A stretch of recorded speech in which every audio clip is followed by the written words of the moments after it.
On the way, the man told the guy that he could see he had brought his luggage with him, which meant he wanted to check in today. He noted that he had just arrived and had been transferred for work. In the morning, he would have to report his arrival, and of everything he could find, this apartment was the best in terms of value for money. After a while, the man said that they had arrived, and the guy looked and noticed that the building looked quite old. His companion told him not to worry, because the apartment was fully furnished and completely clean, and the monthly rent was only $800. He asked him to trust the real estate agent and he would be satisfied. The guy agreed, saying that the main thing was that it was suitable for living.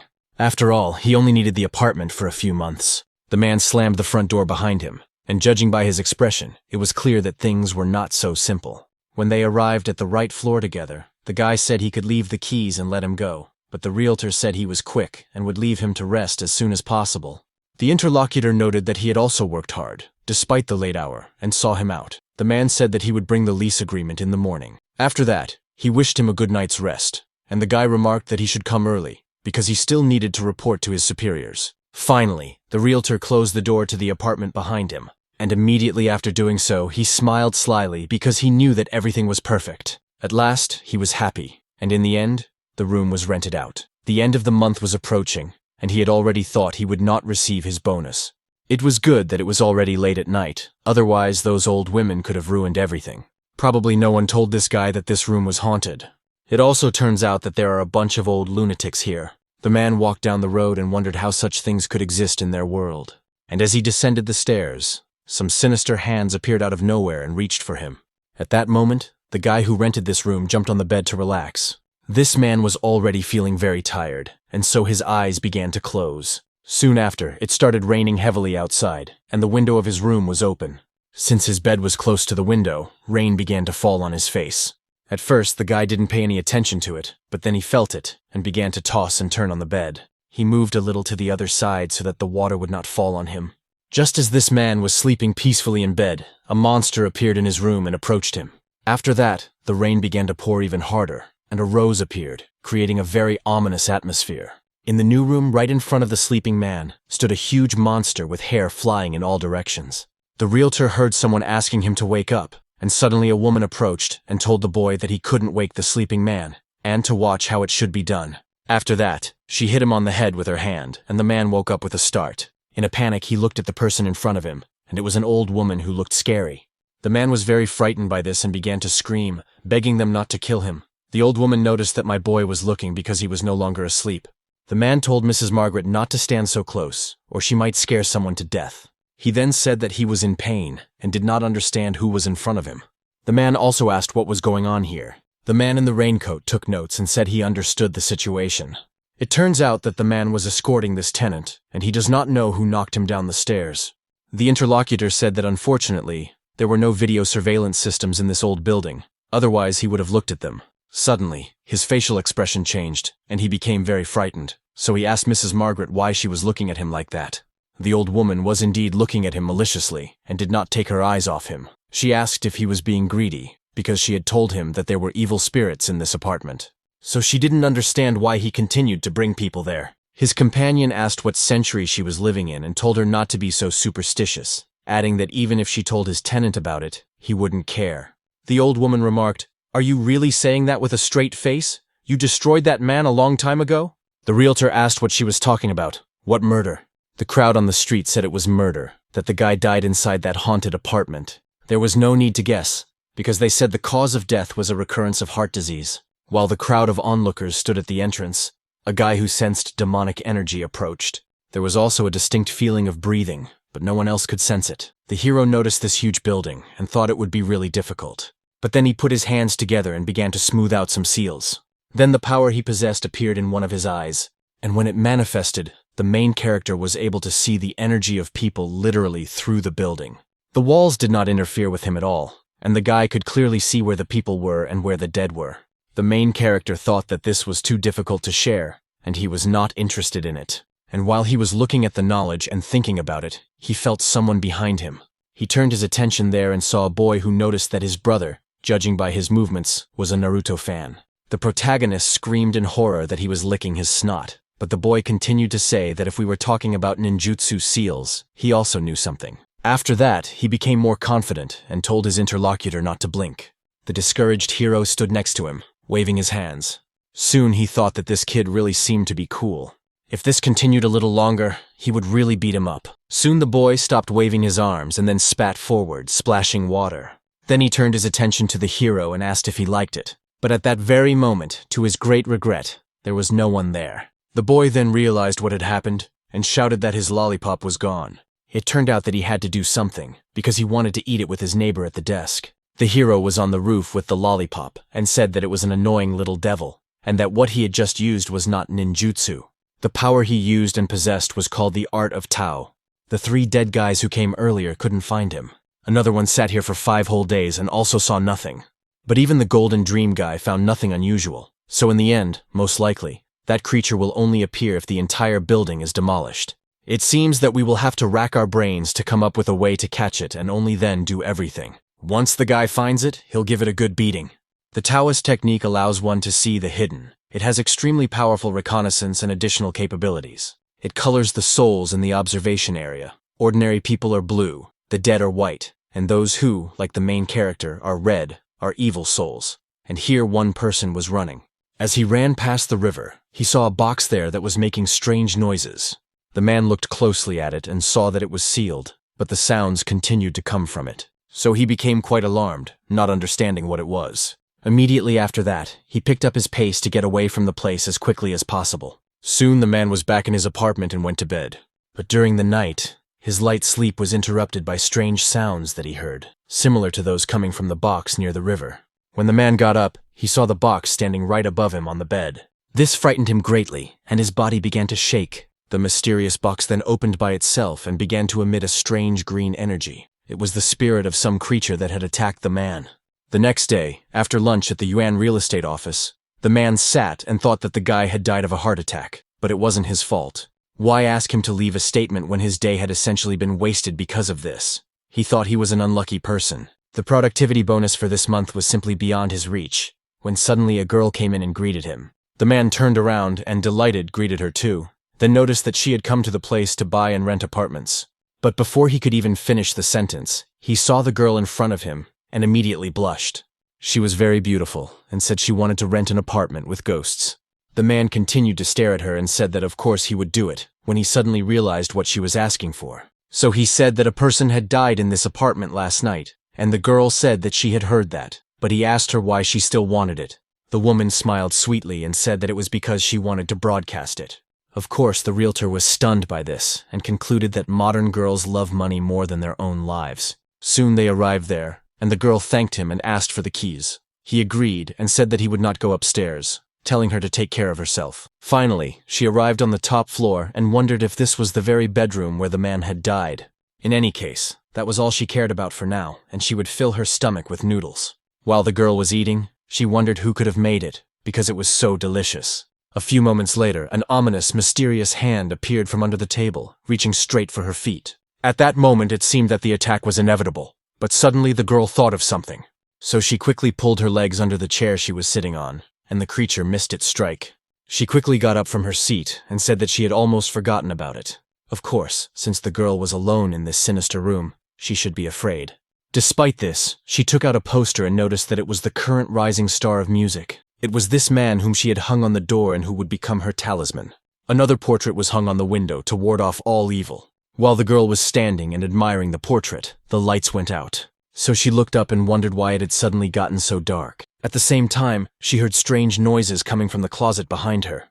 She became a little wary and asked who was there, but at the same time she moved closer.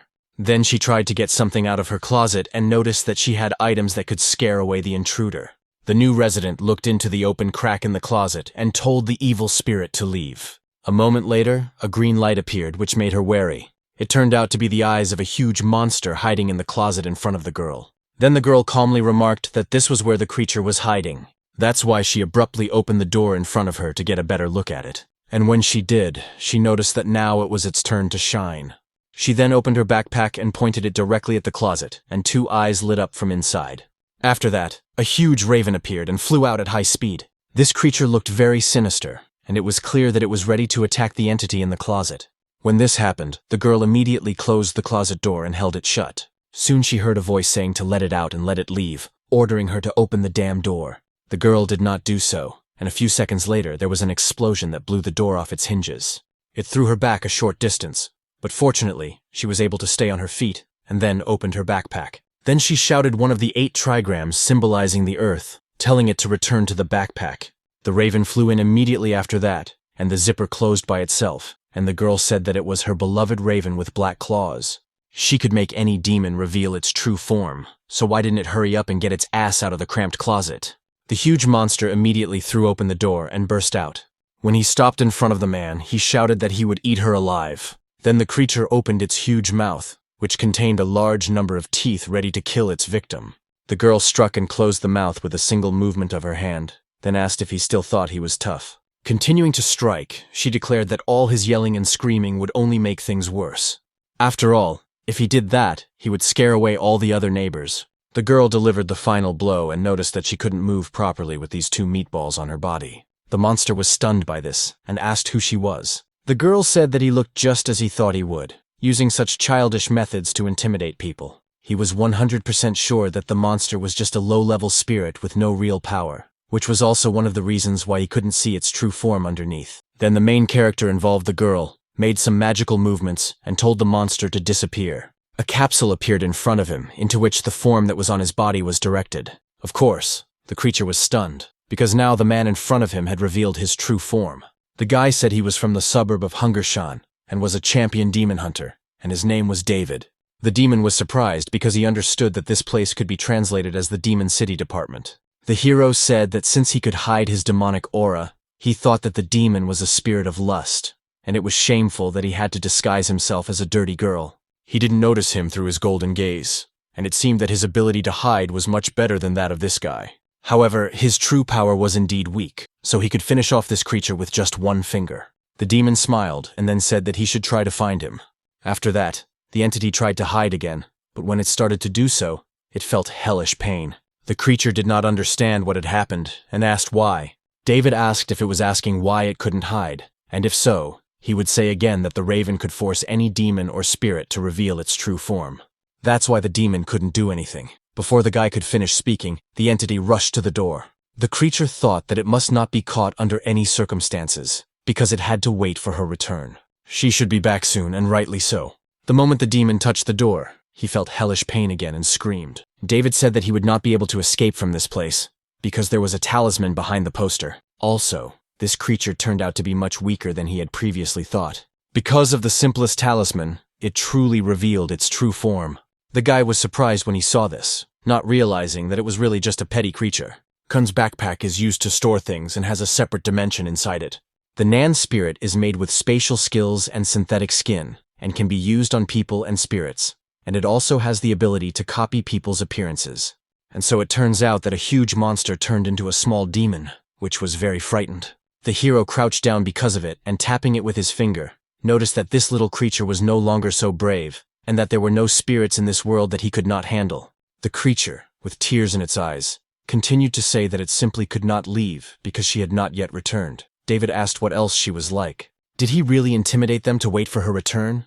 The demons said that it was true that they lived in ancient times, but many of them were weak and timid by nature. The creature said that they had been recruited by an organization, and because of their cooperation with humans, their kin began to mercilessly kill them. He himself was one of the survivors, and when he was seriously wounded, he hid in a closet. David said he asked how she was waiting, and the creature continued that after awakening, the world had changed. People had acquired new technologies and did not want to sleep at night, so they were very noisy. He hid in the closet until his grandmother found him. The old woman took him in, and then one day she fell to the ground, so he is waiting for her to return. She left not long ago and has not returned since. The hero realized that she had died and covered the demon's mouth, telling him to stop being so dramatic. The creature is annoying, and the first thing to do is scan it. After turning on the app, he told it to stand still and not move, and the creature asked what it was. Surely a demon scanner. The scan revealed that it was a Tang Wen, an extinct species of creature. The creature was frightened by the voice, and the system reported that it had become extinct around the time of the Beijiang era, the cause being the hunting of other demons. David noticed that the reward for this mission was 200 premium points, but it would be interesting to collect it. It turns out he hit the jackpot, because the extinct demonic spirit is worth much more on the black market. The creature was stunned and thought that the black market was a terrible place, So the demon began to cry and, frightened, begged to be let go. The hero picked it up and noticed that, although it was expensive, he would not sell it, and besides, his grandmother would not return. Nevertheless, from today onwards, he would never be alone, frightened, or helpless again, because the hero would protect him, and his name would henceforth be Richard. The demon was upset about this because he realized that he now had a name. The main character asked if he would accept the name he had given him, to which his interlocutor replied, yes. David then used a magical item and directed it straight at the demon. Because of this, the creature began to pull him inside, and it screamed loudly. Richard screamed to be let out, because he knew that people could not be trusted, as they were all liars. The hero smiled and said that everything was ready, then hid his magical item in his pocket. Then he looked at the system, which told him to report on the status of the mission. The guy noticed that it was time to leave, and pressed that the mission had failed. He was a little hungry, and decided to go with you to look for something tasty. The settings screamed that he should hurry up, because the old man had dug up some treasures, and someone heard that they were antiques, but the thing weighed at least 500 kilograms, so it wasn't easy to pull it out on your own. Someone asked what it was because it didn't look like anything valuable, but rather like an old barrel in which he kept cucumbers. A man nearby said that it was probably just an antique, and another added that it was most likely a vessel filled with alcohol. But he knew that they would only know for sure when they opened it, and the worker warned him to be careful, because it gave off an aura. The old man, of course, was a little wary, but he came closer because he was curious about what was inside. Looking at the lid, he asked what was written on top, as it looked like some kind of marks left by dogs. He didn't bother to figure it out and slowly opened the lid, then dropped it on the ground. Instantly, the seal that had been wound around it was erased and flew away. The old man stopped near the barrel and did nothing, so the workers asked what was inside. The man did not answer them, so they asked if he was deaf, and someone said that they should come closer and see what was there. At that very moment, a huge amount of blood appeared near the barrel, flowing from the old man. Whatever was inside the barrel burst out and killed the man. Tanwan creatures live hidden in swamps deep in the forest, and use the spiritual energy of plants as food. They are difficult to detect because of their camouflage. An embroidered cage is a tool used to catch ordinary demonic creatures, and one of two conditions must be met to imprison a demon. The girl was riding her motorcycle in the rainy weather and thought she was late. At the same time, she couldn't understand why it was raining right now. She had tried too hard to get this job, and in just 5 more minutes, she would have been there. So nothing could slow her down at that moment, and she only accelerated.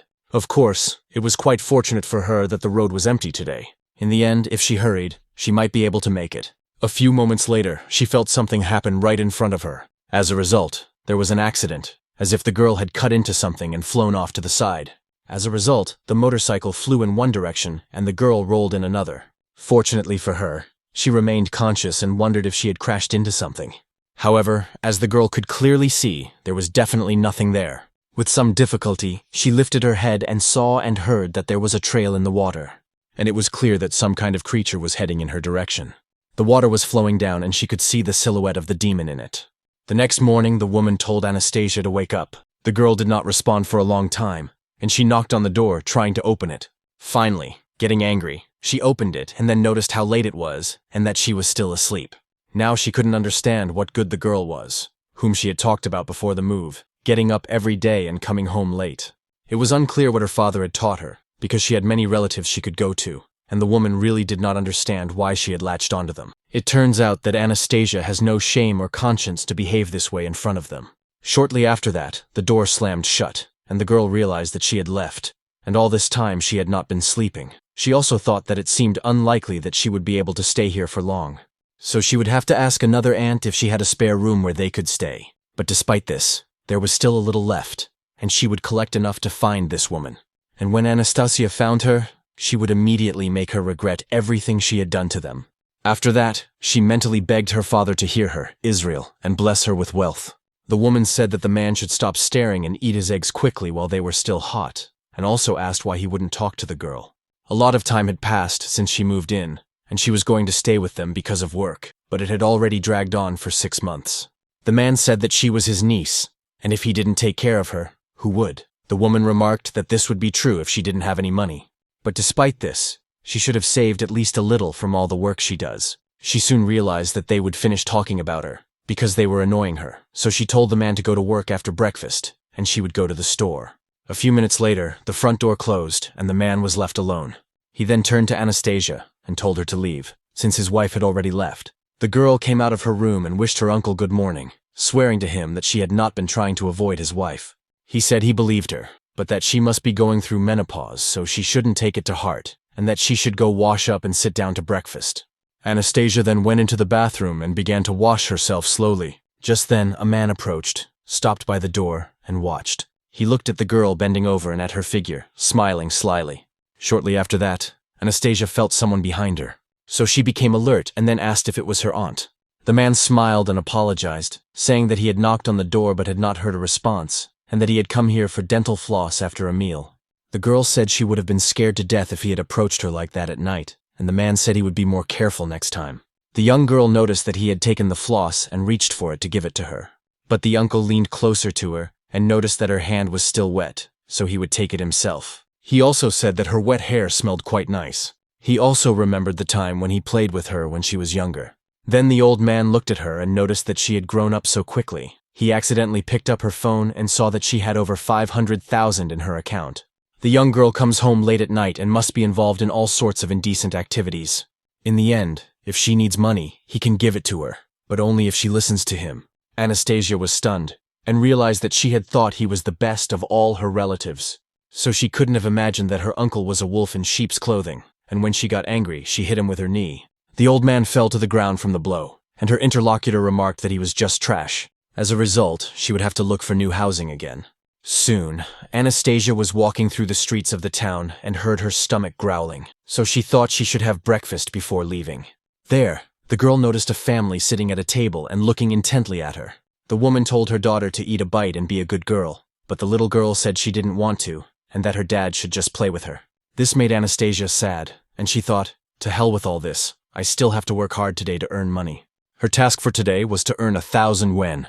From 9 in the morning, the girl was on a shoot, and took photos as a beginner model, earning 300 yuan. After lunch that same day, she ran down the road and ate on the go. She hurried to the cafe where she worked as a waitress and told people to enjoy their food, and in the end she received 200 yuan and 3 hearts, plus an additional 150. In the evening, she asked her uncle to watch her things for a while. He told her to put them here, saying he would just change the oil, and asked how long she would be sorting parcels. The interlocutor said that she would do so until she had earned enough money, then left on a motorcycle and said goodbye. The old man told her to be careful, and his subordinates remarked to the gentleman that the girl was so nice. But why was she working as a delivery person? The uncle said that Anastasia was not only doing this, she also worked in 3 other places. Although he did not know what made her work so hard, he could say with certainty that she definitely loved writing. That's why delivering stuff is like a way for her to relieve stress. At night, Anastasia went to a street called Lantien to make another delivery. At that moment, the main character was there, wondering what else he should try. Suddenly, he heard the sound of a motorcycle passing by and saw that it was this girl. Just a few moments later, the thing on his belt started spinning. Of course, David realized that this was not good, and opened it to see what had happened. When he saw that the compass needle had started spinning as if it were crazy, he was simply stunned. The guy understood perfectly well that these were red threads coming from him. Then he paid attention to where they were going, and realized that this was indeed a bad sign. And this was exactly what his teacher had meant when the boy was younger. The target of this bad fate and all the threads that led to it turned out to be Anastasia. Looking at her, the hero understood that the girl's death was inevitable, and that it was simply impossible to save her.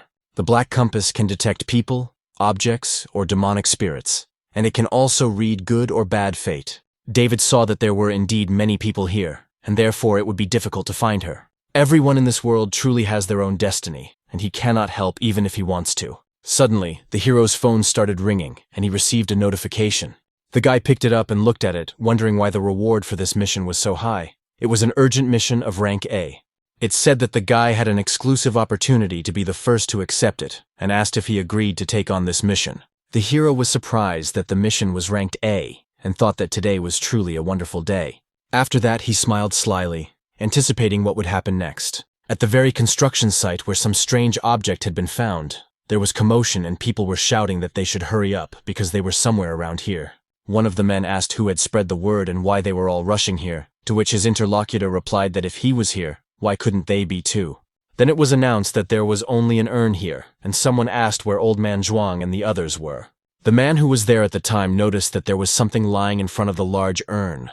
When he looked closer, he was dismayed and thought, could it be boots and workers' uniforms? Then everyone came over and asked if it was what they had dug up. At the same time, it was unclear where they themselves were and why their uniforms were lying there. Suddenly, a sound came from the barrel in the center, and bubbles rose to the surface. The worker heard it and said that it seemed like there was something inside. They came closer because of this, and said that something else was floating to the top. First, a head appeared, and then a bright flash shot up into the air. A creature appeared high in the sky, and the workers did not understand what it was. When one of them looked closely, he saw something terrifying that frightened him greatly. Soon, the creature that was above landed back on the barrel, and it was clear that it was a demon. When all the workers realized that it was some kind of terrifying creature, they all began to scatter and ask what the hell it was. Of course, the demon saw that its victims were running away and used its power. Because of this, the men's bodies began to stop, and they were struck by its power. Then, as if they were tied with chains, they all began to return at great speed. All this happened not only near the strange barrel where the monster was sitting, but throughout the entire construction site. And so, a huge number of workers who had gathered here formed a large cluster near the monster. The creature remained in the same place and held all the people with its power. In addition, the demon immediately sucked all the life energy out of its victims. The bodies of the people gradually began to dry out, and soon a dark liquid that resembled blood began to pour out of them.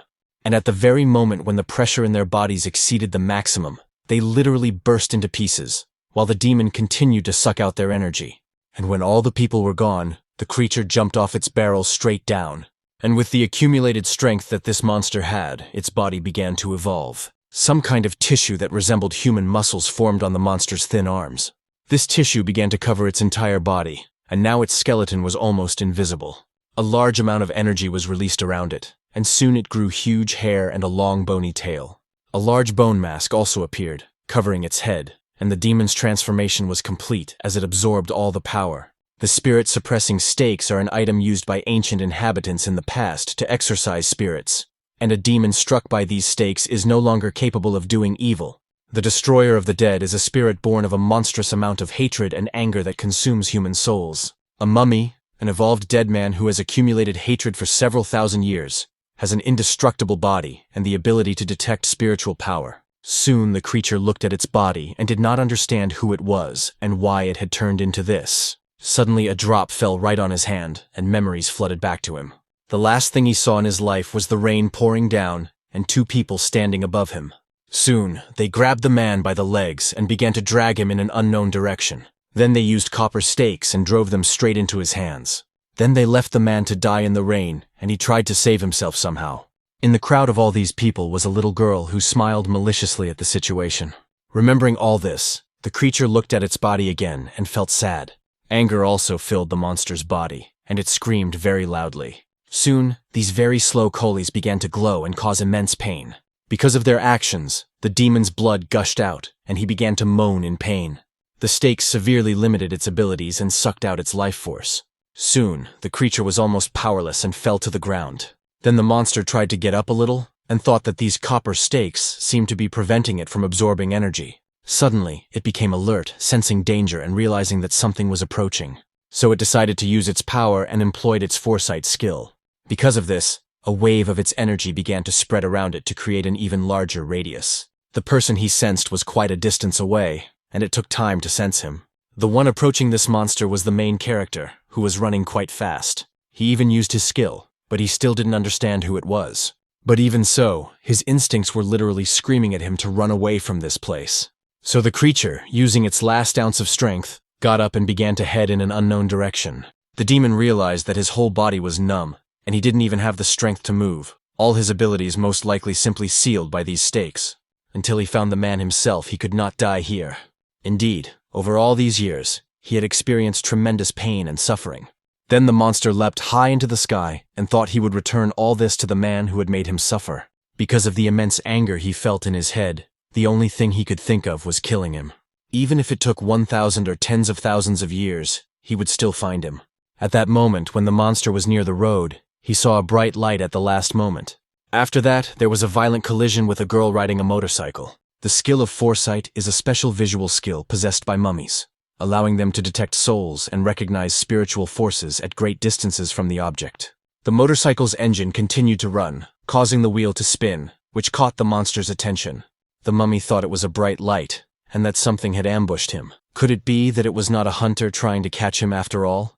Ahead was a woman, and she seemed to be one of those who had ambushed it, although she also appeared to have suffered serious injuries. Suddenly the creature sensed a strong energy above, so it looked up and thought that this person with powerful spiritual strength must be close by, and had probably come specifically for it. Considering its current state, the demon thought that it was no match for him, and therefore it had no other choice.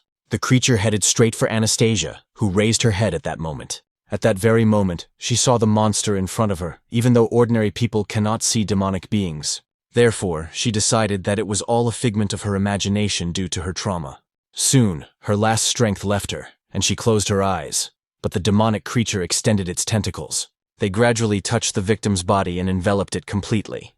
After that, each tentacle began to gradually sink into the girl's skin, one after another. This sinister force traveled through her skin straight to her heart and blood vessels, destroying them. Then the blood itself was completely infected by all this, and it got to the point where the DNA was affected. The girl's eyes soon opened, but it was no longer her, but the demonic creature inside her. It continued to rain heavily on the street, and the main character arrived at the scene of the crime. He was very out of breath, because he had been running as fast as he could the whole time.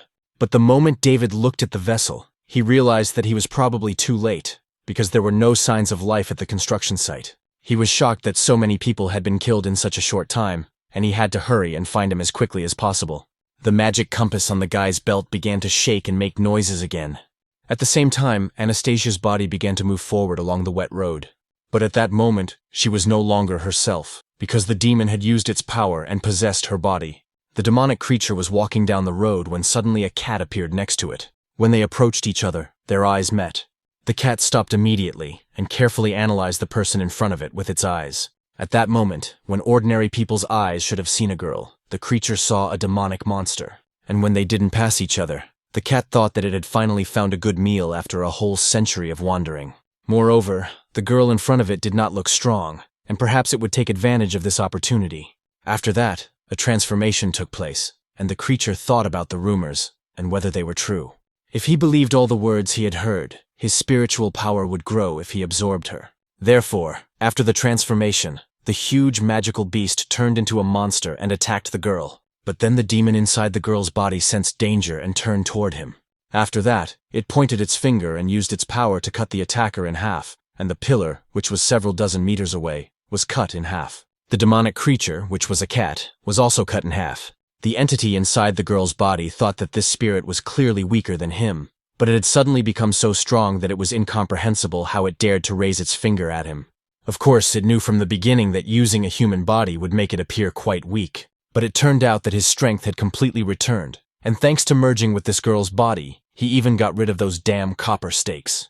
Right now, the demonic creature needed to find more people to test this new body. So, after thinking for a moment, he crouched down and prepared to jump. And after that, it gathered a huge amount of strength, where the logical creature jumped up, and only the remnants of strength remained, covering the ground. In the air, the monster in Anastasia's body realized that there was a huge city ahead. So he headed there and soon, stopping, jumped right onto the roof of a house. At the same time, a huge crowd of people was walking below, doing something in a flurry of activity. The creature saw all this progress that had happened to humanity and thought about how long it had been locked up.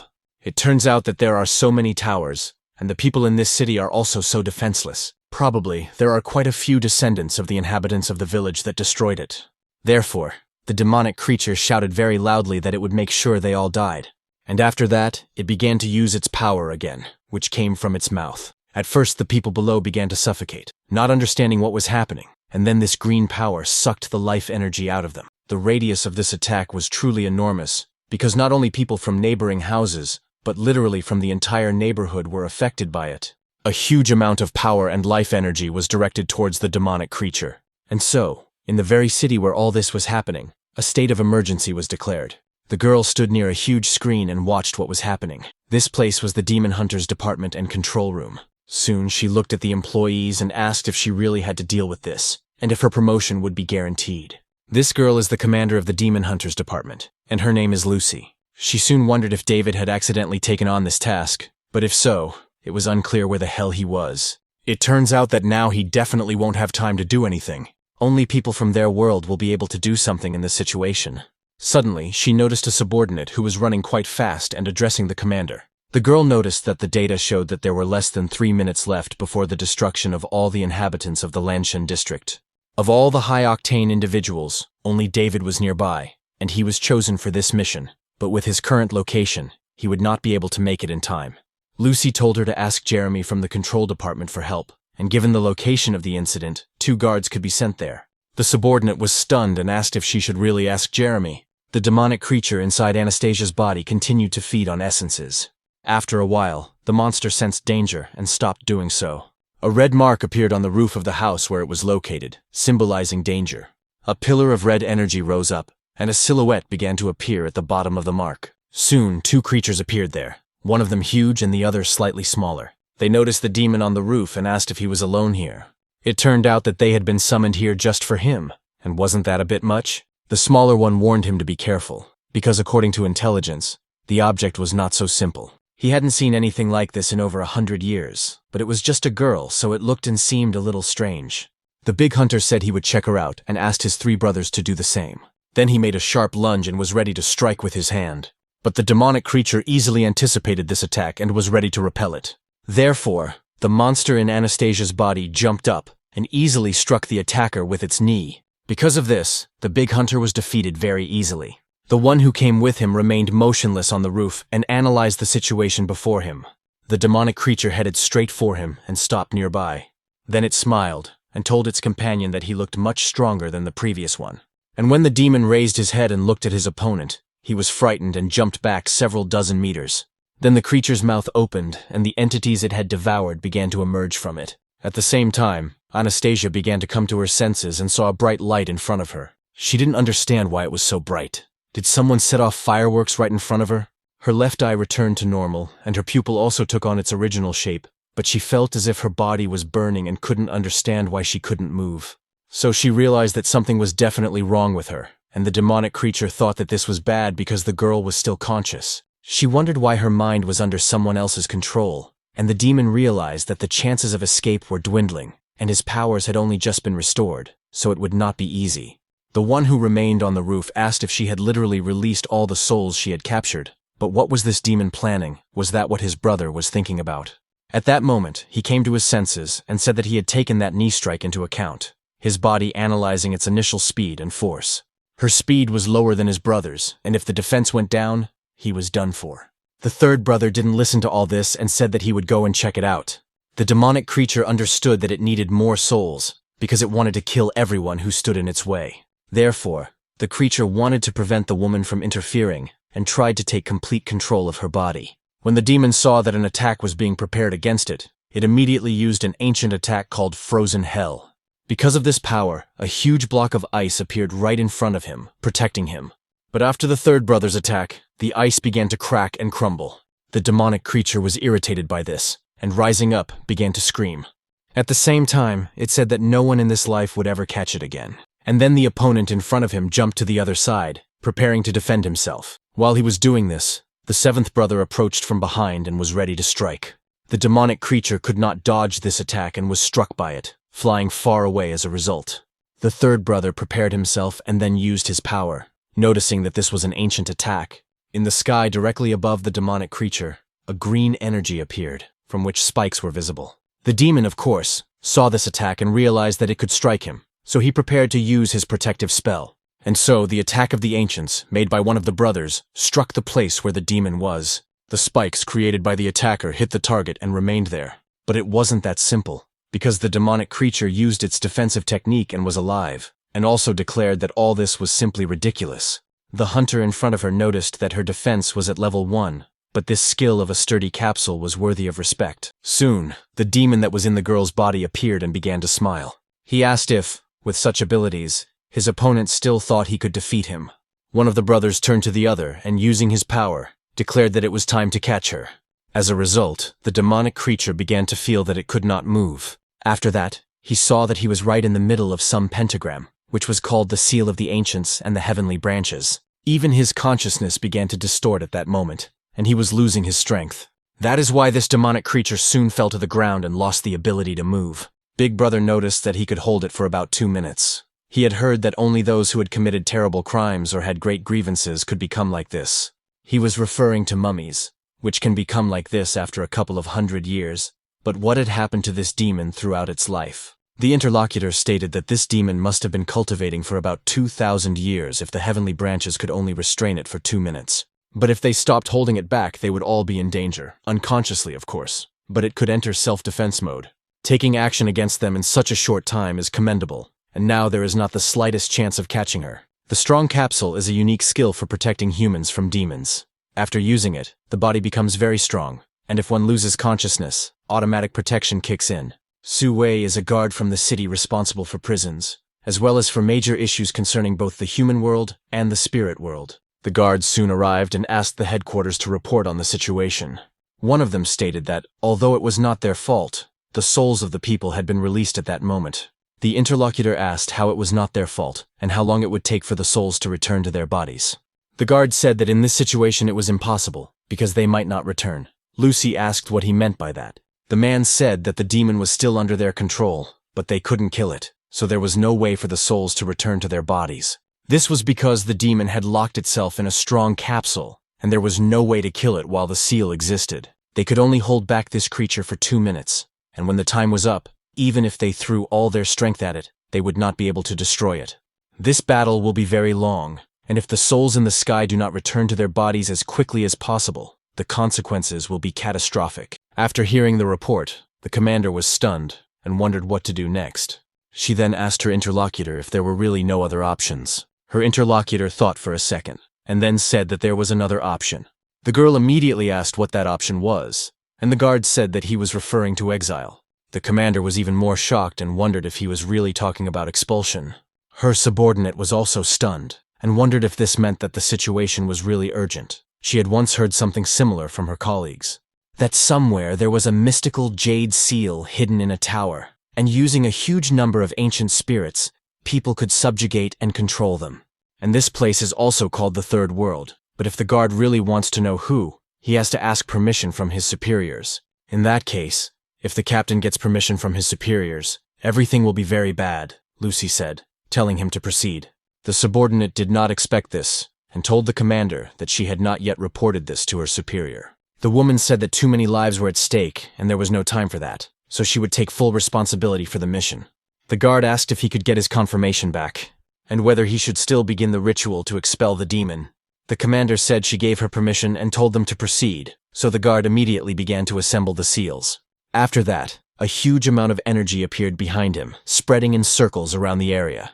Then he gradually began to speak words in a language that no one could understand, except himself. Shortly after all the words were spoken, a bright flash of light illuminated the roof where they were standing. The clouds in the sky began to scatter in different directions, and a pillar of light appeared from there. At about the same time, the main character was on the outskirts of the city and saw all this. He had a compass in his hands, and thought that the demon's trail had reappeared, similar to the settings, and that it coincided with his current direction. All the red threads that emanated from the compass were pointing there, and the guy noticed that if it was a coincidence, he didn't think so. The most terrifying one, who had performed the exorcism, looked up and waited to see what would happen. From the very place where the breach appeared in the sky, the head of a huge monster appeared. This creature was from the Third World and had come here to exorcise the demon. Opening its mouth wide, the huge monster directed a beam of energy toward the demonic creature. Due to the power it directed there, the demon's protective technique began to fall apart. The creature itself was unconscious at that moment, and therefore began to rise without resistance. The main character was already near the spot, and red threads began to stretch toward the demon. David saw this clearly and wondered how powerful the demon was if it had come to the point of exorcism. Moreover, it was unclear to him why the threads had led him to this particular demon. If all this had happened, it seemed that the guy had already seen this girl before. He began to remember when this had happened, and recalled the moment when he saw the girl and his compass signaled that she was in danger. So the guy was a little discouraged because he realized that he remembered her right away. It turned out that she was the same girl who had been riding a motorcycle on the pedestrian street. David realized that the situation was critical at that moment, and used the power of his golden eye. He scanned the girl's essence and realized that her human soul was mixed with the soul of a demon. In other words, she was half human. The hero rushed towards her, thinking that it was interesting, because such an opportunity does not come along often. So it turns out that he also wants to have fun in this third world. The commander, his subordinate, and the guards saw this and were stunned, thinking, has this idiot completely lost his mind? At the same time, the main character was beaming with happiness and ready to enter that world. The creature continued to pull everything in its path toward itself, including the guy. So soon most of his body was already there at 00 and 42 seconds. When only his leg remained in the present world, it was 1 minute and 28 seconds. After that, it wanted the guy, submerged him completely, and it was already 2 minutes and 9 seconds. Time continued to pass at a normal speed, and when it was 4 minutes and 52 seconds, the guy's hand emerged. The commander's subordinate watched in horror and declared that he had fallen inside. She then asked Lucy if she should ask Jeremy to release David, to which her interlocutor replied that, of course, the third world was under Jeremy's control. But despite this, she could only expel the demonic spirits, and this was not a place that could be visited just like that. No one has ever gotten out of there, and it is unknown what consequences his actions will lead to. The woman said that if this guy got out of there alive, she would personally kill him with her own hands. It turns out that this thick-headed scoundrel David never listened to her. The subordinate was saddened by this situation and wondered if David would be able to return from there. While the commander was practicing how she would beat her subordinate and swearing at him, the girl looked at the screen. She saw something strange, and it caught her attention quite strongly. And then, in the third world, the world of fantasy known as Fantian, a heavenly door opened. The creatures on Earth saw this and thought, could this door really be open? One of the demons thought that the day had finally come, because he had been waiting for this moment for so long. All these years, he had hunted at least 3 demons a day, and he had trained hard for this day, so he headed straight for the heavenly gate. The creature thought that once it got out of there, it would immediately go in search of prey, and then take revenge on those old farts. When the demon was almost at the gates, he said that this was freedom, and soon he would truly be free. But his dream was not destined to come true, for soon he felt an explosion, in which he was caught. After that, a bright flash of light illuminated everything, and all the creature's flesh was burned to the bone. At the last moment, he thought that freedom was almost within his grasp, but the destructive power of this world is truly great. Fortunately, as long as he has a regenerative organ, he will be able to slowly return to his former form, and if not this time, then the problem will be solved, because he will continue training. He will return, because with his abilities, everything will work out, and one day, he will become the demon who can escape from this world, suddenly touching a human being. And it turned out to be the main character, who closed his eyes, which appeared on his cheek. Soon he landed on some hill and thought, what the hell is this? Some kind of fly. Despite the fact that the landing was quite rapid, he stood on his feet and thought that the girl must be somewhere nearby. David looked around a little and wondered if he should be here. Of course, he should have looked around this place more carefully and found her, but how boring that would have been. While the guy was standing there thinking about everything, a huge boar-like monster appeared right behind him and ran towards him. The creature said it wanted to see what kind of demon had been sent here this time, but it didn't expect to find people here. It turned out that it hadn't eaten in quite a long time, and here it had found such a delicacy. Despite the situation, David was glad to see this creature and asked the girl who had fallen in front of him if she knew where she was. Anastasia landed not where the hero expected. The demonic appearance of the creature that had possessed her began to fade, and the girl came to her senses. When she realized that she was all right, she immediately got up and noticed that she would not be able to deliver the order on time. But then she suddenly realized that she was in a completely unfamiliar place and asked where she was. Then she remembered that she had to deliver the food, and then she crashed into something strange, and soon she woke up again and saw some fireworks.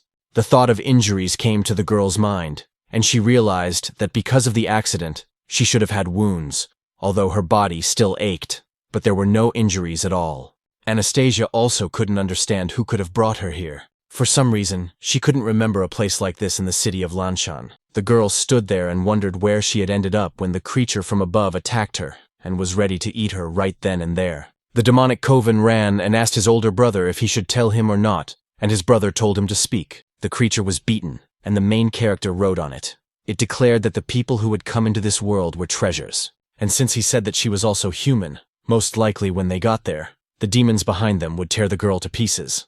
And the most important thing in this situation was that they could end up the same way, because a huge number of monsters were now chasing them. David was calm at the same time and noticed that he was not spreading panic. It turned out that somewhere around here there should be a road to the mountain.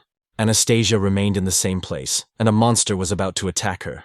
And just when it was about to devour the girl, she noticed it. Then she turned around quite sharply and quickly and jumped in the other direction. Because of this, the creature's attack was unsuccessful, and it simply crashed into the ground. Anastasia jumped to the side and stopped there to figure out the whole situation.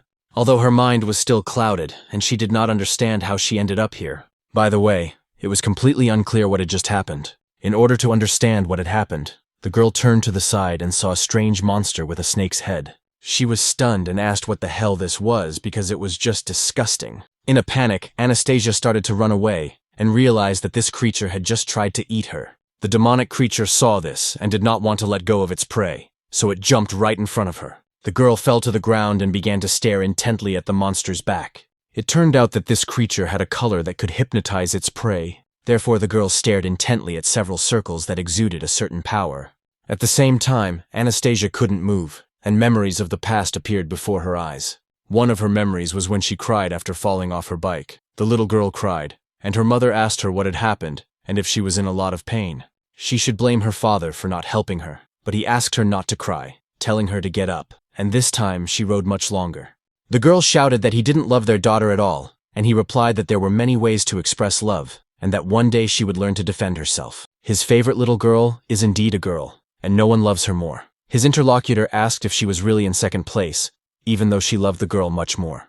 The man replied that they were both his beloved little ones, and his beloved declared that in any case, she loved Anastasia more. Watching them argue about who loves her more, the girl laughed involuntarily. But after a while, her father fell ill. And at that very moment, the girl cried for the second time in her life.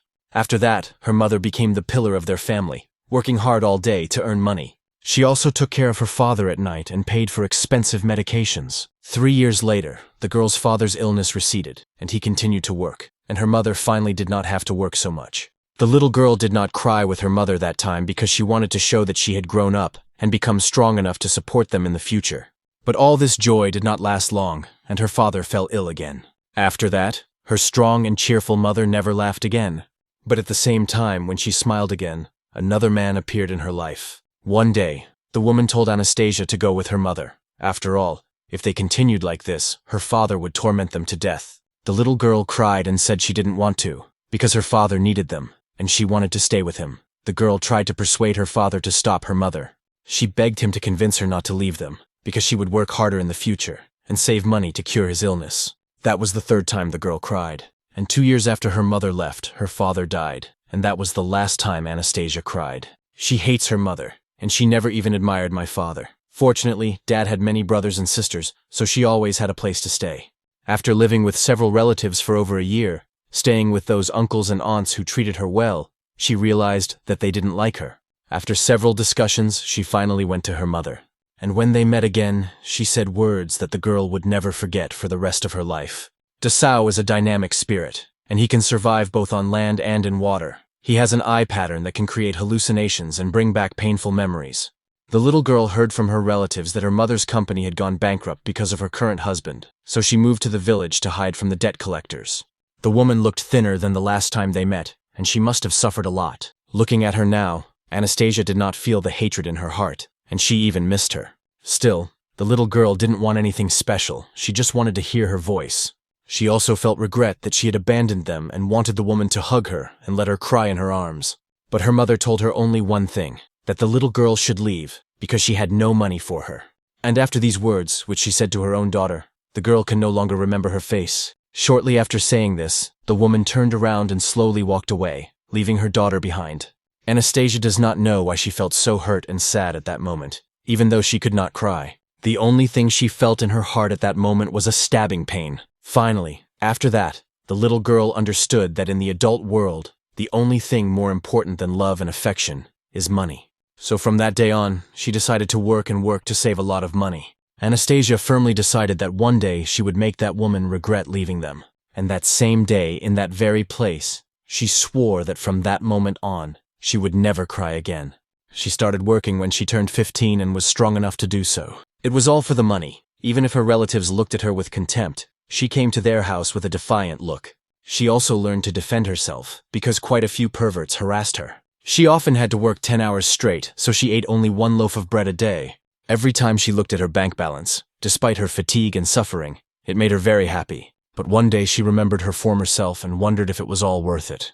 After all, Even if she earned a lot of money and even if she made that woman regret it, what would happen next? Anastasia remained alone. She had no relatives, no friends, and even her dreams were gone. Therefore, standing before this terrible monster, the girl did not understand the meaning of her life. In the end, it turns out that even if she disappears from this world, no one will even remember her. So, with tears in her eyes, Anastasia realized that she no longer cared whether she lived or died.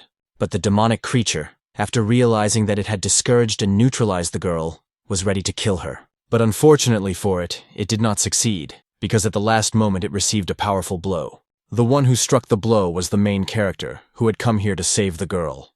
And when he did so, he stopped and turned his attention to the girl, so that their eyes did not meet. Anastasia was surprised by what was happening, and David, with a smile on his face, noticed that everything was fine because she was still alive.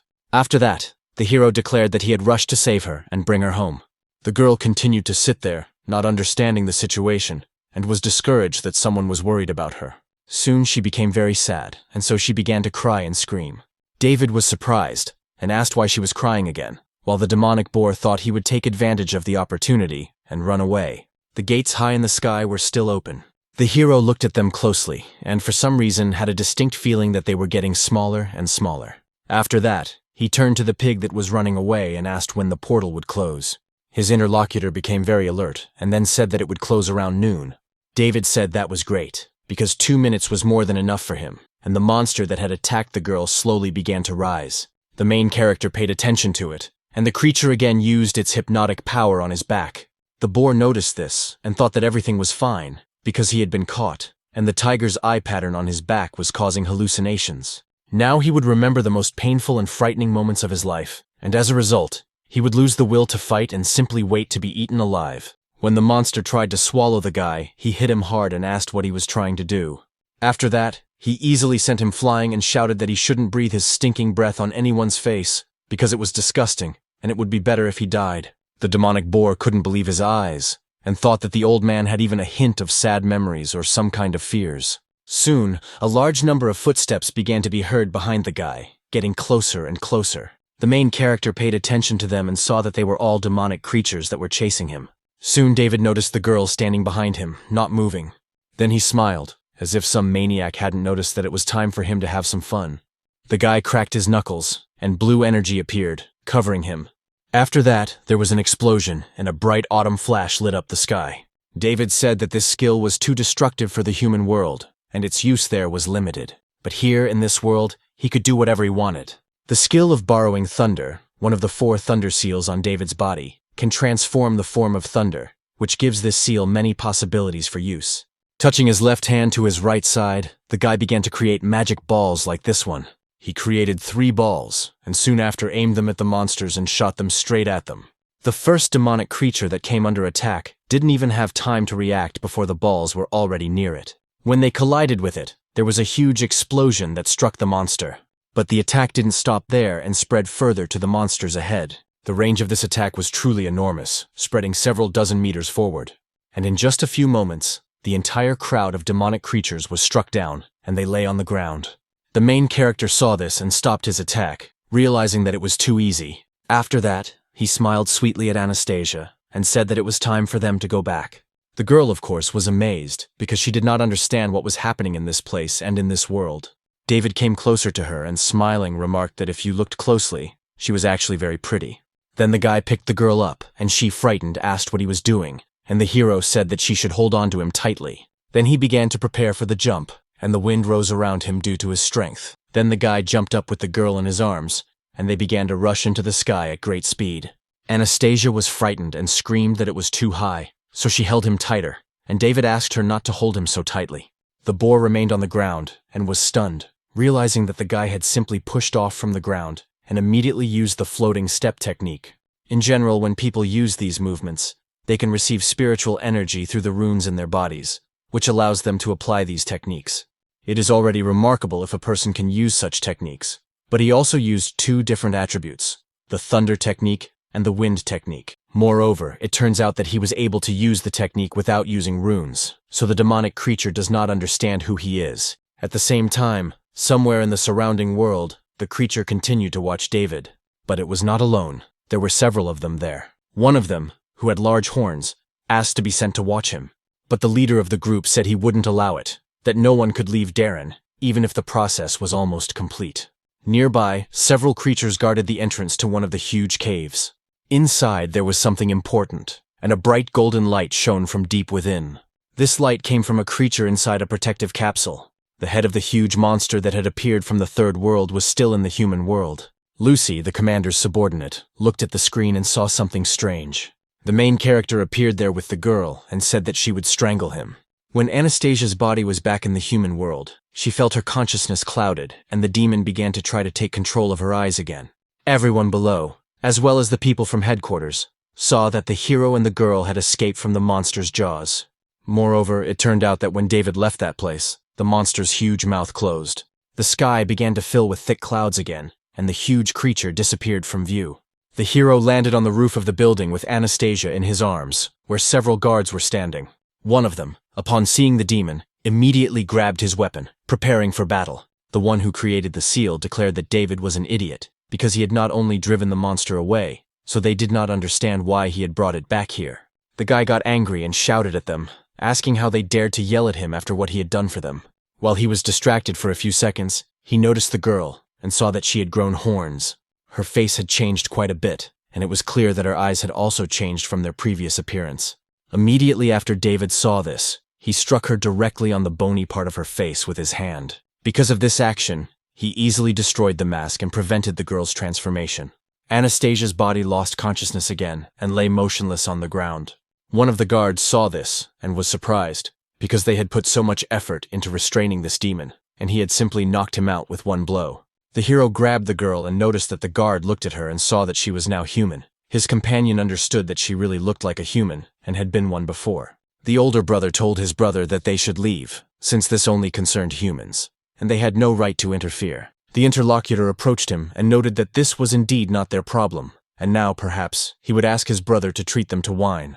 But at the last moment, he was curious to know how this youngster knew that she was human. The third brother said that there was a technique that allowed one to study any soul, a mysterious and unique technique of the secret Tao. But it turns out that it is quite difficult to obtain at such a young age, which he has. And after these words, they left this world. The main character, horrified, noticed Anastasia and said that she was drooling. At that very moment, a drone flew up to David, and the commander's voice could be heard from it, and she was very angry. Lucy said she was giving him 3 minutes to return to headquarters. Otherwise, he knew what would happen to him. The guy was embarrassed and said that he would listen and obey, but asked his sister to calm down, because he would leave the reports a little later. The people in the office noticed the girl's body, which looked normal. Shortly after the main character brought her to the office, sensors were attached to the girl and she was given an oxygen mask. The scientists who examined the girl's body said that she had abnormal brain waves, normal blood pressure, and a normal heartbeat. The man looked at the girl and said that the system had determined that all souls had returned to their bodies. At the same time, they managed to calm the sea in time, and at the moment, there have been no accidents in this region. However, they found out that more than 100 people had died at the construction site before that. After hearing the report, the commander said that she understood everything and told her subordinate that he could leave, to which he replied that he understood. Lucy stated that more than 100 people had died, and, becoming angry, began to shout that the guy had accepted this request, and so many people had died. Angry, she grabbed him, and David told his sister that he had done everything in his power, but she said that the situation could have been much worse. If he hadn't accepted the mission, the consequences would have been unimaginable, but don't think she'll forgive him just like that. The hero said that it was already an A-rank mission. Although it could easily have been a C-rank mission, considering everything that had happened, he rushed to accept the request immediately, but it seemed that the demon sensed his approach. After all, that creature quickly ran away and must have met that girl when she was trying to escape, and also merged with her for some reason. The main character soon added that there was something else suspicious. It was unclear why those two defenders did not say that half of her soul was human. After all, with their power, they should have had no difficulty telling from her spiritual energy that she was human. Fortunately, the guy has the golden eye of the underworld, and without it, this chick would have already been expelled. He is also truly the champion of demon hunting in this city. The commander was very angry because of his pride, and her subordinate tried to stop her. After that, the main character changed his expression, and becoming a little more serious, noted that she was either a human or a demon. He believes that everything will depend on how scientists define these concepts. One of the researchers used a syringe and wanted to inject it into Anastasia's arm. But at that moment, when he tried to do so, nothing happened because the needle bent.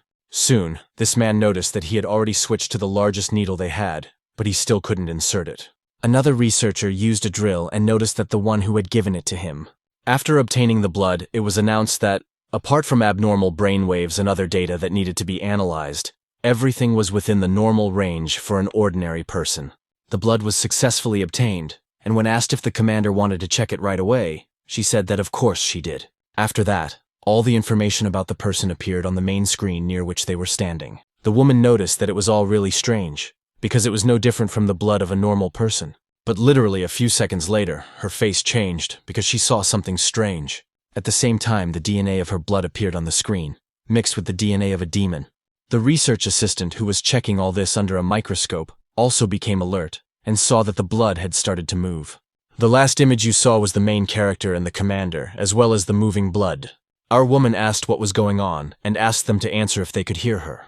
The scientist shouted that the blood they were examining had mutated, probably because it had been away from the body for too long. Lucy demanded that they show her what they were seeing immediately, and the subordinate said he would comply. He then switched the camera from his glasses, and when the commander saw it, she was stunned, because the workplace was completely destroyed. The woman said that just one drop of blood was so powerful, but as the brainwave analysis progressed, the employee asked for just a minute. Soon he noticed that the results were ready. Most of the indicators were normal, but there were several unknown electrical signals that belonged to the mummy. When compared with the reaction of the blood taken from her, a preliminary assessment shows that the girl's body is no different from that of a normal person while she is conscious. However, when the mummy's brainwaves take over her body, it turns into a demonic one. Thus, from all this, it can be concluded that this is a body in which both a human and a demon exist. The woman was stunned, and David noticed that he was curious as to why the two defenders couldn't tell that she was human. So it wasn't obsession after all, but complete fusion at the cellular level, but now it's unclear how it works at all. Lucy smiled and said David's name. He noticed that she could hit or scold him, but she shouldn't talk in that tone or smile like that because it was scary. The commander said that the power of a single drop of this girl's blood shocked her, but he managed to knock her unconscious with just one blow, and he is simply amazing. David noticed that his sister was not praising him. She continued to say that now the girl was a mixture of human and demon, and he also knew that Team Ghost did not allow this. The presence of demons is unacceptable, not to mention that she is a ticking S-class bomb. The rules say that demons must be kept in the world of defenders, but half of her is human. The main character became alert and asked her to wait, wondering if she was thinking about that very thing. Lucy noticed that he was quick-witted, and before the higher-ups made a decision, she believed that the girl would be in safe hands under his supervision. David noted that this was no longer funny. Before leaving the mountain, he promised the master that he would not have any relationships with girls, and that even living together was forbidden. The commander asked if he really meant that she would have to take responsibility for her, and not to forget that she would decide whether he could stay here or not. The new hero was stunned, and realized that his position was precarious, but his interlocutor told him not to worry, as she would find a way to calm his master down. Or maybe he wanted to return to that mountain and continue training. The guy said he thought a man should be responsible for his actions. So, since he had accepted this request, he would take full responsibility for its fulfillment. Lucy said that was good, then turned to Katie and her subordinate and asked what was required of her. Her interlocutor said that she would ask her to take the girl outside and make sure that people from other departments did not see her. Katie was a little tense about this, but said she understood. While the girl was talking on the phone, the woman noted that as far as David was concerned, he should remember two things. First, no one should talk about being in the third world. And second, he should stay close to this girl 24/7. The next time the woman called him to headquarters, he should bring her with him. The guy said he understood everything. Lucy added that that was all for now and to wait until Katie contacted him. The hero thanked her and slowly began to walk away. But on the way, he wondered why he now felt that he was the one with problems. The subordinate turned to the commander, but the woman interrupted her and said that she knew what she wanted to say. Everything would be fine with this child. The power he demonstrated on ordinary missions was insignificant. To tell the truth, it was only 10% of his true power. Katie said that the commander was thinking too much about it, because she was just worried that the next time he took over the girl's body, David might accidentally kill her. My interlocutor said we should go, because senior management was still waiting for their report. It turns out that they still have to clean up all the mess that David caused. At that moment, the guy was on his way home and sneezed because he was being remembered. He also realized that it looked like he was in for some really tough days ahead. Indeed, it was all very sad, as red threads began to spread from the guy. There were quite a lot of these threads, and they spread further and further. In the end, they spread throughout the city where the hero was located. They also headed towards the outskirts of the city and went beyond its limits. And very far from this place was a high mountain, towards which the entire stream was heading. Almost at the highest point of this mountain was a temple, towards which these threads were heading. At the same time, there was a circle on the wall with various symbols engraved on it, and almost each of these symbols had its own thread leading to it. A few moments later, one of the threads broke, and the ones following it also began to crack. In the room where this strange circle was located, a man was sitting astride a turtle. When he saw what was happening, he was stunned, and wondered if the threads had broken. After a while, Commander Lucy started making phone calls. She called the very man who was on top of the mountain. He picked up the phone and called her Lucy. He also asked why she had suddenly decided to call him, and the woman became very angry after hearing this. She started yelling that if this old man was going to keep joking around, she wouldn't care what happened to his student. The man asked if she meant to say that David had left and exited the third world, and now he would live with a girl possessed by a mummy. Wasn't that so? The commander was stunned and asked how he found out about it. The man said that if he couldn't even find out about this, he wouldn't let him leave the mountain. After all, he was the leader of the most powerful sect of secret Taoists, and his name was James. His interlocutor was very angry about this and immediately hung up the phone. The man thought that it was really great that her temperament and personality remained the same even after entering the system. The turtle named Sam said that he had been serving the organization for 5 generations, including himself. But wasn't the man afraid that the guy would cause trouble in the future? It is unclear why he does not intervene. James noted that everyone has their own destiny, and no one can control it, so Sam should not worry about it. After all, he is quite happy with what is happening and suggests going for a walk today and admiring the moon. The turtle noticed that several red threads of bad omens had broken, which meant that there was an opportunity to make a prediction. The interlocutor said that it was still too early to talk about it, but at the same time, all this really shows that David has a chance. And now, together with the turtle, they went to the edge of the mountain and looked at the moon. Anastasia was somewhere deep in her consciousness at that moment, and white particles formed her body. After a while, she woke up and did not understand where she was. Rising slightly, she wanted to understand the situation and asked what was going on. But when she touched her head, she saw that her hand looked very strange.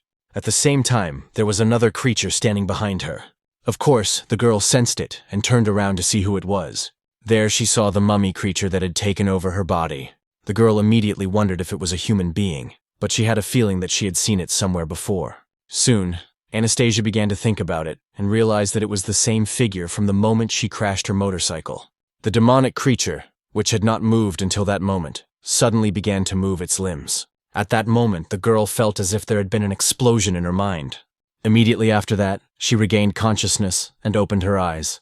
At that moment, Anastasia was in the main character's apartment. She was also quite frightened and wondered if it had all been just a terrible dream. After a few moments, the girl began to look around the room she found herself in and was curious about where she was. The most frightening thing she discovered at that moment was that someone had changed her clothes. Now she only felt a sense of freshness and comfort, and that confused her. Then she looked at her chest and realized that someone had taken off her underwear. But what embarrassed Anastasia even more was that even her panties had been removed. So she wondered if she had really crashed into a ghost today, and, in any case, she was in someone's house, so she needed to think about it first. The girl thought that she had been in an accident and crashed into the monster she had seen in her dream, and then she saw fireworks, and after the release, a disgusting monster was chasing her. Then a young man who appeared from the sky defeated it and carried it away to heaven, which also reminded her of some terrible memories. But does he really exist? Or was it all because she was trying too hard to stay strong? But perhaps this time she hoped so much that someone would protect her that her mind invented a person. The guy she saw there was strong and had a pretty warm smile. If someone like him had been there with her, he could have protected her. Suddenly, the front door to her room creaked and caught her attention. Anastasia looked at the door and saw a half-naked guy there who asked if she was awake. The girl was very embarrassed by this and thought that he really existed, but it was he who had taken off her underwear, although she could not imagine that he would turn out to be one of those people. Because of this, she grabbed the pillow that was on the bed and threw it right at the guy. David got angry and shouted that she was the one causing trouble, and couldn't she see that he was brushing his teeth? Anastasia didn't miss her chance and blinded her opponent, hitting him and calling him a pervert. At the same time, the girl thought she would cause him severe pain. but the guy didn't even move. She also hit her foot very hard, and the hero asked her what she was doing. After all, he had saved her out of the kindness of his heart, and she dared to attack him. Anastasia yelled that he was a pervert and asked who gave him permission to take off her clothes. At that moment, she wondered if the guy was made of steel, because it hurt a lot. David said that she was completely wet and could catch a cold, so she took a bath at the same time. The girl became even more embarrassed and angry, and asked what he was talking about. Had he bathed her too? The hero noted that the master had told him that only married couples could bathe together, and it was obvious that he hadn't bathed her. After that, the guy turned his attention to the front door and told him to leave. Anastasia turned her attention to the door and was stunned to see a monster come out of it. Pointing to the demonic creature, he noticed that this was who had bathed her and asked if she understood. After seeing this creature, the girl immediately hid behind the bed. Then, with tears in her eyes, she asked if this monster had touched her body. When the demonic creature heard this, tears welled up in its eyes. After that, it literally became disappointed and began to sob, while the girl was stunned and wondered if it was really crying. David said that she might look huge, but if you calculate her age by human standards, she is only a 5-year-old girl. So she needed to hurry up and apologize. Anastasia was shocked and immediately apologized. The hero continued, saying that she may look that way, but among demons, she is considered one of the tamed ones. His interlocutor was surprised and asked what other demons he was talking about. The guy continued to say that humans and demons exist in this world, but ordinary people like her don't know it. Moreover, one of them was inside her body. This information shocked the girl even more, and she did not understand what demon in her body he was talking about. David noticed that this was a big hassle, and asked the demon if she could explain it to her herself. The creature came closer, and Anastasia said she was sorry that it had turned out that way, but her companion said that it was okay, because she was the one who had scared her. After that, she asked what the girl wanted to know, and she would tell her everything she needed to know, and her companion asked why she was in this guy's house. The demon noted that the ghost company had ordered David to take her away, and the girl was curious about what kind of ghost company it was. The interlocutor said that the ghost company had a very complicated relationship with demons, and she would tell her everything from the beginning, to which the girl agreed. The creature said that they, like demons, had lived in this world since ancient times, but most of the evil demons treated humans as food. In the beginning, humans lacked the ability to fight evil demons, so they continued to be eaten. Many years later, people with outstanding abilities appeared, and they stood out and fought bravely against the demons. Organizations were created and called sects. Each sect took on the responsibility of protecting people, and from that moment on, they gained more and more abilities. However, this also meant that human rulers began to fear the powers of demons, and for this reason, the Taoists were persecuted. After some time, the demons invaded without warning and, through their combined efforts, unleashed a great war. At that moment, the Taoists lacked the strength to fight back. As a last resort, the founder of the secret Taoists sealed most of the demons inside a jade seal. The artifact he used was called the Supreme Seal, and after this incident, the remaining demons signed a treaty called the Truce. They agreed to coexist harmoniously with humans, and later a ghost company was created to manage the demons living in the human world, as well as demons that could harm humans, and that's the end of the story. Anastasia mentioned the demon that, according to her, was inside her, but her interlocutor said she'd better ask David about it. So they both turned their attention to the hero, who was standing next to them. The guy used the power of his eye and noticed that she was just in time, because it was time to do some real work. The girl looked at him in surprise, not understanding what he was talking about, but the main character smiled slyly and told her to lie down on the bed. Anastasia was taken aback by this suggestion and asked what he meant. David said he had no idea how many times the demon had taken over her mind, but there was much more demonic aura in her body than there had been last time. So, to put it simply, if left unattended, her consciousness would be consumed by the demon inside her. Anastasia thought that the demons he was talking about were probably the monster that appeared in her dreams, but she wondered what he would do to her. The girl saw the movement of his hands and asked what the gesture meant and if he was going to cast some kind of spell on her. But the hero smiled and said that he had no chance to use this technique at all, so he would take this opportunity to practice a little. Immediately after that, with a sharp movement, he used his power and touched the girl's forehead. This threw her back onto the bed as if a shot had been fired. It was a mental journey called independence. The demonic creature on the bed was surprised by what was happening, so she turned to the owner and wanted to ask what had happened to the girl. But at that very moment, she noticed that the guy's eyes were closed, and he was literally falling forward. After that, he landed on the bed in free fall and stunned his interlocutor with this. The demon thought that she had never seen this technique before, and the guy had fainted, but he should be fine, although with their current situation, maybe not. David was next to Anastasia, and it looked like he was hugging her, so the girl thought they looked like a couple. A few moments after what happened, Anastasia opened her eyes and realized she was somewhere else. She wondered if she had returned to that same dream again, because she felt so weak and couldn't move at all. Suddenly, she heard a voice telling her that it was not a dream at all. The main character was there, and he told her that it was her subconscious. Anastasia was surprised and asked why he was there, and how he knew what she was thinking. The hero said that it was because his consciousness was higher than hers, which is why he knew everything she was thinking and could sense what she was feeling. By the way, there is a reason why she cannot move. It was because her consciousness was gradually beginning to dissipate. Anastasia looked around and wondered if these white streaks of light were her consciousness. After that, she wondered what would happen when her shining form completely disappeared. David said that what she feared would happen, because her consciousness would disappear forever. In other words, she would simply die. But the girl shouldn't worry, because he would be there until he got rid of this guy before she disappeared. Then the main character turned his head in the other direction, where the demon was. The guy said that even the thought of fighting with his consciousness was already thrilling him. The demonic creature remained unconscious the whole time. But the moment David started to get closer, it came to its senses and opened its eyes. Of course, the guy saw this, and noticed that it seemed like he had regained his own consciousness after all. After that, it smiled and said that if that was the case, then it proposed a fight. The creature noted that it could be that he was indeed just a normal consciousness, but even if that was the case, he could still say that the guy had grabbed him. It turned out that his interlocutor had definitely revealed the creature's location and did not want to let him go. David said he'd had enough of talking and asked if he was going to fight or not. The demonic creature became angry and declared that Sean must have sent him there. He should just tell him where he was now, or the creature would eat him. The hero was angry and said that if it continued to say strange things, he would simply hit it. The moment he said that, he saw a blow coming at him. The creature in front of him literally instantly kneed him in the head. The body of his opponent was indeed strong, and the demon felt it with his leg. After that, he decided to attack with his hand and delivered a fairly strong blow right to the head. Because of this, the main character's consciousness was slightly scattered. But his opponent continued to watch him and was ready to deliver another blow. But just before doing so, he sensed something. He then jumped away from the main character quite sharply and felt that his instincts were telling him to run away from there right now. He was quite a distance away and didn't understand what was wrong with this guy. If his instincts were telling him to attack all this time, then was this guy really that strong? David became very angry at that moment and told the creature that he should not hit anyone in the face. The demonic creature understood that the man in front of him looked normal, but it was still unclear why his very existence caused the demon to feel threatened.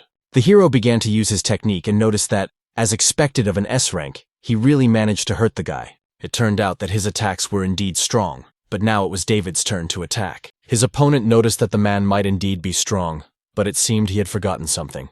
He forgot that this subconscious still belonged to him, so in the blink of an eye, the creature was right behind the guy. The creature then grabbed the guy by the neck and began to strangle him, also stating that this clown was created from his desire for revenge. It turned out that he was completely invulnerable, and the guy would not be able to escape from his grip. The real body said that the guy's consciousness was indeed strong, but he could still harm him. Besides, things are not so simple in his mind, because he can still do something. Namely, he says that he can create a real number of versions of himself, which is why he did all this. Of course, although their speed cannot compare to the main body, they are almost as strong as it is. As a result, it turns out that a blow from any of them is not enough to turn the guy's consciousness to dust. The demonic creature declared that the guy had indeed come to the wrong place and ordered his clones to attack him. It turns out that he is invincible here, and therefore the guy has no chance. The main character was a little stunned by what was happening, and saw a large number of clones heading in his direction. It seemed that the whole crowd was about to pounce on him and tear him apart, so he should have panicked. But David was completely calm and didn't even move a finger. He then stated that his opponent only had clones, which was very old-fashioned and lame. Immediately after saying this, he used his power and broke free from the monster's grip. Then David landed on the ground and was ready to fight the rest of the clones. And the moment he was on the ground, he smiled slyly, and his body began to deform. Soon, his eyes and mouth opened wide, and energy could be seen flowing out of them. There was so much energy that an explosion occurred, illuminating everything around for several dozen meters. After seeing all this, the demonic creature was stunned and wondered if this was the guy's true form of consciousness. David said that he pretended to be weak, hoping that he would use some perfect technique. The monster even hit him, and if that was all he could show him, then it was simplicity. And he was hoping to have a good fight. The demonic creature realized that this was very dangerous for him, and ordered all his clones to return to their positions. They all immediately rushed towards the main body to merge with it. Of course, the main character noticed this and didn't want them to reach it, so he attacked them. Where he was discouraged by what was happening and thought, could they really be completely destroyed? David happened to be near him and noticed that such a pathetic clone wanted to destroy him or something. It also turns out that he had recently called himself invincible. After that, he used her huge hand, not noticing that the creature was allowing him to teach him a lesson. The hero struck him with just one finger and remarked that he would teach him a lesson about what it really meant to be invincible. The helpless body of his opponent fell down, and David began his transformation again. The guy made his body look like a monster's body in order to approach him. When the hero got closer, you saw that his opponent's consciousness was already recovering, and it was very strong. Sean, whom the demon had mentioned, must have been his enemy while he was alive, but it was unclear what this creature had gone through in its life for things to turn out this way. Anastasia remained in the same place as always, feeling invigorated. She then turned her attention to her limbs and noticed that her body was fine again. The hero approached her and said that the war had imagined some kind of vessel, and now it was time to seal that guy inside. The girl was confused and asked what vessel and what else to seal. She did not understand what he was talking about.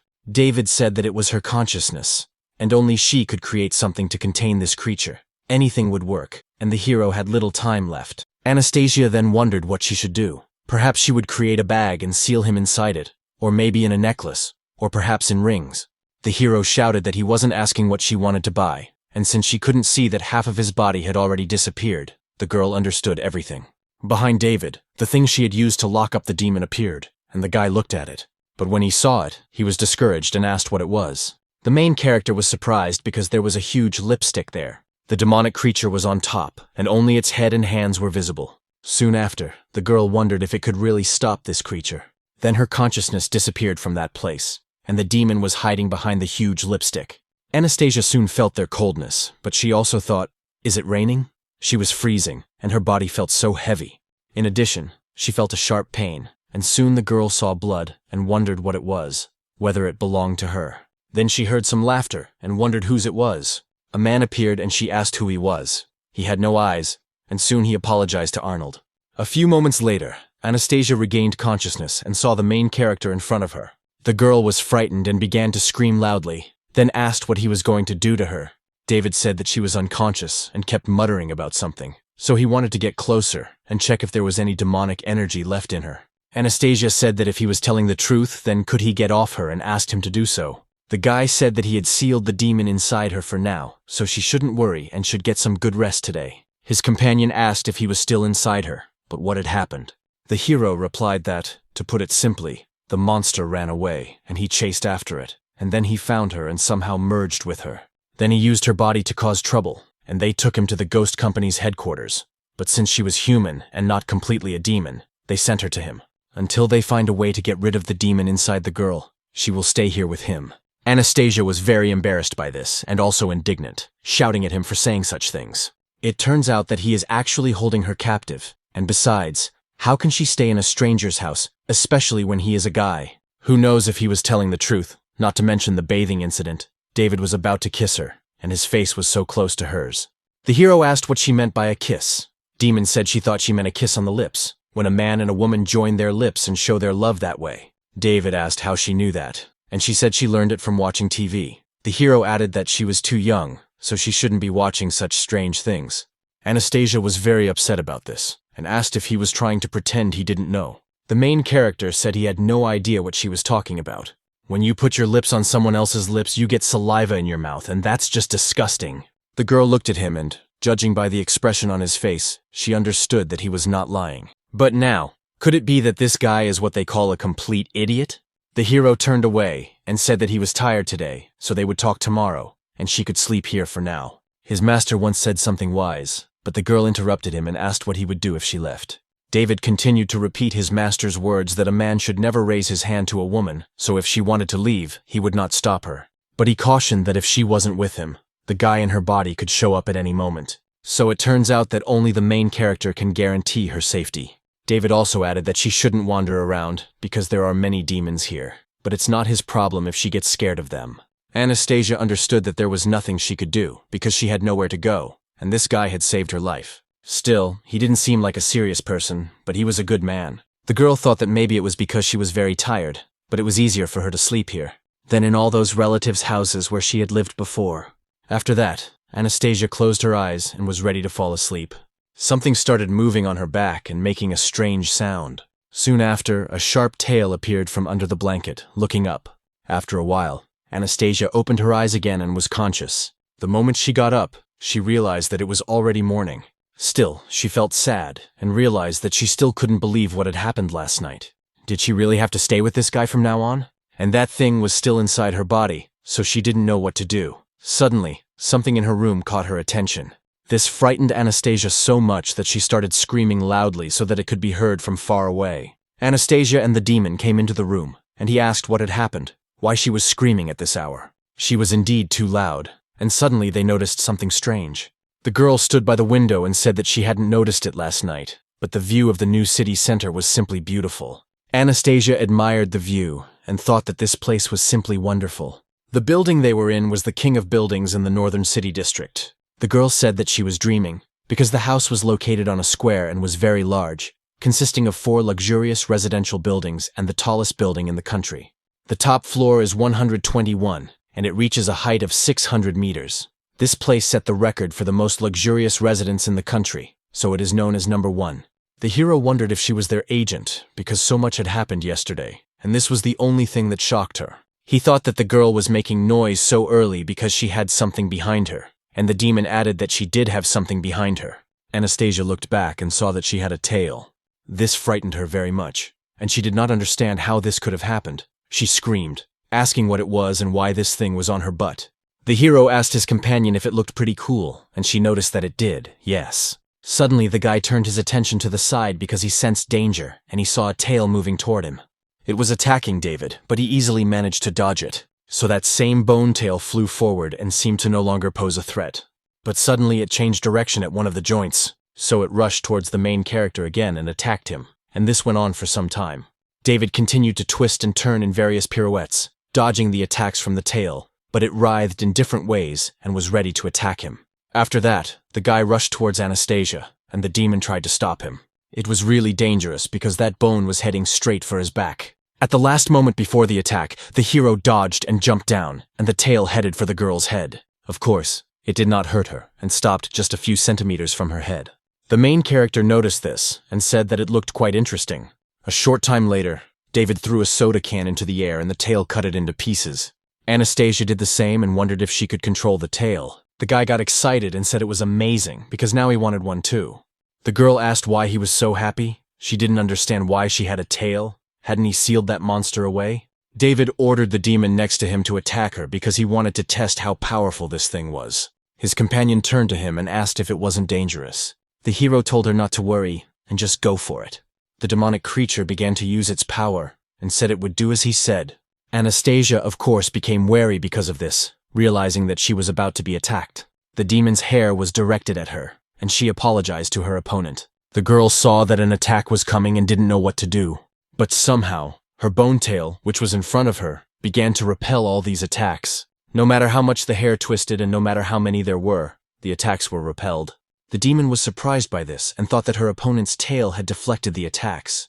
Soon, the hero said that this was enough, and that it turned out to be even more powerful than he had previously thought. He noticed that Anastasia's tail was comparable in power to a B-rank demon, and that she could control it, but it could also protect her in case of danger at its own will. He thinks that the tail attacked him because the girl was frightened by the surprise, so he thought she was in danger and attacked the strongest person nearby.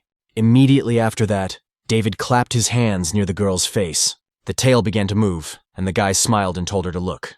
Then he attacked the guy, and he grabbed him and said that was exactly how it was. Still, it was just unbelievable, because even after sealing the demon's consciousness, she could still use its abilities. The girl was angry and noticed that he was so ugly that people would take her for a monster in this form. David asked if she really thought he was scary, and the girl replied that she did. After that, the guy said that he didn't understand her at all because her tail was so cool. And besides, last time she seemed to have a rock that she could hide. He told her to concentrate and try to make her tail smaller, and the girl asked if it would really work, but said that in any case, it wouldn't hurt to try. After that, Anastasia closed her eyes and began to concentrate, saying that the tail should shrink. Soon she opened her eyes and felt that something had happened. She then looked at her tail and declared that it had worked. David congratulated her and said that he had to get back to work, so she should be a good girl and stay there. He had never encountered such a case before. A human and a demon merged together. Now they could only observe the situation, and the girl tried to stop him. The hero asked if he was being unclear, because he had no idea how to extract the demon from her. Anastasia smiled and said that she wasn't talking about that, because she wanted to work with the ghost. David was very surprised by what he had just heard, and realized that it was clear to him that she simply wanted to die. The girl got angry and shouted that he shouldn't underestimate her. But while she was shouting this, the hero's phone started ringing. He picked it up and looked at it, then said that enough was enough because he had to work. Suddenly, the guy looked more closely at the screen, and his expression changed for the worse. The commander had sent a message saying that the company had decided to temporarily suspend all of his missions. So he should stay at home, watch over the girl, and wait for news. The demon saw that her master's expression had changed, and asked if everything was all right. The main character sadly showed her the message and said that he was now unemployed. Anastasia then remarked that perhaps she could help him. David glared at her angrily and told her to stop, because she was only making the situation worse. After all, it was because of her that he had lost his job. His companion pointed out that his mission at the moment was to make sure nothing happened to her, which was why they had removed him from other duties. Of course, this meant that he could not take on any missions from the company. But despite this, it turns out that they can still carry out personal tasks. The hero was initially stunned by this, but then, with a crazy smile on his face, he realized that she was right. Then his smirk turned into a serious expression, and he asked what they meant. Anastasia said that she would be responsible for finding jobs, but they would fight demons together and split the profits 70% to him and 30% to her. The girl offered to cooperate and continued to look at him with a sweet smile. Then she held out her hand and said that her name was Anastasia, and she was looking forward to working with him. The hero looked at her in surprise, but then shook her hand and said that his name was David, and that he was also looking forward to it. The guy hoped that she would not cause him any unnecessary problems. Of course, this was not what Anastasia expected, and she was a little surprised. David turned away and said that for many people, catching demons means putting their lives on the line. So she shouldn't think that, just because she's capable, she'll be competent enough for the ghost company. It turns out that the world is 1,000 times scarier than she could ever imagine. But for him, it's just a game. No wonder he was the best demon hunter in town. The girl was stunned and wondered if he had said all this just to show off in front of her. But he continued, saying that she should know that for people like him and her, staying in one place and waiting for orders is deadly boring. If she had enough skills to handle the job, then so be it. He would cooperate with her. The girl said that was a deal. At night, in one of the huge valleys of the Schlea, several young men, one of whom said that this was a restricted area on the outskirts of the city. Therefore, perhaps they should not have come here. His companion asked if he was afraid, because this was their secret base. He brought him here only because they were friends, but if he was afraid, he could go home. The boy said he would go with them anyway. Soon they all reached a building, and the boy said that this was their secret base. The boys stopped near a huge building, and the front door was boarded up. The leader smiled and said that he would now explain all the rules, and that the boy should close his eyes while they all hid. After that, he would count to 100 and see if he could find them, and if he could, he would become a member of their group. The boy said he understood everything. After a while, the boy stood near the huge building with his eyes closed and counted from 1 to 100. Soon he finally finished and, looking fearfully at the front door, said he was going in. After that, plucking up his courage, the boy ran inside, and only darkness could be heard from there. The other children were not inside, but were hiding behind a tree and smiling.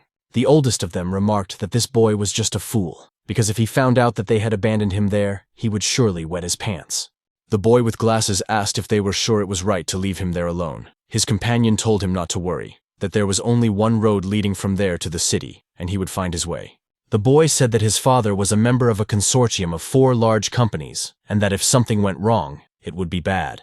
The boss said that the boy with glasses was talking too much today, and another boy said that it was true, that it was just a little prank, and that nothing bad would happen. The first boy noticed the status because his father's company had fired the boy's father, and after that he was still trying to be friends with him. He then said that he could bet that the boy was describing himself out of fear, and his interlocutor smiled and said as if he were admitting it. The same boy who entered the building and went looking for his so-called friends made his way through the building. It was quite dark there, so he used a small flashlight, thinking he had checked the first floor from top to bottom. so he hoped they were all hiding on the second floor. And this house was so scary, it was unclear how they used it as a secret base. He mentally begged his comrades not to scare him, because if he wet himself out of fear, they would definitely tell the whole class about it. Suddenly, the boy noticed something in the distance, and, looking closely, thought he had found one of them. But when he looked closer, he realized that he didn't look familiar to him. So he got scared and thought, could it be a little girl there, but why was she there? Suddenly he saw the silhouette move, and then he heard a voice telling him to leave. The same girl who had been standing motionless a few seconds ago rushed toward him at great speed. She stopped right in front of his face and shouted at him to leave immediately. Naturally, the boy was very frightened by what was happening, and began to run out of the building screaming. On the way, he started crying and with tears in his eyes, turned around to see if the girl was still there. But then he became even more frightened when he saw that no one was there. Immediately after that, he heard a voice somewhere near him begging him to play with her. The boy turned his attention forward and saw some kind of creature that told him to play with it. The hero found himself in some strange world and acquired new attire, ready to attack. Immediately after that, he fired and hit his opponent. But it turned out that it was just a game that David was playing at home. He turned to Anastasia and noticed that she had been sitting in front of the monitor all day, but she still hadn't finished. If things continued at this pace, it was unclear whether they would get any work done at all. The girl continued to click on the keyboard and soon announced that everything was ready. Suddenly, her attention was drawn to a sound coming from the front door. Anastasia glanced at the guy, and he was still sitting in the same place, so she realized that he hadn't even noticed the doorbell. And now he was acting as if he really lived there. Therefore, the girl had no choice but to go and open the door to see who had arrived. When she opened it, she was surprised to see a girl standing there. Anastasia hesitated for a moment and asked who she was. The girl smiled and said that she had brought her things, but that the motorcycle was now at the repair shop. After what the girl had just heard, she was stunned and couldn't believe her ears. So she asked if she was really that 5-year-old girl. Her interlocutor said that this was indeed the case, and apologized for not introducing herself at the time. She then said that her name was Yatun, but that she could call her Sophia. Anastasia thought that this simply couldn't be true, because it couldn't be true. No way. The girl remembered the huge green monster that had been a girl, and now she saw a beautiful little girl in front of her. Sophia said she was happy because now she could spend more time with her, but the girl thought it must be some kind of dream, because she couldn't be a child. Besides, looking at her chest, she didn't understand if she was really only 5 years old. Soon they went inside, and Anastasia realized that she understood everything, because she said that she wore human skin, although it sounded a bit harsh. The demon said that everything was not as bad as it seemed because she could not wear real human skin. She had a small black ball called a spirit bag, and when she pressed it, it enveloped her body, and she looked like a human. It turns out that it was David who chose this bag with an image for her. My interlocutor was surprised and asked if it was really him. After that, she got angry, threw something at him, and remarked that he was incorrigible, because how could he give such an outfit to a 5-year-old girl? He must be completely insane. David shouted that she was being rude because, after all, she was in his house, but she continued to hit and yell at him. The woman noticed that he had disappeared, dared to say something, and called him a pervert. The girl was only 5 years old, and he had chosen this image and considered it appropriate. And the hero said, "What's the problem? His master said that people like it. Sophia wants people to like her, and besides, this bag of spirit was hard to get, although he has no idea what is attractive about these 2 pieces of hanging skin." Anastasia looked at him in surprise and thought he was some kind of idiot. Was he really that stupid, or was he just pretending? Then she noticed her little companion and realized that people are not as kind as she thinks. Let her remember that boys will like her, but she can't let them touch her. Sophia looked at her and realized that she understood what she was saying. If she were human, her appearance would be her disadvantage. But she was a demon, and she didn't care what people did to her, as long as they liked her. It turns out that she is a liar, because if they knew what she really looked like, they would find her repulsive. Anastasia realized that all this sounded rather sad, so she approached the girl and touched her with her hands. Then she said that Sophia was a good little girl, and even though they are demons, she deserves to be treated with kindness and respect. After the little girl heard all this, tears appeared in her eyes. The girl saw this and realized that she had probably gone too far, but she didn't scold her and apologized for it. The little girl said that she was just like David, because they were both kind people. This was because they both said the same words to her. In one of the huge villas, the butler came to the boss and told him that the caretaker had notified them, and they had found 3 children who were with the young gentleman. However, there was something else, and the interlocutor noticed that he should continue. He went on to say that they had combed through the mansion they had talked about, but the boy had not been found there. The geolocation on his phone indicated that he was still in the house. As a result, they used thermal imaging cameras to search for him, but they couldn't even find a mouse. Even so, it seems that the boy continues to move around the house. The boss asked if he thought it was the work of demons, and if so, to contact the company. In any case, he should offer a large reward and request the best demon hunter. At that moment, the man cried bitterly and told his subordinate to bring his boy home. Anastasia said she was bored, so she opened a discussion on the internet about paranormal phenomena, where many people write about their experiences with encounters. They encounter mystical events and talk about how much it disturbs them, and some of the stories are more frightening than many books. So it seems that this is where the people who really need their help are. The main character asked if she was saying that she had found them a job. The girl said that she had written down the ones that seemed most plausible, and that it was too late now, so she would check them tomorrow as soon as she woke up. David said that she would go downhill if she continued to sit at home doing nothing, and he only agreed to her proposal because she promised to find a job. However, the guy was not very patient, and if she didn't have a job tomorrow, he would have no reason to deal with her. The hero didn't understand why she wanted to catch demons with him, and insisted on joining the ghost company. Anastasia said that in her current situation, she couldn't work, and besides, he couldn't sit at home forever and look after her. She would have the opportunity to earn money while he catches demons, and their cooperation would be fruitful for both of them. She thought that the most important thing was that the company would pay good money, judging by the size of the building, and he was really strong, so working together would ensure their financial security. The main character seriously said that catching demons was an unsafe occupation, but was she really ready to risk everything for a few bills? The girl confidently remarked that it didn't even matter to her what happened, because all she needed was money. David was surprised by this, but realized that his master was right. It turned out that all the girls in the city were willing to do anything for money. Anastasia shouted that it didn't matter if there was work tomorrow. He wasn't going anywhere, and neither he nor she could back down. After that, the hero said that he was going to bed and expected good news from her tomorrow. The girl became a little wary after that and thought that everything should go well, probably.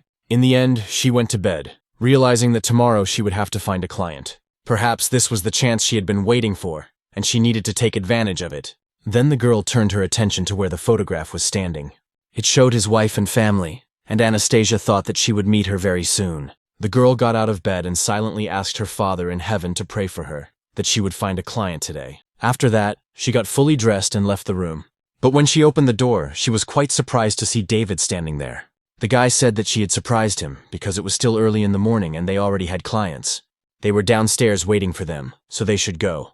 After that, they went downstairs together and headed straight for the men who were waiting for them. After the main character saw them, he noticed that it was just wonderful, and that they would probably have fun. Anastasia was wary when she saw these people, because they exuded some kind of terrible demonic energy. The men opened the door and said that their boss wanted to meet them at his residence, so they invited them to come along. They looked quite menacing, but politely asked them to sit down. The girl was scared because of this, and she wondered why she felt like they were being led to certain death. Soon, they didn't sit down in their seats, and the car drove straight to the residence of that very customer. Anastasia looked closely at the men in front of her and remained wary. The main character noticed this and asked if she felt it too. Then he smiled and asked if she felt that they were demons. His companion said that she knew it, because there were two ghostly figures behind them, but she thought it was just an optical illusion.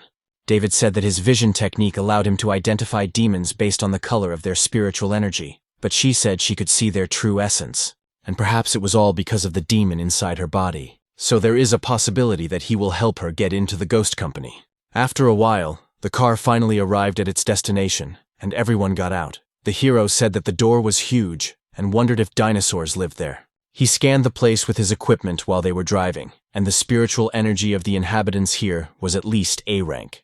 Still, it was overkill if the guards had been sent to bring them there. He then asked them when they planned to attack them. But together with the girl, they saw that the guards had started to change clothes and asked what they were doing. The guards apologized and said that they didn't want to damage their clothes, because they were quite expensive, so there was no misunderstanding, they explained. It turns out that the girl and the guy had entered private property, and now they were attacking them. This location had been chosen solely to avoid breaking the law. The girl asked what this was all about, and David said that, except in extreme cases involving legally registered demons, it is a crime to attack a person. But despite this, they found a loophole in the rules in order to fight him. The man said that if they could make their boss admit defeat within 5 minutes, they would allow them to see him. Anastasia was then asked to step aside for her own safety. The girl quickly began to run away, and the creatures transformed into their true form. And soon it turned out that they were huge wolves. After seeing their true form, the main character smiled, and his opponents began to move towards him. One of the demonic creatures rushed towards the hero quite briskly, and he managed to jump out of the way at the last moment. He smiled again and said that he was indeed fast. David began to move upward in order to jump away from his opponent for as long as possible. But another creature was waiting for him in the sky, and so the guy was caught between them. Of course, he saw their attack at the last moment, and the girl watched it all from below. Anastasia was alarmed by the situation and shouted at the guy to take care of himself. When David was in the sky, he said that he had previously thought that his legs alone would be enough to defeat them. But he added that it seemed he had underestimated them, so he should fight. So after that, the guy raised his hands, which had been in his pockets the whole time. And literally a few seconds later, there was a huge explosion in the air, causing rocks to fly in all directions. Anastasia was stunned by what was happening and tried to dodge the debris. After that, she looked up, not understanding what was happening there. The main character, in turn, continued to fight the monsters, striking them in turn. The girl wondered what had happened and didn't know what to do. All she could see in the sky was a huge stream of energy spreading in different directions, and because of this, she couldn't see anything. David, using his tremendous speed, managed to fight off both monsters at the same time. Soon he grabbed both opponents with his hands and declared that he no longer wanted to fight them. Then, at tremendous speed, he slammed the creatures' heads together and told them to calm down. The creatures were terrified by what was happening, as they had not expected such a sudden attack. Finally, Anastasia was able to see something in the sky, but it shocked her. Just a few seconds after the battle subsided, one of the creatures landed right next to her. The demon landed with such tremendous speed that it pierced the ground and stuck into it. The girl wondered what had happened, because she heard an explosion, and then something flew off to the side. While she was distracted by what had happened behind her, another explosion sounded. It was the main character, who had landed another creature at tremendous speed with his hand. Then he climbed onto the monster's chest and asked how they liked the fight, and if they would admit defeat. One of the creatures began to climb with its last ounce of strength. It declared that they were mercury wolves and would never admit defeat as long as there was a chance of victory, so they proposed to continue the battle. The main character declared that he was indeed a brave man, and that it seemed he would have to fight seriously. Just as David was about to attack the mercury wolves, they felt a chill run down their spines. The ordinary blow that the guy was about to deliver filled them with fear. And all this happened because he looked powerful enough. But not just powerful enough to destroy an entire city. The creature had already imagined this scene in its mind and was therefore very frightened. Then the wolf immediately declared that he admitted defeat, and Anastasia realized that the fight had lasted less than 5 seconds. And now this bloodthirsty monster was obediently wagging its tail, so the girl didn't understand what was going on. But damn it, she missed it. The girl saw that the other creature did the same, then declared that if his brother had surrendered, he would also admit defeat. Soon, the guards declared that they had heard about the guy's incredible strength, and were willing to risk their lives to keep the battle going for 5 minutes. If they succeeded in this, it would bring honor and respect to their race. But they were naive, and did not last longer than 5 seconds. So he apologized to the main character for their recklessness, while Anastasia begged them to put their pants back on. A few minutes after the incident, the huge entrance gate swung open and the hero declared that he was bored after a few blows, and had already read their strength. The girl asked if that was all, and the guy replied that after that, it was no longer interesting to fight. He then asked how many blows she had noticed, and the girl replied that she had noticed one, but the hero pointed out that he had struck him twice. The wolf asked if his tribesman felt something strange, because he had struck him, but the blow had not hit him.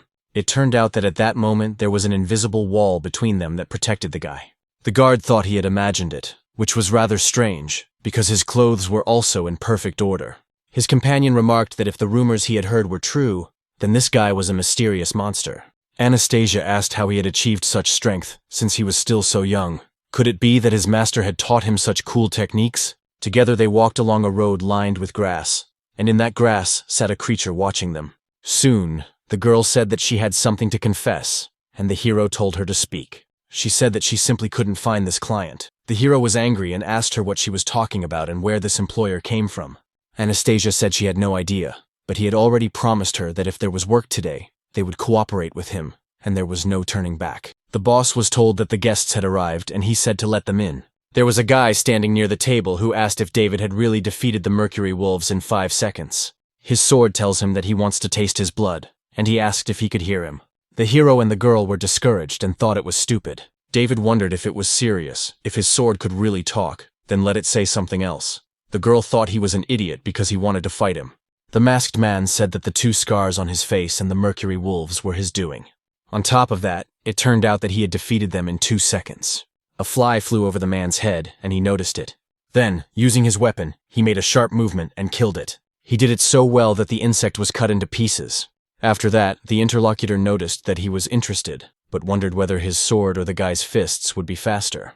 The main character continued to stand still and did not move, and his opponent struck him. After that, he used a skill called Flying Fish Dawn, and because of this, many cuts appeared there. But literally a few moments later, this masked man with a weapon in his hands flew out of the window onto the street. He did it so fast that he couldn't stop right away. When the guy fell to the ground, he thought that the hero didn't even flinch when he rushed towards him, also came out unarmed, and then the blow happened. The man, who was still on the ground, noticed that someone was approaching him. The hero said that he hated rude people like that man, because he had attacked him for no reason.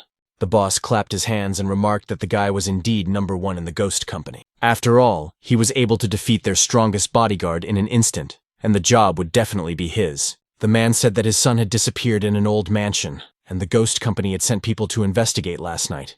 Of course, it turns out that they found nothing there, but the man is sure that the boy is there, if it is the work of a demon, and even the company could not cope. So he must be incredibly strong, and the man asks the guy to help him find his son, because money is no problem. The hero is excited because he is incredibly strong, and the girl is excited because money is not a problem. David said that it all sounds cool, and he accepts the offer. Anastasia said that they will definitely find his son. Suddenly, the man who was supposed to give them the job changed his expression dramatically. The girl also looked to the side and saw a boy standing there, but she was stunned by this because she saw demonic power in him.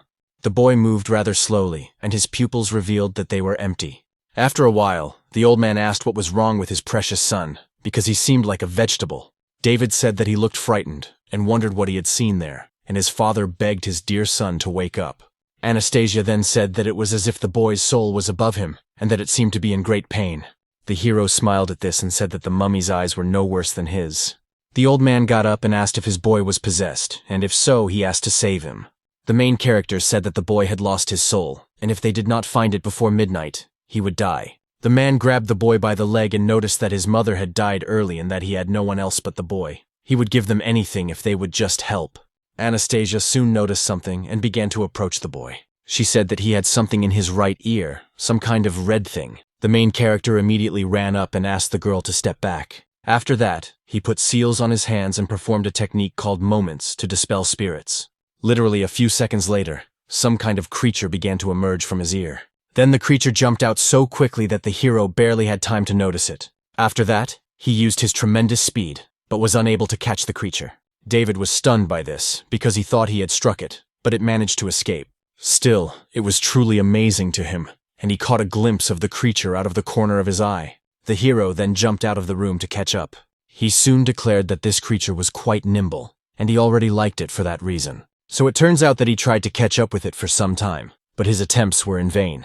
The guy with the sword in his hand saw this and said that this was his chance to show his abilities, so he used his fishing skill called Moonlight.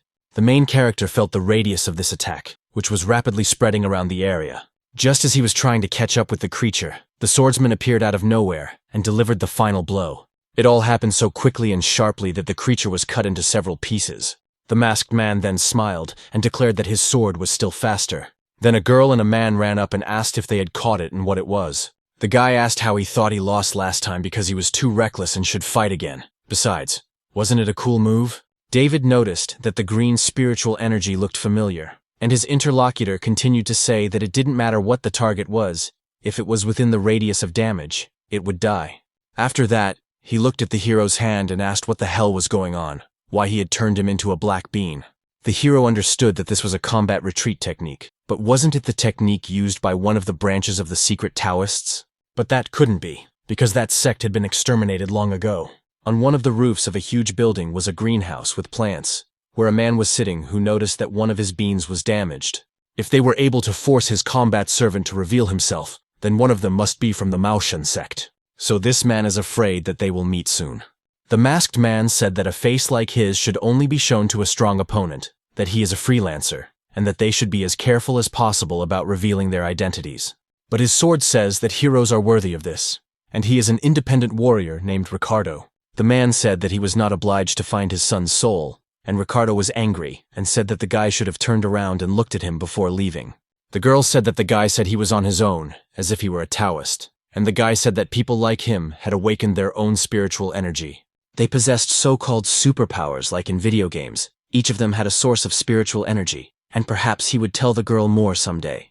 She said she would behave herself, and the hero wondered what would happen if it was the work of the Fangxian sect. They are ready to jeopardize the honor of their master with their despicable actions, so they should be taught a lesson. The girl asked why they needed to go there at night, since it was 4 hours until dawn. David said that those who are good at hiding, like the guy, are most noticeable at night. Therefore he said that they should go in, because the sooner they finished, the sooner they could go back to their beds. Anastasia looked closely at the huge building in front of her and became alert. Her eyes began to change shape at that moment, and a demonic power appeared, and at that moment she heard a voice telling her not to go inside. She became wary and did not understand who had said it, but control of her right eye was no longer hers. And from that moment on, all the girl heard were words telling her not to go in. Anastasia clutched her head and did not understand if the demon inside her body had already awakened. Suddenly, she realized that something had happened, and the image before her eyes began to blur. Shortly after that, her right eye changed back to its normal human form. But now she didn't understand where she was, because it was a strange place. Soon the girl saw an urn and wondered if she was back in her subconscious.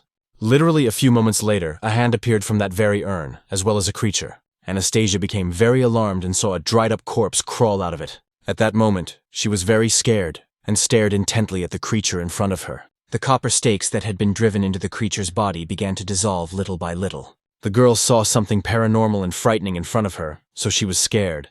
The body of the creature in front of her began to be covered with skin, and soon it looked like a boy who was begging not to go there because he didn't want to be locked up again. He had no face, but he kept saying that he didn't want to be locked up. Anastasia saw a picture in her subconscious of him in the barrel, submerged in it. It was the prolonged loneliness of this creature, sitting alone and crying. Soon the girl returned to the real world and did not understand why she was crying now. She was kneeling, and David approached her, asking why she was crying. If she was afraid, he said, she should just not go in there. Anastasia said that wasn't true, because she felt like she had been in her own subconscious just now. It was there that she saw a dried-up body that had turned into a faceless child. She felt that it had been kept in the urn for a long time, and she could sense its fear, pain, and loneliness. Of course, she doesn't know why, but she wants to cry even now.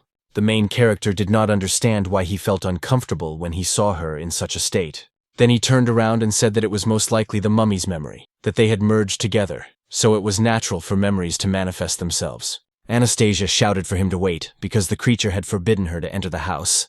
David became alert and asked what she had seen. She said she hadn't seen anything and didn't know if it was because of the mummy, but just standing on the threshold of this house was incredibly scary. The guy wondered how the monster knew to run away, since it had not only better eyesight, but also better sensitivity than him. David told the girl not to be afraid, because he was with her, and if she felt danger, she should stand behind him. Anastasia remembered him, and remembered his words that she shouldn't be afraid because he was with her. She also remembered his words that when she sensed danger, she should immediately stand behind him, and when he said he was glad she was alive. She also remembered the moment when David said that he had come to save her. Anastasia understood that, of course, he might be a narcissistic, selfish, and petty scoundrel. But despite this, his words made her feel safe, so she asked him to wait because she was afraid of the dark. David said he didn't want to leave, his hands itching to fight someone, and his companion asked if he could slow down because she was really scared. When Anastasia first entered the building, something happened with her first step. A strange, ominous energy formed around her. The girl felt as if someone was watching them, and the atmosphere had also changed. Then she turned to the main character and asked him to come over for a minute. Anastasia went outside, and just as she thought, it happened. The main character also came closer to her after that. After that, they saw together that the building they were standing next to was floating in the air with a huge piece of land. The girl wondered if they were really in the air because they had literally just been on the ground. But David said that it was simply impossible to fly into the air in such a short period of time. So most likely it turned out that they had entered another dimension. His companion paid attention to him, and the guy began to insert some kind of seals. Not understanding what was happening, she asked what he was going to do. David used a rune suppression skill called Borrowed Thunder, and declared that he would destroy this dimension with his own power.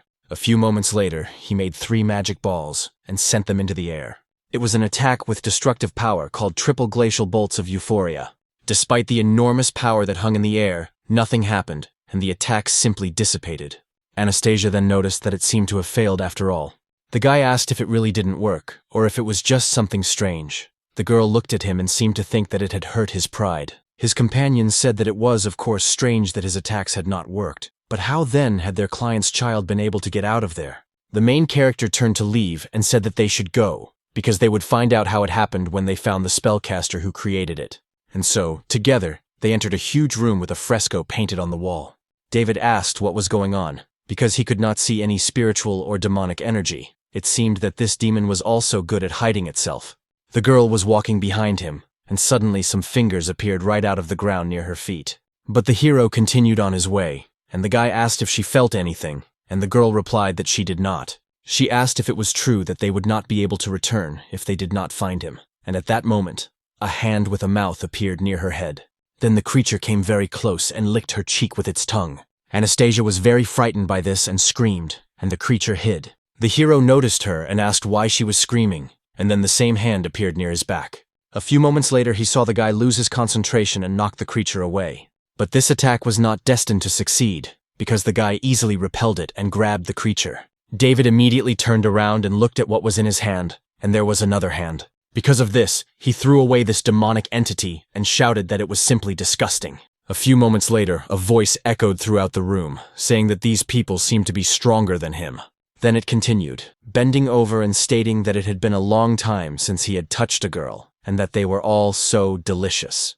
The main character was annoyed and shouted that it was enough talking, and that they should get their asses over here. And then, from the wall with the drawing, hands began to appear, as well as something resembling a head. The guy and the girl turned their attention there and waited for the creature to appear. And when the head of this demonic creature appeared, it told the guy to leave the girl alone, and maybe it would spare him. David was already very angry at that moment, and asked Anastasia to step back. It turned out that the demonic energy of this thing in front of them was 5 times stronger than the mummy inside her body.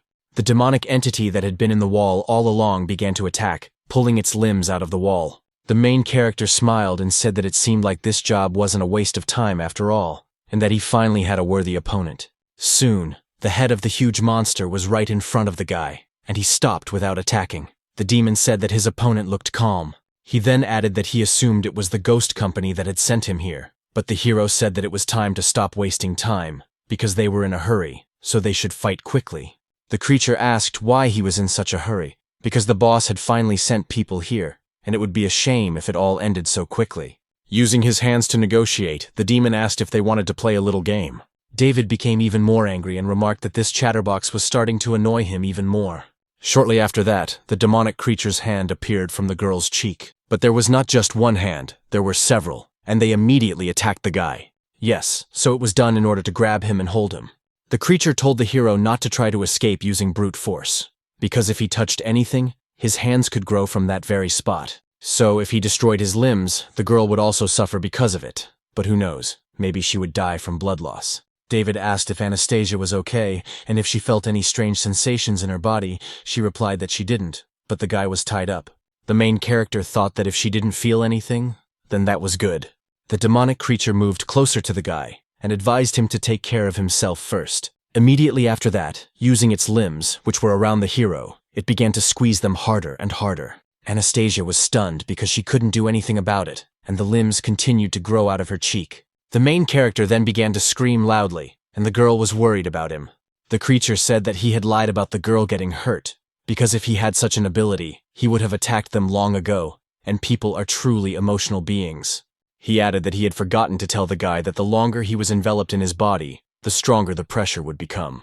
Now that same boy was most likely experiencing incredible pain, and perhaps that would finally shut him up. Anastasia was quite angry about this, and could no longer control herself. The demonic creature reached out his hand to her and said it was time for them to have some fun, but she easily dodged its attack to the side. After that, the limbs that had come out of her cheek began to tear off one after another. When the demon saw this, he was stunned, because he did not expect her to be able to tear them off. Also, the place that had been struck on her cheek began to heal when she used some kind of power. The demonic creature did not understand why her aura had changed so unexpectedly, so thoughts began to creep in that she might be a monster.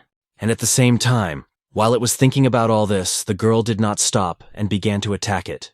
Using her enormous demonic power, she struck the creature directly on the head. Of course, it was an attack he did not expect, so he easily dodged it. The monster hit the wall from which it had emerged and remained there for some time. Anastasia approached David and noticed that she couldn't believe he would lose consciousness from something like that, although there was nothing wrong with that, as long as he remained unconscious. Now she was using the demonic power hidden within her to protect him. The demonic creature became very angry and, calling her trash, declared that her end was near. Immediately after these words, limbs began to appear from various points in the building, and the demon declared that he was actually quite interested now. At the moment, it wanted to know how long she could hold out against it. Anastasia thought that since she had decided to join the ghost, there was no point in staying behind David. It turned out that her body was no longer what it used to be, and now it could even fight. However, it also meant that the demonic energy of this monster was 5 times stronger than hers, so she would not be able to win in a one-on-one battle. All the girl can do at the moment is circle around him. Of course, there is a chance that she will be able to hold out until David wakes up. After a very short pause, the demonic creature began its attack, using its limbs. Anastasia saw that an attack was coming and thought she could handle it. But after a few moments, she was surprised because she didn't understand why her tail wasn't appearing. The demonic creature had already almost touched her and was ready to attack. But in the end, it failed, because when its limbs approached the girl, a gust of wind appeared and scattered them. Anastasia was surprised and did not understand where these gusts of wind came from. As a result, the demonic creature's arms, which were supposed to attack her, simply flew off in different directions. At that moment, the main character approached the girl and noticed that she was indeed doing quite well. But it turned out that it wasn't his style to be protected by a girl. She looked at the guy and happily announced that he had woken up.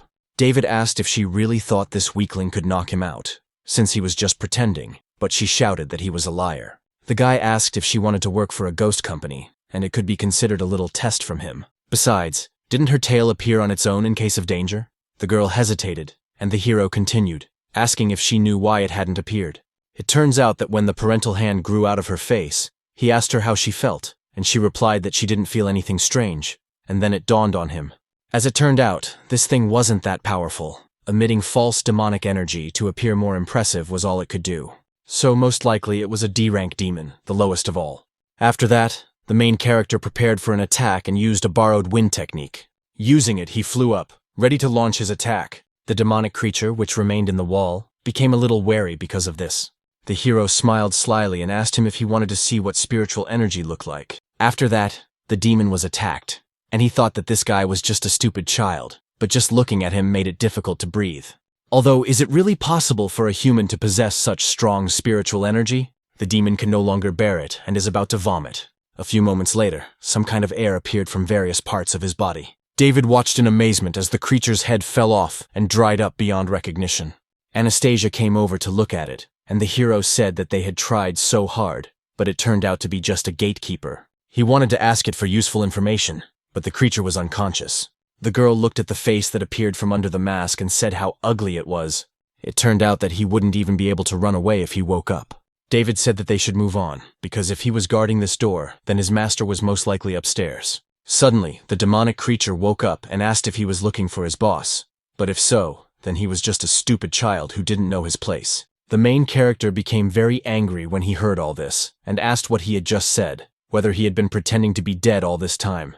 He then declared that he suddenly felt a strong desire to kick his ass. The interlocutor smiled and thought that he was really easy to provoke, but his goal was his companion. When Anastasia turned around to see what would happen between David and that creature, a door appeared behind her, and limbs came out of it. The monster tried to grab the girl and thought that it would be easy to take her if the guy wasn't with her. At that moment, when the main character was distracted by the creature in front of him, he heard the girl screaming behind him. He turned around and asked what had happened this time, why she was screaming. But at the same time when the guy turned around, he saw nothing. Because of this, the hero was, of course, stunned, and asked where she had gone, and the monster also disappeared. Anastasia found herself in some other place and asked where she was. The creature's limbs were near her. In order to figure out what had happened, the girl started shouting the guy's name. But since he did not answer her, she walked along the corridor. In one of the rooms of this huge building, where the hero and the girl were, there were quite a lot of soft toys. These were not just any toys. Their eyes glowed, and a large creature sat in front of them. The demon with limbs returned to this room and told the boss that he had caught the girl as he had asked, then asked what he should do with her. The large, dark, demonic creature sat and ate a large amount of food that was in front of it. And then, after stuffing food into its mouth, it decided to let her walk free for now. After all, she would remain with him forever. At that moment, Anastasia was walking down a dark corridor, thinking that she had parted ways with David. It was a huge building, strange indeed, but it was unclear what all these rooms were for. The very demon they had fought did everything to separate them, but it was unclear for what purpose. While the girl was thinking about this, some kind of creature appeared above her in the corridor. Anastasia noticed it out of the corner of her eye and looked up to get a better look. But there was no one there, so she wondered if she had just imagined that someone was staring at her. Suddenly, she heard children laughing ahead in the hallway, and when she looked up, she saw some children. So she wondered if other children were here too. She immediately ran up to them and tried to stop them to help. But she was stunned when she saw that they simply walked through the wall. This made Anastasia wonder if they were souls. She was very frightened and upset that the souls of children were here. But at the same time, if we're talking about souls, aren't they here to find the soul of that very boy? So there might be various clues behind the door of the hotel where she was staying. Plucking up a little courage, Anastasia approached the door and threw it open. But she saw nothing there, because it was just an empty room with quite a lot of furniture. Of course, the girl was surprised by this and wondered where the children could have gone. At the same time, there was a jar on the table, and Anastasia approached it to see what was there. She asked what it was because it looked like there was something inside. Soon after she got a little closer and looked inside, she saw that there was a dog in there. This frightened the girl very much, so she fell to the floor and started screaming. Anastasia did not understand why there was a stuffed dog there because it was so disgusting. On top of that, a strange smell began to appear in the room, and she noticed it.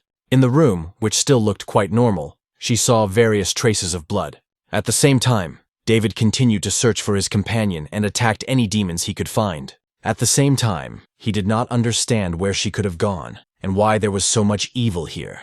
Anastasia thought that just a second ago, the room had looked extremely clean and tidy. That's why she didn't understand where these strange colored splashes, resembling blood, had come from all over the room. In order to better understand the situation, the girl approached the bed, which had the most splashes. There, in the very center, she noticed a human silhouette. Even though she only took a small breath, she could smell a hint of metal, so maybe it really was blood. Perhaps she could not only see souls, but also long-gone bloodstains. After that, Anastasia looked up and thought that it looked like a family portrait, and that it must be the previous owners of this mansion. Next to that man is most likely his wife and child, but why was the canvas cut? Could it be that the figure on the bed is the child from the painting? This place frightens the girl, and as she suspected, someone was killed here. At the same time, there are traces of blood on the floor, as if the child had been dragged. The trail led somewhere in an unknown direction, so the girl was curious to see where it led. Since she had received such obvious clues, she wondered what awaited her at the other end. Most likely, it was a child's room, but there were practically no fingerprints here. Only on the floor itself is there a small pool of blood. Anastasia wondered if the child had been attacked in this room, and then dragged to the parents' bedroom. Most likely, the child was killed on the bed, given how much blood there was, and it should be assumed that the killer had a weapon such as a knife, which he used to stab the child. It is unclear what enemies this family had, that they would be capable of killing an innocent child so brutally, or perhaps the killer was not human at all. After a moment's thought, the girl noticed a cabinet with a book on it. When Anastasia opened it, she saw quite a few children's drawings. In these drawings, you could see pictures of a man attacking a woman, and some kind of secret about her father. The girl did not understand what made him behave this way, and even kill his own pet, probably the dog whose corpse she had seen earlier in the vessel. But she doubted that her father had killed his own child, and besides, why would he put the key in the dog's mouth? Of course, it was unclear what the secret was, but she needed to figure it out. Anastasia opened one of the cabinets and saw a knife with traces of blood on it, which meant that it was probably the murder weapon. Of course, this was useful information. But was the key really in the dog's stomach? She never thought she would have to do something like this while hunting demons. However, none of that mattered now. If she wanted to work for the ghost company, she had to do it, and she mentally apologized to the dog. After that, the flask containing the animal's corpse was smashed to smithereens, and the girl swore she would never do anything like that again. At the same time, she hoped that this would help her find the child's soul as soon as possible. Soon, Anastasia did so, and decided that when she succeeded, David would be shocked, but it was unclear why this key. Suddenly, she remembered that she had definitely seen a safe in this room. After that, the heroine approached it, and opened it with the key. As she had thought, it fit, so she took out some kind of thing and thought, could the secret be this notebook? The girl looked at the cover, and there were many words written on it about what should be killed. On page 1, the man wrote that it was the worst money of his life. The workers took everything from the workshop, and he wanted the girl to have a secure life, but now it was impossible. The man went on to say that the best things that had happened to him were his wife and the birth of his child, that only his wife could help him, and that they had decided to settle in a mansion outside the city. He followed the advice, and his life got better. The mansion is close to nature, and there are lots of kids there, so it would be nice to live like this for the rest of his life. The next page said that his wife was not like that, because a letter had arrived saying that she and the servant were trying to kill him, but the man did not believe it and wanted to fire the servant. A month passed, and his relationship with his wife got even worse. He was tormented by hallucinations, headaches, and nightmares, and he started thinking that his daughter didn't look like him at all. It went on to say that some black thing kept smiling at him, so he killed the dog, and the child threw a tantrum that almost made his head explode. The next page said that he had killed his wife and child, and made it so that now they couldn't even meet in spirit form. The villain's soul would be locked in this damn mansion forever, and he could finally die in peace. The girl was stunned when she read all this. A few moments later, she threw up right on the floor. Anastasia thought that when she cut up the bodies, the dogs didn't even come close to making her feel this sick. It turned out that the owner of the house was possessed, but how could he have killed his own wife and child so brutally? The girl's thoughts were interrupted by the creaking of a closet, whose door opened by itself. And after that happened, a rather frightening and dark energy began to emanate from it. Anastasia, alarmed, turned toward it, realizing that the wardrobe had opened by itself. It was most likely her father or the vengeful spirit of the child, but whatever it was, she had a bad feeling about it. If the girl's tail did not appear, it meant that she could handle it herself, so there was a high probability that it was the demon who had created this dimension. So at that very moment, it was already interesting to find out what it was. Since the door stopped opening, the girl thought that she would have to find out everything herself. Suddenly, she withdrew her hand and thought that everything was going too smoothly, because the child's soul had led her to this room, where she found many clues. And the closet had unexpectedly opened by itself. No matter how you looked at it, it seemed like someone was leading her by the nose, and on top of that, this demon was able to create fake demonic energy. So perhaps the demons here could hide their presence, and after all, such scenes were often shown in movies. Anastasia is more vulnerable than David. She is still alive only because she is cautious, but she has begun to neglect this quality. So, most likely, it turns out that it is not worth opening, because right now the most important thing is to find David and complete their mission. If she falls for the demon's scheme, she will not only become useless, but also an extra burden, while at the same time, something began to appear from under the ground behind her. Soon, the girl heard a voice asking her to help and save it. The spirit kept saying that the girl was the only one who could help it. Anastasia paid attention to it, and saw that it was a little girl floating in the air. She asked her not to be afraid, because if she wanted to kill her, she would have done so long ago. The heroine was stunned by this, and asked if she was really that child. Her companion said that she had brought her here so that she could learn her story, and perhaps she would believe her if she did her a favor. In gratitude, she could tell the girl the secret of this mansion, because if the girl was not mistaken, they had come for the boy in the cap. Anastasia was surprised and asked if she really knew where the child's soul was. The little girl said that if she could tear that old piece of paper off her body, she would tell her everything she knew. Her interlocutor asked about her body, and the little girl said that it was in the closet. Of course, the heroine was very scared at that moment, but she went to the door to open it. When she opened it, she was stunned and couldn't understand how a man could do such a thing to his own daughter, because it was inhuman. Judging by the diary entries, her mother hardly seemed like the type of person capable of intrigue. Inside the closet was a dried-up corpse with an inscription nailed to its forehead. Anastasia couldn't change it, and it drove the girl's father crazy since he had done such a thing. At that moment, the heroine saw memories of the creature that was inside her, and she could see how it was locked up. The man tried to get out of the barrel they had put him in, but they wouldn't let him, and then they laughed very loudly. Soon after, Anastasia's eyes were taken over by a male creature. At the same time, the girl was already holding the inscription in her hands and tore it off her head. The little girl who had been begging for help was freed from the curse at that moment. The dark silhouette that remained on her face changed to the normal face of a little girl. Then she cried and thanked them for freeing her, saying that now she would be able to meet her parents in paradise. Her companion did not answer her, so the little girl asked what had happened. At the same time, a demon took possession of the body and declared that he was not amiss. After that, he paused for a few seconds and said that his name was Arnold. Then the bone tail reappeared and attacked the girl's body from behind. Then the demonic creature said that he was extremely curious to know who had the courage to lock him up again. David asked why these things were so afraid, but no one could tell him anything useful. There was a barrier on the second floor and he couldn't get there, even though he had basically finished on the first floor. If his sister Lucy found out that he had let the girl out of the apartment and found a job, and also lost her, everything would be bad. Now he was sitting on a huge mountain of demons.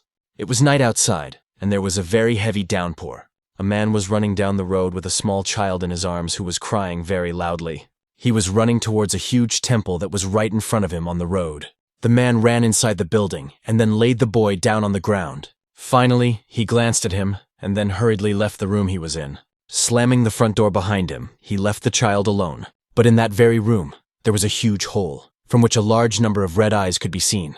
They stared intently at the child lying on the ground, and it turned out that they were large rats. They were all very hungry, so they immediately rushed at the child below. At that moment, a large number of souls were flying around in this huge mansion. Arnold cut open the baby in front of him and declared that she was finally free. The little girl thought, could this be the creature that the rat wanted to keep? He must be a demon inside this girl's body. Arnold looked closely at his interlocutor from the state and felt it. The little girl said fearfully that they were alike because they were both lonely children. The demonic creature was surprised at that moment, because it suddenly felt some kind of pressure. His companion said that the rat was angry because he had scattered her soul, so before she disappeared, she asked him to listen to her carefully. It turns out that he can control the space inside the mansion, and all attacks against him are useless, so it is simply impossible to destroy him in this place. In other words, at the moment he is simply invulnerable. But even so, there is a way to defeat him, and suddenly something strange appeared behind the little girl at that moment. The little girl continued to say that once she saw something, and suddenly hands appeared from that space and grabbed her. They covered her mouth so that the girl couldn't say anything. After that, her body was pulled right into the circle that had appeared behind her. Arnold watched the situation closely and realized that the portal was still open.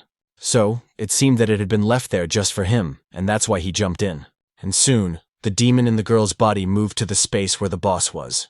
After that, he got angry and asked if this creature really wanted to lock him up here. His interlocutor said that it didn't matter that the girl had destroyed her soul, he would simply devour her, and then they could be together. But before this little girl died, she would have to play with him. Arnold told him to let the girl go, otherwise he would beat all the nonsense out of him so that he would spit her back out. The creature, which resembled a rat, said that he hated it when people were rude to him. So if she didn't obey, he would have no choice but to eat her. The demon in Anastasia's body just smiled at this and told him to try it. Immediately after that, Arnold rushed towards the creature that was his opponent. The rat asked if the girl hadn't said anything. After all, it turned out that he was God in this world. The creature began to attack with its fingers, twisting the girl's leg. Arnold noticed that something had happened to his body and turned his attention to it. After that, the body collapsed to the ground, and only a scream of unbearable pain could be heard. The boy immediately began to say that he was very sorry, but she had left him no choice, and therefore she should be more obedient. Since she didn't want to stay and keep him company, he had no choice but to break her legs, so he asked if she still wanted to leave. He made all these demons stay here not so they could play with her. All this was done because they helped the creature enter people's homes and take what he wants. But that boy in the cap who came to him yesterday, just like them, feels lonely, and everyone will find happiness only if they stick together. The creature continued to say that it had food and things to play with the boy, but he said that all he wanted was to go home and asked it to let him go. The creature swallowed a little of his soul and released the boy. As soon as the girl entered the space he had created, he already knew about her, no matter how well she hid. As for the mummy, he had heard that eating his flesh would increase his demonic power, so how about leaving his legs behind, and he would let him go. Arnold began to gradually come to his senses and get to his feet. He then declared that if this rat-like creature wanted his limbs, it could take them. At the same time, he used his four-eye skill and said that he was worried that the creature would be too dead to take them. The demon realized that the woman had noticed the bloodstains in the room after she subconsciously used 4 eyes, but it didn't work in the mansion. As a result, this demon's spatial abilities may hinder him, but he can still use them. Arnold is overconfident, and it is necessary to check if there are any hidden demons. The boy said that there was no need for that, and that there were no other demons here that could hide themselves. He asked if he would still keep him company. This only angered the mummy, who said that he would only need one hand to kill him. The demonic creature that was his opponent used its power, damaged its arm, and asked if it was really that arm. Arnold then felt a sharp pain and began to scream. The master of this place said that his interlocutor should stop being stubborn, because killing him now was as easy as killing an ant. Now he just needed to surrender, because no one could win in this space. Soon the boy asked if he really wouldn't say yes. It seemed that the mummy could tolerate pain quite well, and it was interesting to see if he would endure it if the creature damaged his internal organs. After that, the master of the space did it, and blood gushed from the girl's mouth. The blood splattered on the rat, and she declared that it was mean after all, because she had stained him. Arnold coughed up blood and said that the creature was finished. His interlocutor pretended not to hear and asked what she had said because he couldn't hear her. The mummy shouted that he was not going to repeat his words to the dead man. Immediately after that, the blood that was on the rat's body began to move to the side. The boy looked closely and saw that it was forming a kind of blood stream. It was Arnold's attack called the six-fold combo explosion, and as a result, a huge explosion thundered near the creature. The demonic creature in Anastasia's body continued to sit in place and watched closely to see what had happened. The upper part of the giant rat's body was damaged, and children's souls began to pour out of it. There were just a huge number of them. Arnold thought that these were probably the souls he had been feeding on all this time. The opponent should have perished in the space around the demon, but the entire mansion was still within the barrier.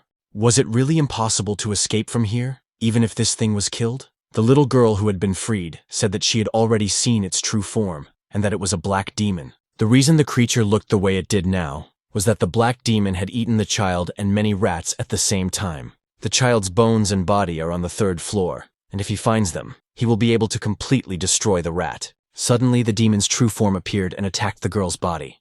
The creature then wondered why they were all trying to abandon it. The mysterious black demon used its multiple heads to grab the children and told them not to even think about leaving this place.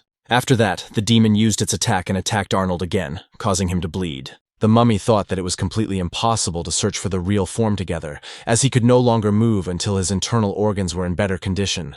So perhaps it would all end before he found the child's body. The last of his strength left Arnold's body, and he fell to the ground. At the same time, someone broke through the floor from below. It was such a powerful blow that a huge explosion thundered, and the shockwave threw the girl's body aside. The demonic creature realized that a huge explosion had occurred, but it was unclear what was happening. At the same time, the main character flew up to the 2nd floor and asked why the barrier above had suddenly disappeared. David then looked around and asked if he had hit something. Anastasia's body landed somewhere off to the side due to the shockwave. The main character came closer and noticed that she was there, where she had been all along. Then the guy noticed her body and saw that her arms and legs were twisted in different directions. David was very angry at the sight before him and asked who had done this to her. A dark demon began to emerge from the huge hole in the floor and admitted that he had done it. After that, he said that the guy had come to him himself. So if that was the case, then he would break his limbs and crush his insides. The demonic creature became very angry and, using his power, tried to crush the guy completely. At that moment, the rat squeezed his hand very hard to make it very painful. But when he looked ahead, he saw that the main character's body was unharmed, and only some barriers appeared in the air. The creature couldn't believe its eyes and wondered if there was really no reaction, and it was unclear how this could have happened at all. At that very moment, David had already used his power, and it was clear that streams of his energy were spreading throughout his body, so he asked if this creature had done all this. After that, the guy slowly turned to his opponent, and it was clear that his eyes were already using his power. The hero pointed his hand directly at the demon, as if trying to shoot from his finger. Then he directed a huge stream of his power towards his opponent. When this bullet of energy reached the demon's head, it was very small. But upon colliding with it, a large amount of political energy was released, and the radius of this attack increased several dozen times. David stated that the creature would be unable to move for 5 minutes, and would be continuously struck by lightning. Then the guy looked at the girl's body and noticed that now it was her turn. But he addressed her not as Anastasia, but as a mummy. The demonic creature that had taken over this place continued to writhe in pain, while the main character stood and looked at Arnold.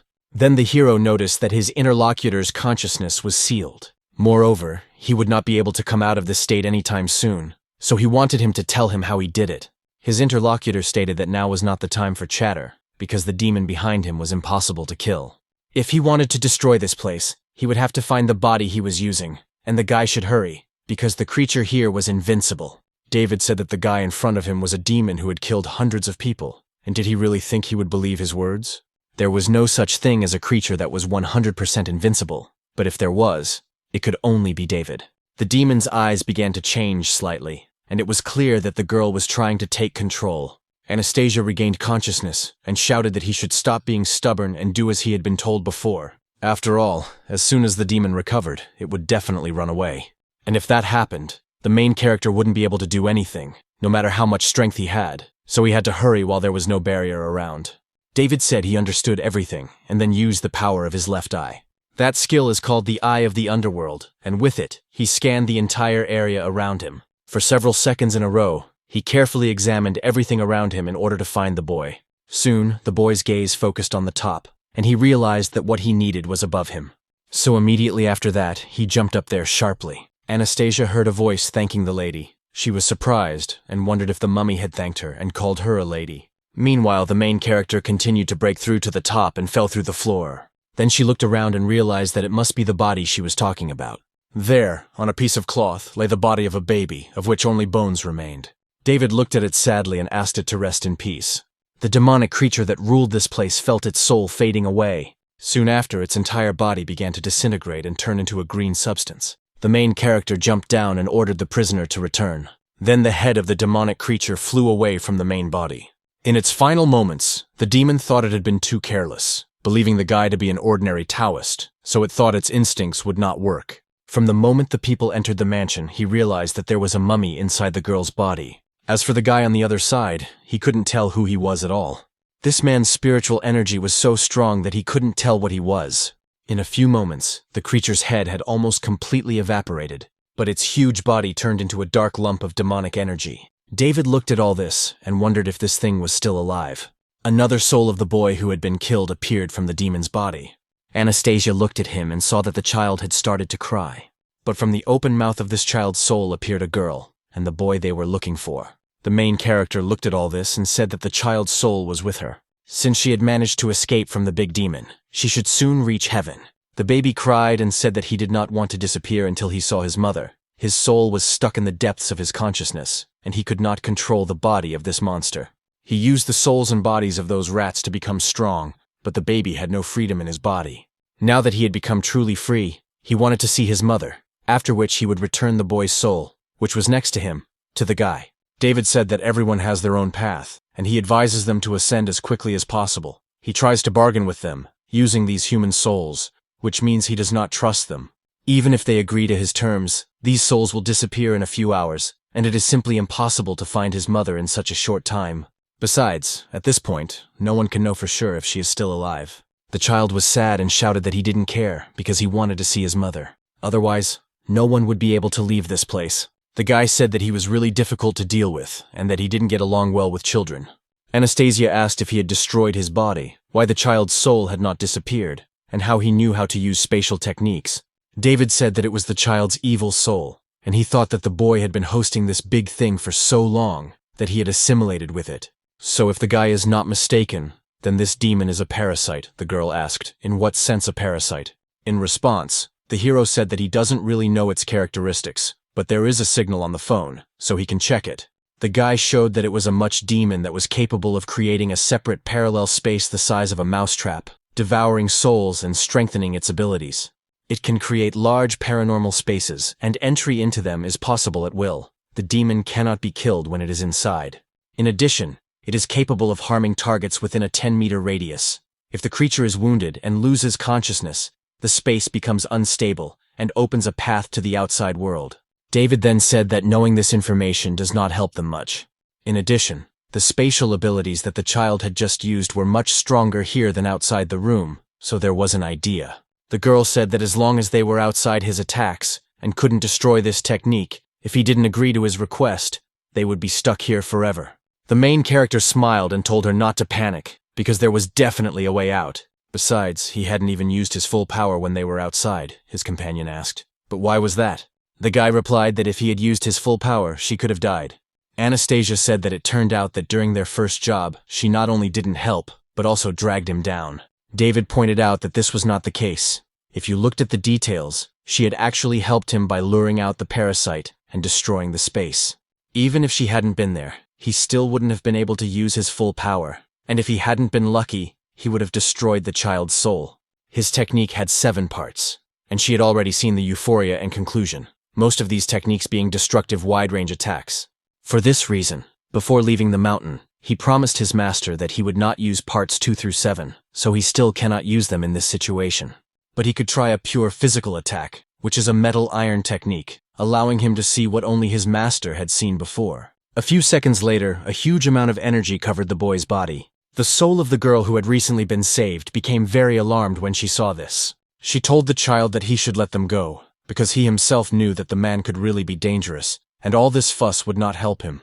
The interlocutor said that he knew she was as pathetic as he was, but at least her parents were there for her. But his father had abandoned him here to feed the rats, and his soul had been captured by a monster. After his mother saw that the boy was gone, she must have been very worried, and waited for him to return. That's why anyone who prevents her from seeing her son will simply die. The little girl understood that all this was bad, because the malice that was in him turned him into a demon. The girl wanted to stay and talk to him, but the boy told her not to interfere. After all, she couldn't understand how he felt, because she had a good father, and the boy didn't. The child had inherited both memories and demons, and he knew that her father had been a good man because the monster had captured him first. The demon was brought here by the boy's father, and then, after it became attached to her father, he became suspicious of everything and killed the girl. The demon's intention was to turn this place into a haunted house, so that no one would dare to come here, and then he would find a home for himself. The reason the demon forced its host to commit murder was that an adult could control himself and did not obey its control. After that, he chose a baby because the child's mind was not yet fully developed. Over time, the baby gained consciousness, but by that point, the demon had completely taken control of him. The girl thanked her interlocutor for telling her all this. She hugged him and said that she knew there must have been a reason why her father did what he did, and the baby helped her understand the situation. The little girl knew what had happened to the baby's mother, but she couldn't tell him about it. This was because, sometime after her father killed her, she woke up and discovered something. Her body was her soul, so she was terrified, and some mysterious force wrapped around the bedroom prevented her from leaving. No matter what she did, she couldn't get out, and then she found her own body and a strange piece of paper on it. That's why the girl immediately wanted to tear it off, because she was so scared. It seemed to her that the reason she was in this situation was somehow connected with this piece of paper, that it was this piece of paper that was keeping her in this trap. Over time, the little girl realized that, apart from her own consciousness, she had lost all her emotions. She no longer felt fear, did not cry, and almost forgot who she was. At the same time, a feeling different from loneliness became increasingly apparent. And this terrible feeling that overwhelmed her whole body was anger. When the girl's mind was filled with a thirst for blood, her thoughts were interrupted by a child's cry. She thought she was hallucinating, but then there was a loud noise in the street. The girl couldn't hear what was happening, but she saw something terrible before her eyes. The woman asked why the man was hiding their son. Was he trying to blackmail her? In order to prevent her from telling the authorities, it would be better for him to give himself up, because karma would catch up with him anyway, the man shouted, asking if she had gone mad. He said that what happened to the gentleman and his family had nothing to do with him, but the girl said she saw the fake letter he wrote. She grew up with her, so she knows very well what kind of person she is, and it is unclear why he is trying to quarrel with them, as these people do not have many relatives. The woman knows that he was watching their mansion, and now that they are both dead, does he really think he can take it for himself? The man shouted that he should stop provoking him because the gentleman had gone mad and killed his entire family, and what did that have to do with him? The woman said that the secret was watching him. He went to your witch's house and took her incense burner. She didn't think too much about it because she couldn't believe it. But after the gentleman used it, he went mad, and there must be some kind of shamanism involved. The man shouted at her to stop making a fuss over nothing. Does she really think the police will believe her? The girl asked if he was still trying to justify himself, then let him explain why he buried the bodies under that tree after the gentleman killed himself. Wasn't he trying all this time to hide the fact that they were both dead? Copying the gentleman's handwriting and transferring ownership of the mansion to himself? He even deceived the students' parents, telling them that they had run away because they were being chased. It is unclear how this man is going to explain himself when the police find all these bodies. These people treated them so well all this time, so the man is simply inhuman. Her interlocutor angrily grabbed a stone and hit the woman, and a terrible thirst for blood enveloped the little girl's body and consciousness. From that moment on, she decided to suppress it within herself. After the man buried the bodies, he left the mansion and never came out again. The man went inside and was stunned to see a huge rat sitting on the floor. But he was even more surprised when the creature turned toward him.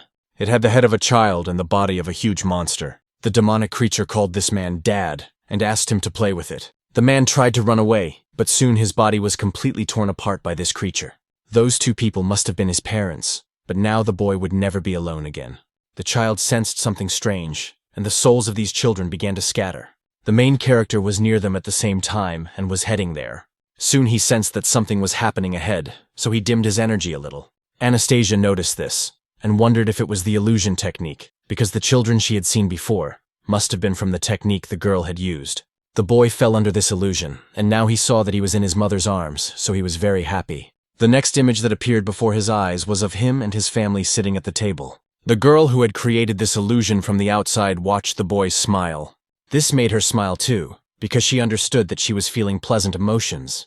After that, she turned her attention to the main character and thanked them for freeing her. Then she turned to Anastasia and asked her to help her thank this kind gentleman who was inside her. He could feel all the pain and loneliness she had experienced over the past few years, which is why he wanted to destroy her soul. The boy who was next to her asked his mother for a little something to eat. The girl said that in any case, she was grateful to these guys, and she hoped that one day they would meet the people they missed so much somewhere in heaven. After that, the children's souls disappeared, and the entire vast place began to come out from under the spell. Then the estate where they were finally returned to its former place. The main character did not understand what was happening at all, because the barrier collapsed before he did anything, and besides, it was unclear who the girl was.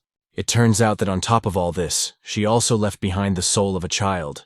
The hero used a sphere, inside which he placed the boy's soul. He then said that it seemed he didn't know much, and Anastasia said that everything was confusing, and even she couldn't fully understand what had happened. David said that she should not forget about it, and asked if she was in pain. She replied that it did not hurt much, but she could not stand up. The hero approached and picked her up. The girl was embarrassed and asked what he was doing, why he had suddenly picked her up, and he asked if she was really going to crawl home. Anastasia said that if there were real spirits in this world, then reincarnation must exist, and asked where the two children had gone. To the underworld? Would they be able to meet their relatives who had passed away? David said that as long as demons did not exist in this world, there were no gods. As far as he knew, there was no underworld and no reincarnation. His interlocutor said that if that was the case, then she had one more question. Pora was confused and asked why he got angry when he saw that she was hurt. David looked at her in surprise and said, "Isn't it obvious? He had promised to protect her, and she ended up in this state. If word got out that he couldn't even protect her, he would become a scapegoat." Anastasia thought it was because he was worried about her and got angry. The hero noticed this and asked why she suddenly blushed, wondering if she was hot. When they returned, the hero said that he had freed the child's soul and that he needed to recover after sleeping. The man thanked him for this and said that he would transfer the money soon. Anastasia's wounds were treated, so the guy picked her up and said they should get the car ready because they were going back. The old man asked them to wait because he had another task for them, if they were interested. David looked at him, and the old man said that they should help find out where it came from and handed him the dark bean. Many years ago, all kinds of warriors with different abilities appeared among humans during their war with demons, and over time, people formed their own sects. All Taoists had their own powerful attacks, and the most famous among the 5 racist sects were the secret Taoists, secret magicians, secret creators, secret observers, and secret brokers. Among the secret Taoists, the most special and powerful sects were divided, namely Maoshan and Fangshan. The former specialized in close combat and loved to use weapons. They were most skilled in the techniques of wind, lightning, fire, and metal that they cultivated. Fangxian focused on divination and cultivated their essence. While thirsting for knowledge, they rarely participated in operations to destroy demons. For some reason, the Fangshan sect did not participate in the destruction of demons, and began to engage in politics, becoming strategists for generations of kings. The power and prestige they gained did not last long, as success came with the first large-scale battle between humans and demons, known as the Battle of Zhulu. The Taoists struggled to cope with the endless waves of demons that attacked the city. At the very last second, the Fanzi sect sent all its members into battle. Unfortunately, the sect was destroyed, and with all the information about their warriors that was available, the man said he understood everything, and that his subordinates could now leave. He went on to say that the Ghost Company database stated that the Fangxian sect had been destroyed long ago. In that case, he couldn't understand what that tiny black bean was doing in his son's ear. The hero said that it was a secret technique of the Fangshan sect called the bean emptying technique. It turns plants into souls, which only very powerful warriors can do, and this technique has never been passed on to people outside the sect. All this means that the other party is definitely a Fangxian warrior who managed to survive. The man said he knew it was rather rude of him, but he wanted to know something. It would be good if they could tell him how this black bean is used. The hero thought for a few seconds, then said that it was used for espionage. To put it simply, someone was watching the old man, and as for the reasons, the guy thought it had something to do with his business. On the way here, the hero was told what had happened at the mansion. The owner of the black beans has nothing to do with the child's disappearance. David is not interested in his relationships, but they seem to be from the same group and use the bean retreat technique. So it's obvious that this man is an outstanding Fangxian warrior, and yet he did something so despicable that the guy is going to lure him out. After a while, he picked up Anastasia and left the estate. The old man watched them and remarked to his bodyguard that he hadn't said a word since they arrived, so this wasn't like him. So he asked if he had been asleep the whole time they were here. When there was no answer, the man shouted the same phrase again and woke the swordsman. Ricardo woke up and asked if they had already left. Of course, it's true that there is always someone better. So it seemed he would have to train harder. Otherwise, he would become too confident in himself. This guy who works for them is #1 in the city when it comes to catching demons. But that's only because Ricardo isn't in the ghost company. After that, he turned to his boss and said he wanted to quit. After all, he doesn't want to be a bodyguard. He wants to join the ghost company. This man was a lazy bum, so the old man was surprised and asked if he understood what he was giving up. At night, the whole city where the events took place was lit up with bright lights. And on one of the streets, a guy was walking across a pedestrian crossing. He was told not to underestimate the target this time, because apparently, he did not exist in this world. Their database couldn't find it, and the only thing they could confirm was that the target knew how to use spiritual energy. Of course, they prepared in the harbor and got a boat ready for him. After completing his mission, he had to leave the city immediately. This man was a supporter and so-called mercenary, and his name was Bill. When he heard the instructions, he realized that he understood everything. A man was sitting in the room and said that he was finally making his move. His subordinate said that their target was the strategist of the Guangxi Financial Group. And he must be quite extraordinary, so can they really trust the mercenary they hired? The boss said there was no need to worry so much, because he was the best in his field. His target was an ordinary strategist, and so far he had managed to complete his missions without being noticed. Once, he single-handedly destroyed an entire terrorist organization, and the most frightening thing about him was that he used only one bullet to do so. On top of that, he escaped from the scene of the crime and left no traces behind. After killing this strategist, the man is very curious to see how the Guangxi Financial Group will fight him. Bill looked at the moon and thought that this was his 112th assignment. He had never failed a mission before. In order to successfully complete the mission, the most important thing for the assassin is intelligence. So this job is a huge test for him. After all, at the moment, the mercenary has almost no information about the other side. He, in turn, has been watching his target for just over a month. It is quite difficult to understand his behavior. The current target is truly a man of mystery. He only goes to his house, and that is his home, as well as the Guangxi Financial Group, so he has no personal life at all. Apart from reading, this man has no interests or hobbies. He does not use electronic devices, and he does not even have a cell phone. The most curious thing about him is that he sleeps only 1 hour a day. Right now, he looked up from his reading and glanced at his watch. The mercenary understood that his instincts were telling him that this man knew about him, and the feeling of unease that the guy was experiencing went against all his principles.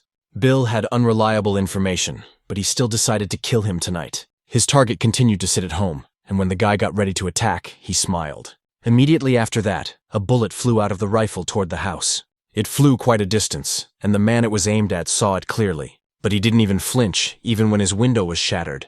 The bullet was heading closer to his head, and it was clear that it was flying straight toward its target. The moment it reached the cigarette smoke, it began to evaporate. Being almost a few millimeters from the victim's head, it completely disappeared. Bill was discouraged by this, and wondered if his bullet had simply evaporated. The man who had been targeted smiled slyly and raised his hand. The mercenary noticed this and realized that he really did know the guy was there. But when he figured it out, literally a few seconds later, this man felt as if a huge eye had appeared above him, watching him. A cold sweat immediately ran down his body, and the guy thought, could something really be watching him? A little frightened, he pulled a weapon from his sleeve and pointed it in that direction. But when he saw what was watching him, he was disconcerted.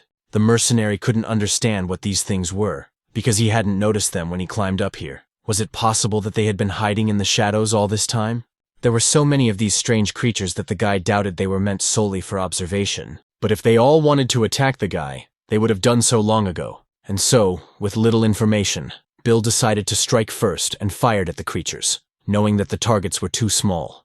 Based on the frequency with which they flap their wings, they are capable of moving very quickly, so if you shoot at them, the chances of hitting them are actually very slim. First, he needed to limit their movement, so Bill used a bullet technique, and a large net flew straight at the creatures. However, the creatures were so nimble that they avoided the net and headed straight for the main body. Without stopping for a second, each creature attacked him. So after a few moments, the mercenary's body was pierced as if by bullets. Bill's body fell from a great height, and he thought they were faster than his bullets. All these things didn't hurt him enough to kill them, but they scratched him slightly, so it's unclear if they're just messing with him. The man who remained in his tower apologized for wounding him so badly. He asked the mercenary to return home and rest there for a few days. He also asked him to help deliver a message to his boss, speaking to the mercenary through a creature that was near his face. The message said in a harsh tone that if the guy bothered him again, he would find his boss himself.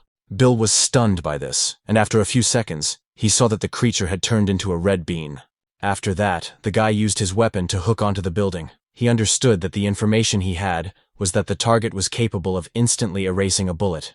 The mercenary did not know what methods he used, but somehow he knew the location and time of the operation, which the guy had chosen at random. He also managed to turn the red beans into living creatures that were incredibly strong and could cause harm. This happened on April 23rd, Bill's most humiliating day. The mercenary promised that someday he would repay the debt to compensate for the humiliation he had caused him to suffer. The man crossed out the date and thought that nothing else should happen this month. Suddenly he noticed his hand and the pencil he was writing with. Then he noticed on the piece of paper that the day after tomorrow would be a lucky day for him. Still, he was curious about what would happen. It was a warrior named Fanxiang, who specialized in strategy and was called Henry. The man wondered what he would find there. The hero was standing near the front door of the apartment and shouting at Sophia to open the door. The girl asked him to stop, smiling, saying that it tickled, and then said that she would open the door now. Anastasia asked who she was talking to, and the front door opened, and the demon wished her a safe return. At the same time, Richard was sitting on her chest. When he saw the main character, he immediately jumped on his face and shouted joyfully that the master had returned. David asked his interlocutor why she had let him go, and Sophia replied that he couldn't get into the room and really wanted to see his master. The guy said he would beat the demon if he continued to do so, and the girl was worried about Anastasia and said that with her arm and leg. His companion told her not to worry, because she was no longer in pain, and then asked how many demons there were. The girl thought for a moment, and then said that there were about 100 of them here. Richard was very happy and continued to sit on his master's neck. Literally a few moments later, his pupils changed and became like those of a cat. At that very moment, a red mark appeared in the room, from which something was supposed to come out. The heroine saw the portal and asked what it was. Sophia looked and said that it was a teleportation ion gate connected to another world by a yellow path. It seemed that the lords were already here again. The interlocutor was surprised and asked what other world there was and what kind of guests they had. The demon stated that for Mr. David they were indeed guests, but not for them, the demons. After all, for them, they are kings. Richard was surprised and noticed that it felt like something terrible was approaching, so he didn't understand what the lady was doing. Sophia said that he should not worry, because they were kings of demons and would not harm him. Anastasia said that she was completely confused and asked if someone was approaching. The demon said that she had already told her the story of the ghost company. Only some of the demons remained in the human world, but she did not say where most of them had gone, and that place was called the second world, the city of demons, Lantin. These creatures have the most power in that world and are called the Five Seekers. They showered the demons with love and care and are kings before whom one must kneel. It also turns out that seeing them is a great honor. After that, the demons knelt down and someone began to appear from the portal. Anastasia turned her attention there and saw 5 small creatures. She was stunned and asked if these little ones were really the kings of the demonic world. In reality, the kings of the demon city of Lanting had arrived here, and there were 5 of them. The girl thought that she could see the true forms of demons before, or at least tell how strong their spiritual power was. Take, for example, those 2 mercury wolves. Previously, she could see ghostly figures resembling wolves and sense how strong their spiritual energy was. But with these creatures, like David, she couldn't feel how strong their spiritual energy was at all. Their energy exists like air, which only frightens the girl even more. The hero noticed them and asked if they were really here. He would play and then go to sleep. But they can do whatever they want, Anastasia thought. This is the king of demons. Can he really treat them so informally? The creature said that she apologized for the disturbance, and the girl wondered if they were really the kings of demons, since they didn't seem very impressive. Then the creature turned to Sophia and noted that they had met again, so she could get up. The girl thanked the 5 gentlemen. Then the interlocutor told the girl to give them those things. At night, near some abandoned factory, the sound of a truck could be heard.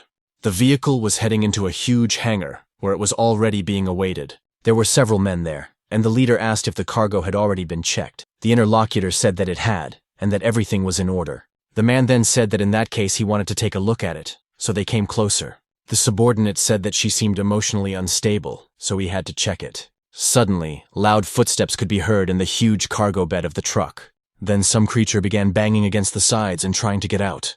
A few moments later, the rear door swung open. The boss and his subordinate stood behind and looked inside. The cargo area was completely dark, and only a few glowing red eyes were visible. A few seconds later, the head of a huge demonic creature appeared out of the darkness. Then the door and the back of the truck were completely destroyed. The creature that had just been inside jumped behind the men.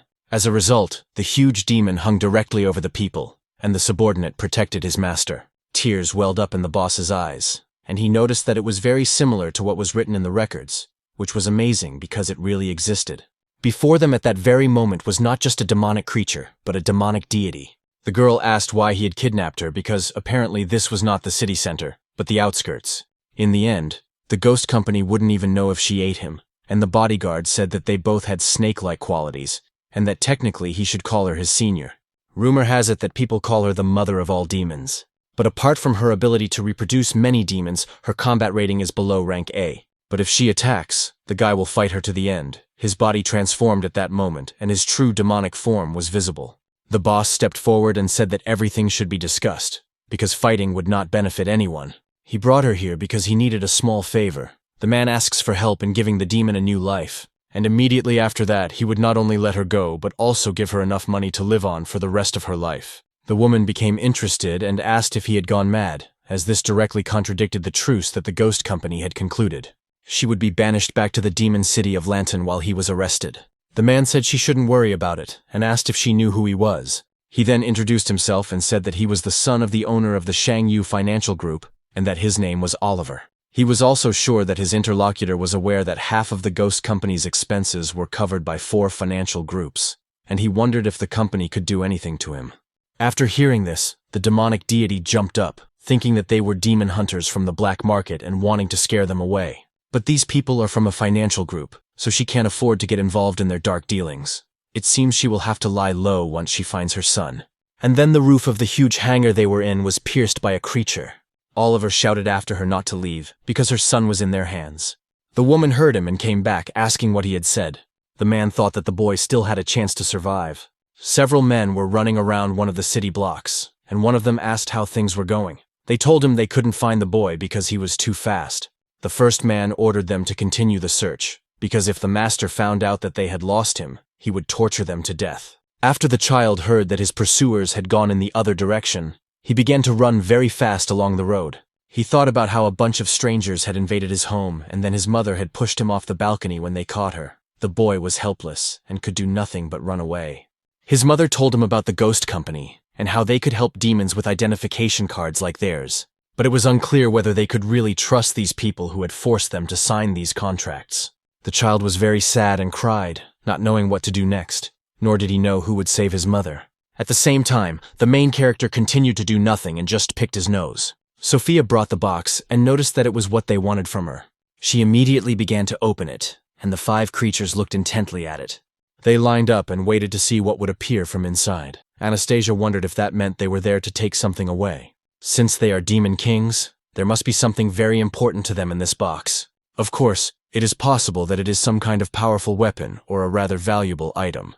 It was unclear what could be inside, but the creatures took these items and headed upstairs. It turned out that these were devices they could play with. Someone said that they would lose this round, and someone else said not to be upset. The creatures expressed completely different emotions and were ready to take different positions.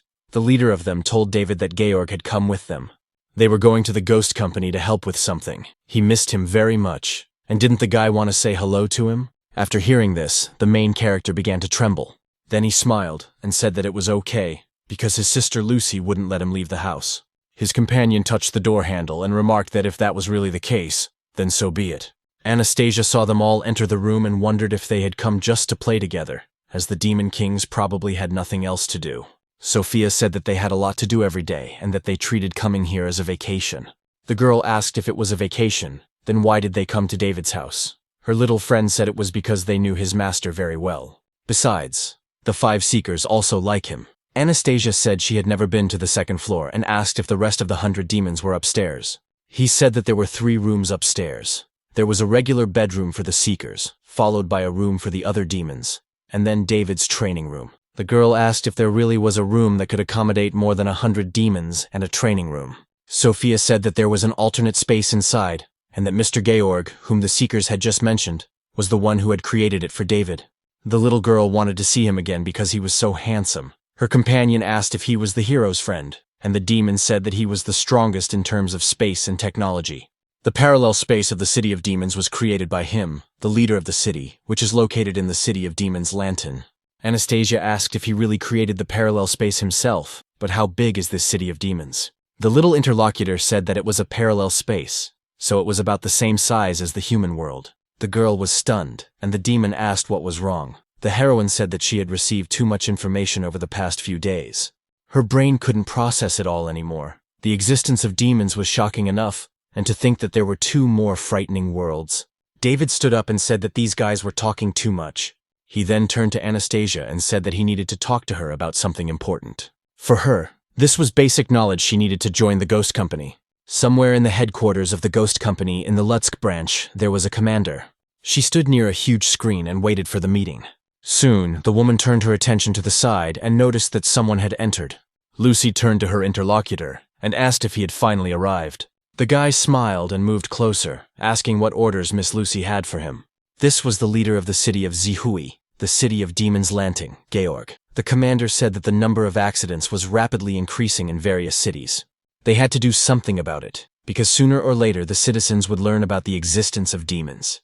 Therefore, the woman wanted him to help them create a special demonic tool. Of course, there was something else, because they could go into more detail once the leader of the secret Taoists, James, arrived. The interlocutor noted that if the master had left the mountain, it meant that something grand was about to happen. James looked at the moon and remarked to Sam that they were saving a lot of energy on this trip, but weren't they moving too slowly? The turtle said that he was already old, so he couldn't fly very fast anyway, and believed that the man had been summoned by a ghost because something grand was happening. His companion said that no one knew, and that he hadn't seen Lucy in a long time. Still, it was a pretty good opportunity to see her. Sam asked if he really didn't want to see David at all. Instead, they were on the roof of the plane, and the man said that if it was about his student, he would soon return to the mountain to find him.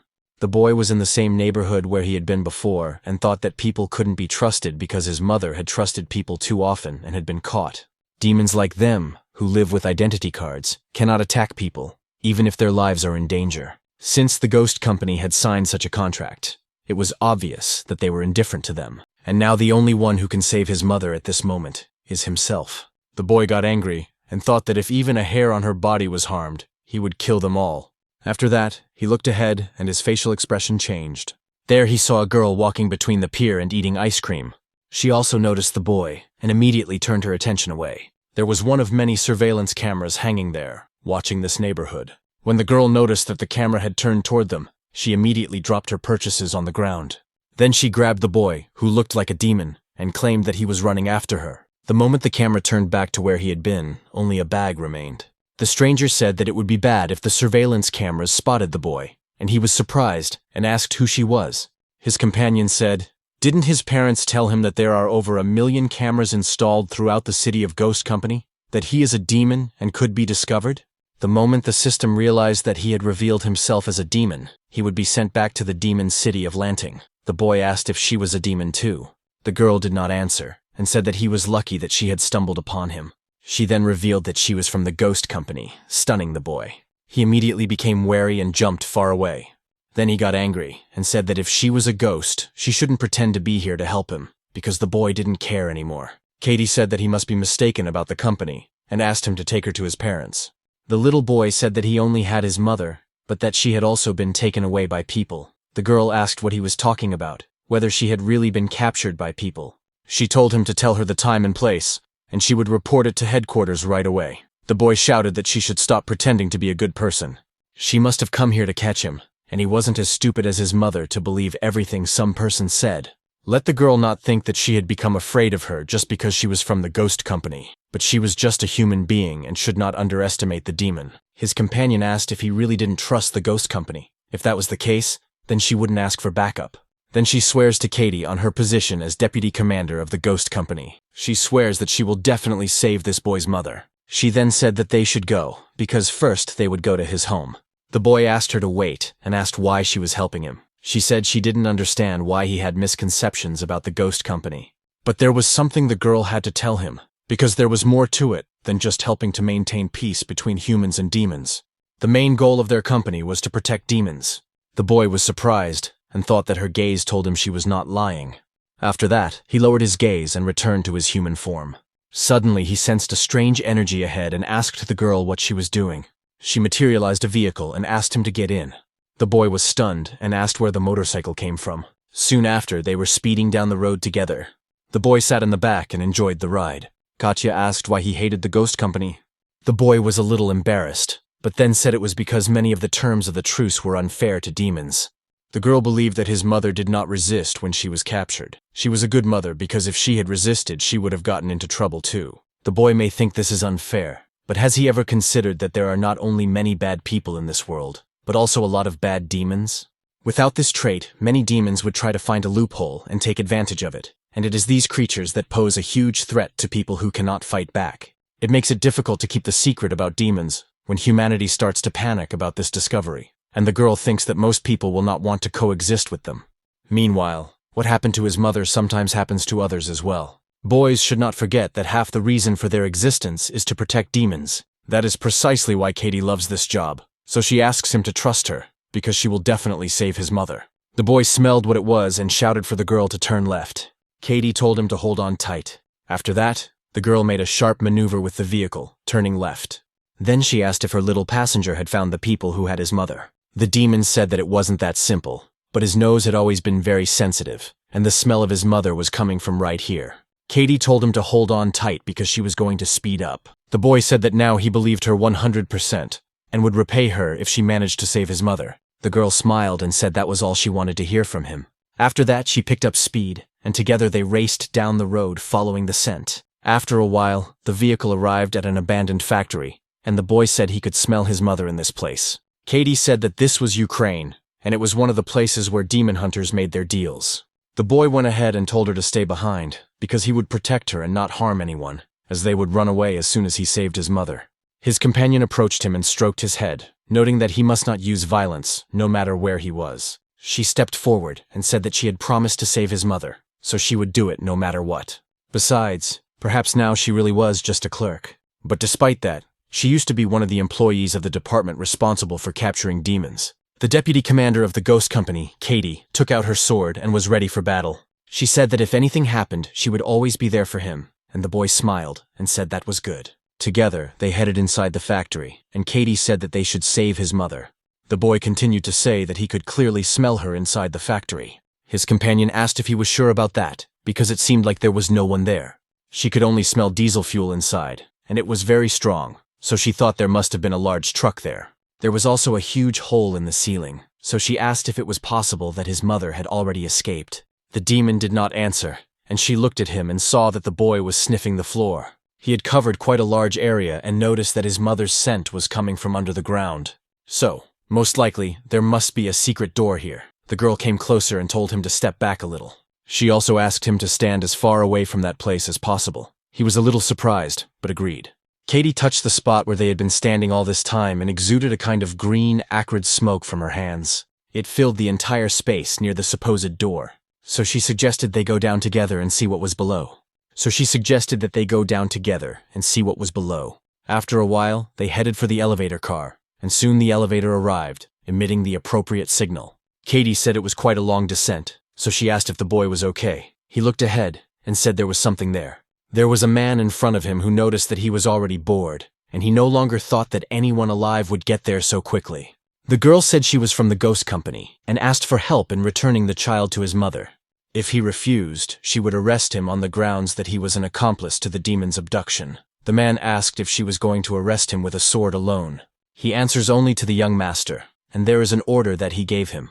Katie paid attention to the creature in front of her, and he said that all outsiders should be killed. Then he created clones that looked like himself. He declared that if she managed to survive at least until he finished smoking this cigarette, he might consider letting her go. A large number of clones of this creature rushed straight down the corridor. The deputy director of the company understood that she would have to fight them, so she used her weapon and applied enormous force. Because of this, the girl easily repelled the first wave of opponents with one blow. Then, performing various pirouettes, she moved around the room and killed the creatures in front of her. Katie made this swift attack so quickly that she was soon near the main body. At the same time, she did not want to stop and was ready to deliver the final blow. The creature guarding this place was stunned when it saw the girl's leg. The deputy commander of the ghost company struck it with tremendous force and drove it into the door behind it. The opponent then collapsed to the ground, and the cigarette in his mouth also fell. He remained unconscious, and the openness that had been there a few seconds ago was gone. Katie then said that smoking was indeed harmful, and that the boy should not learn bad habits from this uncle. The boy was simply disconcerted by what had just happened in front of him, and said that he understood everything. Soon they were walking down the hallway together, and the girl asked him his name. The demon said she could call him Damien. At the same time, Oliver's bodyguard was standing near the screen and saw them walking. The girl and her little partner made their way through the huge room, which contained various installations. Damien tried to sharpen his sense of smell even more and catch a whiff of his mother. Then he sensed something and said he could smell his mother. She was in the far room in front of them. Katie told him to stay close to her because there were guards there, and she was sure there would be even more inside. The boy agreed. A few seconds after he said that, something rushed past them and grabbed him. The kidnapper turned out to be the gentleman's bodyguard, who was in his true form. Of course, the deputy commander of the company noticed this and used her power to pull her hand out, so her limb traveled a long distance and touched the boy's hand. After that, she easily took him away from the kidnapper and pulled him toward her. The demonic creature that had kidnapped him stopped, then said that he had just been informed that they had lost the child, and no one thought that he would come to them himself. The boy then said that the girl was human, yet she could stretch her arm so far, which was unexpected. Katie immediately said that on behalf of the ghost company, she was calling on him to give up and return the child's mother. But the demon shouted that he didn't care who she was, and that she couldn't leave until the young gentleman had finished his investigation. The girl immediately prepared to defend herself, as she sensed that an attack was coming. The creature jumped up to make its attack more unpredictable. The opponents began to deliver quite strong and accurate blows from the air, but the girl easily deflected them with her sword. These attacks were instantaneous, but Katie still managed to parry them. And then, a few moments later, unpredictably, she was ready to attack it. The demonic creature looked at her with its eyes and sensed danger. That's why the guy flew to the side, and the girl used a hyacinth skill called Slash. The bodyguard couldn't believe that she attacked him the moment he landed. This girl's reaction was faster than that of a normal person. The energy of the sword, which we formed with our own spiritual energy, could have struck him while he was in the air. But despite this, she deliberately missed this opportunity and instead struck the ground. The demon stated that he must say he was slightly annoyed that he was being underestimated. Katie touched the weapon and noticed that this sword was known as the Black Iris, made of black meteorite iron, and no matter what armor her opponent wore, it would not help. The girl did not want to cause him pain or take his life, and suggested that he stop resisting. The demon said he had heard something about black and white meteorite iron, and did not expect to see it here. Nevertheless, his armor is considered one of the strongest among all demons. He is even curious to know whether the girl's sword is sharper or his armor is stronger. Katie, after looking at him, became embarrassed and immediately turned her head away. After that, she said that this was a battle after all, so she didn't understand why he had undressed and asked him to get dressed again. The demonic creature told her to stay out of his way and show him her blade. Her companion remarked that he believed he would not give up until she defeated him, but in that case, she could only pray that it wouldn't kill him. Katie gathered a large amount of energy and began to spin very quickly. Then this attack was directed at her opponent at breakneck speed, and he noticed it. Suddenly, he said that nothing had happened, and he didn't understand if she was just putting on some kind of show here. A few moments later, the girl's attack ended and she stopped. Then she said that she had used a devilish trap technique called a flower cut. The demonic creature saw green slashes flying towards it. A few seconds after the incident, the attack reached its target and smoke rose from it. The deputy commander of the ghost company tied her hair back and said she hoped he wasn't badly hurt. After that, she turned to Damien and said that they should go, because it should be safe inside. The boy was shocked by what was happening, but still agreed with her, realizing that the girl was really good, having made a motorcycle appear out of nowhere. Then she discovered a hidden passage, and she was not only a good fighter, but also knew how to extend her arm and enlarge her weapon. The boy became curious about who she really was. Suddenly, the image before his eyes began to blur and distort. Damien was surprised by this and wondered why his vision had deteriorated. He turned to his companion and wanted to say something, but didn't have time because he fell unconscious. The girl noticed that something had happened to the boy and asked what was wrong. But the answer to this question was given by her opponent, who appeared out of the smoke and noticed that the boy had been poisoned.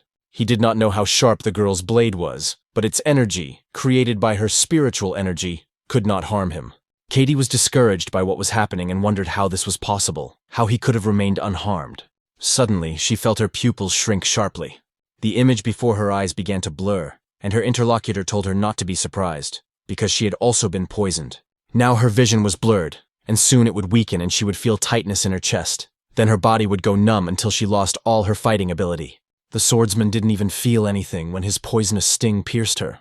The moment he grabbed the child, he had enough time to inject the toxin into their bodies. The girl realized that this situation looked very bad for her, and noticed that it was despicable. The demonic creature continued to say that the poison he used was the least deadly and slowest acting. Of course, she would not die from it. Its job was simply to keep anyone from entering the laboratory. Once the experiment was over, it would release her.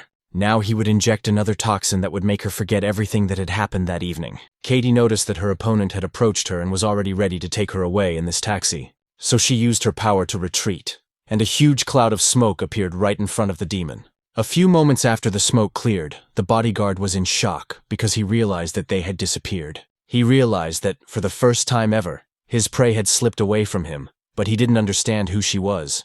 The demon remained in the same place, not knowing what to do. But something was moving near one of his limbs, and it was the girl who had used her power to grab the boy. She realized that she was losing consciousness and needed to get to that place before she fell, and that this man was the only one who could save this child's mother.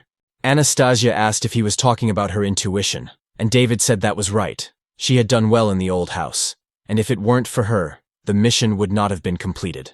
It was all because the guy in her body could see things that the hero couldn't detect. For example, the spirit of the bean. If it weren't for her, the guy wouldn't have known that warriors of the Fancy sect still exist in this world.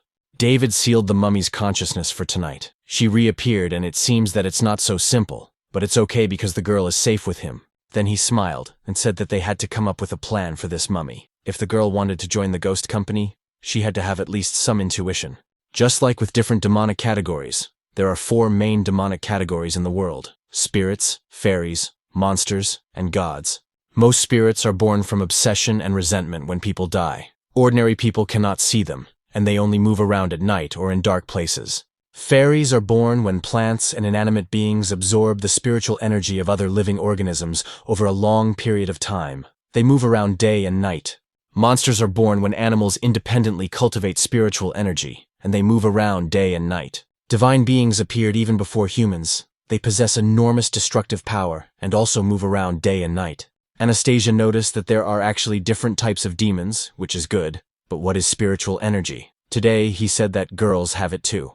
The guy said that all living beings have this energy, and she can think of it as some kind of mysterious force. For humans, it is spiritual energy, and for demons, it is demonic. Literally everyone in the world is born with spiritual energy, but it is not active, as if locked inside a chest at that moment. But then one fine day, the chest suddenly opens. And that is when a person becomes endowed with superhuman abilities. However, the spiritual energy of most people is not activated unless they practice cultivation. Of course, a very small percentage of people are born with active energy. They are the ones who have superpowers, just like in the movies. At the same time, the hero said that they are called wanderers. Anastasia noticed that she really remembers how that red-haired scoundrel called himself a wanderer. David said that they don't usually join the ghost company. Some prefer to be bodyguards for rich people. In order to avoid being labeled as outcasts, most of them hide their superpowers. Capturing spirits is important and secretive work, and headquarters will not allow just anyone to join their ranks. So, if a person is not a Taoist and wants to join the ghost company, they must be recommended by another Taoist. But girls shouldn't worry because his master can recommend her. He then wanted to proudly talk about his master, but felt something on his shoulder. Anastasia, who had been listening to him all this time, fell asleep and lay down on him. The guy was a little surprised by this and didn't know what to do. Then he noticed someone in the far corner of the room. Sophia took a picture of them, and David yelled that he would do it. The happy girl ran away from there and laughed, saying what a great couple they were, but it was time for her to go to sleep. The hero was a little discouraged by this and wondered why he suddenly had this strange feeling. It was like the feeling he had when he saw her crying in the old house tonight. He had never felt this way before, and it was no wonder that the master wanted David to stay away from women, but it was all really strange. The guy used his eye to look at his heart, and there he saw that it wasn't working as usual. He realized that his heart was beating differently than usual, and that was strange. After that, the hero pushed the girl who was lying on his shoulder away, and she fell onto the sofa. So he was a little embarrassed, and wondered if he was suffering from a deficiency of chi. But that couldn't be, because he always practiced internal alchemy, and he was definitely completely healthy. Suddenly, someone knocked on the front door of the apartment, and the guy asked who it was in the middle of the night, but he immediately went to the door to see who it was. When the hero opened the door, he was surprised to see a familiar face in front of him. It was the deputy commander. The girl was not in the best condition, so David asked Katie what had happened to her. She only managed to say the guy's name before her eyes rolled back. She fell unconscious, and the guy asked what had happened, wondering if his sister Lucy had made her drink again. But when the main character looked ahead, he was surprised and didn't understand what else was going on. Right in front of him in the hallway, he saw a boy who was also lying unconscious on the floor. The guard told the gentleman that the intruder was from the company and a ghost, and that she had managed to escape. So at the moment they couldn't stay here because it was dangerous. He informed the second experimental base and said they should leave immediately. At the same time, they were standing together near some kind of device that had two tanks, one of which contained a deity and the other a girl. A few minutes later, a notification appeared on the monitor screen stating that it was a successful gene match. After Oliver saw this, he broke into a crazy smile and laughed for a long time.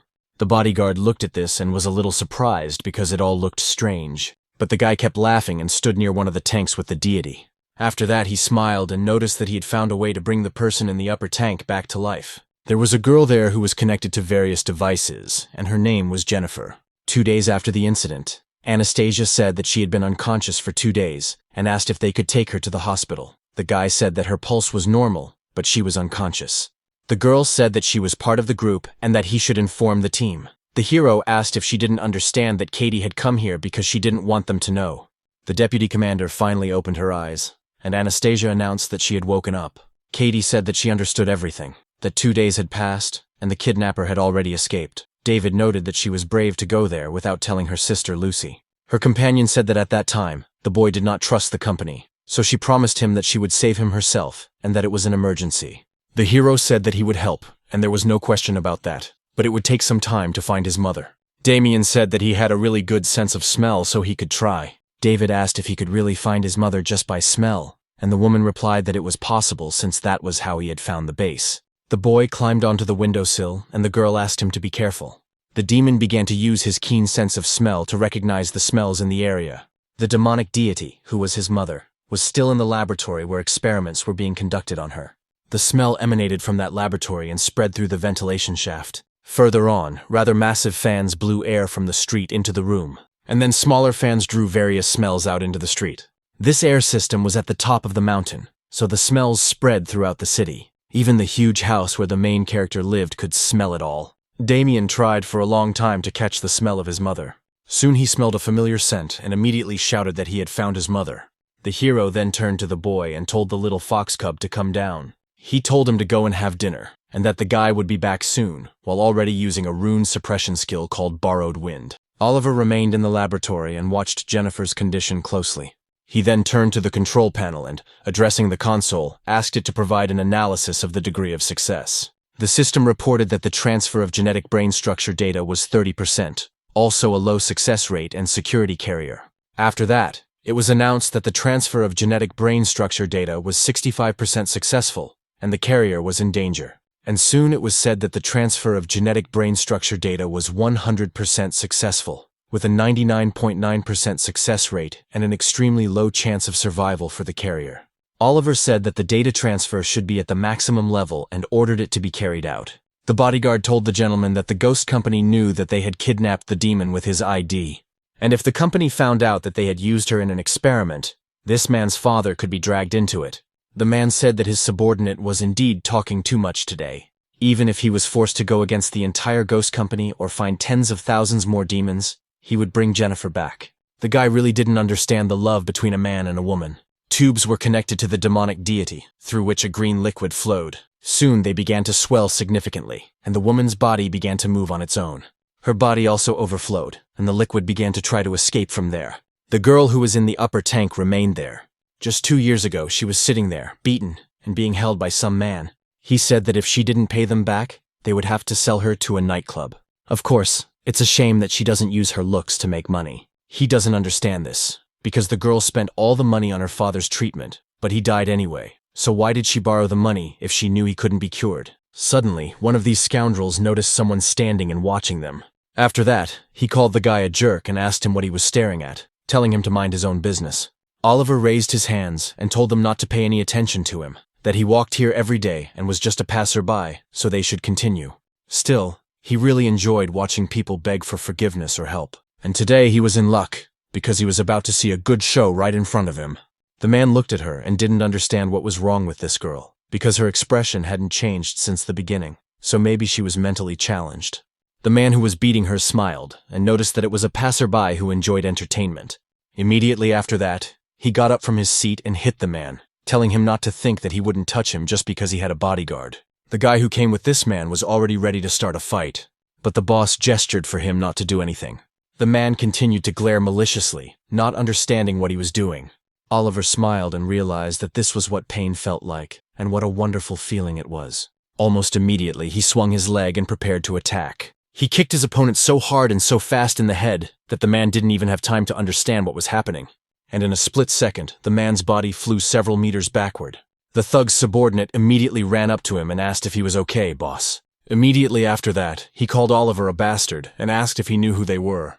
The man took a coin and threw it at them, then said he was sorry, as he thought he heard a skull crack and it looked like he would spend the rest of his life as a vegetable. So they could exchange this gold coin at the bank for 30 million, but that was for hospital expenses. The man looked at her and said that it was a gold coin from the Guangxi company, then apologized and told him to pretend that nothing had happened. Oliver shouted that this money also included everything the girl owed them, and the man said he understood and that she was completely at his disposal. The man said that the sidekick he had taught him was quite clever, so he would take him to some fun place tonight. The girl got up and asked him to wait. She thanked him for paying back her debt. She went on to say that she had nothing, but she could offer herself, and the man could ask her to do anything. Oliver thought she was an interesting girl and asked if he could ask her to do anything. And so, that very night, they went to the Huangyi Company Hotel. Jennifer went to the bathroom, where she was supposed to wash her body thoroughly. And when she did, she looked closely at herself in the mirror. Then, after making sure everything was in order, she slowly began to leave the bathroom. Oliver noticed her and told her to come to him if she had completely washed her body. He then asked if he understood correctly that she had said she was ready to do anything. Then the man smiled slyly and told her to take off her towel. Without a moment's hesitation, Jennifer obeyed his command and the towel fell away. Oliver looked into her eyes and saw no emotion when she took off the towel, so he was not amused. Immediately after that, he got up from his seat and came closer. For a few seconds, he just watched her, and then he grabbed her arm quite sharply. Immediately after that, the man threw her onto the bed, head down. But at the same time, when he saw her back, he was simply dismayed. After all, there were a huge number of abrasions on the lower part of her body, as well as marks from blows. It was on that very night that the man saw the scars on her back from borrowing money from loan sharks to save her alcoholic father. She grew up without a mother, with a cruel alcoholic father, Oliver thought at that moment. Is that all that made her who she is now? At the same time, he didn't even know why, but since then he had developed a special feeling for her, a strong desire to protect her. The man became more and more interested in her. They went shopping together, and he found it very interesting. Or, just like traveling around the world together. Jennifer, however, never showed any interest in anything. It was as if she were just a puppet at that time, without even a soul of her own. This girl was different from all the women he had met before. Those women who could pretend to be anyone just to get what they wanted. But what they were all crazy about meant nothing to Jennifer at all. Still, it was the first time Oliver had ever felt so worthless in front of a woman. He wasn't sure, but he had to find something that would interest her, no matter the cost. But even after a year of unsuccessful attempts, Jennifer remained the same, as if she were a puppet. So the man told her to forget about it all, that he'd had enough, that he didn't want to get involved in it anymore, so he decided to let her go. But when Oliver told her all this and was about to leave, the girl stopped him by grabbing his hand. He turned around in surprise, not understanding what she wanted from him. Jennifer started crying at that moment, finally realizing that she had someone by her side, which is why she begged him not to leave her. The moment the man saw her so defenseless and sad, he realized something, because it turned out that he had unconsciously fallen in love with her a long time ago. His initial desire to protect her erupted like a volcano, and his mind simply went out of control. Oliver hugged the girl and said he could promise never to leave her, but there was one condition. Then he became embarrassed and looked away, declaring that she should be his girlfriend. As soon as she heard these words, she pushed him away. She then moved a short distance away and turned her back to him, leaving the guy confused about what had happened. Jennifer was a little confused and embarrassed by what she had heard. Then, with a bright smile on her face, she said that they would start dating tomorrow.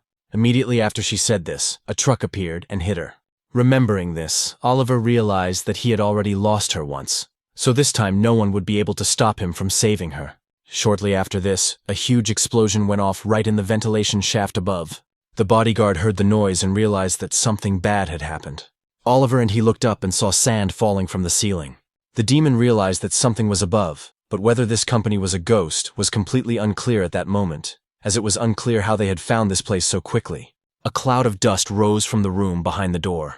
The bodyguard instantly ran out of the room and headed toward the intruder who had gotten in there. Of course, he understood perfectly well that the walls of this building were protected from rocket fire, but what could have broken through them? When the creature appeared in the room, it saw a huge cloud of dust and a large hole in the ceiling. It was in this cloud of dust that he saw the guy who was asking who had kidnapped the little child's mother, saying that they should bring her back or he would beat them up so badly that even their own mothers wouldn't recognize them. They needed to do it quickly because the guy had to get home for dinner. When David said this, the bodyguard was already behind him, ready to strike. At the same time, Oliver ordered the console to bring the guy out. The system obeyed him, and soon some kind of mechanism began to emerge from under the ground. A beaten man was tied to the platform, and the man noticed that he had found the driver of the truck. He made up a story to try to escape from what he had done. Soon the girl would be reborn, and she would need human blood to stabilize her newborn body. That's why he told Jennifer to enjoy it after her birth. The man stood and looked ahead, while the body of the demonic deity contained a greater number of female specimens. The main character remained in the same place, but was attacked by a demon ready to strike. When the creature tried to pierce the intruder's skin to inject poison into him, the tip of its finger was broken. The bodyguard was very surprised, because its sting broke before it even touched his skin. A few moments later, the main character turned his attention to the attacker and slapped him hard. The blow was so strong that the creature fell straight to the ground, and David wondered what the hell it had just tried to do. The demon thought he wanted to knock him out with his stinger, but who would have thought that he would be hit in the face before he could do anything? In truth, he was a first-class demon, and this kid had easily hit him. On top of that, it turned out that he was frighteningly strong, and the hero noticed this creature and asked if he was the one who had kidnapped the child's mother. The bodyguard thought that he probably wouldn't be able to face this man head-on, so he would have to drain his energy. Because of this, he began to emit some kind of smell, and the hero asked what it was, wondering if he had farted. But the green haze that the creature was emitting continued to spread more and more. The demonic creature jumped aside and thought that he didn't want to take his life. But this man in front of him is an unusual opponent, so he has no choice but to use his strongest poison. Upon contact with this poisonous gas, the skin will swell and the body will become stiff and paralyzed. Even a small breath will suffice. The victim's internal organs will rot and decay, and the burning pain will be like swallowing molten iron. The poison cannot be neutralized, and even God cannot save the victim. The gas will fill the room in a few seconds, and his opponent will not be able to escape. Shortly after he loses his ability to fight, the demon will extract the poison from his body, and then find a way to lock him up. While the creature was thinking about this, you suddenly noticed something strange ahead. The huge cloud of poison that filled the room seemed to be rising straight up like a tornado. The demon remained in the room and watched to see what was happening.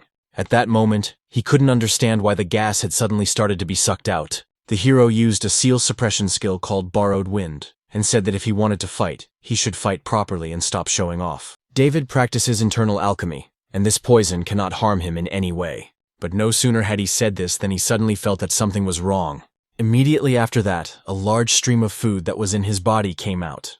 And in the end, it turned out that it did have a slight effect, and the guy shouted that he was a scoundrel, that this gas was some kind of laxative. If he really wants to fight, you have to do it face to face, because if he has to run to the toilet, he'll use your face as toilet paper. The demon was surprised because his poisonous storm only caused this man to have an upset stomach.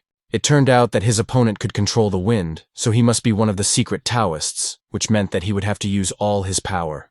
the demonic creature began to transform its body in order to reveal its true form. After that, several limbs with mouths appeared from its back, ready to attack. The bodyguard, at the moment when it did all this, immediately rushed into the attack. The main character remained in the same place and saw that this attack was indeed swift.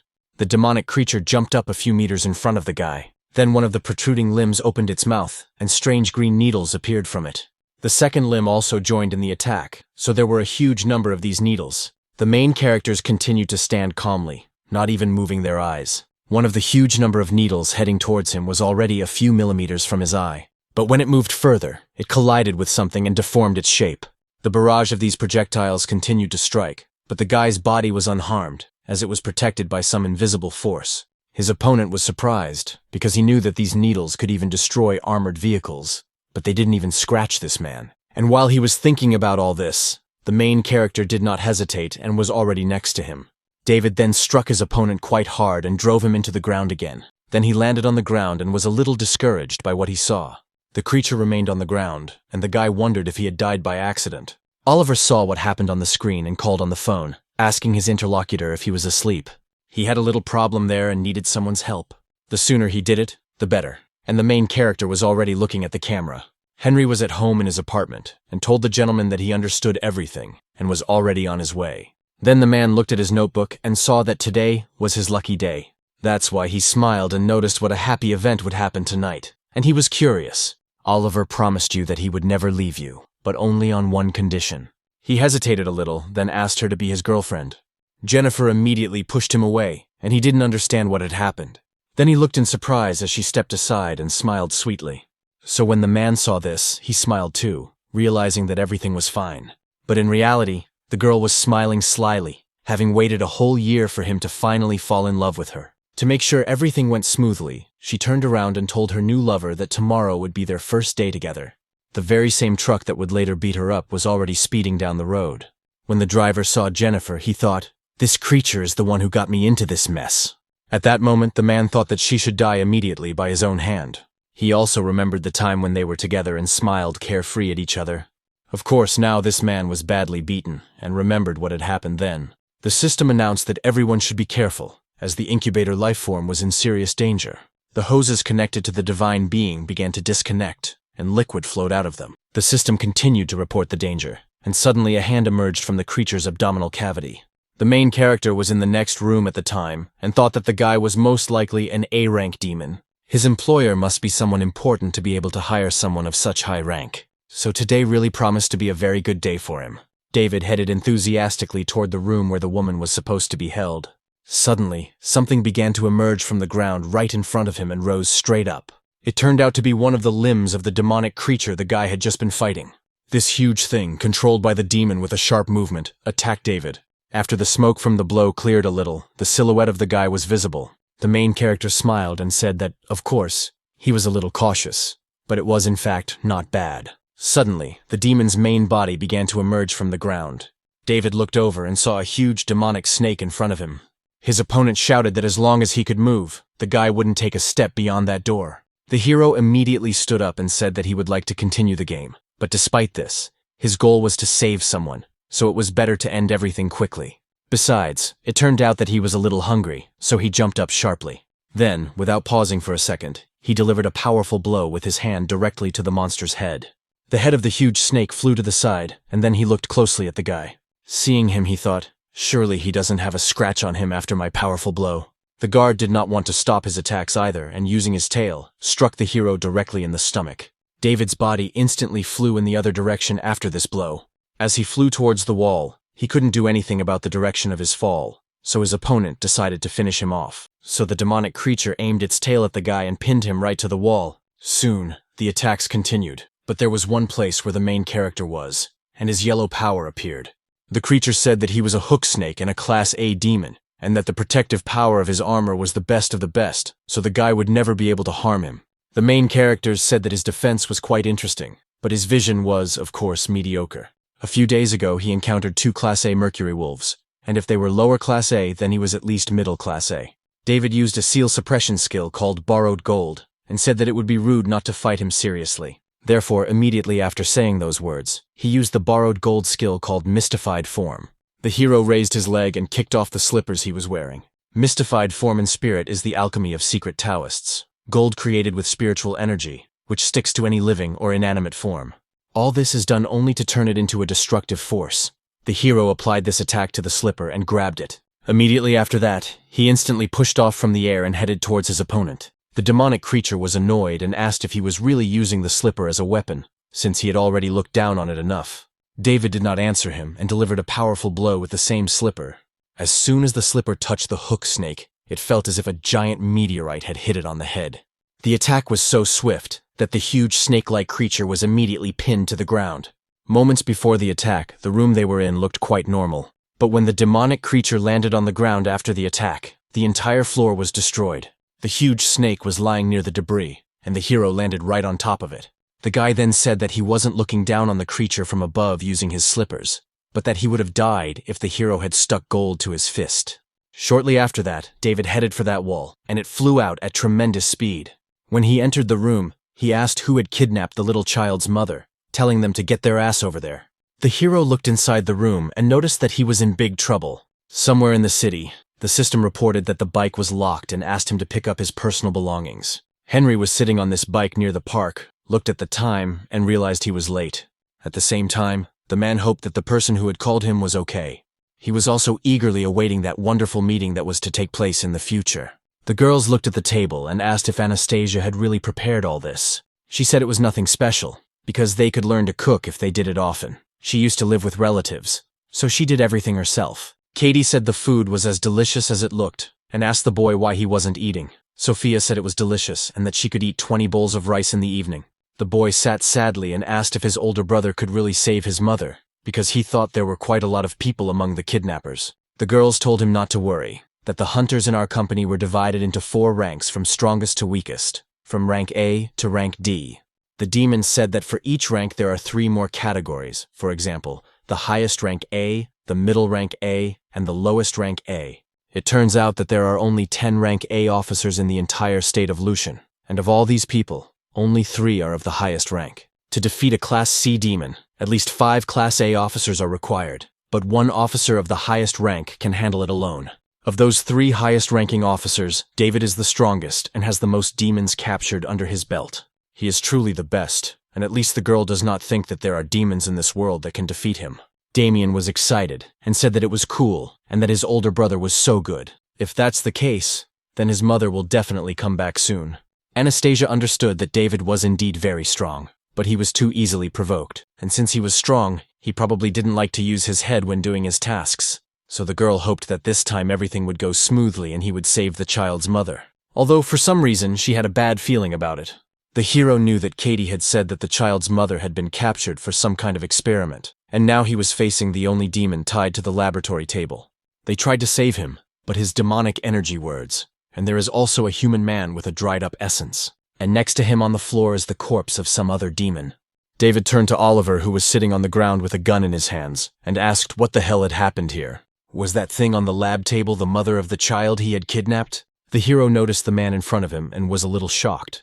After all, he was smiling and crying at the same time, so the guy wondered if he was crazy. Literally 5 minutes ago, a demon's hand emerged from the belly of the demonic deity. The man who was standing there was thrown back by the blast wave. As a result, he hit the glass flask near which Jennifer was standing. The man looked ahead and saw a large number of demonic creatures falling to the ground. There were quite a few of them, but it seemed that none of them were moving. In the end, the system reported that the incubation was successful. The test subject's vital signs were at 99%, but the brain was still unconscious. 1% of the subject's vital signs and consciousness were complete. The incubation object was in danger, so the system asked Oliver if he wanted to save her. He smiled and replied that they should save her. Therefore, the system immediately began to perform surgery on the demonic deity in order to save her. The man watched intently as the demons appeared there, and one of them began to rise. He smiled and turned to Jennifer, but suddenly the joyful expression on his face changed to a sad one. The demonic creature smiled back at him and remarked that she didn't know he was so fond of her. The driver of the vehicle, who had been in the laboratory all this time, watched in horror at what was happening. The creature, which had only recently come into being, began to move toward him. She reached out her hand to the man and asked him what he was doing there, then asked if he was the one who had hit her with his truck. Jennifer used her power and literally touched his head with her fingertip. The man immediately lost consciousness, and it was clear that his soul had left his body. The demon tasted it and asked if this was what was called a human soul. Her facial expression changed to a more frightening one, and she remarked that it was incredibly delicious. Despite everything, she smiled and said she wanted to try more human souls. Immediately after that, souls began to emerge from the individuals who had also undergone incubation. Jennifer sucked them out with her power and filled herself with energy. Soon, she headed in the other direction, and noticed that after eating so many souls, she felt like she had an endless source of power. This male body was also not bad, because the girl feels that she is now very strong. In reality, only she and the man were the masters of this place. Jennifer walked straight up to Oliver and looked at him intently. Her companion was a little surprised by the situation, and noticed that she had just been born, so he didn't understand how she knew who he was and who she was. The demonic creature said that she was Jennifer, and also thought that it would be much more fun if she told the truth about how they would dry him up. In fact, it was she who hired those two thugs during their first meeting, and she had been watching him for a long time, because he was the son of a tycoon and had everything. But probably he had everything except love, as she understood, which was funny because his mother died when he was little, or perhaps because his brothers had achieved more than he had, causing his father to neglect him as a child. The girl studied everything about him, but her research never revealed anything. She couldn't understand that he lacked love, because he was actually a stranger, and she had the ability to read minds. Jennifer is a con artist who cheats idiots like him out of their money. She then asked if he really thought he had found true love. The person behind him thought so too, and as a result, he ended up driving a truck. In real life, the man is calm and carefree, so it is quite easy to deceive him. And now that he knows the reason and the whole truth about the situation, he might die. At the same time, Oliver was simply discouraged and did not understand what to do, and the demon tried to touch his head. But when she tried to kill this man, nothing happened, because she heard a voice in her head saying that he was the master. Soon the creature began to scream loudly because her head hurt. Her companion began to take something out of his pocket and shouted that she was just mocking him. In desperation, tears welled up in his eyes, and the man shouted that this girl was not Jennifer. Immediately after that, he took out his revolver and fired several shots. This pierced the stomach of the creature in front of him. The attack was so sudden that the demon didn't even have time to react. So the body of this creature, which called itself Jennifer, fell to the ground. Oliver saw all this clearly, and looking closely, noticed that the girl was still moving. This surprised him greatly, so he slowly began to approach her. The man did this cautiously because he did not understand what had actually happened. But he was disconcerted when he saw that Jennifer was still conscious and saying that he was the master. Oliver panicked and shouted that it must be some kind of witchcraft. After all, he had just killed a monster that was babbling nonsense to him. The demonic creature turned to him and told her master that she didn't have much time left. But she begged him to listen to her, apologizing for lying, but that wasn't her goal. And this whole situation happened only because she had a split personality. At first, that personality appeared in order to protect her. The girl remembered how the man hit her and yelled that she had been outside all day and that this was all the money she had. It turned out that it wasn't even enough to buy him snacks, so he grabbed a belt and yelled at the girl to lie still. Jennifer rolled over onto her stomach and did not resist at all when she was beaten. As a result, she had huge abrasions on her back, as well as bloody marks from the belt. After that, her father said that she would not get any food that evening, and if she did not find the money by the next day, he swore he would beat her half to death. The little girl looked on sadly, and as she grew up, she did some research and learned that split personality arises from childhood trauma. This form of defense mechanism, which manifests itself in the process of growing up, is associated with an unhealthy environment, separation, and lack of support. There is also another belief that as a result of prolonged emotional suppression and inability to cope with reality, the brain activates a defense mechanism. As a result, it creates another personality to protect the main one, and that is when it appears.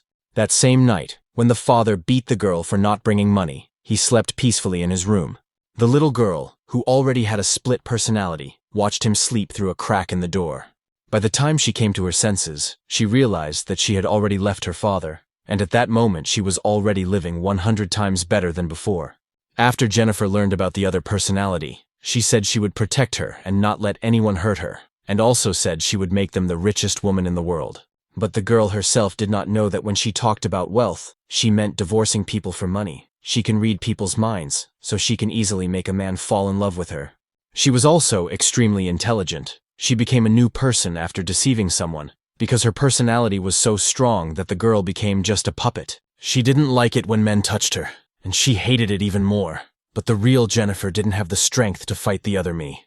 Her personality made her realize that there are ghosts in this world, but there is no God she can turn to for salvation, so she wanted to die. Then Oliver appeared and showed her that God really exists. Whatever his intentions were, he was the only one who didn't touch her, and he was willing to stay by her side. He was truly a good person, and she really wanted to tell him that. But she couldn't break free from the control of the other, so she couldn't get a word out of her head, and when the man hugged her that day, she felt warmth instead of conflict for the first time. Perhaps because of the other personality's ability, she felt that he was missing something in his heart, and it was the same thing she was missing. Perhaps that was why he attracted her. She didn't know what love was, but at that moment she thought that Oliver had been wounded many times, but had become the hero who saved her.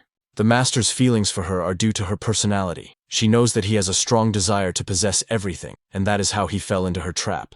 Jennifer is half a liar and has a ruthless personality inside, so she no longer deserves to be with him. Oliver cried and said that nevertheless, he still liked her, and that she was the one who made him feel this way. His companion smiled and said that it seemed that God really did exist, so she wanted to say that she wanted to meet him again in the next life. But the girl did not have time to finish her words, and her body became lifeless. Her companion cried and tried to reach out to Jennifer, but realized that she was dead. He continued to stare at her body, and he was so sad that he cried like a child. Soon, Oliver fell to his knees and cried out in despair. David said that the demon on the floor had large open wounds, and that the bullets in the gun were probably custom-made. This product can only be manufactured by a weapons company that supplies weapons and equipment to the ghost company, so he asks who he is. His interlocutor asked if he was really from the ghost company, which meant that he might know something about reincarnation. David stated that as far as he knew, reincarnation did not exist, and asked if he could answer his question first. Oliver was simply dismayed when he heard that reincarnation does not exist. In despair, he began to say that he had failed to protect Jennifer, and had even killed her. After that, he began to laugh like a madman, because he no longer understood what was happening. The main character looked at him and was surprised by what was happening. Then he turned to run away and said that this guy was crazy, and that he'd better just ask the ghost company to deal with this mess. In theory, the demon in the middle of the operation is the mother of this child, but that doesn't matter, and he will take her back first. Suddenly, the system reported that the rescue operation had failed, and there were no signs of life from the victim. When the hero heard this, he looked at the woman and realized that he was completely screwed. Then he thought for a second, and realized that he could do something. Immediately after that, he made several seals and used his superior eye skill. Then he smiled, realizing that this action should help. Now he had to report this to the ghost company. Oliver grabbed his weapon and held it to his chest. A few moments later, the main characters heard a loud shot. He was surprised and turned around to see what the hell was going on. But there he saw that the guy who had been sitting in despair all this time had shot himself in the heart and killed himself. Soon, Oliver felt the image before his eyes begin to blur, and he was dying. The next place he saw was an endless beach and the ocean, near which he was standing. He didn't understand what was happening, and suddenly he heard a girl addressing the owner. Looking ahead, the man saw Jennifer, who was wearing a white beach dress. She was smiling and saying that God really exists. So after a while, they took each other's hands and began to walk carefree along the beach into the sunset. The lovers smiled at each other, and the atmosphere was truly peaceful. In the real world, Jennifer and Oliver were lying on the ground without any vital signs, smiling. Here, their bodies were far apart, but in another world, they were walking carefree along the beach. At that very moment, there was a spiral on the man's arm that ran through his veins. It was this very weapon that the bodyguard who appeared in the room used, not thinking that his master would kill himself for the sake of a woman. The sting of this demonic creature is capable of creating illusions, and at least he will die in a beautiful dream. The main character noticed him and said that his master was dead, but did he still want to fight? The demon offered his move and did not answer, so David said that he was talking to him. The interlocutor picked up his master and noticed that he was dead, so now he could not find him guilty and asked to be allowed to take the body home. Suddenly, the guy turned his attention to the side because he noticed someone there. It was Henry, who turned to Fred and said he was sorry for being late. Immediately after that, they passed each other, and the guard didn't say a word to me. The guy thought that when the man joined the company, he thought there was something wrong with him. The gentleman had died, and he was acting as if nothing had happened. Henry then said that he had done a good job and asked to be allowed to take care of the rest. Fred thought that this man had never done anything, but every time he saw him, he shuddered. The main character saw that someone else had appeared and asked who he was. The man said his name was Henry, and asked if he would keep what had happened a secret. David asked what kind of parents would give their child such a strange name. The strategist said that he worked as an advisor at the Kwanhai company, and if rumors about what had happened here spread, it could damage the company's reputation.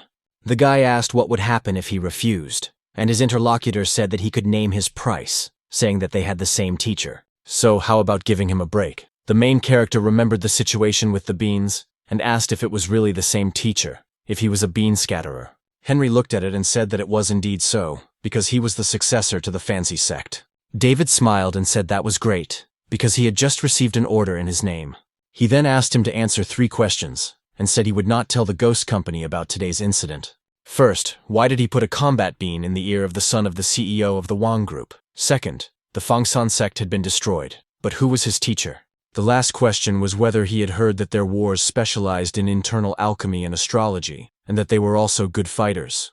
Therefore, the young man was curious if it was true that they were so good, so he wanted to verify everything. His interlocutor noted that the reason for the first question was simple. Each of the 4 major financial groups has its own market, and it is difficult to avoid conflicts of interest. As an advisor, he helps his boss make more profit. To keep an eye not only on the Wang Group, but also on other groups, in order to avoid detection, he placed a bean in the boy's body. Wang is a busy man, but he loves his son. So the boy is always with him, even at various important meetings. As for the second question, he can only say that their sect was indeed destroyed, but he cannot say where he came from. As for the last question, he knows a little about fighting, and as for whether he is good at it or not, it is difficult to say. David noticed that their old master created magic, not to use it in such a cunning way, so he really wants to punish him instead. But he has other things to take care of at home, and if he takes him out in 2 minutes, a group of ghosts will come here to take care of him. If the man can hold out for 2 minutes, he won't tell anyone what happened here, so he asks if he accepts the challenge he has given him. Henry said he almost forgot that you can't fight within the same sect, but if he doesn't accept the challenge, the guy will notify the ghost company, and his job will be done. It also turns out that everything has a cause and effect, so fate itself brought them here today. The spirit of the mung beans that found him may be the cause, and the guy's encounter with him may be the consequence, but the hero didn't understand what the hell he was trying to say. The interlocutor said that he had received a prediction a few days ago, and that today was a lucky day. If he wanted the result to be achieved, he had to let everything take its course. So he accepted the challenge, but told the guy not to try to defeat him within 2 minutes. Because didn't he think he was underestimating the Fanzi sect? David said that they would find out too much chatter during the fight, and if he disappeared, he could get up and talk to him after 2 minutes. Besides not telling the ghost company, he can do whatever he asks if it's within his capabilities. And he can also predict the future, so he asks to be allowed to do it for him. Then the hero made an obscene gesture to his opponent, and remarked that this night would be fatal for him. Then he turned on the stopwatch on his phone, and the countdown began. The guy wasted no time and immediately rushed into the attack. A few moments later, he was in the air, hanging directly above his opponent. Henry was also ready for a fight and used his seals. The moment he opened his eyes, symbols were visible there. The man began to mutter some words in order to use his technique. The hero, with a smile on his face, headed towards him to attack, and the man used a skill called Star Orbit. Therefore, he easily blocked David's punch with his bare open palm. It was as if the guy had hit a wall which spread the force of the blow to the sides. Then he noticed that a large amount of energy, which was released, went behind his back. The space around the opponents also changed. David realized that he had hit his palm and hadn't seen his movements, so it was unclear how he could have pulled off such a feat. Moreover, it was unclear how his opponent was able to suddenly distance himself from him like that. When the hero looked up, he still didn't understand what had happened and why it had suddenly become so dark. At the same time, the place where they were standing hadn't changed. A huge dome made of some kind of technology had simply appeared above them. The guy realized that the man had used a hand seal and must have cast some kind of spell. As for his abilities, it seemed that he was able to teleport freely inside this dome. If the guy looked closely, he would surely be able to find some kind of loophole in the technology. Henry continued to pass out and raised his hand as if trying to strike. David noticed this and realized that it was a strange gesture, but it was unclear what this man was doing. The strategist continued to smile and literally struck from a great distance. He did this about 10 meters away from his opponent, but in a moment he was literally next to the guy. Immediately after his swift attack was successful, he moved back the same distance. David then realized that the man had not teleported, but could change his location at will. Henry had no intention of stopping, so he prepared to attack and raised his leg. After a few moments, he was already in the air directly above the main character. He then struck him, but David was still able to block the attack with his hand. The guy realized that he could do more than that. He could even teleport himself. Soon he was stunned, because he saw that his opponent was here 1 second and gone the next. Then the man appeared on the other side and attacked the unprotected part with his foot. David then flew to the side to regroup a little.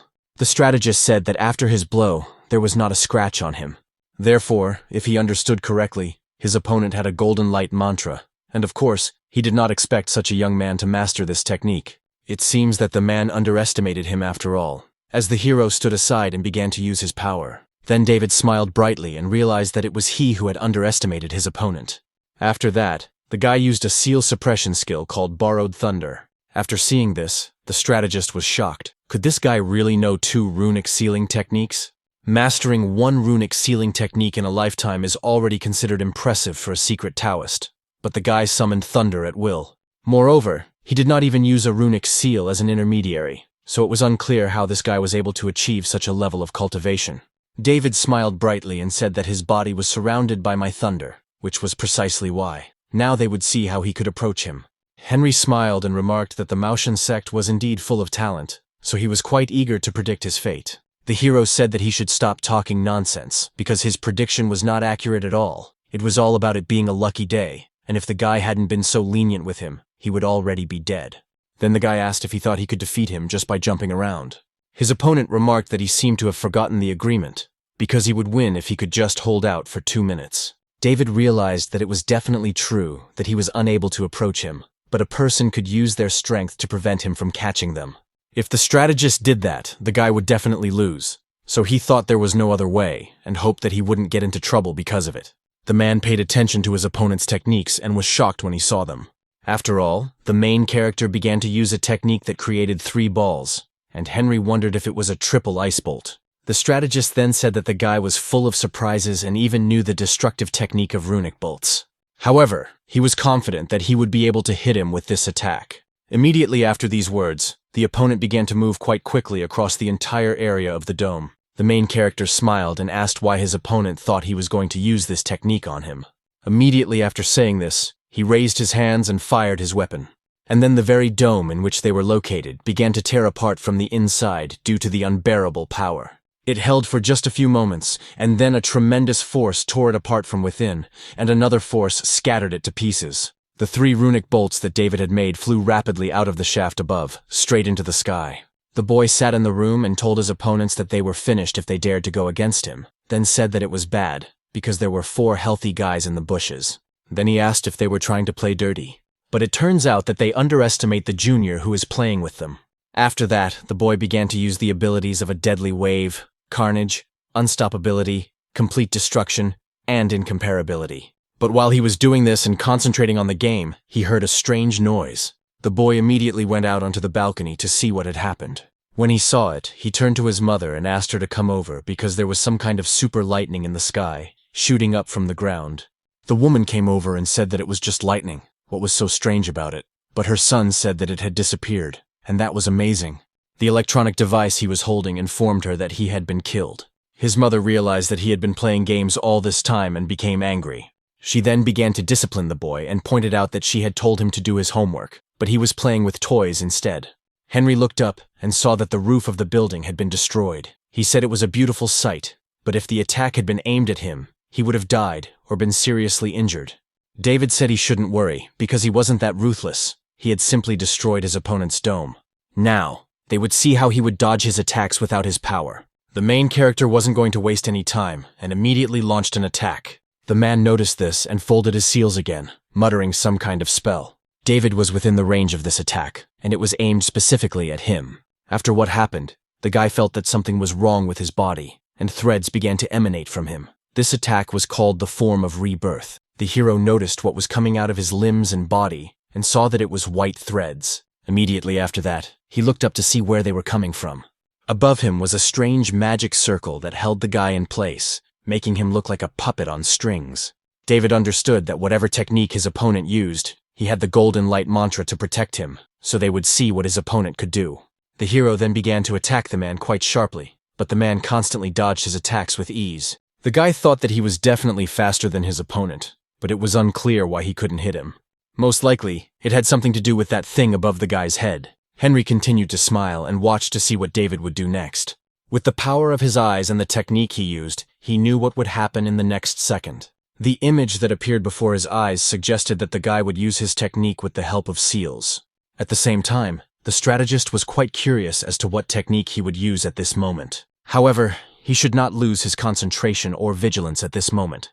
The stopwatch on the phone continued to run, and it was 1 minute and 0 seconds. Henry then used his smoking pipe for his next attack. The man created a large amount of smoke, which he used to envelop the guy. The main character covered his face so as not to inhale the smoke and wondered if it was poisonous. He didn't have time to move, because he saw that his opponent was above him. The guy then realized that this was just a ploy to escape. The strategist really wasn't going to attack him, but simply moved further away. The hero said that all he could do was run and hide, so he asked to be attacked head-on, but the man said he wouldn't even consider it. David, after hearing this, became very angry, because he understood that it was all a trick. After that, Henry looked at his opponent with his eyes to see what he would do. Then he actually attacked the guy with his hand. The main character noticed that a red bean was flying towards him at great speed. To repel this attack, he used a skill called Ice Bolt. The bean, which was approaching at a fairly high speed, began its transformation. That's why the strategist used his bean retreat technique, which was called the soul of the red bean. The hero let it come closer so that he could easily repel it with his technique.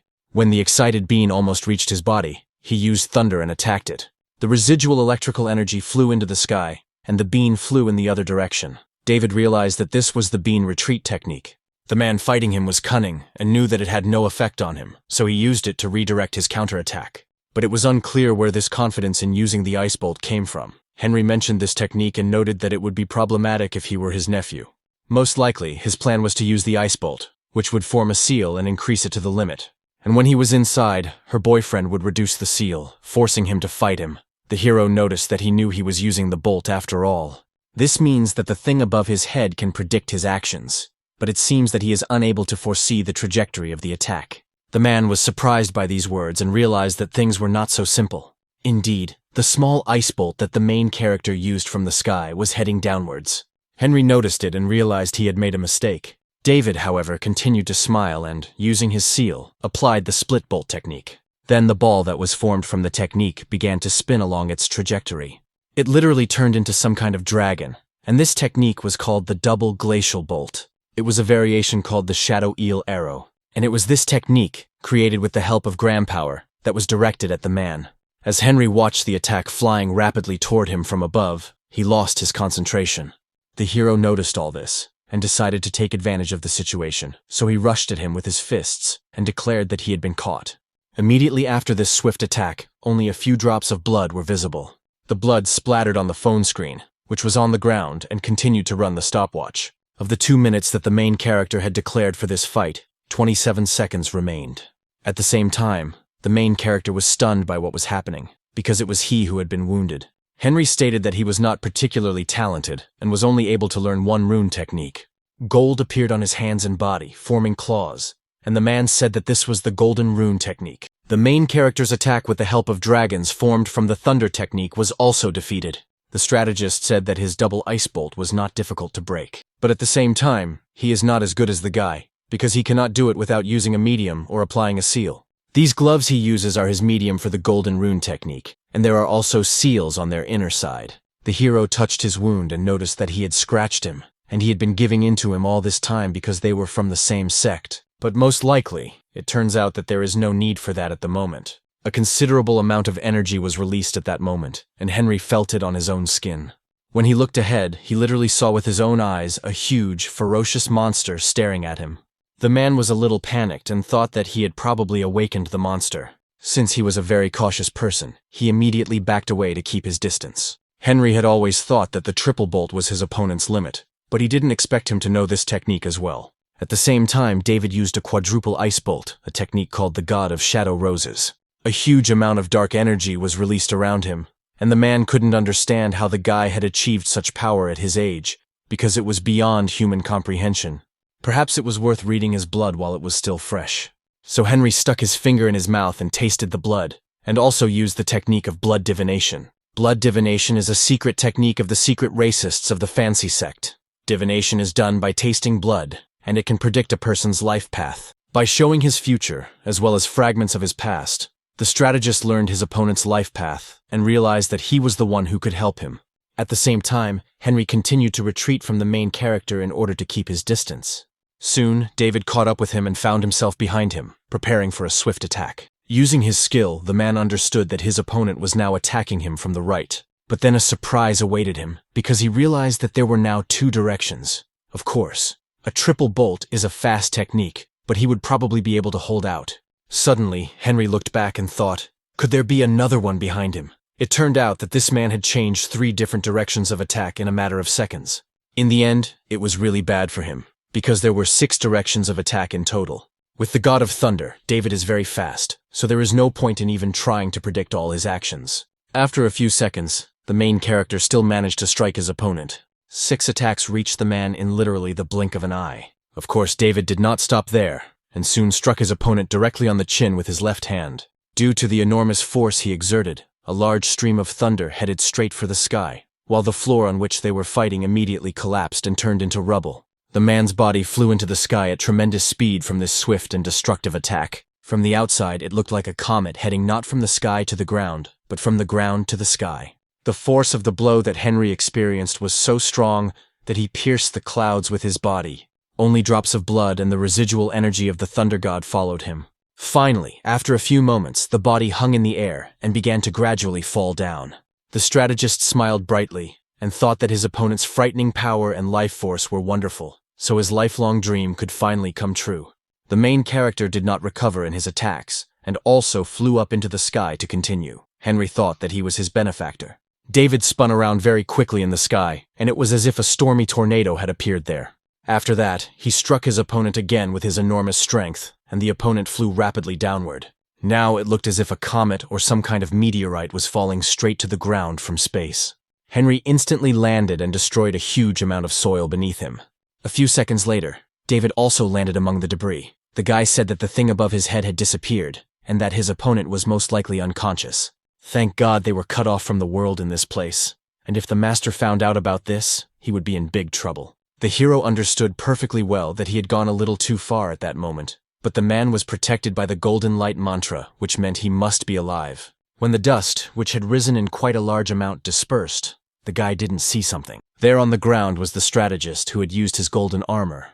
The guy approached him and said that he was the first person to wound him, and he thought that there were only advisors in the Fangshan sect, but his opponent was a good adversary. In addition, the hero had underestimated him, and did not think that he would master the technique of golden runes so well, because the golden mantra is difficult to break through, but not for the technique of golden runes. He then asked if he understood correctly that the golden barrier on his back had depleted his spiritual energy, and he would give him credit for protecting his back and neck. After all, the hero would have been in trouble if his opponent had died, so he apologized for being too rude to him.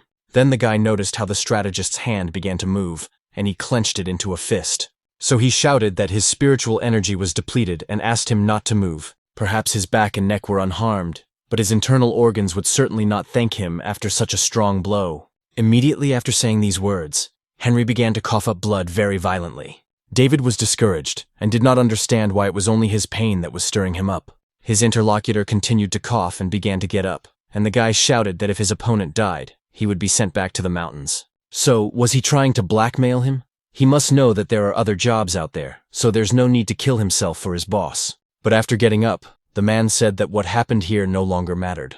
After all, the reason he fought so fiercely was because of David. The main character immediately became alert and realized that he was having déjà vu, because this expression on his face reminded him of someone. Then Henry smiled and said that the 2 minutes were up, so the guy had lost. David heard a signal from his phone and shouted that it was his cell phone, which he had almost forgotten about. His opponent continued talking. Then the guy said that if he could stand on his feet after 2 minutes, he would do anything for him. He could even tell the ghost company about what happened here. But Henry had one request, and he came closer and asked to be allowed to become his partner. The heroine became alarmed by this and shouted at the man not to stand so close, then asked if he knew that he was acting very strangely. At first, he told the guy not to say anything to the company about what had happened, but now he's doing the exact opposite, just like his partners want him to. Could he have a concussion? Henry said he was completely fine and that the company seemed to have a team of demon hunters, so he could help him. He could keep all the profits for himself. The hero was surprised because isn't it for the high salary that people become advisors? And now he is offering free help? Besides, the man still doesn't work for the company, as he plans to cooperate. Henry smiled and said that it was not a problem, because he was the last of the Fangshen sect, so it would not be difficult for him to become an officer of the ghost company. He asked if he was right in thinking that the entrance exam, which takes place once every 3 years, would begin very soon. The main character thought that this was all bad, because this man had finally lost his mind. Then the strategist noticed that he seemed to have put the guy in an awkward position. But then what about the deal? Before that, he used his blood for divination and told him about what had been bothering him all these years, and the guy would let him join the team. David said that it was time to stop talking nonsense and leave these tricks for naive losers, because even if he hid everything from the company, they would find out sooner or later. So the strategist had better worry about how he was going to report to his boss, because the guy wasn't going to waste his time, as he had a child waiting for him at home. The interlocutor smiled and asked if he really didn't believe in the power of the Fanzi sect's divination.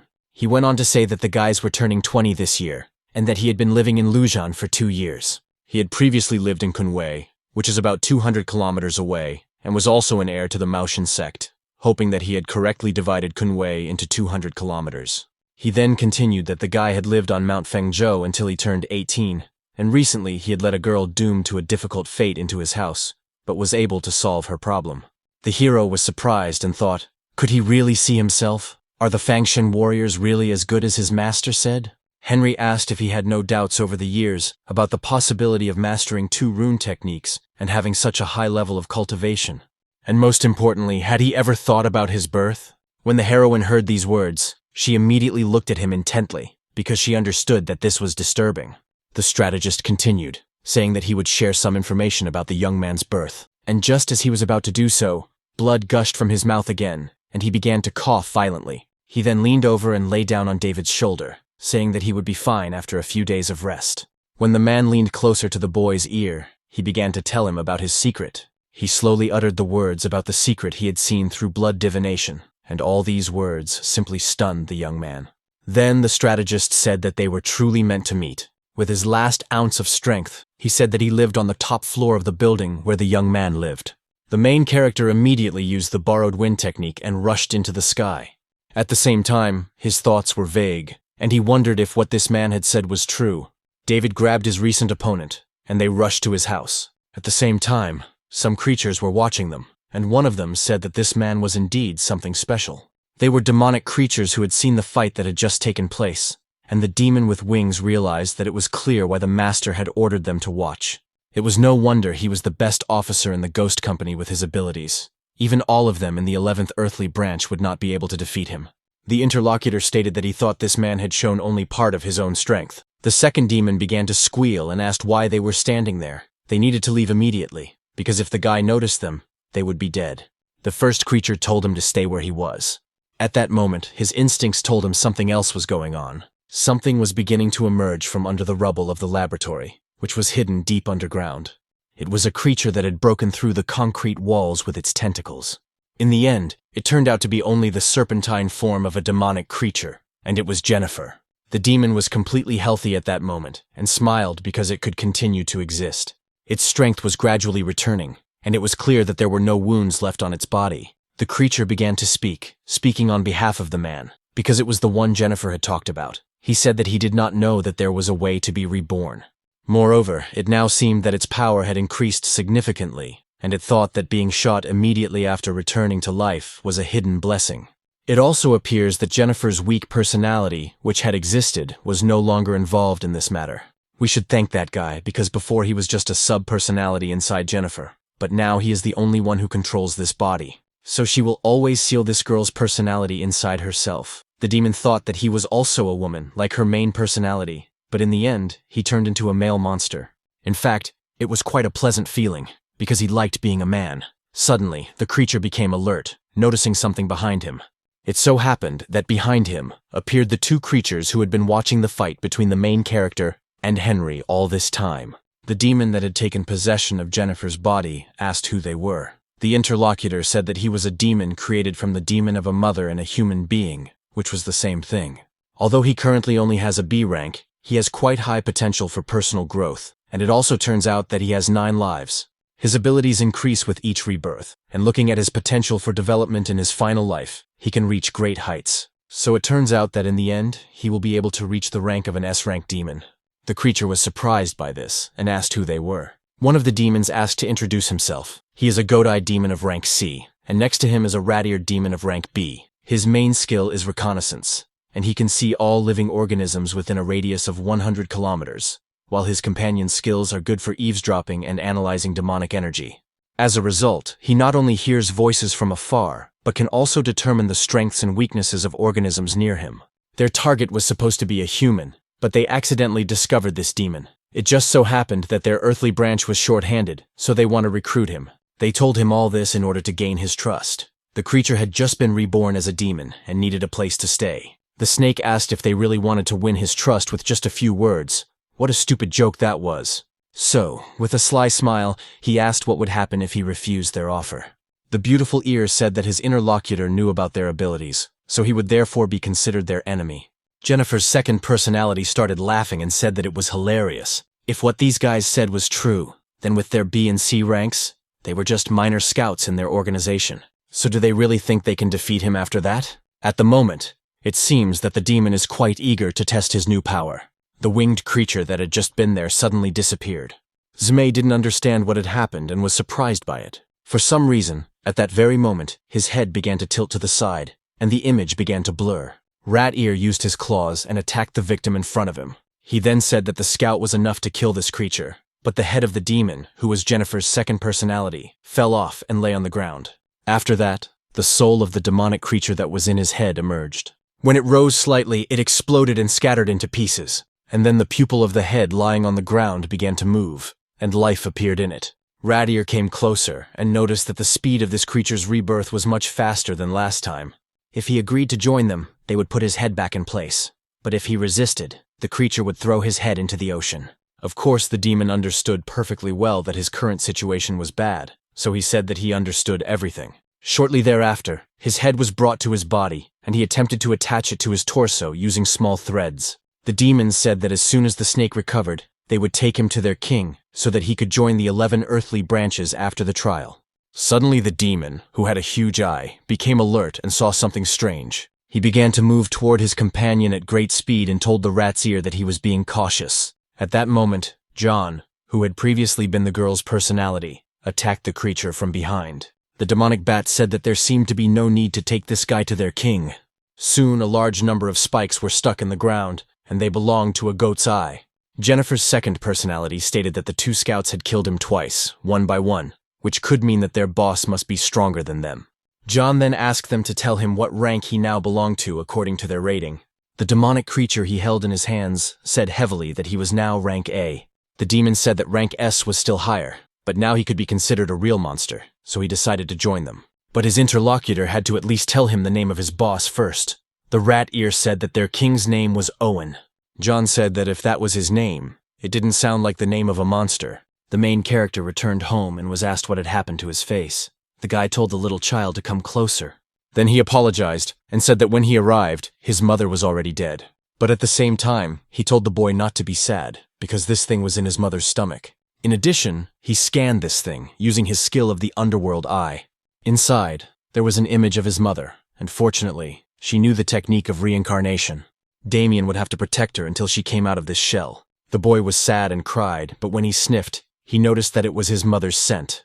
So he thanked his older brother and said that he would protect his mother no matter what. Anastasia told David that she would warm up something for him to eat, but the boy replied that he wasn't hungry, so he would go straight to bed. Katie was surprised by this, so she reassured the boy and told him not to worry. She would ask headquarters to assign guards to the boy, so he shouldn't cry because they would help him take care of his mother. Anastasia wondered why she was seeing the boy so serious for the first time, but what had happened there? After David went up to his room, he quickly locked it from the inside. His face looked discouraged, and he was sad, so he thought about the master. The bloody clothes and the strategist's gloves were placed on the table. He went to the bathroom immediately after arriving home. A considerable amount of blood had been washed off his body after he fought David. There was also a huge, cross-shaped wound on his chest at that moment, under his pectoral muscles. Immediately after Henry left the bathroom, he took one of the shells from the closet and tied his hair back. Then the man went into the room where there was an altar with offerings and a pillow. He bowed down and began to pray, telling his master that today he had met his benefactor. a man who had the fate of the emperor himself. If he served this young man well, he would be able to fulfill his master's last wish. Henry stood in front of a portrait of a wise man sitting and meditating. At about the same time, the main character was in his room, staring intently at the ceiling. He couldn't concentrate or relax, so he was very angry. He got up on his bed and thought that this annoyed him greatly, although in the end, he thought that his master would have no reason to lie to him. But even this man, who had told him the secret, had no reason to lie. If what he had said was true, then why would the master lie about his birth? David thought that instead of worrying about it tomorrow, he should get a clear answer from the guy upstairs. Then the hero went back to bed and decided that he would deal with it later and get some sleep. A short time after these reflections, the guy finally fell asleep. After that, he began to dream about how the master was sitting by the pond and fishing. A little boy approached him and spoke to him, but the old man was asleep at the time. The boy was quite persistent, so the man woke up and asked what had happened. Then he turned his attention to his apprentice, and the hero asked if he could eat the huge boar he was holding in his hands. The old man shouted at him and threw it back onto the mountain. The boy asked why, saying it looked delicious. James didn't realize that if he ate it, who would take care of the piglets? David sat down next to his teacher and addressed him, but the old man was angry and told him to leave. But the hero was persistent and asked if that meant his parents also lived on the mountain. The master was in an awkward position, and therefore said that he had found him near a Taoist temple when he was still very small. Perhaps his parents had some difficulties, which is why they left him with him. Of course, the man tried to look for them, but to no avail. The boy got angry and said that he understood everything. James told him not to be upset, and that life there was more complicated than he thought, so perhaps they had been forced to give him away. Besides, wasn't he happy with him? David then broke into a bright smile and said that since he had been given to the master, he was now his father. The old man looked at him in surprise at first, then smiled because he was pleased. So he called him a silly boy and remarked that he had raised him, so of course he was his father. So the hero declared that from now on he would call him Dad. But the man said that it was nonsense and that he should just call him Master. Georg said that the project plan had finally come together, and that he would do everything in his power to help, but asked if he was allowed to participate in the research and development of demonic weapons. Lucy told him not to worry about the higher-ups, that she would take care of it, and that he should just do what he had to do. He was now the best at manipulating space in the demon world, and his interlocutor said that he understood everything and was flattered by it. The commander said that he should head to the weapons company a little later, as they were responsible for researching and developing demonic tools. The company specializes in developing weapons for hunting demons and maintains an online system for coordinating hunters. Georg said he had always wanted to meet them. Lucy noted that they would be happy to accept his team and the name of the project, Spiritual Reality. Suddenly, a man's voice came from the entrance, remarking that Spiritual Reality was indeed a good name. Those present turned their attention there, and there was James. He noticed how many years, how many winters they had not seen his little busty dragon. And the ninth master was also here, so it seemed that this time the ghost company had gotten itself into a big mess. George bowed before him and declared that he was paying his respects to the nobleman, but the leader of the 4 Taoist sects said that there was no one else here, so he should leave the formalities behind. But his interlocutor noted that there was no caste and no order, although James didn't care. He approached the woman and called her a little busty dragon again, asking if she had missed him. The commander was very angry about this and said that she had told him not to call her that. Immediately after that, she used the pistols in her hands and demanded that he show at least a little decency. Then she fired several dozen shots, emptying her magazines. The bullets flew quite fast, but soon began to slow down and almost stopped completely. James used his power to stop them and told her to behave more quietly. Then he asked if the situation had really gotten out of control. Lucy said at that moment that this incident was a threat not only to the company and the ghost. After all, it could threaten the entire human world. George was alarmed, because he understood that this would mean the collapse of everything. The master threw the bullets he was holding in his hands onto the ground, and they scattered. He then asked his interlocutor to tell him what was so dangerous that it threatened the human world. The woman said that it would be about the third world, namely the Seal of Paradise, but she wanted to discuss the details right now. Suddenly, Georg interrupted her and said that the commander had said enough. Lucy and James looked at him in surprise, not understanding what had happened. The demon said he didn't have the authority to be part of the conversation about the heavenly seal, so he asked them to stop there. The arms company needed his help, so he was heading there. Lucy told him not to worry about the rules, but who knows, maybe he would be able to help them. The interlocutor said that this was not the case at all, because rules are extremely important for demons living in the human world. A nobleman had arrived, so he was sure that this man was capable of resolving any crisis situation. James said that after all, there were so many worries here, because it was much easier for him in the Taoist temple. But his commander interrupted him and told him to stop grumbling, because they had to go. She wants to show him something that the top brass is already waiting for her report on.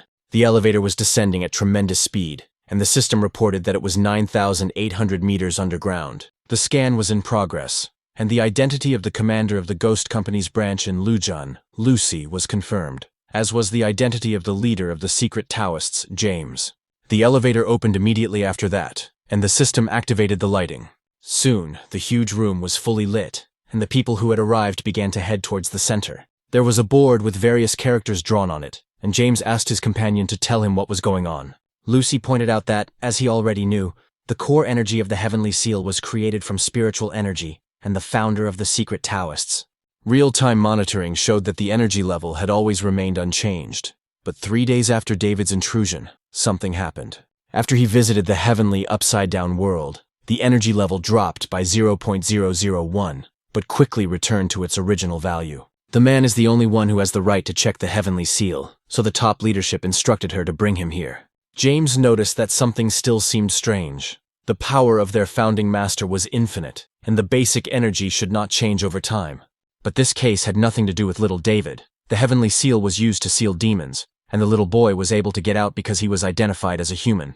At that moment, this girl was also identified as a human, so we had to leave with him. In any case, such a powerful tool as the Paradise Seal would not change because of them. In the end, the master won't know what caused the changes until he sees for himself. He went to the center and told Lucy to stay where she was, because she was human, but the power of the seal still had some effect on her. Soon, the old man stopped right next to a large number of hieroglyphs and looked at them. Then he began to put various things into it so that he could use its power. And then a huge amount of energy began to emanate from his body and spread throughout the area. James began to use this power and moved his fingers in a circle, using it. Finally, after he had done all the manipulations, he ordered them to rise up. Some of the cells with hieroglyphs on them began to move slightly. After that, some of them began to rise one after another, one above the other. Literally, after a short time, huge columns appeared, stretching almost to the ceiling. One of them continued to grow until it hit the top. Then, using force, a square-shaped piece began to move downward. The cell then descended a little lower, and a very bright light shone at its tip. Lucy remained at a considerable distance, but she still felt the energy. The woman thought about how monstrous spiritual energy was, because it was difficult for her to even breathe, even though it was very far away. And then, right before her eyes, it pulled her out, and she saw the legendary Heavenly Seal that had appeared from the cell. James began to slowly climb the columns, which extended one after another directly toward the Heavenly Seal.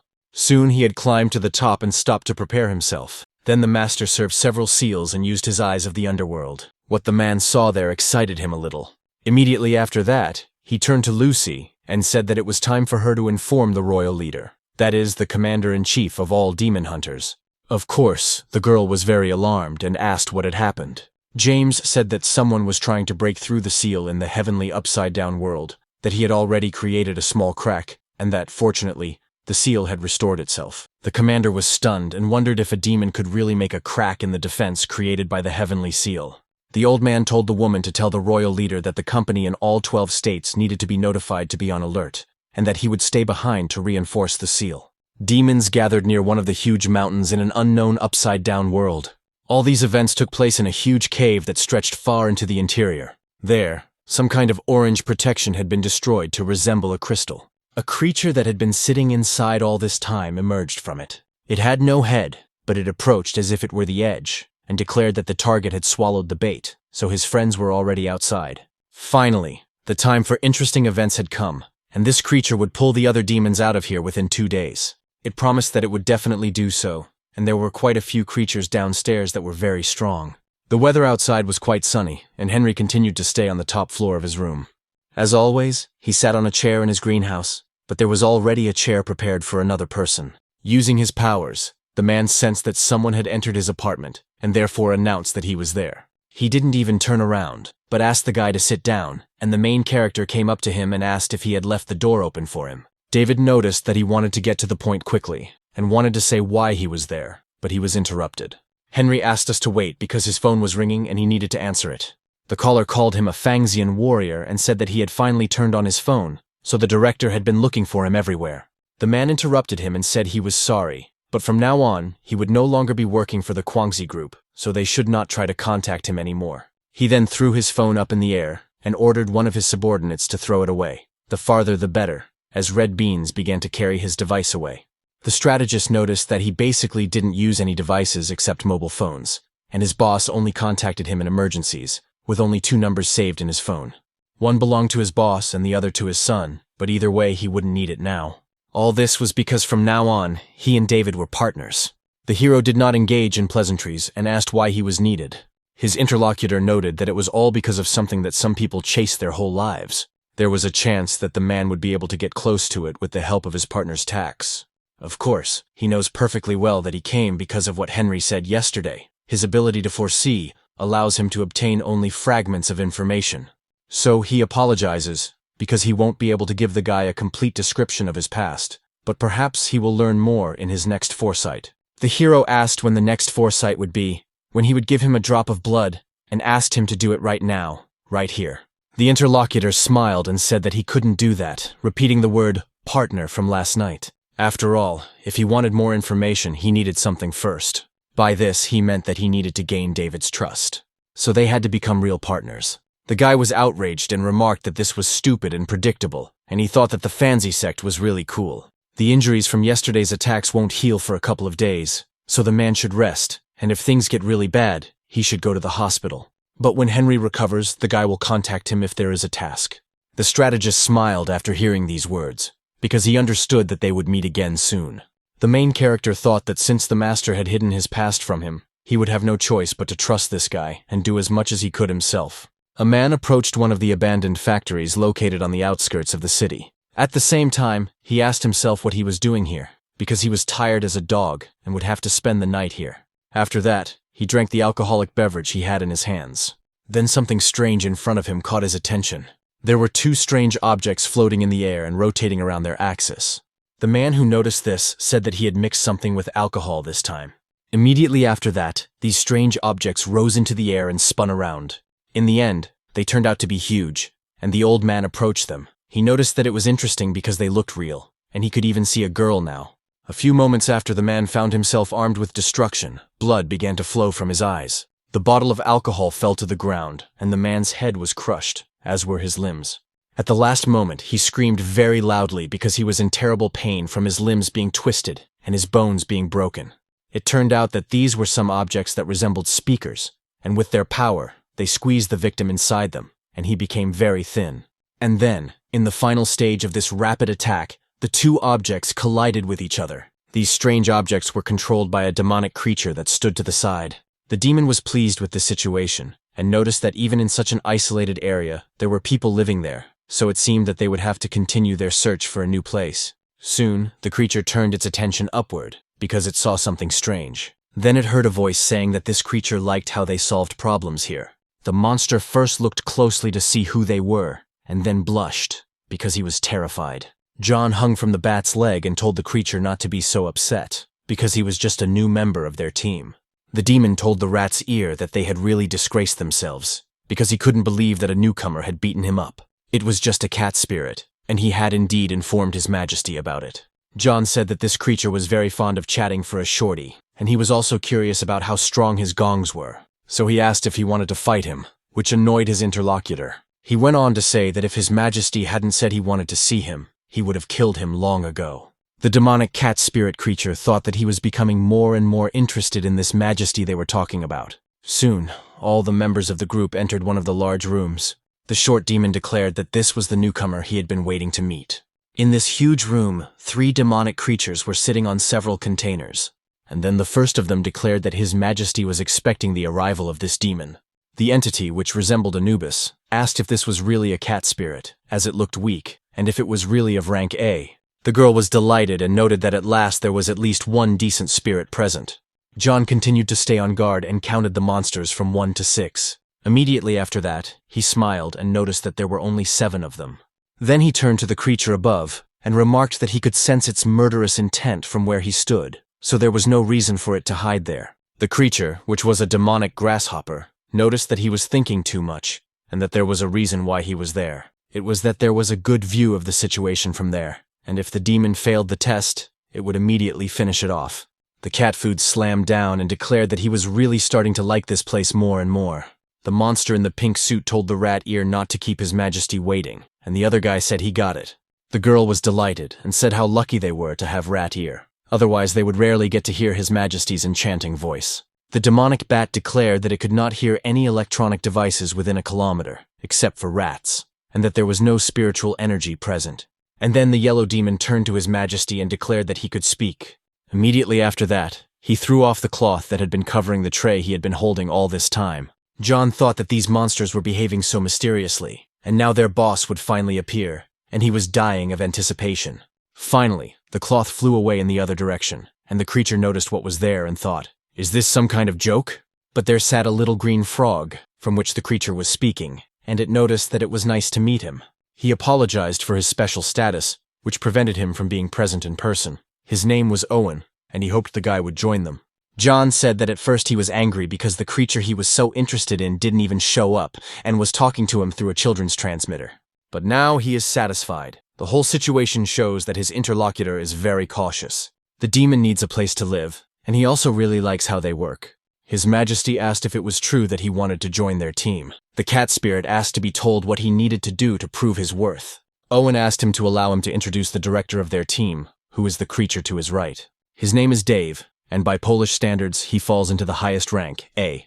The interlocutor noted that if he understood correctly, the highest rank A was very strong, so he was interested in whether the boss wanted him to fight him. His Majesty stated that he understood correctly, and if he could kill the director, the place in the team would belong to him. But if he died, they would guarantee him a good funeral. The director of this team immediately rushed towards his opponent after hearing these words. He then remarked that they should start the battle, since His Majesty had already said everything. The demon said that he had heard that the creature before him had risen to rank A after reincarnation, so he was looking forward to their battle. The cat spirit made a very surprised expression and continued to look somewhere. Then he said that they should wait a second, as there were only 7 of them, and his interlocutor agreed, but said that something was bothering him. The boy pointed and remarked that in that case, what was that red thing right behind the yellow boy in the center? Dave wondered if someone had managed to get through to the rat's ear before the action, and if it could be the highest rank of the ghost company. So he immediately ordered the demonic bat to go and check everything out. Suddenly, his facial expression changed dramatically as his opponent pierced his body. The company director did not expect the attack at that moment, and therefore easily missed it. The girl said that slightly naive guys are cute, but their director is too trusting. The creature, which looked very much like Anubis, shouted at the cat spirit that he was a scoundrel. John said that you have to use your brain in a fight, and that he was just a dumb dog. The guy aimed for his heart so he could play with him longer. Suddenly, he became alert because he felt that something had happened, so he thought, could my hand be stuck? Dave then said that it seemed that calling it a fight was really flattery. You see, it can only happen if both opponents are equal in strength, but his opponent was definitely not worthy of fighting him. Then the creature touched his limb with its right hand and began to use its power. The demon said that this cat spirit was definitely food. John's limb began to rot, and the flesh fell off it. The girl said that everything the director touched rotted and was sucked into him, and she thought they would have a new member on the team. What a pity. A few moments after the incident, the boy's limb broke off and flew off in the other direction. The director was a little surprised and asked if he had cut off his own arm. After that, using his power, he began to close his wound and absorb the limb. Soon there were almost no traces left, and the demonic dog asked if he really thought he could escape. Dave was very aggressive at that moment, and immediately rushed to attack his opponent. The cat spirit was a little confused, and therefore retreated, allowing his opponent to grab his leg. John realized that he was in a really bad situation, while his opponent told him to turn into a pile of bones and become his food. The guy thought he could defeat his opponent because they were of the same rank. However, he did not know that there was also a higher rank, and it turned out that he was somewhere in the lower category.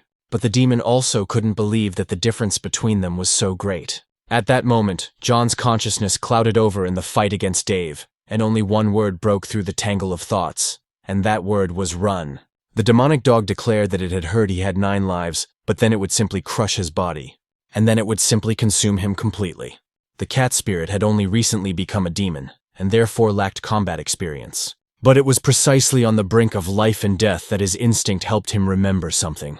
The team captain struck his opponent very hard with his left hand, right in the head. The limb of the guy who was holding the monster at that moment was torn off, and he asked what it was, whether he had torn it off before swallowing it. John then said that the monster's imposing presence had frightened him, and even made him forget something, and to forget that he himself had acquired a couple of new abilities, so that if he played the situation right at that moment, his opponent would not be able to touch him. And immediately after these words, the body of the cat spirit flew apart in different directions. Small particles of the body instantly began to move away from the demonic creature. The demonic dog was surprised and asked if that was all he could do. If that was true, then he was very naive, because if they tried to escape at that moment, the game would have been over long ago. The demon, who had been sitting on the top floor all this time, told the minister that this job was just right for him. And just when the demon was ready to attack his opponent, he suddenly stopped and noticed something strange. John, using his new skills, turned his body into a tornado and asked who said he was going to run away. Then his torso began to take on the correct shape, and the cat spirit declared that he had never had so much fun. Jennifer's second personality wondered why he hadn't realized this before. After all, it was at the very moment when he was resurrected after being shot that he tried to crawl out from under the rubble, and that was when he was liquefied. The second time, the rat's ear cut off his head, and the guy wanted to reattach it, so he gained regeneration, and after the battle with these creatures, he died again.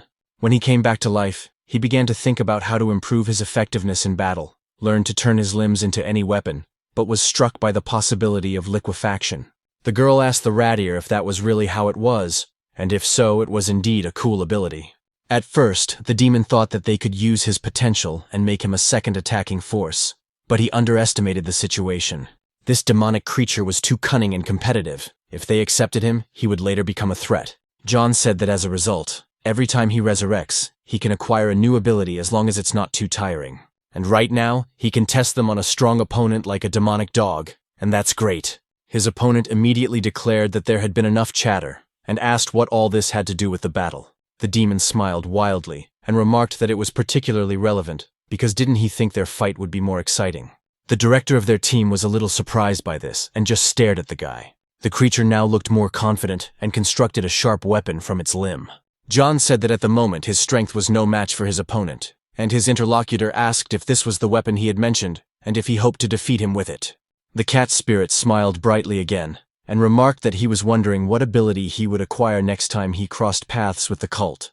And a few moments after saying this, he used his limb to pierce his own head. His body immediately fell lifeless to the ground, for he was killed. The demonic dog was stunned by what was happening and shouted that this guy was crazy. The short guy shouted that he was pompous, and he wanted to flatten him with his hooves. Turning to the minister, he said that moral values and ethics should be forgotten, and that they should just eat him while he was still dead. The director said that such a low and desperate act was not his style at all. A few seconds after the creature's death, its soul began to escape through its open mouth. And soon, as it had been in the past, the soul that flew into the sky scattered in different directions. Dave was a little surprised by what was happening and continued to stare intently at what would happen next. A few seconds after the incident, nothing happened, and everyone remained in their places. But literally, a moment later, the creature's body burst into flames and flew toward the demonic dog. The director said that the guy knew that if he touched it, the demon would be embodied, so his new ability was obvious. And it definitely belonged to Dave, only it had been slightly altered. Immediately after that, the creature began to gather its strength, and it was clear that its body had grown with the accumulation of muscles. Horns also grew, and the director said that the guy was still a Slovak, so he would show him how huge the gap between their ranks was. Shortly after that, a clearly enormous power appeared at the site of the battle. The director's body turned into a huge demonic dog that exuded the power of its body. After the transformation, Dave declared that his opponent was still no match for him. The liquefied body of the demonic creature continued to rush toward the dog in a huge wave. Then there was a collision of two enormous forces, and John seemed to twist his body into a tornado. Then a rather large lump appeared where the principal had been standing. Dave's body was then completely covered with the liquefied flesh of the demonic cat. Soon, a huge explosion occurred at the site of the battle, and a wall of dust rose up. The ball that formed there resembled fire, and pink cuts flew around it. Due to the considerable amount of force released as a result of the battle, gusts of wind hit the other demons. A toy in the form of a small frog, with which he communicated with his subordinates. His Majesty almost fell over, and Owen then turned to the rat's ear. The subordinate said that he had gained the ability to absorb, and was now trying to use it against the minister, while the minister was trying to absorb him. So the clash of spiritual energies created an energy dome. These very forces are too intertwined, and the demon cannot determine who is winning. The short man watched closely what was happening and was on guard at that moment. Therefore, he turned to His Majesty and wanted to say that the minister might lose. The man remarked to Christopher that he was too worried. Dave was his trusted subordinate, and how could he sacrifice his life? He should be given a little time, because after all, it was this creature that had exterminated millions of people. A few moments later, the power emitted by the opponents became even greater, causing the room to begin to collapse. The demonic grasshopper remained on the roof, fending off debris and watching what was happening. The dome of demonic energy finally disappeared, leaving a hole in its place. Then some force began to seep upward again, and it was clear that this force belonged to the minister. He was very angry at that moment, and called the guy he was fighting a rat. So he asked if he was now convinced that the demonic dog was stronger than him. At that moment, the monster was holding John's body in the form of a ball in his hands. This creature was the son of a demon mother, and at that moment, he had an average rank of A. Soon, a loud cough was heard in one of the workshops of the abandoned factory. It came from John, who was in great pain and was literally crawling on the ground. The director said that the opponent had exhausted his spiritual energy and would not be able to fight for some time, unless he used his rebirth ability again. The monster then turned to His Majesty the King and said that he only had to give the order and the creature would destroy this guy. Owen apologized for being the guinea pig, but the subordinate said that His Majesty had nothing to apologize for. The king then said that he had finally seen the young man's potential and ability to regenerate, which would be useful to him in the future, so he was worthy of joining them. The man guarantees that here he will be able to gain combat experience, and will also provide him with shelter. The demonic dog told the cat to get moving and thanked His Majesty for allowing him to join. Immediately after that, John reluctantly told His Majesty that he understood everything.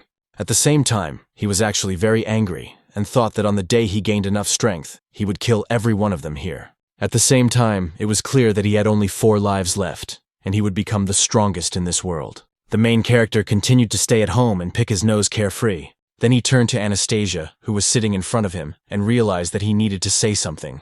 So he asked if he was right in thinking that her wounds had almost healed.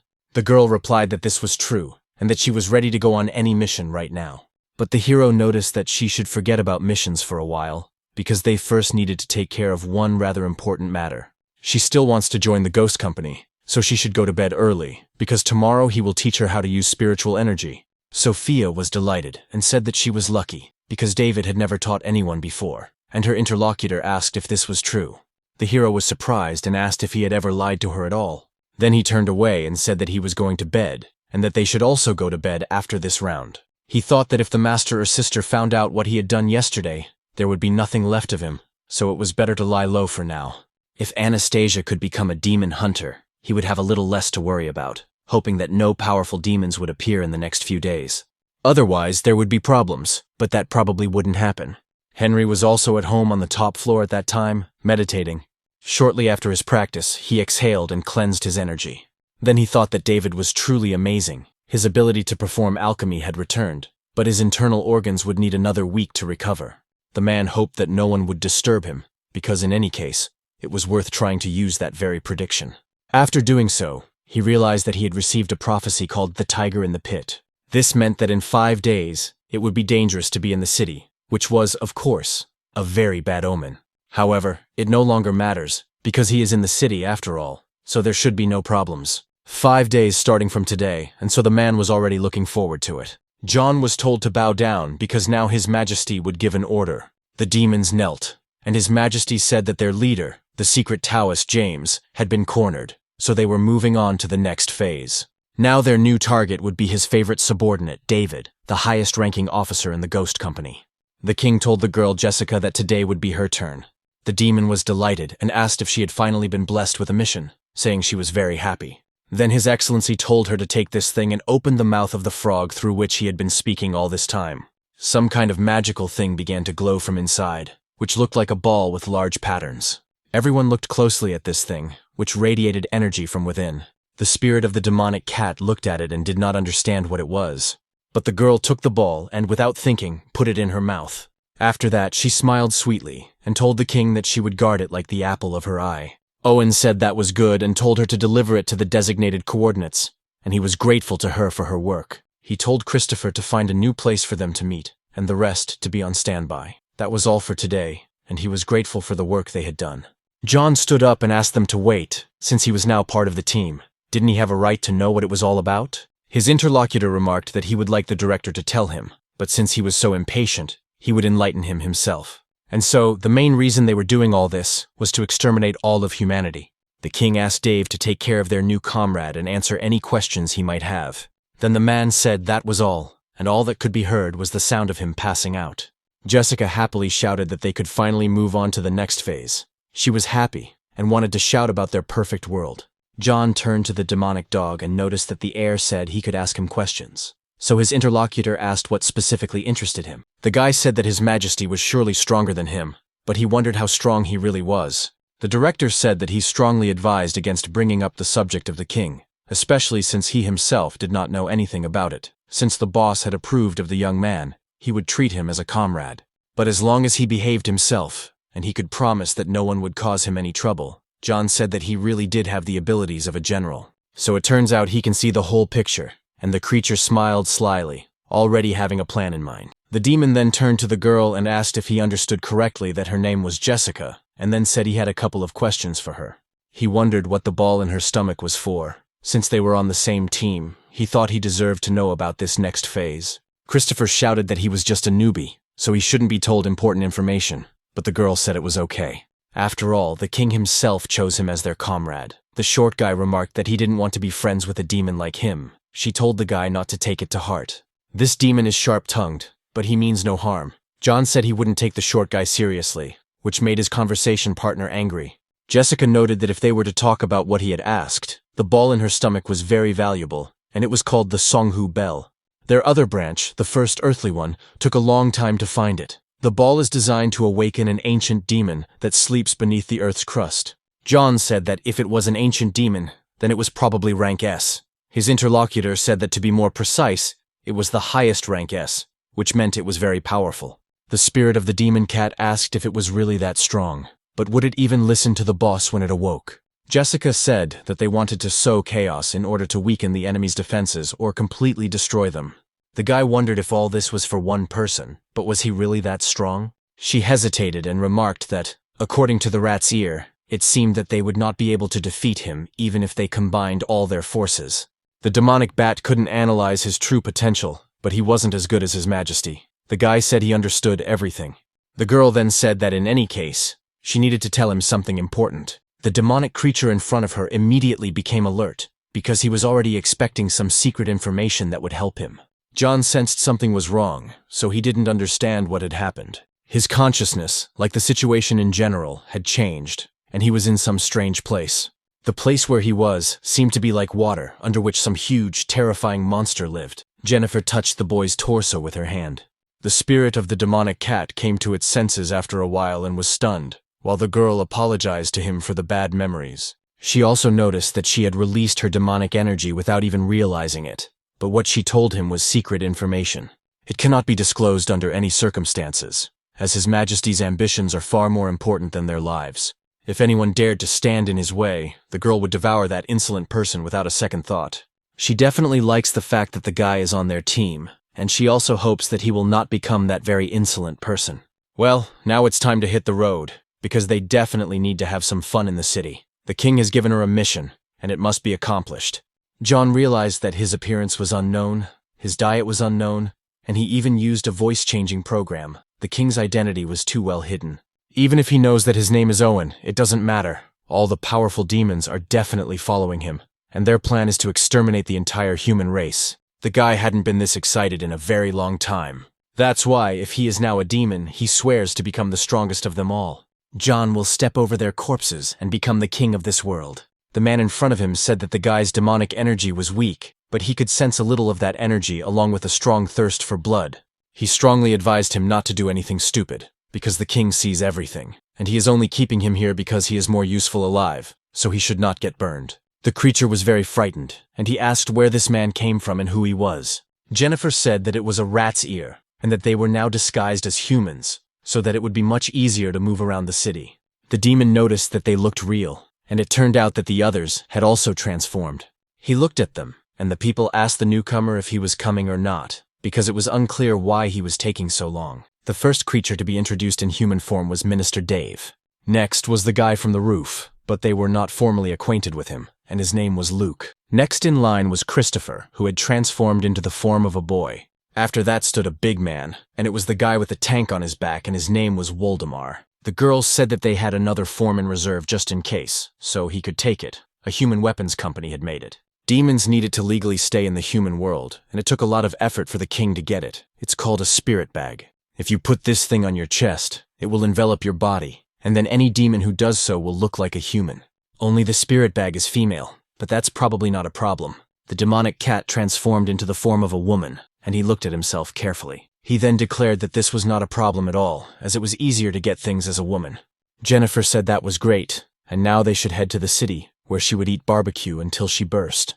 The 8 demons of the 11th earthly branch set off, and Rat and Ear wondered what it was that felt like something was missing. They all walked together to get out of the large room, and the girl shouted about the barbecue. One of the creatures, which had been with them all this time but was unconscious, began to come to. It was a demon with a huge eye, who asked what it was and how long he had been asleep. It was unclear where everyone had gone. Had His Majesty already ended their meeting? This creature is the weakest here, and of course they forgot about him, even though he is still a member of the team. David yelled at Anastasia to hurry up, because what's the point of taking a shower in the morning anyway? She said she was on her way, and Sophia and the little demon wished them luck. The girl thought that the guy had finally allowed her to go upstairs for the first time, and she would finally see with her own eyes where he trained. And so, together they went up to the 2nd floor, and the hero opened the door. She looked surprised and wondered if there really was a training ground behind that door. A strange essence was visible from the room, as if the matter there was distorted. The guy went inside and asked his companion to go in too.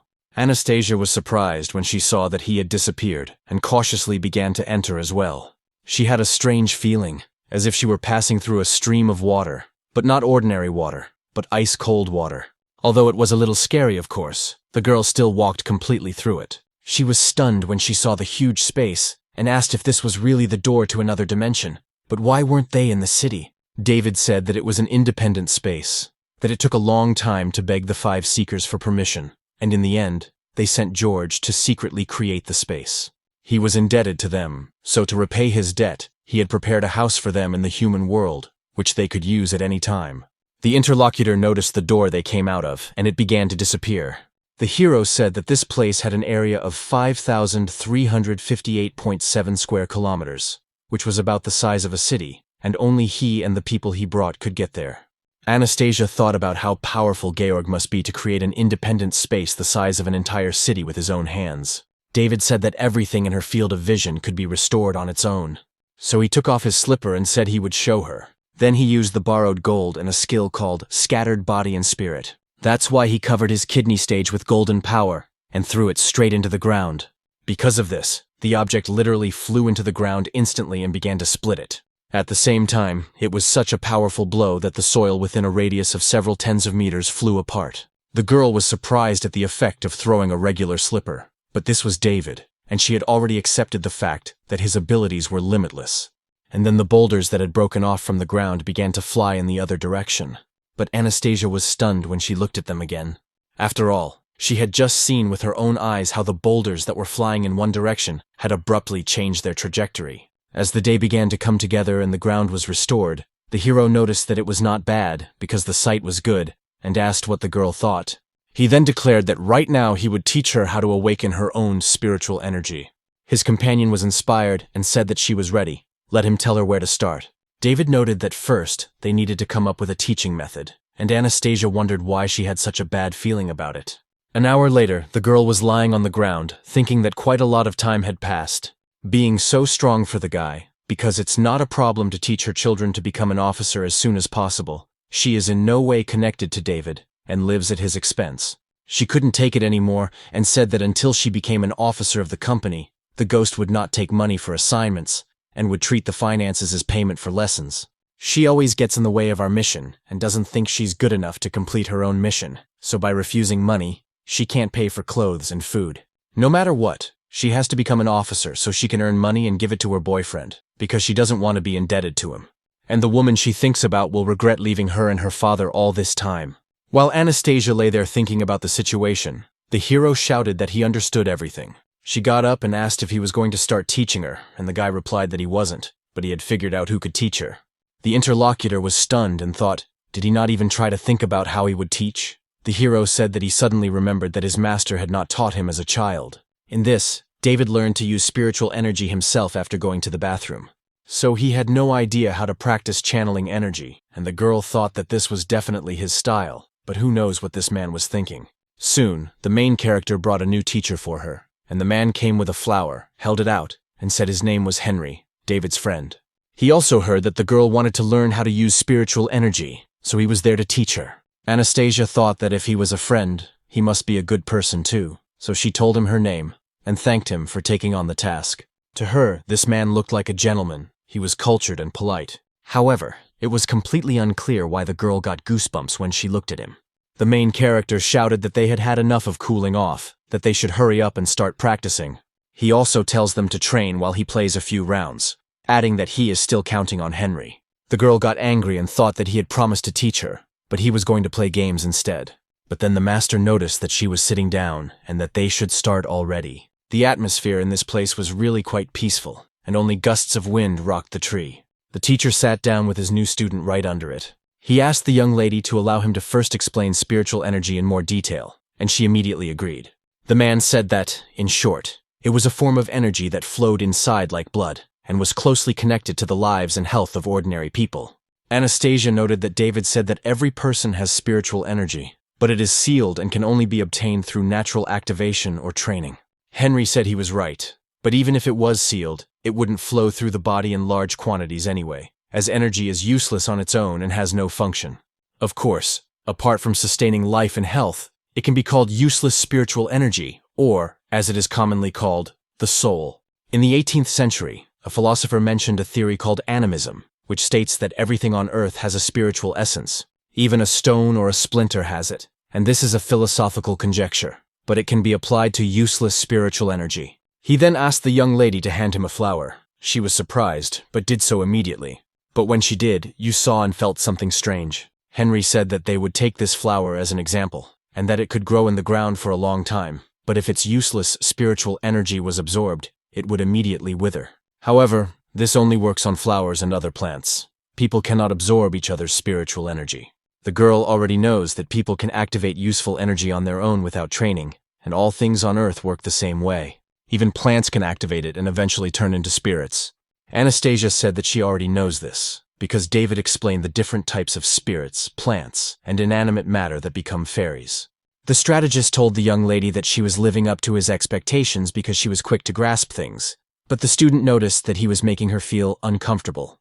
Henry noted that before teaching her how to activate useful energy, he would explain all the stages, which consisted of only 4 words. The girl was surprised and wondered what the stages were, but the man continued to say that they were activation, control, improvement, and creation.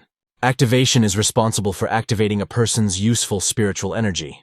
Control is the ability to control energy and cultivate it within oneself. The term improvement means the development of unique abilities through the cultivation of that same energy. And finally, creation is nothing more than improving one's abilities through training. Henry suggested starting with activation, as there is a shortcut to activating one's spiritual energy. The master sat down behind his student and noticed that by transferring a small portion of his energy, something might work. Since their energies differed in concentration, her useless energy would repel his useful energy. He then asked her to close her eyes and try not to think about anything, because that way her energy would flow much more easily. The girl felt like she was in a martial arts movie and didn't understand if it would really work. Henry told her to remember that she needed to try to clear her mind and feel the flow of spiritual energy, and she said she would try. The master continued, saying that he would now pass his energy through her body, and began to do so. A few seconds later, he was surprised because he felt something strange in his hand. It turned out that her energy was repelling the internal energy that was coming from within. Soon, the man's flow was completely interrupted, and a large amount of strange, incomprehensible energy began to flow out. This flow was so strong and enormous that it pushed Henry back several dozen meters. Anastasia sensed that something had happened and became alert. She looked back and was shocked, so she asked what he was doing there. The strategist thought that if he was not mistaken, it was her demonic energy, but she was just an ordinary person, so why was there such a strong demon inside her? His wounds had not yet fully healed, but her demonic energy had seriously affected him, so he should not take it lightly. The girl ran closer and asked why he was bleeding, if she had done it. Henry noticed that the young lady was not very concerned. Still, these were old wounds he had received in battle with David. She said that the guy was careless with his power, and that he shouldn't hold a grudge against him. His companion smiled and said that he also had a question. Could she explain why there was demonic energy inside him? Anastasia was embarrassed and thought, that fool David didn't even explain her situation to him. Sometime later, she told him everything that had happened and noted that that was the whole story. Henry said that it was about a mummy, and he had heard about such a thing, because it was an S-rank demon. She and David were destined to meet after all, and her interlocutor said that in principle it wasn't so bad, so it was good luck. The strategist thought that there was a mummy inside her, and if she activated her spiritual energy, she might have access to the demon's energy, which would be excellent. With the power of the mummy, David would become the king of this world. He told the young lady that it sounded like a hidden blessing, as she was both human and spirit, so it would be easier to activate spiritual energy. The girl noted that if this was true, how long would it take to activate the vegetable man? The man stated that ordinary people were not capable of this. She would need natural talent and a good teacher, and in that case, it would take 3 years. She asked if a person who was both human and spirit could do it in 6 months. But the strategist said that she could do it all in 3 days. The student was discouraged and wondered what he was talking about. Could she really do it? Henry noted that they should clarify something first. With a smile on his face, he asked why the mummy had awakened again. The girl understood that she and David had sealed the mummy, but in that battle in the mansion, he had taken her body again. What was surprising was the change in his behavior because he even thanked her, and the poor girl also said thank you, as if it were not the same mummy she had met the first time. After that, the girl thought that she also wanted to know what exactly was going on. She realized that since her interlocutor had asked, he must have a solution. The teacher said that this was indeed the case, but first he needed a drop of her blood for foresight. Anastasia said that if that was all, she would allow it. Henry said that she was biting her finger, and that the young lady knew how to get straight to the point. The girl understood that he was also a Taoist monk, but he seemed more reliable. Compared to him, David was a complete idiot, except for his fighting skills. After the man got a drop of blood, he immediately put it in his mouth and used his blood divination skill. After a while, Anastasia saw his face and asked what had happened. She didn't understand why he was crying, but tears welled up in the man's eyes. Henry soon noticed her and observed that there were 2 demons inside her. The student was disconcerted and asked if there were really several demons inside her. The master said that it seemed to be true, that he and David had sealed only 1, and 2 were still at large. To be more precise, they had only replaced the mummy's consciousness, but the child's original consciousness was still inside her. The girl thought that he was probably referring to the faceless boy who had appeared in her subconscious when they were on a mission in the mansion. The strategist said that through blood divination, he could see fragments of a person's memory, and that was how he learned of the child's presence. His name was Arnold, and he became a mummy after being betrayed by a close friend. Of course, the man was not entirely sure about what had happened, but his friend's name was Owen.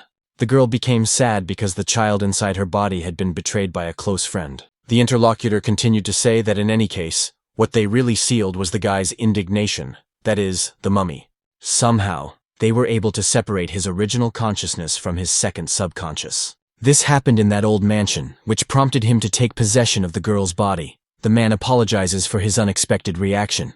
He can feel flashes of human emotions, and when using the skill of bloody divination, his tears were involuntary. Anastasia asked if this meant that he would regain control of her body. Henry told her not to worry, because if he wanted that, she would have been possessed long ago. Based on his assumptions, he is currently hiding in her subconscious and has no desire to reveal himself. Although, of course, the man did not know the specific reason why this was happening.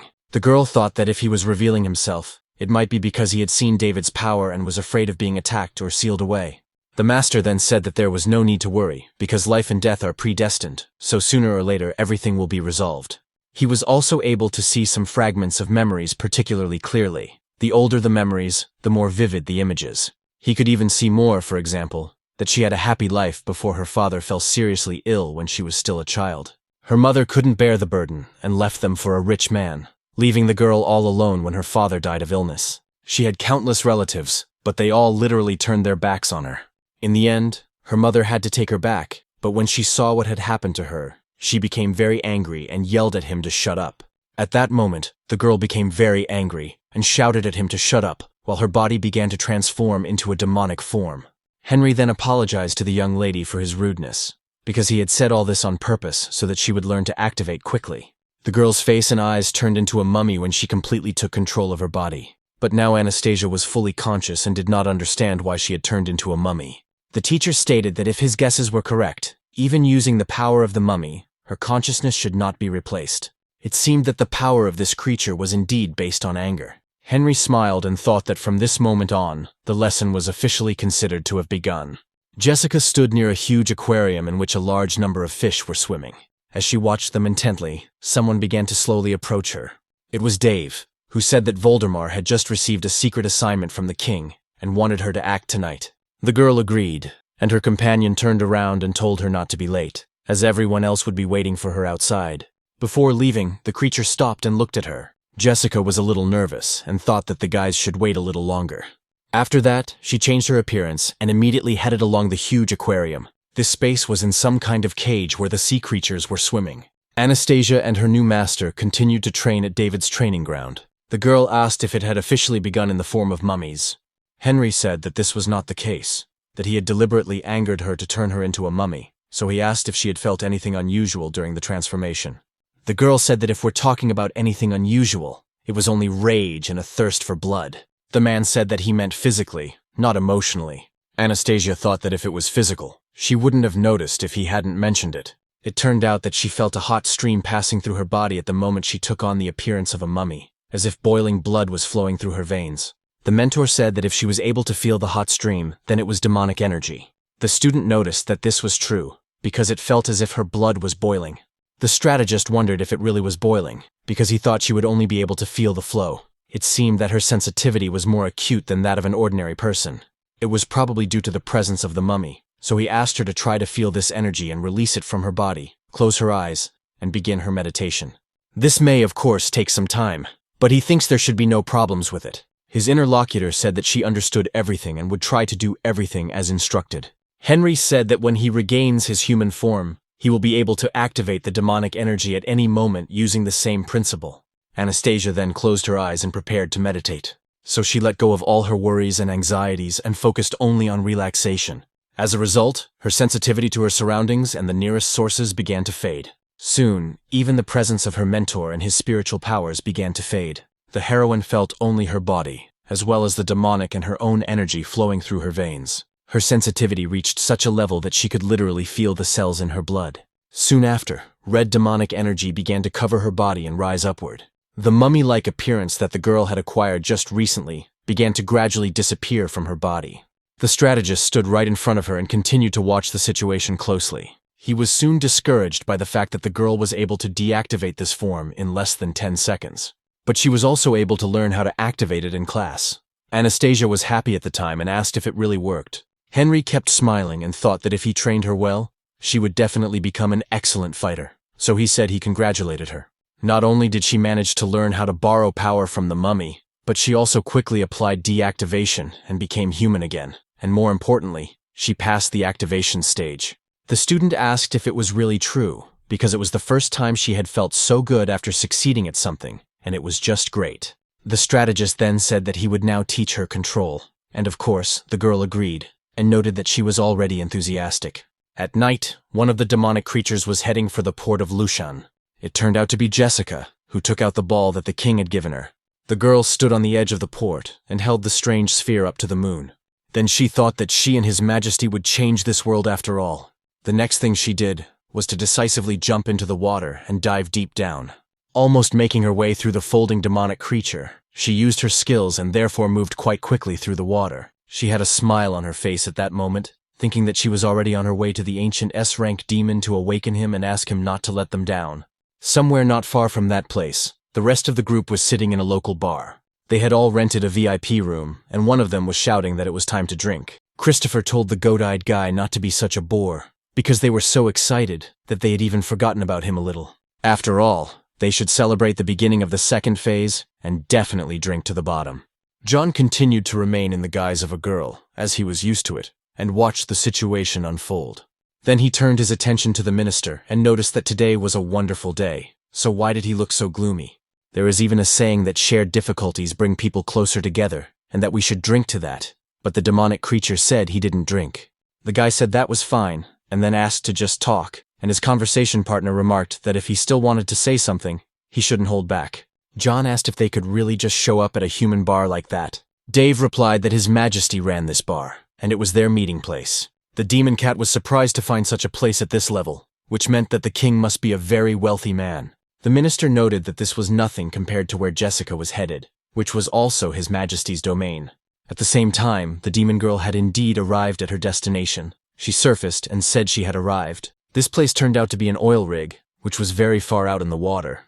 The demon asked if he really had an oil rig, because to build something like that would cost at least several billion, so how much money did he have? He then said to wait a second. If an ancient creature was present in that place, wouldn't it destroy the rig? The demonic dog said that it was His Majesty's secret property, and their task was to inform people about the existence of the ancient demon. At the same time, when this happens, the ghost company will start an investigation and eventually accuse the people who are extracting oil. In that case, it would mean that the company would learn nothing about their plans. After John learned everything, he realized that Owen was definitely not stupid. She went on to say that since the king's plan was so flawless, her interlocutor should be happy, or else there was something else that was troubling him.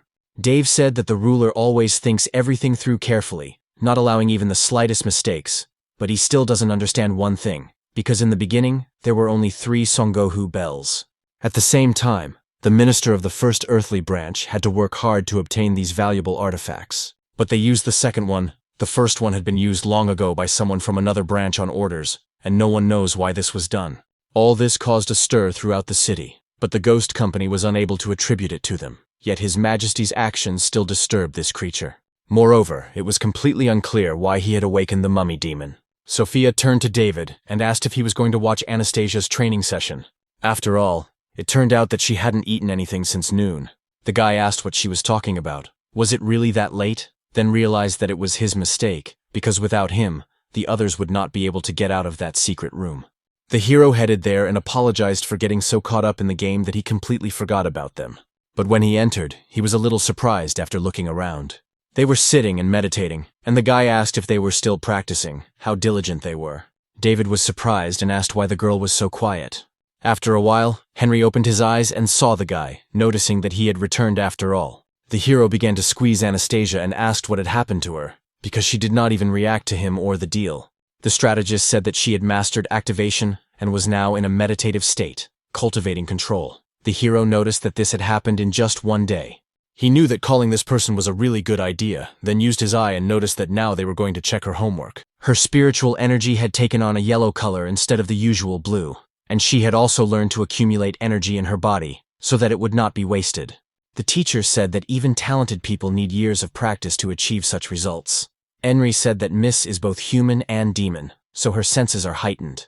It would only take a few days to master. The guy remarked that it was excellent. He didn't really know anything about cultivating spiritual energy, so what she was doing now. The man said that she had learned the breathing technique and was now in a meditative state. Breathing by counting was the shortest path to cultivating energy in their cult. In this state, she had no sense of smell, touch, or taste. In short, she was in a void, and nothing outside could affect her. The hero was a little surprised, and said that he should just tell him when the girl was using her abilities. The strategist smiled and said that it would happen in 3 days. David said that it was still much faster than he had expected, and therefore his partner was definitely quite good. Henry said that with the window-counting breathing technique, she could easily go days without food or water, so it was better not to bother her now. The guy then said that it turned out there was nothing to do at the moment, and that was just great. Then he hugged his companion and said that he had really helped him out, that he was glad to have met this person, and that they should go, and he would treat him to dinner. The strategist was a little surprised by this, and immediately sank into his thoughts. He then asked if, judging by the guy's mood, he could assume that they had become much closer. David didn't like these words very much, so he was embarrassed. He then headed out of the room and realized that if he wanted to remain on good terms, he would have to tone down his sentimentality. 3 whole minutes had passed since that moment, and Anastasia was still in a meditative state. The hero asked if this man's method worked, because why hadn't she woken up yet? He wondered if it was a qigong shutdown. His interlocutor told him to hold his horses, and suddenly the girl opened her eyes. David immediately declared that she had finally woken up. Anastasia was surprised and gasped when the guy came in. Was it really time for dinner already? The guy shouted, "What dinner?" She hadn't eaten for 3 days. His companion asked what he meant. She thought she had only meditated for a short while. Then she got up enthusiastically and noticed that she had probably already learned how to improve herself. The strategist said he wasn't sure because her abilities needed to be tested. Then he told the young lady to try to release all the spiritual energy that had accumulated in her body, as this would provide them with the answer. The girl agreed and said she would try, and then began to release her energy. Soon, the heroine raised her head and began to feel the energy flowing through her body. Soon, a large flow of this energy began to be released from her body, and it was more like some kind of flame erupting from her eyes and mouth. David noticed this and, delighted, declared that he had done the right thing after all. The guy was very curious about what abilities she would have because he couldn't wait to find out. For quite a long time, Anastasia continued to release all the energy that had accumulated in her body. David said that just looking at it, it must be a very powerful ability. Henry noted that the young lady was not particularly talented, but that the power of energy lay in the psyche and strength. In short, she really did have an iron psyche, the hero said, adding that these words only fueled his interest. Finally, the huge streams of energy that were erupting from the heroine's body stopped flowing. And now she had completely regained her senses, and not quite realizing the situation, asked what had happened. The main character noticed that she had already tried out her new ability. Anastasia asked if she had really learned the improvement just like that, but she didn't feel any changes. The strategist said that everything was correct, because she had mastered the improvement and would now be able to use it instinctively. The girl noted that she didn't feel anything, and that she should be given something to try, to which the hero replied that she should do it as soon as possible. The heroine closed her eyes and began to gradually try to perform some kind of technique. Soon after, she stood in a bird pose and noticed that she was flying, but nothing came of it. Then she changed to another pose and said she was getting bigger, but nothing happened either. The transformation that Anastasia tried to do next didn't work either. After that, in despair, she said that she felt as if she had been deceived. David said that he should be the one to say that, because she should stop playing around and show them. Her interlocutor noted that she really didn't feel anything, and that perhaps she just wasn't talented enough. Henry said that as soon as she learned the improvement, she gained the ability, and her strength was completely irrelevant. The girl had incredibly acute senses, so the fact that she had failed was out of the question. The only option was that she needed time to activate her ability. While the girl sat and listened to all this talk, her stomach began to growl. The master said that she seemed to be hungry, and that they should discuss it after they ate. The hero noticed how lame that was. Sometime after the incident, Henry stood by the huge window and looked at the city at night. Then he asked David how Miss Anastasia was doing, and the guy said that she was still annoying him about the smell, so she went to take a bath.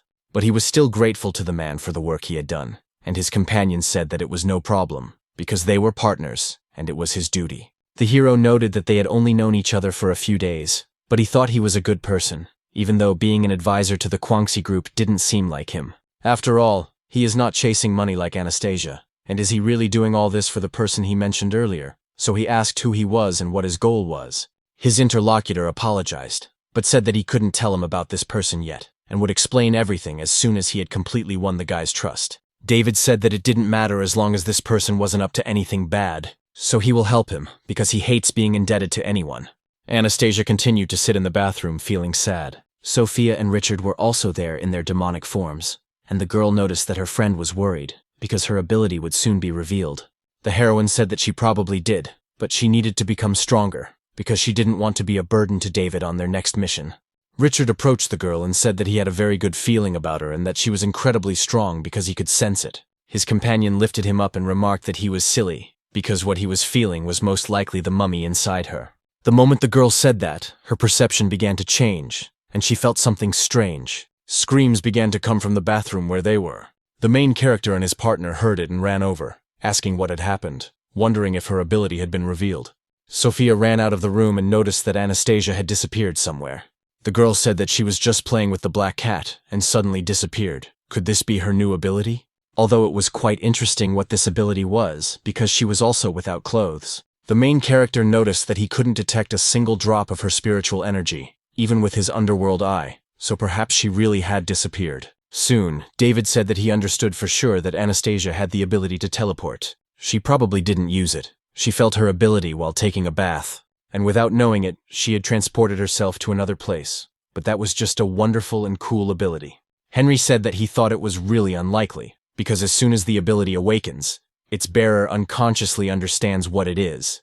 The girl was taking a bath and surely would not want to be in another place, regardless of the circumstances. Unless she was the same kind of person as David and didn't care about the details. The guy asked what it all meant. Did he really mean that he could run around naked?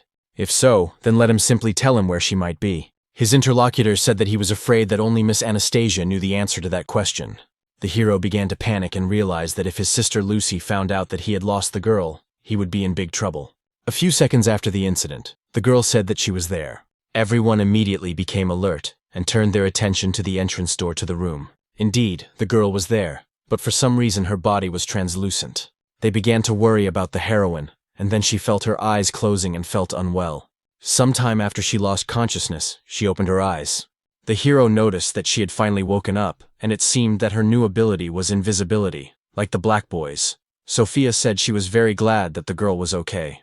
The guy asked what the problem was, why she was hiding and didn't say a word, because the demons were worried about her after all. Anastasia happily shouted that she had superpowers and invisibility, which was so cool. Her companion agreed, although he hated such abilities. Suddenly, Henry said that he still thought it definitely wasn't her. After that, he asked if the heroine could explain in more detail what she felt during the process. The student said she was very sorry and that she definitely didn't want to scare Sophia. Her interlocutor noted that it was okay. The main thing was that she was fine. The girl went on to say that when she was playing with the black cat, she suddenly felt dizzy and decided to go out for some fresh air, but lost consciousness on the way. When she woke up, she was invisible, so she wanted to change her form, but couldn't do it. However, she felt spiritual energy leaving her body, so she tried to control it, managed to reverse the process a little, and became half-transparent. But she still fainted when she saw her friends. The master listened carefully and then remarked that he thought he knew what her ability was. The girl was encouraged, and her interlocutor stated that her ability was borrowed. At about the same time, a demon was lurking under an oil derrick. She illuminated the area at the bottom with her sphere, and there lay the bones of a huge creature. Jessica picked up the sphere that Her Majesty had given her and began to manipulate it. The enormous energy inside was released, and the particles of the sphere broke apart. The girl looked at the creature beneath her and noticed that it was waking up. At the same time, nothing happened to the huge skeleton of the creature, which resembled a dragon. But at the same time, the stones around them were consecrated and cracked. Anastasia was a little surprised by the words she heard, and asked what else was borrowed. David said that this was why he couldn't see her presence even with his underworld eye, the same as with the black man, and said that the ability was transferred through touch. The demon said it was cool and that it amazed them, and the girl asked if she could really borrow other people's abilities. Henry asked David to give her his hand, and he wondered if she could borrow his ability too. After that, he touched the girl's hand, and she became quite embarrassed. The guy smiled and asked if she could feel anything. Anastasia was very embarrassed at that moment and said she didn't feel anything. David was surprised and asked what she meant, wondering if her borrowing was selective and if he had rejoiced too soon. The man then turned to Sophia and asked her to give her hand to the girl. The little girl was surprised and asked if she really had to do that, then touched her and asked if that was the case. Suddenly something strange began to happen to the heroine, and so the demon looked at her in surprise. She said that the girl could control her hair, just like her. The main character noticed that this ability only worked with demons. At the same time, Anastasia's hair began to twist in the same way as the ability of the little girl standing opposite her. Suddenly, the girl's face changed dramatically, and she began to lose consciousness. Her pupils dilated. The demon shouted that she had fainted again, but her companion said not to worry, as she was simply lacking spiritual energy. Soon Anastasia woke up and asked what had happened because her head was spinning. Henry said that he was right, because she could only take on the demon's ability, not just one, because she could borrow several abilities at once. It was transferred through touch, and the duration of use most likely depended on how much spiritual energy the girl had in reserve. The hero said that she only needed to touch it. The man said that she had lost consciousness due to exhaustion, but by practicing shallow breathing, she would be able to expand her reserves. To find out how many abilities she can use at once and how long it will take, she will need to train non-stop. He realized that the ability was based on the fact that at first, when using the technique, she would not fully master it, but over time, the ability would develop for attacks. Henry understood why it was necessary to cultivate the form, and the hero shouted that he had had enough and that not everyone understood that there was no need for long speeches. Richard said that he was really smart. While the strategist continued his long speech about this ability and how he came to this conclusion, the girl felt something strange. She didn't understand what was happening and asked herself what this strange feeling was. Soon she got up from the bed and started running quickly to the window. The main characters noticed this and asked Anastasia what had happened. She stopped at the window and looked out intently, then said that she felt something frightening. David's partner also became alert at the same time, because he felt something too. The heroine continued to say that she could sense a rather powerful demon that had appeared there from afar. The main character was simply stunned by what he had just heard, then shouted that this was really bad and why now. It turns out that he really wants to fight the powerful demon, but at the moment, he cannot do so. Because if he did, his sister Lucy would definitely find out, and his partner told him not to worry, because someone would surely neutralize it. She had just woken up, so she should rest. The man would go home, and they would see each other tomorrow. The student agreed to this and thanked him, wishing him a good rest. Henry remembered the prediction that the tiger had fallen right into the trap. There was a hexagram of great misfortune, so would it really happen today? Now he was eagerly awaiting to see what David would do in this situation. On the oil rig, they said that the waterproof doors and windows should be closed, as well as the communication valves, and that the crane should be lowered and everything on board secured. One of the workers wondered where the waves were coming from, as they weren't in the forecast for today. Suddenly, this man looked up and saw something terrifying that frightened him. That's why he suddenly backed away, because he felt that it would be very dangerous. A lump formed in the man's throat and he began to scream in fear.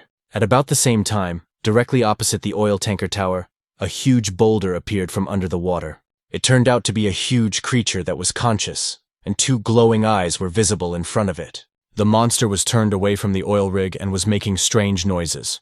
Soon, Jessica surfaced with it and awakened this ferocious creature. The demon looked at what was happening and said that she didn't even have to provoke it to direct it towards the city of Lushang. Of course, all this looks rather strange, but it is possible that it is just a coincidence. At the company's headquarters, messages about an imminent danger in the city appeared on the screen. The commander and his deputy immediately headed there. Lucy stated that there had been no leaks recently and asked to borrow the threat level situation. The system reported that a huge demon had been detected about 90 kilometers off the coast of Lushan. According to preliminary estimates, drilling on the trail had awakened the object at the bottom of the ocean.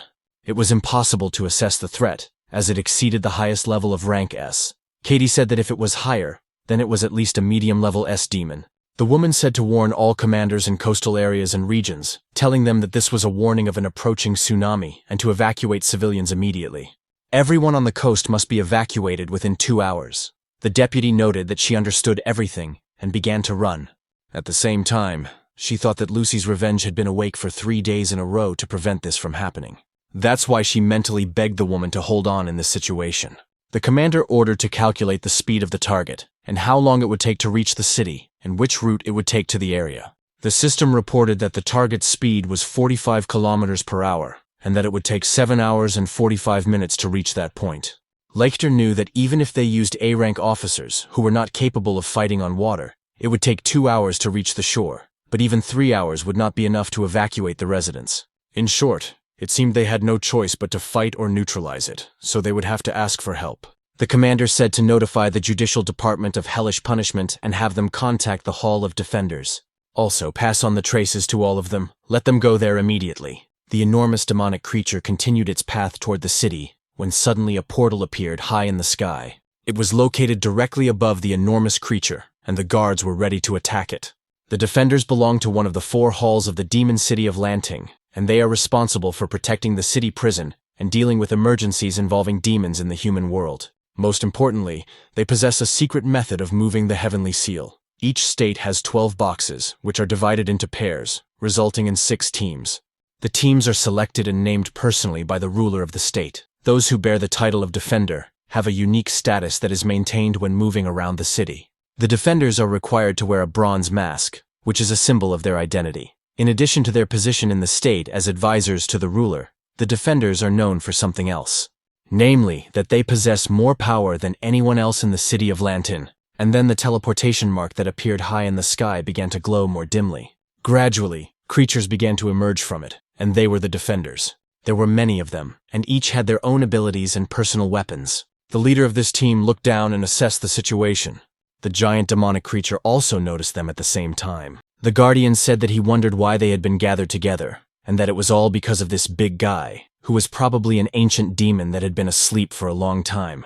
He wondered if it was worth testing its strength, but his companion said it was not worth angering it, as this could complicate the task. Number 9 was ordered to test him, but to be gentle. The guard immediately replied that he would do so and agreed. He was one of the defenders of the city of Lantern named Simon, and he rushed to carry out his mission. The defender flew at tremendous speed straight to the place where the monster was looking. Immediately after that, using his boundless strength, he stretched his children's bodies to enormous sizes. As a result, the man landed right in the water, and his size was enough to throw the whale up. Simon was the same size as the stone creature and said he didn't know who woke him up, but could he go back to sleep? The defender could promise that no one would disturb him again, but the demonic creature continued on its way and did not react to him in any way. The guard noticed that the creature seemed to lack self-awareness. He then used his defensive weapon, a shield, and noticing that, asked for forgiveness in advance. And then the huge stone demonic creature collided with its new opponent. Because of what was happening, the water around them began to scatter in different directions, creating huge waves. After the guard used his weapon, the creature also began to use its power. Because of this, the demonic creature slowed down and then, not understanding what was happening, made a strange sound. Simon noticed this, and literally a few seconds later, he felt a huge stone block hit him. The body of this huge guy flew straight into the sky at a fairly high speed. Therefore, one of the guards noticed that even the shield of number 9 could not hold him back, and the rest of the restraining attacks were simply useless. Another asked how long they would have to restrain him in order to seal him with the earthly branch of the divine stems, given his size. The one he asked said that if someone helped him, then in a minute, people would order them to calm him down or expel him. But at the same time, judging by the situation, the latter, that is knowledge, remains their only option. After number 9 flew far into the sky, it began to shrink in size until it was in its normal state. The girl flew up to him and asked how he was, and he replied that it could have been worse. Then she said that number 3 was going to assign tasks to them. That's why Simon went to the rest of the squad, which had gathered together. Guard number 3 asked to be allowed to explain their plan of action again. Number 11 should use her ability on the creature to buy them time, while number 10 should help and cover her. Number 5 was ordered to immobilize the creature's left arm, and number 4 was ordered to immobilize its right arm. Number 9 was told that as soon as number 11 finished her attack, he should immediately use his shield to keep the creature in place. Guardian 0 told his brother that he would need to redirect some of his demonic energy to him, as it would help, rather than strengthen the restraint. Ron, number 6, number 8, and number 12 were ordered to support number 7. They should also complete the seal of the 12 earthly branches together, and it will be the final step in their attack. They should hold the seal for at least a minute, and that way they would be able to expel it. Immediately after the plan was explained, the chief declared that they should go forward with the attack. That is why all the guards rushed forward, accumulating their demonic energy and enveloping their bodies. Only green silhouettes were visible in the airspace near the huge monster. The girl with the number 11 headed straight for the front of the monster and was right next to its eyes. Then she used her Sue attack skill called Mist Veil. Number 11 is the defender of the demon city of Valentine, and her name is Katie. After using her power, the guard aimed a diamond-shaped technique at the monster, which was directed straight at the creature's head. The huge demonic creature, although it did not have its own intelligent consciousness, still defended itself and directed its hand straight at the girl. But soon his limbs stopped, because number 5 was standing on it and shouted at the monster not to touch the girl with its dirty paws. So the guard rushed over at great speed and tied her up with his huge green demonic thread. Of course, the huge lump with consciousness saw this attack, but since he was big, he couldn't react to it quickly. The number 5 defender of the demon city of Lantern was named Jonathan, and he used the Sue attack skill. Shortly after that, a huge metal ball appeared there, which spoke and was tied to the thread that enveloped the monster. This was one of Jonathan's attacks called Falling Stream. One of the defenders noticed that this monster was surprisingly strong, and that number 11 must be almost finished. The giant demonic monster used his right hand to get rid of these creatures' attacks. One of his comrades told number 4 to start neutralizing the right hand. It was precisely then that the guard who was supposed to do something about it landed on her. He was a defender of the demon city of Lantern, and his name was Frankie. This guy had a sword in his hands, which he took to the monster's limb and used Sue's attacks. The arm was enveloped by the power of a tree, which held it with its roots, and this skill was called Sprawling Hibiscus. At the same time, it turned out that for greater effect, the roots of this plant went straight deep into the water. Shortly thereafter, his right and left arms, as well as his head, were neutralized by 3 guards. One of the attackers shouted to number 4 and number 5 to hold on a little longer. Katie said that this demonic creature was too big, and she needed a little more time, but she had almost put it to sleep. At the same time, the girl noticed the strange behavior of the monster, which looked at her. Cracks formed on the creature's head, glowing green. It looked like it was accumulating energy there, and that was indeed the case, as blue energy accumulated in a ball in front of it. A few moments after this happened, there was an explosion, and it shot forward. This attack was aimed at girl number 11, who was supposed to hypnotize the creature. The situation looked quite dangerous, but soon a dark shadow appeared and enveloped the attack. It was defender number 10, whose name was Albert. He shouted to the girl not to worry because he would cover her. Jonathan said that it would have been easy for him to fly straight ahead, but he chose to circle around the beam, telling him to stop showing off, and that he would finish him off if a single hair on her head was harmed. Number 10 said he shouldn't make a fuss, because this stone weirdo's attacks were painfully slow. He then told the girl to ask him for help. Katie was surprised and asked the man to help her, and he said that it would not be a problem. This man was finally proud of himself, so he used his mace weapon and directed energy at him. It was Sue's defensive attack called Escape of the Misty Shadow, and the girl's body was enveloped in energy that was supposed to protect her. A few seconds after the incident, the monster's beam finally reached its target and pierced through it. Katie remained under the protection of her partner, so she was unharmed and thanked number 10. The seal was applied, and the demon would be unconscious for 10 seconds, he said. No problem. She did the dirty work. The huge stone demonic creature continued to stare ahead for a while longer. Then its huge mouth, from which several eyes were visible, closed and lowered. And then it was said that it was finally number 9's turn to attack. At the same time, Simon was already directly above the monster and ready to take part in the fight. He used his defensive weapon in the form of a shield, and told it that it was time to wake up. The man called his shield the Blue Ghost Tripod, and after these words, the object he was holding in his hands broke into many pieces. All these pieces became much larger and began to envelop the demonic creature in a circle. As a result, a structure resembling a dome was formed. All the pieces of guard number 9's weapon finally came together and formed a sarcophagus that concealed the monster. The drone, which the commander used to communicate with her subordinates, headed for the scene. It rushed there at incredible speed, cutting through the water beneath it. The woman was worried and bit her nails because of the situation that was unfolding. Lucy then asked how long it would take for the drone to reach its destination. The system calculated everything instantly and announced that the estimated time of arrival was about 3 minutes. The commander understood that if the guards couldn't handle this, the consequences would be irreversible. The city was too densely populated to evacuate everyone in 8 hours, and in addition to the deaths, people would learn about the existence of demons. And if all this really happened, the human world would simply sink into chaos. The deputy ran to the command post at incredible speed and immediately turned to Minister Lucy. The girl was quite out of breath and said she had good news. A voice came from the entrance door to the command post, asking the commander if she would allow him to enter. The woman recognized who it was and immediately gave him permission to do so. Georg immediately went inside and said that he had heard from Katie about what was happening, so he had an idea that might buy them a little time. His interlocutor asked if he was hinting that the spiritual reality project had been completed. The demon looked at her sadly and said that it wasn't finished yet, but it would be ready in 8 hours. He had already done his job, and now the weapons company just needed to tweak some details, taking into account the size of the monster. Even if the project was completed, it was close enough to the city to be noticed. He asked if Katie had said there was someone in the company who could create thick fog. This could help them, because if this thick fog was directed towards the demon, it could probably hide it from view. The commander noticed that this could actually work, and therefore thanked Master George. She told Katie that it was a high-ranking officer named Adam. She told him to contact him immediately, and tell him to drop everything and head to his position in Logwan. The deputy said she would do so, but she had one question. Why didn't she order the defenders to destroy this demon if he was such a big threat? The woman asked. Didn't she notice anything strange? According to the testimony of the people on that oil rig, this demon did not attack them. If that was the case, then they couldn't say for sure whether it was friend or foe. All life is sacred, and they had no right to decide who would survive and who would not. The company's task is to protect people from this ghost, but there is something else that should not be forgotten.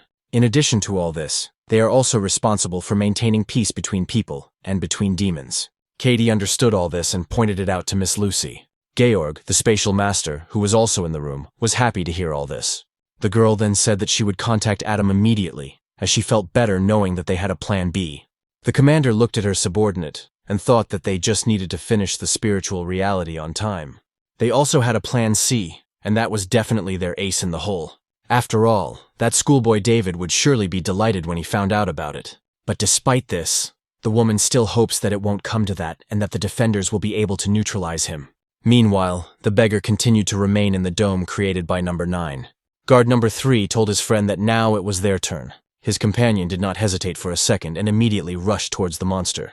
He also drew his sword, which had strange, ornate patterns on it and emanated demonic energy. After drawing his weapon, the guard pointed it downward, and a huge amount of energy enveloped his body. Then he ordered his creature named Helluo to appear here. A few moments later, a creature with several tentacles did indeed appear in the sky. With one of its dozens of tentacles, the monster touched the guard standing in front. After that, the body of number 3 began to fill with demonic energy transmitted by his brother. Next, the defender who had used this technique sheathed his sword and told Hello to return. After that, the demonic creature in the sky disappeared, but a huge flow of energy continued to envelop the bodies. Guard number 3 thanked his brother Ben and noticed that he could already feel his demonic energy increasing. It was not a simple increase, but an increase of several dozen times. Therefore, the man immediately used Sue's attack skill after that. Katie noticed this and said that Benjamin was about to perform that cool move. He was really cool, and Albert was jealous, and said that if he were recharged, he would also perform all kinds of cool tricks. The two guards remained in the sky for a long time.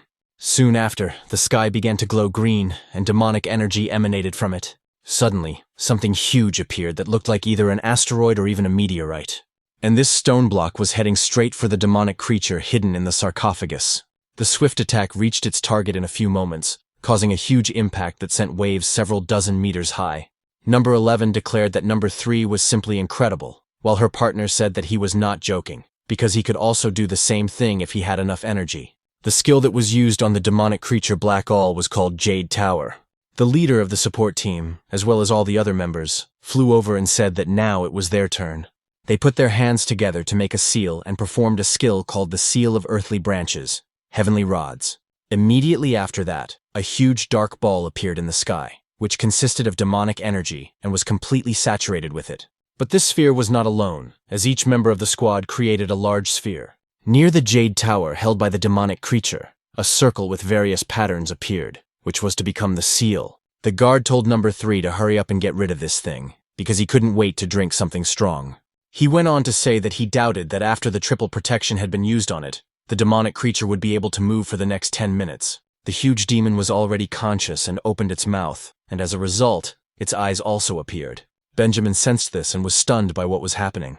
Then he shouted fearfully at number 7 to be more careful. The demonic creature, which had been sealed with several seals, used its power and directed a beam at the guard. The man noticed the attack only at the last moment, and still managed to react to it slightly. As a result, Bruce lost his right leg and part of his torso. After that, he began to fall like a stone because he could no longer stay in the air. These rays began to appear from the Jade Tower, which was supposed to hold the giant demonic creature.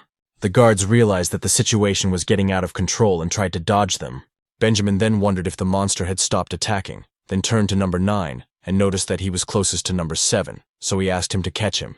Simon heard this order and, agreeing with it, began to fly rapidly. The leader of the group watched the events below closely and couldn't believe that their triple seal had failed. It seemed that their mission would most likely fail. The tower that held the monster remained in place, but cracks began to form and grow larger. Soon after, the building could no longer hold and began to fall apart. It was from there that the stone monster that had been hidden inside appeared. It also easily destroyed the shield skill of guard number 9.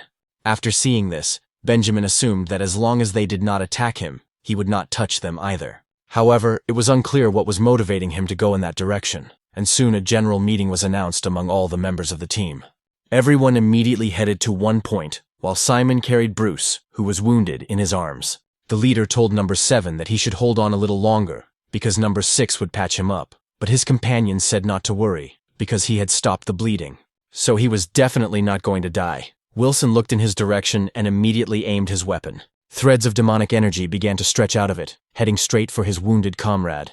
Immediately after that, the limbs and torso that had been torn off began to regenerate with the help of technology. The guys noticed this and covered the girl's eyes, realizing that he was a pervert and telling him to cover himself up, adding that, by the way, number 11 was still there. The man stood naked and spoke, which they did not see, because they grew up together, and number 9 told him to cover up his revenge with his cloak, because he was also uncomfortable. The interlocutor went aside and did so, and then asked if they were satisfied, because this was some kind of childishness. After a while, the guards lined up and turned their attention to the side. A drone flew up to them, and the commander spoke from it, asking them to report on the situation. Benjamin said that they couldn't get him to surrender, and that the expulsion had already turned into a failure. His interlocutor noted that everything was clear, and the man continued to say that they were not sure they could neutralize him. But despite this, they could continue to attack him to buy some time for the people. Bruce told Number 3 that he had realized something after his attack. The monster's defense and striking power clearly exceeded the highest rank A. If they kept fighting there for a long time, it wouldn't slow him down, because he was much stronger than they had imagined, so he was afraid that a master would be needed to even the odds.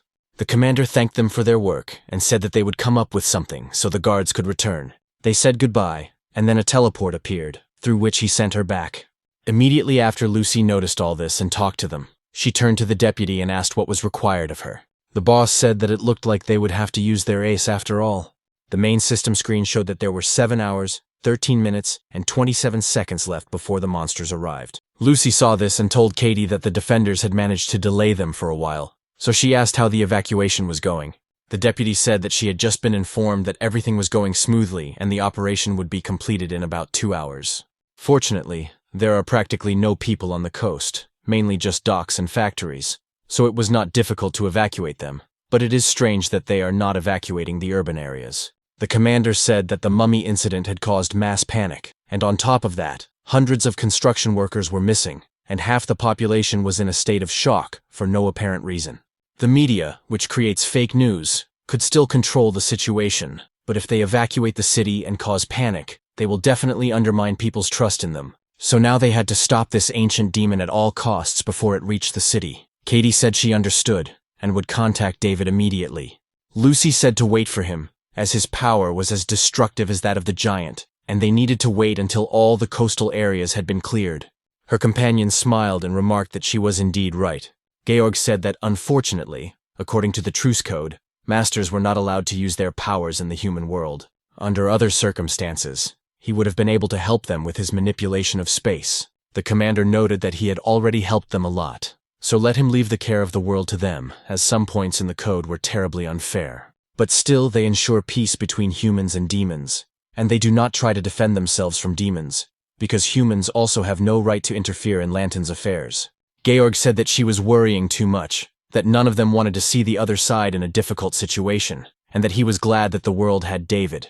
The woman noted that when it came to him, this guy only caused more problems. An hour passed after the incident, and a scream was heard in the house where the main character lived. At the same time, Anastasia was discouraged and turned to David, saying that perhaps he shouldn't change clothes right in front of her. The hero said that it was his house, and his clothes were there, and his interlocutor said that then he should at least warn her before flashing his underwear out of the blue. The guy said that women are so complicated, and asked why she was so upset about it. The girl asked if he was really so innocent that no one would ever scold him. Then Anastasia told him to wait, asking where he was going in the middle of the night. David smiled brightly and remarked that Katie had said to expect a call from his sister Lucy, so it seemed that a really powerful demon had appeared. Immediately after he said all this, the phone actually started ringing. The guy picked it up and immediately noticed that the person on the other end ran up and asked what had happened, whether something serious had happened. The hero picked up the phone and asked if his sister had a job for him. The commander said that he understood correctly, and also wanted to ask if the mummy was still locked inside the girl. David said not to worry. Because she was inside, the girl had learned to control spiritual energy and even knew how to use her abilities. Lucy asked if she had mastered spiritual energy in such a short time. This was no joke. The guy said that everything was complicated and that she should relax, but he gave his word that the girl was completely safe. After all, he knows how risky it would be if the mummy escaped while he was on a mission. Last time, they almost lost half the population of Lushang, and he wouldn't joke about something like that. Anastasia thought she hadn't done anything wrong, but so many people were in danger because of her, and yet she was still a threat in the eyes of the ghost company. While the main character continued talking to his interlocutor, he noticed the girl. He saw that she was standing there looking sad, and understood that it was all because of the previous situation. So he asked his sister to wait, because he would do everything, but on one condition. He asked that Anastasia be allowed to participate in the state championship this year. The girl was surprised because she didn't understand what he meant. The commander was also surprised and said she would ask the higher-ups, and that it shouldn't be a problem. But they would have to wait until the end of this mission, and he would bring her to meet the committee at headquarters, where they would decide everything. David agreed and said he would do everything. Everything would be fine if she vouched for them. Then the guy said that he had done everything, and now he was going to go and say hello to that creature. Anastasia stopped him and asked why he had arranged all this. Her companion said that his teacher liked to repeat that one must be responsible for one's words, and he had promised her. If we had seized this chance now, Sister Lucy would hardly have agreed to everything later. The girl was amazed and thought he was a fool, but by keeping his promise, he showed that he could be relied upon. The huge stone demonic creature continued on its path straight to the city and was already on the ocean shore. Several deer grazing peacefully on the grass noticed the creature, and when it stepped onto the ground, it shook and threw the deer several meters into the air. The monster continued on its way, stopping for nothing, not even looking at its feet. Suddenly, the creature stopped, because it saw the danger in front of it. So the monster stretched out its left hand and began to create a ball with demonic energy. And from this ball, a beam of energy flew out, rapidly heading towards the period. Despite the fact that the distance to the main character was really far, the monster noticed him. David was surprised when he saw this attack, and noticed that this creature was not standing on ceremony. But if that was the case, then he would not hold back either. The guy used the borrowed gold and his skill, the mystical form and soul, and enveloped his hand with this technique, which was supposed to strike very hard. And without stopping in the face of danger, the main character rushed at the beam that was supposed to hit him. As a result, the demonic creature's attack was interrupted, and the beam was split into pieces. The hand of the stone boulder also began to crumble into small pieces. The main character did not recover and continued to attack the creature with his hand. In the end, he flew through it and destroyed most of the creature. So he was confused and thought, is this really the super powerful ancient demon? If that was the case, then everything went very smoothly, and the parts of the demonic creature that broke off from it began to fall to the ground like asteroids. The rest of the huge monster's body also began to fall to the ground, as it could not hold itself up. The hero was high in the sky and, looking at this creature, thought that he had been too hasty. At the same time, a drone appeared behind David, from which Lucy spoke and shouted his name very loudly. The woman was very annoyed and asked if she hadn't told him to wait for her orders. The guy said that the creature had attacked first and he had instinctively repelled its attack, so he hadn't hit it first. Lucy asked how they would explain this mess to people when they returned, and David suggested saying it was a meteorite. The commander noted that at this point, she even regretted calling him. And at that very moment, when the guy was distracted by the conversation, he sensed something strange coming from the monster. The creature, which had just been destroyed and was lying on the ground, got up and began to recover. The guy said he knew it because an ancient demon couldn't be that weak. The commander added that he should follow it and not attack it without orders. Suddenly, the system reported that the information had been updated, the target had accelerated, and the object was currently moving at a speed of 300 kilometers per hour. As a result, its estimated time of arrival in the city was about 43 minutes. The woman told Katie to ask them to release thick fog, and the girl immediately agreed. Lucy told her to contact the weapons company and have them report on the progress of the completion of the spiritual reality. If they did not finish within half an hour, they would have no other option but to call David. But if that happened, they would no longer be able to hide the existence of demons from people. After hearing this information, George became alarmed, because he understood that then everything would be bad. He stood there for a while, thinking about what could be done, and then he realized something. Then the demon ran off and said that he should be given only 10 minutes, and that he would be back soon. Lucy told the girl to keep an eye on him so that he wouldn't do anything stupid. If a master uses his power in the human world, he will be punished by heaven. Katie obeyed the order and said she would do everything. The commander thought that if Master Georg really used manipulation and space to deal with the demon, he would surely anger the heavens and perish. The wrath of heaven was the second defense that Alexander, the founder of the secret Taoists, had left as a legacy to the people. He had two types of transportation, the all-consuming flying reptile and the all-seeing Seiji. The flying reptile turned into a heavenly seal and sealed most of the demons inside itself. The Seiji, on the other hand, was reincarnated into the sphere of heavenly wrath and continues to protect all of humanity to this day. The sphere of wrath was created to watch over the 11 masters of the city of Lanting. They swore not to use spiritual energy in the Russian world, and in case of violation of the oath, to be punished by the wrath of heaven. Regardless of location, a master who breaks the oath will be immediately executed, and only the master will suffer, and only him alone. Katie continued to run after Master George and asked where he was going. The demon apologized to his interlocutor and noted that now was not the time for explanations. The girl understood that this direction led to only one room, and wondered if that was where he was going. Soon they ran to the armory. The master turned to his subordinates and told them to open the door, and Katie said she was right. The door swung open, and one of the subordinates began to run toward George. She rushed into his arms and said that she and her teacher had managed to cut the time of spiritual reality in half, so they asked him to praise her. Then she noticed the deputy commander and greeted her too, and Katie greeted Emma in response. The man said that the girl had indeed done an excellent job, but that the plans had changed slightly. After all, they needed to speed things up tenfold at this point. The little girl was inspired and said that since he was here, he surely knew how to do it, so she was sure that he would succeed, as she was the head of the supply department. After that, the girl turned to the teacher and he heard it. The demon told Quentin that they had an emergency and needed to reduce the time of reality by 10 times, and the commander's subordinate also greeted the master. Georg said that they had originally planned for reality to last up to an hour, but David had been assigned to this mission. They could try to reduce the spiritual reality to 5 minutes, and then the guy would be able to handle it without restriction. The old Minister of Armaments listened attentively to all this.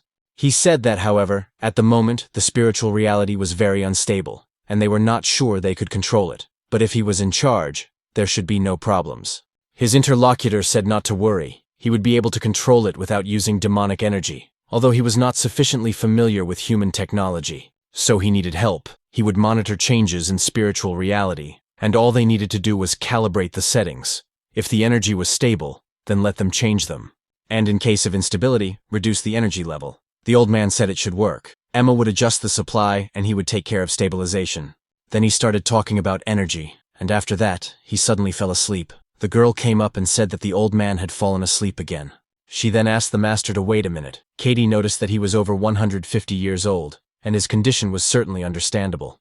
After a while, the girl went to the control panel and gave commands to the system. Soon she announced that the energy flow was normal, and all levels were fine. Quentin told Master George that the temporary settings were ready, and his interlocutor replied that this was good, and that they should proceed. Then they began to add energy to the system, and the flows spread throughout the room. The deputy commander pointed out to the master that if they still couldn't manage it in 20 minutes, it would be very bad.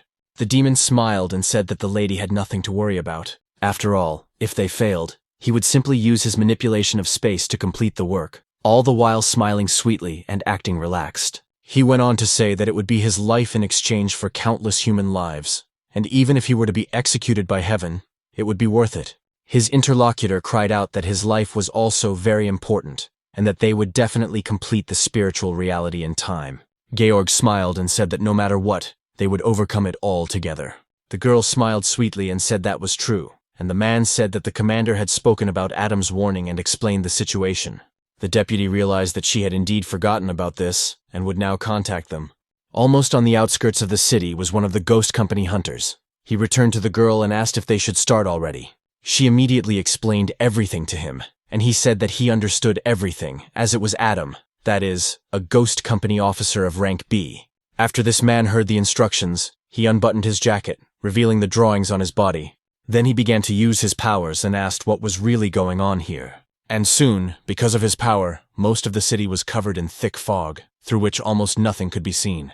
At the same time, the huge demonic creature continued on its way, stopping at no obstacle.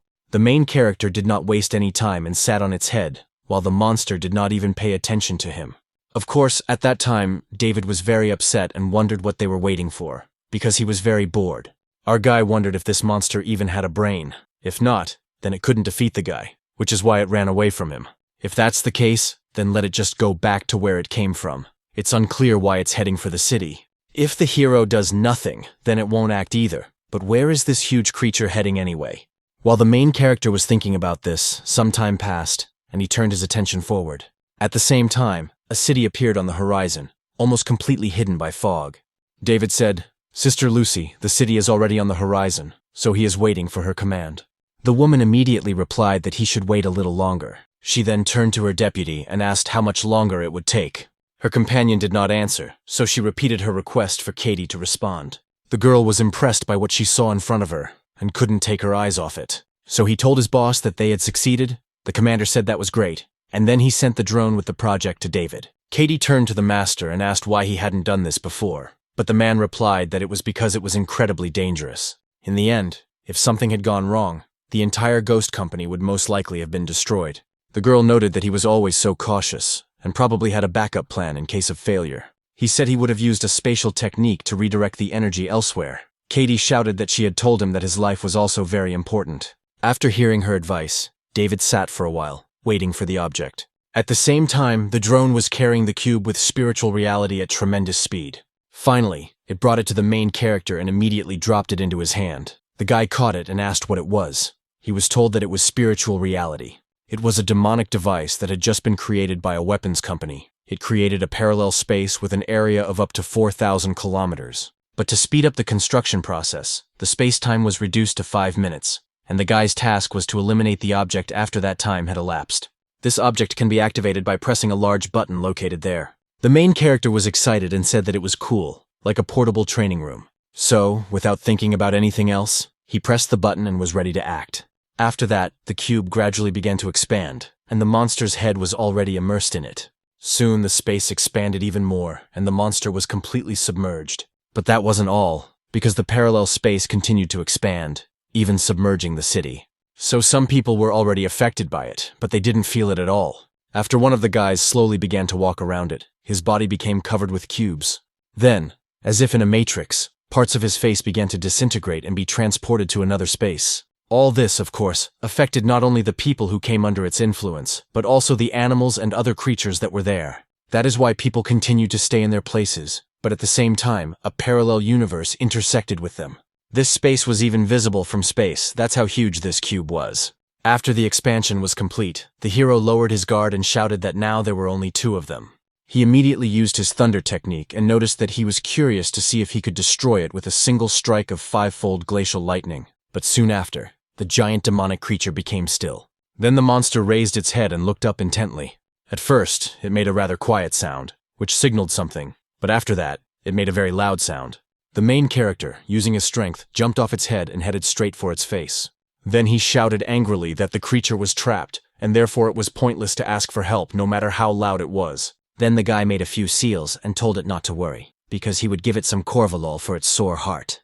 After David used his technique, a large ball of thunder energy covered him and began to emit powerful energy. Of course, the demonic creature sensed the danger from this energy and turned its attention there. But it was too late, because this ball, inside which there were countless lightning bolts, had already attacked it and destroyed its body. The range of the attack was enormous, stretching for several tens of kilometers in each direction. It was a 5-fold glacial lightning storm heart pill.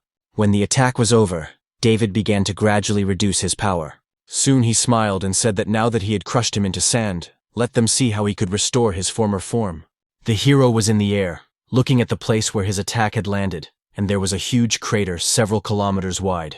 Then the guy felt something strange and turned his attention forward, wondering what it was. His attention was drawn to a red ball that was literally burning and floating in the air. It was clear that it contained a large amount of energy, and that energy was demonic. Dark matter began to gather from the huge pit left by the hero's attack. It was heading straight for the glowing object and forming a new sphere around it.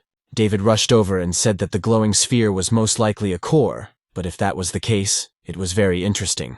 There were no scratches, even after being struck by his 5-fold lightning, and the remains of the body began to surround the core. Perhaps the demon was still capable of regeneration. Dark matter was connecting into a ball, and it looked like some kind of snake. Soon after, a rather bright light began to emanate from it, and it already looked like neurons and electrons moving near an atom.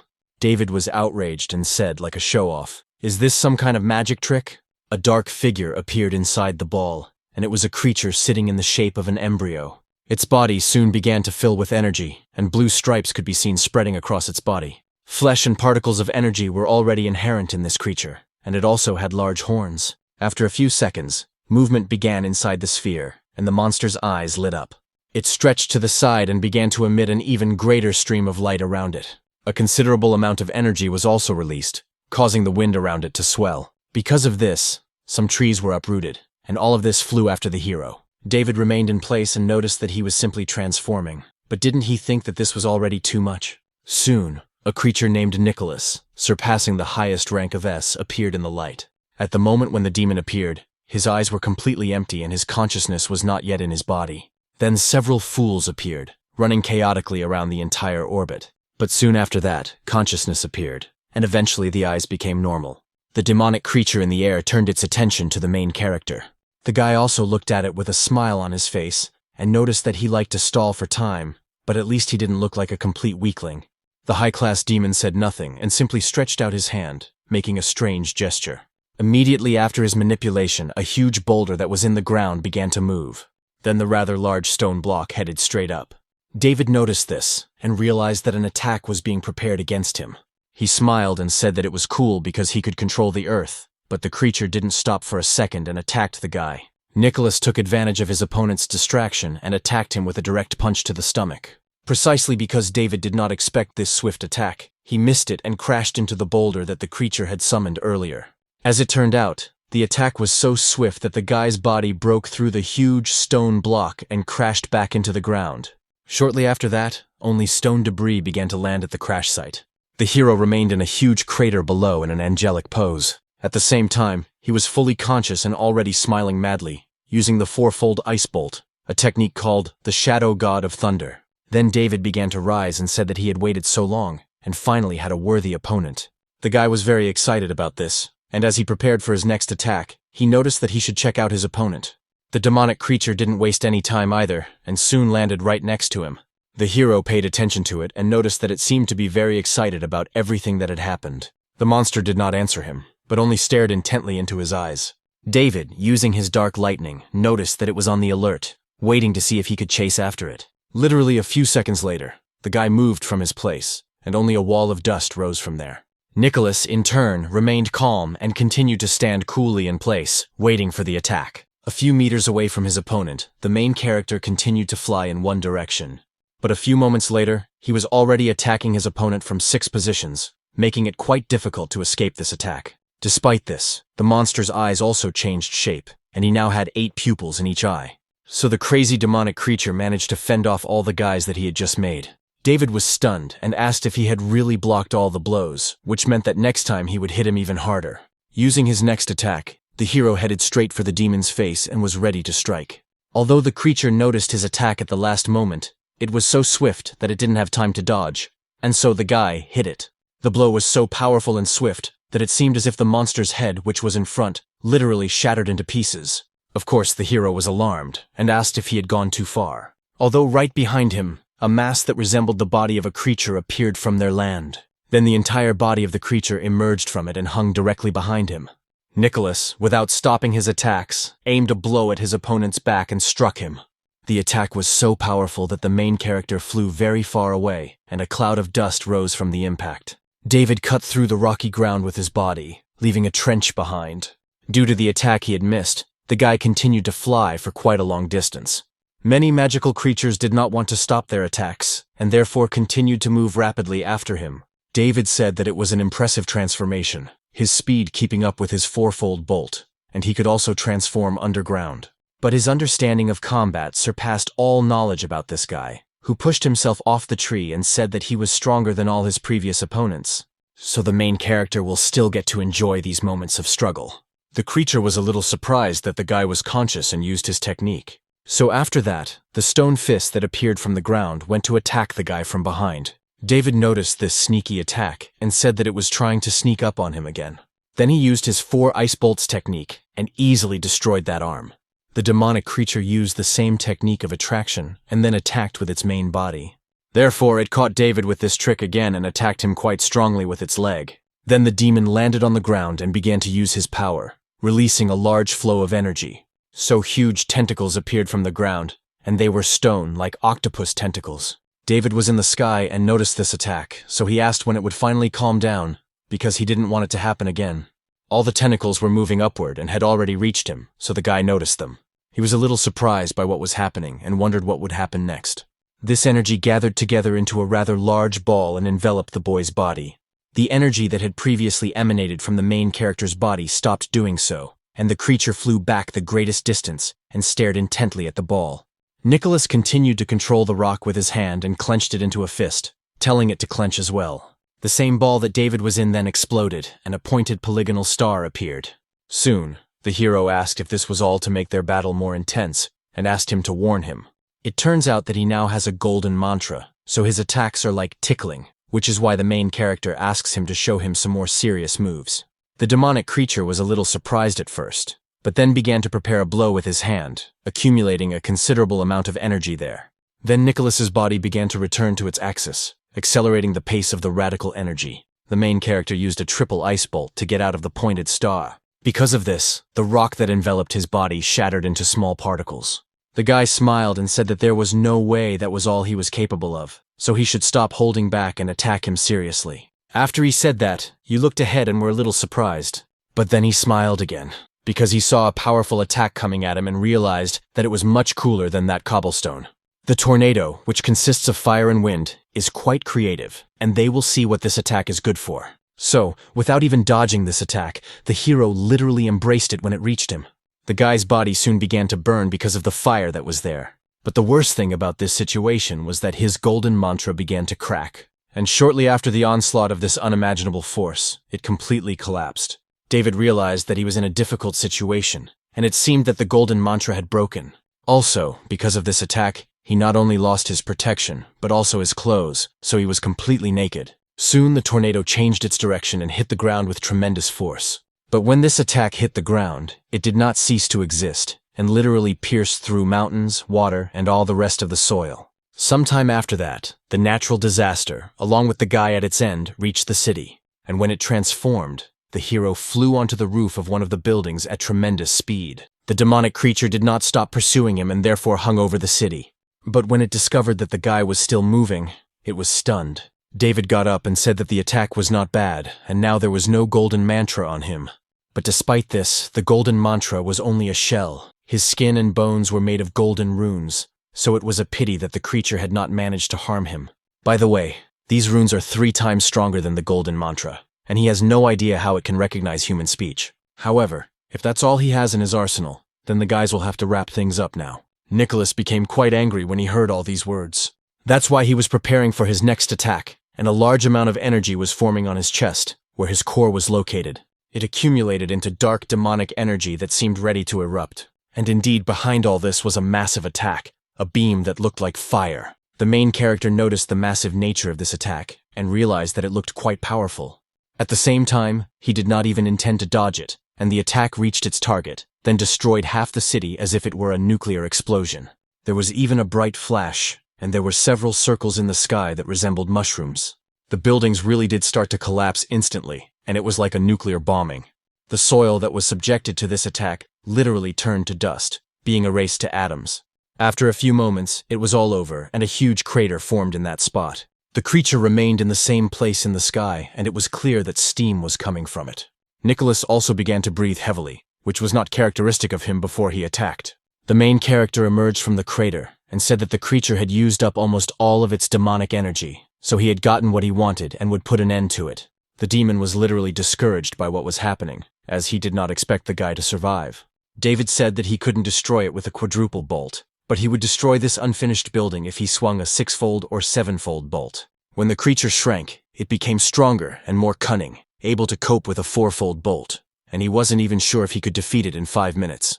But soon he had the idea to pretend that he was on equal footing with it, forcing the monster to use up all its demonic energy. All this was done so that it would be easier than ever to eliminate it in the end. Even though fighting him naked is pretty weird, he's worried that the monster has a trick up his sleeve, so he decides to transform too. Then the guy stretched his arms out in different directions and literally snapped them, uttering the name of a spell borrowed from gold. Huge streams of spiritual energy, stretching from different directions, headed straight for the guy's body. The creature felt this power, which even passed through it. It also became alert and surprised by what was happening right in front of it. Nicholas understood perfectly well that he should not let the guy complete his transformation, because then he would definitely be in danger. That is why he immediately began to accumulate the remaining demonic energy and prepare for an attack. David noticed it and said how rude it was, because he had waited patiently during his transformation. First, gold appeared on his fingers, and now they looked like claws. So the main character clenched his fist and aimed it at the demon's limb. Because of this, their limbs clashed in a duel with each other, but the monster's hand was blown to pieces as a result. The demonic creature was shocked by this, for it saw that its hand had been torn into small pieces of flesh. Of course, David's body did not stop its transformation at the same time, and he was covered with golden armor. The transformation began to accelerate over time, and by the time it reached his neck, his body had been completely transformed. Finally, his head completed its transformation, and the perfect form was ready. It was a technique called seal suppression, borrowed from the gold in the form of the golden rune armor, the guy said, as he waited with a sigh of admiration. Nicholas remained in the same place and watched what was happening with surprise. At the same time, his expression showed that he was discouraged and perhaps a little frightened. So, realizing the danger posed by the main character, he rushed to flee the battlefield. The hero noticed this with surprise and stated that, apparently in human form, his body parts do not regenerate as quickly as in stone form. Earth is his safe zone, so it's a very smart decision for this creature. Yes, but they don't have much time for these games, so it's time to end all this carnage. The demonic creature began to run away from him at tremendous speed, and the hero was catching up with him. Nicholas tried to reach the ground as quickly as possible in order to replenish his strength. And soon after that, the creature flew over the ground and touched it with just the tips of its fingers. David noticed this and asked what it had just drawn on the ground. The creature's severed limb began to heal. Shortly after that, regeneration actually occurred and the limb reappeared on its own. The hero was surprised and thought that his arm was back in place, but was it really just from touching the ground? If so, then this was actually a huge problem.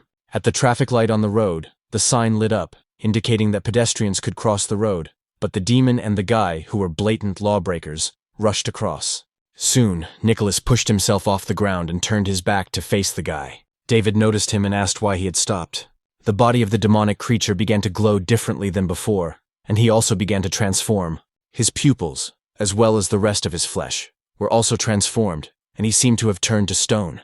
The moment the creature touched the ground, it accumulated energy and was ready to attack. The hero knew that he was using the accumulated energy of the core in his body, and it was clear that this was his final form. So at that moment, the creature goes all out and attacks its opponent with incredible force. He easily dodged the head-on attack that the demon guy offered. Then he saw his opponent fly down and asked what the hell was going on. Was he running away after missing? Nicholas, meanwhile, was heading straight for his attack and literally dove into the ground as if into water. David was surprised when he saw this and asked if he was burrowing into the ground. However, the creature simply emerged from the building on the right. The monster then decided to take advantage of the element of surprise and rushed into the attack. The main character used his turn, managing to dodge it at the last moment. The creature disappeared again, and the hero became angry and asked if it wasn't enough for it yet. Shortly after that, the demon appeared from below and again tried to take advantage of the element of surprise in its attack. David dodged the attack but received a fairly strong blow to the head. The two enormous forces emanating from both opponents soon clashed in the sky above the city. The hero said that the demon had already used up most of its demonic energy and was therefore not as fast. Using his abilities to pass through buildings and the ground to make it difficult to determine his location was a very clever idea. But it seemed that he had overestimated his final form, and his attacks were useless, and his actions were so easy to predict that David then used the eye of the underworld. There he saw the creature moving along the walls in a strange trajectory. The next attack was sure to be from the right, so the hero recognized it. The moment the demon got closer, the hero reached out his hand to attack. After that, there was a collision between them, and the creature felt a pretty strong blow. Because of this, part of the monster flew off, and its body shot upward. All this was done because the hero understood that the demon could not be allowed to touch the ground, or it would recover. The creature flew in the sky for a long time and suddenly noticed that the guy had suddenly appeared near him. David wasted no time because he had limited time, so he rushed towards the creature and attacked it. Nicholas put up a block in hopes of defending himself from this swift attack. But his body couldn't withstand the pressure and flew down at a fairly high speed. The main characters said that he put all his strength into that blow, but only broke one rib, and he, in turn, took it very well.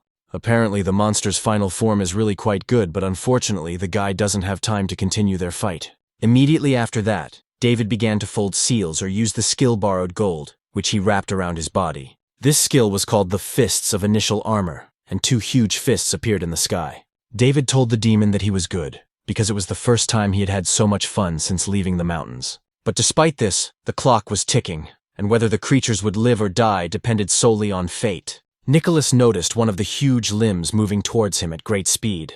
Immediately after that, the attack quickly pinned the creature's body to the ground, and a huge explosion occurred. But despite everything, they stopped, and its fists simply began to continue striking the ground. The attack was quite massive and prolonged, and the creature's chances of survival were dwindling. The ground within a radius of several kilometers began to collapse due to the constant blows. As time passed, the dome created by the spatial technology began to gradually disappear. The commander noticed this on the screen and said that the time of spiritual reality had come to an end, so David's coordinates should be determined. The company's drone immediately set out to search for this man. The main characters approached their opponent and noticed that he was still breathing. Could he have used the remnants of demonic energy to stay alive? But even if he used the earth, he would not be able to return to his original form. The demonic creature's hand continued to tremble, and it crawled forward, but soon it dropped down. The creature fell to the ground and lay there for a few seconds, but soon began to move again. David noticed this strange behavior, and asked if it was crawling toward the city despite its condition, but why was it rushing there? After a while, the company's drone reported that a suspicious life form had been detected. The commander shouted for David to answer where he got the armor and why he had long hair, and whether he was the ancient demon. If so, then let him keep an eye on him until he disappeared, and she would immediately call the defenders, and he would be banished to the third world. The guy didn't answer, so the woman yelled at him and asked if he could hear her. The monster continued moving and making a strange sound. The hero turned to his sister Lucy and told her not to call the defenders yet. He was in no condition to fight, so now was the perfect moment. Right now, he needed to clarify something, so David sat down next to him and stamped the seal. He used a skill called following someone else's path. David wanted to know what secrets this guy was hiding, so he entered his consciousness. So he turned to the demon and noticed that he was talking about why he wanted to get into the city. The creature stood before him and remained silent, so the guy told him to pick up his jaw from the floor, because it was in his mind. Even if he didn't know how to talk, he could communicate with him through his thoughts. If it wasn't something bad, it was possible that he could help him. But if it had evil intentions or didn't want to talk to him, then he would have to apologize, because the guy couldn't do anything about it. Very soon the creature will be transported to another world, and he will never be able to return. After that, Nicholas immersed himself in memories of ancient times when a group of people migrated in search of a good place to settle. They all crossed mountains and swam across rivers again and again. All this happened until they unexpectedly stumbled upon something interesting. This place was an oasis hidden behind a huge desert. In addition to an inexhaustible supply of water, they had fruit and animals at their disposal. It was truly an ideal place for people. That is why they settled there. After some time, they realized that the closer they were to the high mountains in the middle of the oasis, the juicier the fruits and vegetables were. A little later, they discovered something even more extraordinary. One ordinary night, the mountains suddenly began to glow with a reddish light. So the people believed that the harvest was so fruitful because of the mountains and their protection. Named Nicholas, these mountains became an object of worship for all these people. It is still unknown whether it was due to worship or their own transformation that the mountains shrank and shrank. It also turned out that their shape changed quite significantly, and they became thin like the body of a monster. And then one day, thunder rumbled across the sky, and the earth began to shake, so the frightened people ran for cover. Amidst all the commotion that ensued, the clan chief remembered Nicholas. Understanding the situation, he immediately directed everyone toward the mountains to pray for protection. However, he was simply shocked by what he saw at the foot of the mountains. It turned out that they had not disappeared, but instead some other energy had appeared in their place. It was a life form that resembled a human being and also possessed demonic energy. And so, in a panic, all the people immediately bowed down before this creature and called it the deity of the mountains. Nicholas was a little surprised when he saw what was happening and decided to approach the people. The tribal chief was also alarmed, because the situation looked strange. The humanized mountain deity fell as soon as it landed, and did not even know how to walk. When the man saw this, he immediately got up and headed toward the creature. Nicholas noticed something as the man headed straight for him. At that very moment, the demon learned how to use his legs properly, but the chief ran up to him, bowed, and held out his staff. But the other life form paid no attention to him, and simply used its limbs to walk past. This deity had learned to walk, and it continued to walk and walk. So, wandering aimlessly around the neighborhood, it left the oasis and was met by vast deserts. Looking back, it felt the dissipating aura from its birthplace, and if it left the oasis, it would soon become a desert too. Instinctively, Nicholas knew that he had to stay and protect the oasis. Shortly after the deity's return, people continued to worship it. The newborn had no feelings or desires, but it was extremely curious about everything around it. One day, the demonic creature saw people sitting around a fire and roasting meat to eat. So, trying to imitate them, he tried to eat like humans. But soon, Nicholas realized that he had no mouth, and therefore had no need for food. He also tried to sleep like the others, but that was not a necessity for him either. Soon he even began to imitate and copy the behavior of other animals. For example, he could behave like a bird or a saber-toothed tiger trying to attack its prey. After exploring the entire oasis, the creature thought deeply, because whether it was people, animals, or plants, there was much it did not understand about them. So, it relaxed and tried to feel the oasis, and this place seemed to be a part of its body, and if something was wrong, it could sense it. It turns out that people hunt for food, just like other animals. Plants not only process water from the ground, but also the remains of animals buried in it. As a result, everything goes through the stages of birth, maturation, and death. But despite this, there is also reproduction, as in animals, various creatures, and even those very plants. A year after all this, the mountain deity finally realized the main rule that governs the entire oasis, and his body also grew from a child god into an adult. Even after it learned the law of nature and the life cycle, there was one thing that the demonic creature did not understand. In addition to various instincts, there was something else that made creatures and plants live and reproduce tirelessly. What constantly connected them all was feelings. These feelings had no physical form, but they were present in all living organisms, and the mountain deity could not project the same thing. In complete solitude, unknown feelings began to grow within it, and it could not know what this feeling was. It was what they call loneliness. Nicholas continued to wander around the oasis incessantly, trying to understand himself. Having experienced loneliness for himself, the mountain deity realized that all creatures around him had relatives, but there was no one of the same species as himself, so he was alone in this world, and the demon gathered some of the energy from his body in his tail. After the creature did this, it immediately tore it off and threw it aside.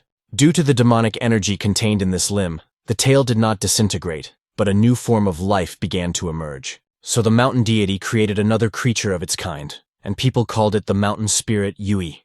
The mountain deity did not possess human emotions when it saw another creature of its kind, and the loneliness in its heart still did not disappear. The female specimen, which had literally just been created, tried to stand up but fell, just like her kin before her. Seeing that this creature could not yet walk, Nicholas immediately approached her.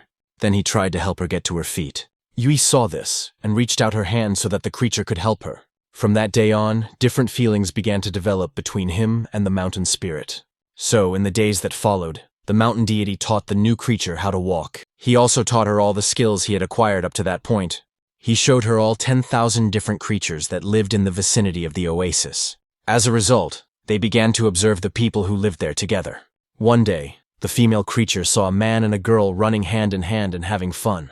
That is why she paid attention to her relative's hand and thought about it. She reached out, trying to imitate the people who were enjoying spending time together.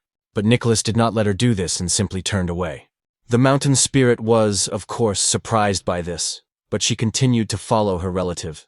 In the end, the mountain spirit Yui got to know the whole world after all. One day, she sat down in a meadow and picked a flower from its stem. At that moment, the mountain deity understood everything and finally taught the creature to use energy to protect this oasis. Together, these creatures spent their days admiring the sunsets and sunrises. From that day on, the mountain spirit Yui allowed her to gradually begin to understand. Nicholas then began to understand what true feelings were, because the female creature finally took him by the hand. They remained together and lived for over 100 years, but the happy times did not last long. Due to climate change, the desert became even hotter, and this gradually affected the situation in the oasis.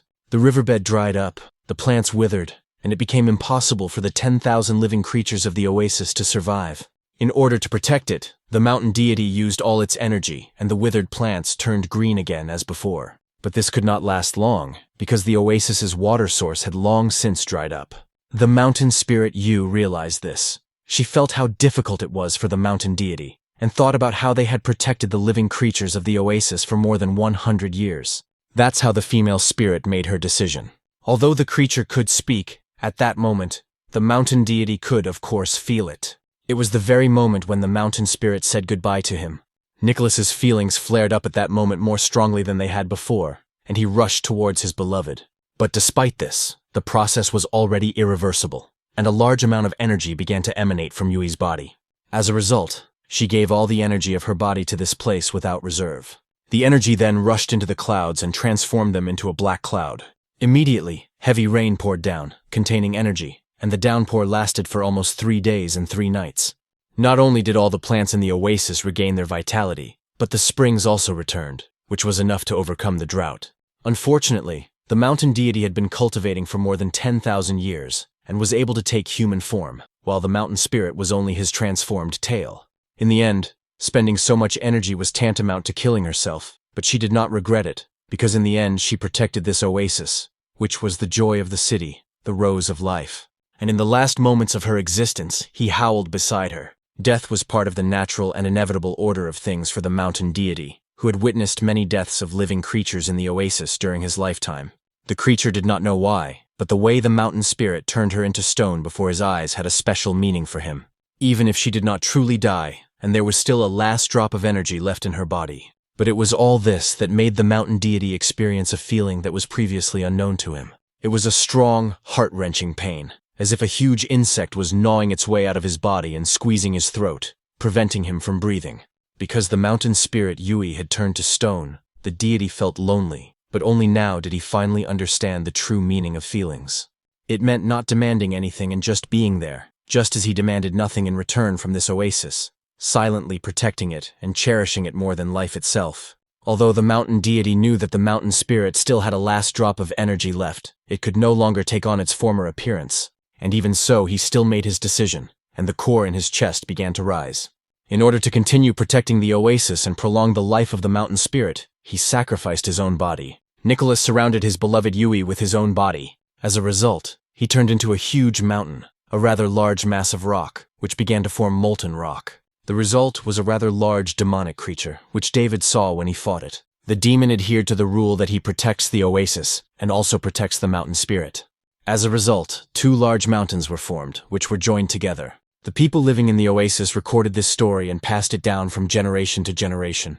Their descendants invented writing, and to immortalize their memory, they erected a stele at the foot of the mountain and wrote Mount Nicholas on it. Times changed, humanity began to develop very quickly, and now their contemporaries have long forgotten about them. People discovered that there were deposits of minerals in the Nicholas dialects and began industrial mining. And the heart of the mountain deity, mistaken for a useless stone, was thrown deep into the sea. And then all this happened, and the main character stood there, discouraged. David then realized that he was essentially a monster and did not know why he had awakened. But that meant that his goal was not the city at all, but rather he was looking for his kin, although he should wait, because there was still a huge mountain in the oasis. If the guy remembers correctly, there is a fairly large mountain east of the city. His goal is east of the city, and he was just passing through the city on his way there. So if the creature could talk and had explained right away, he wouldn't have beaten it half to death. And doesn't it know how to become small? He is incredibly fast and would have flown right there. The guy assumes that he didn't stop being small to conserve energy. David now knows that it is a good spirit, and that he was wrong to beat it up. Now everything is clear, and words cannot fix it. But why not do something? He will take him to a huge mountain and make sure that from now on, no one will bother him anymore. The drone, using its metal limb, tried to reach out to him. Lucy did the same, and asked David why he had passed out. Soon the guy finally came to his senses from the demon's consciousness. The commander saw the serious expression on her subordinate's face and asked what he was up to. The main character lifted the demonic creature and helped him walk. He then said that his goal was Belus, not the city, and his interlocutor asked what he meant. The guy didn't answer and jumped up, telling the creature to hold on because he was taking it with him. The drone command communicated with them and asked the guy where he was going. David told his sister that the demon wouldn't last long enough to explain, and he could only tell her on the way that his goal was not the city, and he was looking for his kin.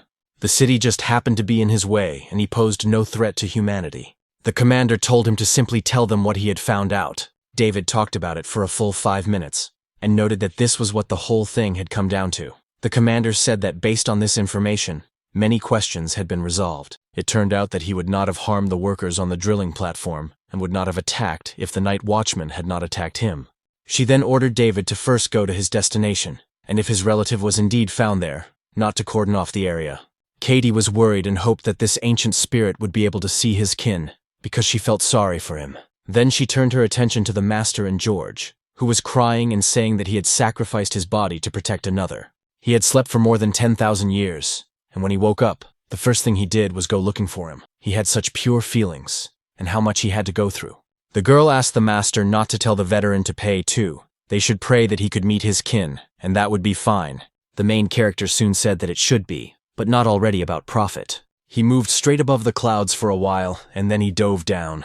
Nicholas looked ahead carefully, and was surprised by what he saw there. As a result, only half of the mountain remained, and in the other half there was a huge gorge that had been made by people. David was confused and asked how the mountain had become like that. Lucy just remembered that minerals had been found in this mountain, and that the High Corporation had bought the rights to extract them. They had mined half of the mountain, and there were very few minerals left, so they stopped working.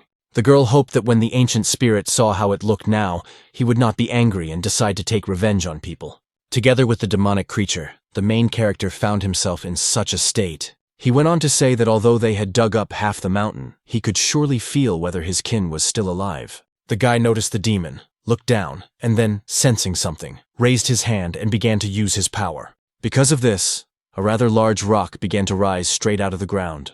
From the crack that appeared there, the silhouette of a female figure could be seen. After a while, her body was completely freed from the stone. However, despite this, the structure had already been destroyed, and so small pieces of stone began to crumble. The commander noticed this and realized that everything was bad, and she thought that the spirit was already dead. The deputy was saddened and thought about how difficult it had been for them to be together again. David and Nicholas also noticed her and were amazed. The core inside the demon emerged, and the body fell apart. The main character was stunned when he saw what had happened, and did not understand what would happen next. Looking at the scene unfolding before him, David was perplexed. It turned out that there were such pure feelings between them, and in the end, what were they? Blood ties, friendship, or love?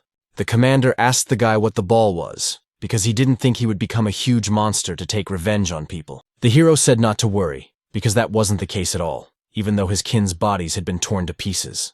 But the energy already existed in the mountain, so the guy thinks it merged with the mountain itself a long time ago. David then used his eye of the underworld and looked at the ball and saw huge streams of energy. He thought that the creature was indeed a worthy opponent, and from then on, no one would bother them. Immediately after these thoughts, the guy felt that the rock beneath his feet began to move, so he jumped up to avoid the danger.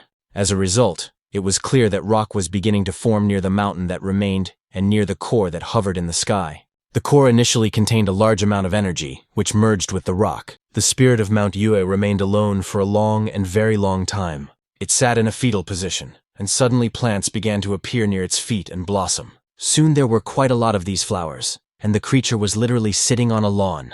When she opened her eyes and looked ahead, she was stunned by what had happened. Nicholas was already standing next to her at that very moment. She got up carefully, looking into the eyes of her partner, who was standing in front of her. Now the male reached out to touch the girl's hand. Sometime after the incident, they were together on the flowery lawn, holding hands. In the human world, it was as if two mountains had merged and were now together. Plants also began to grow near these mountains, which were now overflowing with spiritual energy.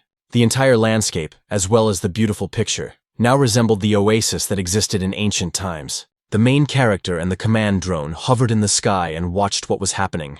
David told his sister Lucy that he wanted to ask her something because he wanted to buy this piece of land, even if it meant spending all the money he had. If that wasn't enough, he would take it out of his commission on orders. He needed to fence off the place and turn it into a nature reserve so that people couldn't set foot there. The woman told him not to worry, because she had the same plans. They still hadn't fully investigated the unauthorized energy experiments conducted by Hayes Air, so they would not dare to object to transferring the land for the creation of a nature reserve. And besides, people should show extreme respect for the mountain deities. David said that he hoped it would be so, and told Sister Lucy that he was leaving the rest to her and returning himself. The woman told the deputy that she would contact the Guangxi Corporation as soon as possible. The girl did not answer her because of this, and she tried to get through to her when suddenly Keat regained consciousness. The commander asked if she was okay, and the woman apologized and said that she had just been thinking for a moment, because the place she was protecting had been destroyed by people. Her relative had been killed, and he would have willingly and without anger sacrificed his freedom to continue protecting this place. After sleeping for 10,000 years, he was finally able to see his kinsman, but even his body had long since disappeared. For the girl, such an outcome would have been too cruel. The deity and the mountain spirit sought neither glory nor disadvantage, but people used that place for their own needs and knew no bounds. Because of this, Katie was very ashamed that she was born human. Georg approached and addressed Miss Katie, saying that people distinguish between good and evil, and so do demons. They also expend their energy to maintain the balance between humans and demons. In his opinion, this result was not cruel at all, and it did not matter whether he had the freedom to take human form if this place continued to prosper as before. For them, being together in life and after death is already true happiness, especially since they both still have some energy left. He then quietly said that he wanted them to cherish each other and live long and happily. The girl told the master that she had not heard his last sentence. He apologized and remarked that she was speaking for herself, then turned to Commander Lucy. He said that the spiritual reality would soon end, and that the arms company had been able to develop it on its own, and that their humble servant had one request. Lucy said to speak freely. Georg said he wanted to stay here for another day and go outside for a walk. His companion said that was no problem, as she would just need to report it to management. The man smiled and said he was very grateful. David left the mission at a fairly rapid pace and in good shape. A human-shaped goat's eye looked at him and told the minister to forget about harming this man. Moreover, he was able to catch up and damage the ancient spirit twice. And even if he could seal it, how long would he be able to hold it? This man named David was actually too abnormally strong. The minister said that for starters, he should report on the situation and not cause confusion among the fighters. He said that, according to his information, this ancient spirit that had been awakened was enormous. Its combat power is also very great. All 12 defenders worked together but were unable to catch it. However, David used all his strength and was able to defeat it. Then, for some unknown reason, they stopped fighting before they reached the city. The ghost company sent a drone with a package. They flew away for a while, but did not disappear, and reappeared after 5 minutes. This man, as well as the ancient demon, changed their form into human appearance, and they were both handsome. The creature was beaten half to death and left without an arm and a leg, and then they went to a huge mountain, where, before dying, it turned into the second half of the mountain. But the most important thing is that they disappeared for only 5 minutes, and then the ancient spirit was already defeated. But the most frightening thing about this whole situation is that this man named David was not hurt at all. All the members of the organization listened carefully to what they were told. The minister also considered the words he had heard, and announced that they were retreating. It seemed that they needed to report to His Majesty that they were moving on to Plan B. Quite a large number of people gathered near one of the hotels and cafeterias nearby. One guy remarked to another that the girl in the white coat was cute, and his companion asked why he thought she was a guy.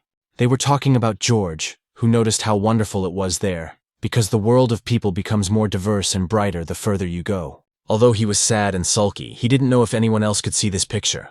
As he thought, people now do not appreciate such old-fashioned, simple places in the backwoods. Although, of course, this is even better, because it is much calmer and quieter there.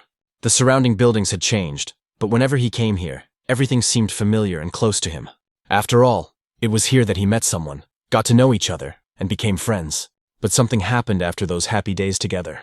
After that, Georg cried and said that they had to part ways after all. The trees near this place began to shed their petals, and this man smelled a light, pleasant aroma. They were pink plum blossoms, just like when they were together. Because of this image and memories of times past, George began to reminisce. He remembered how, on one such day in spring, the person he was thinking about ran up to him and said that he deserved to die because he was late again. He had just been reading a collection of poems, and had completely forgotten about the time, which is why he was late. His companion did not answer him, so he asked if he was angry with him. But the man smiled and said, how could he be angry when the time when the plum blossoms fall is so short that he simply cannot take his eyes off this process. At that moment, they were standing together on a bridge connecting the 2 banks across the river. Georg said that if he had stayed any longer he was afraid he would have missed this beautiful sight, but his companion said that it was not a problem, because what could be more beautiful than this? The guy was embarrassed, and said that he shouldn't say such embarrassing words in a crowded place, but the man said that he shouldn't care too much about other people's opinions. It turns out that flowers bloom not to be picked and admired. By the way, today he read a poem and really wants to share it. Georg asked what the poem was about, and he said that he wanted them to know and cherish each other. They lived happily ever after, because only when the mountains are leveled with the sea, the rivers dry up, thunderstorms occur in winter, snow falls in summer, and the sky falls to the ground will they be separated. Then he asked if his companion really didn't understand anything. After all, these words clearly describe them, because in this life they will always be together and share each other's feelings. After a while, the man said that he was leaving now, but would be at the old place in the evening.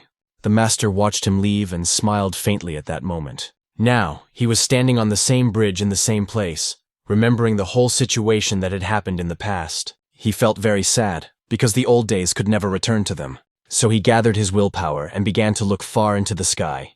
Almost on one of the slopes, but only in the inverted world, stood a man in a demon's uniform. One of the demonic creatures approached him and noticed that the leader of the squad was here. This creature's name was Ronald, and he was the leader of the Ujian squad, which was the personal guard of His Majesty Owen. The man said that if there was any business, they should report it. In the end, the demon said that they had recently received a message. It turns out that the plan to secretly block David's fighting power with pills has failed completely, so now they will have to resort to their backup plan.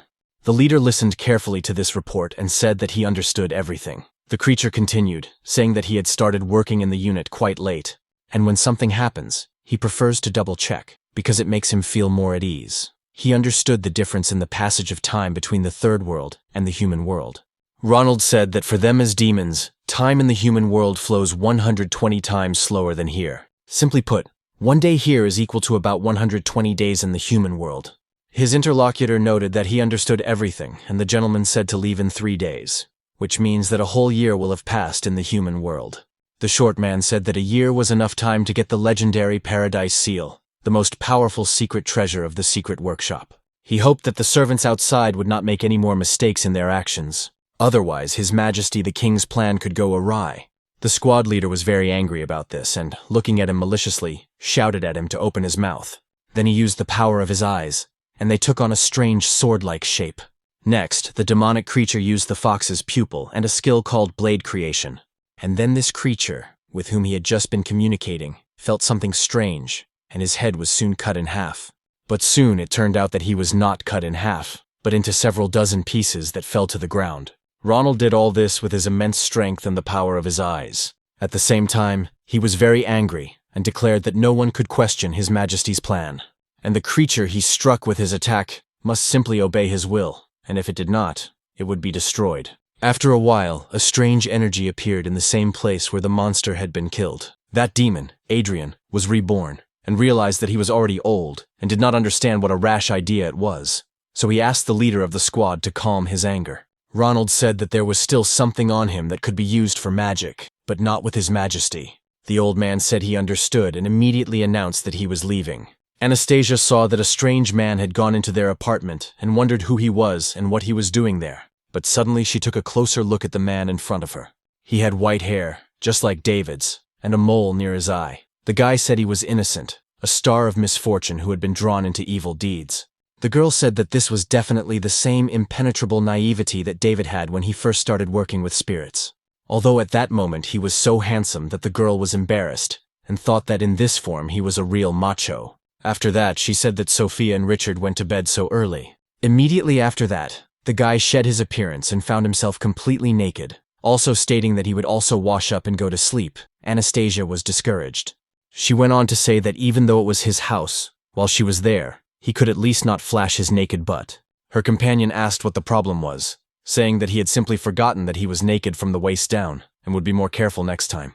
Although the girl was very embarrassed at that moment, she thought that it was good that he was all right, because last time, when he saved the fox cub, he had scratches on his face. But this time, he had dealt with such a powerful demon and had not been hurt at all, so it seemed that she had worried about him for nothing. She decided that now she could go and sleep peacefully. Suddenly, a notification from the deputy of the ghost company popped up on her phone. It said that she couldn't get in touch with David, and that Miss Lucy was inviting them both to come to her office tomorrow, because she had something to discuss. The next day was beautiful and sunny, and Sophia finally woke up. She turned to her brother and asked when he had managed to return, and where they were going so early in the morning. But Anastasia answered the question, happily announcing that they were going to the ghost company. The little girl said that was great, and since she wanted to work there, maybe they would agree. Her friend said she hoped so. Sophia said that since her brother was nearby, she was sure to return victorious. After that, the characters left the apartment together, and the girl said goodbye to her friend. The main character looked to the side and was surprised when he saw something there. Henry was standing there with a sign that said luck. The guy asked him how he got there, whether he had been waiting for them at the door the whole time, and his partner said that today it was easy to set off on a journey.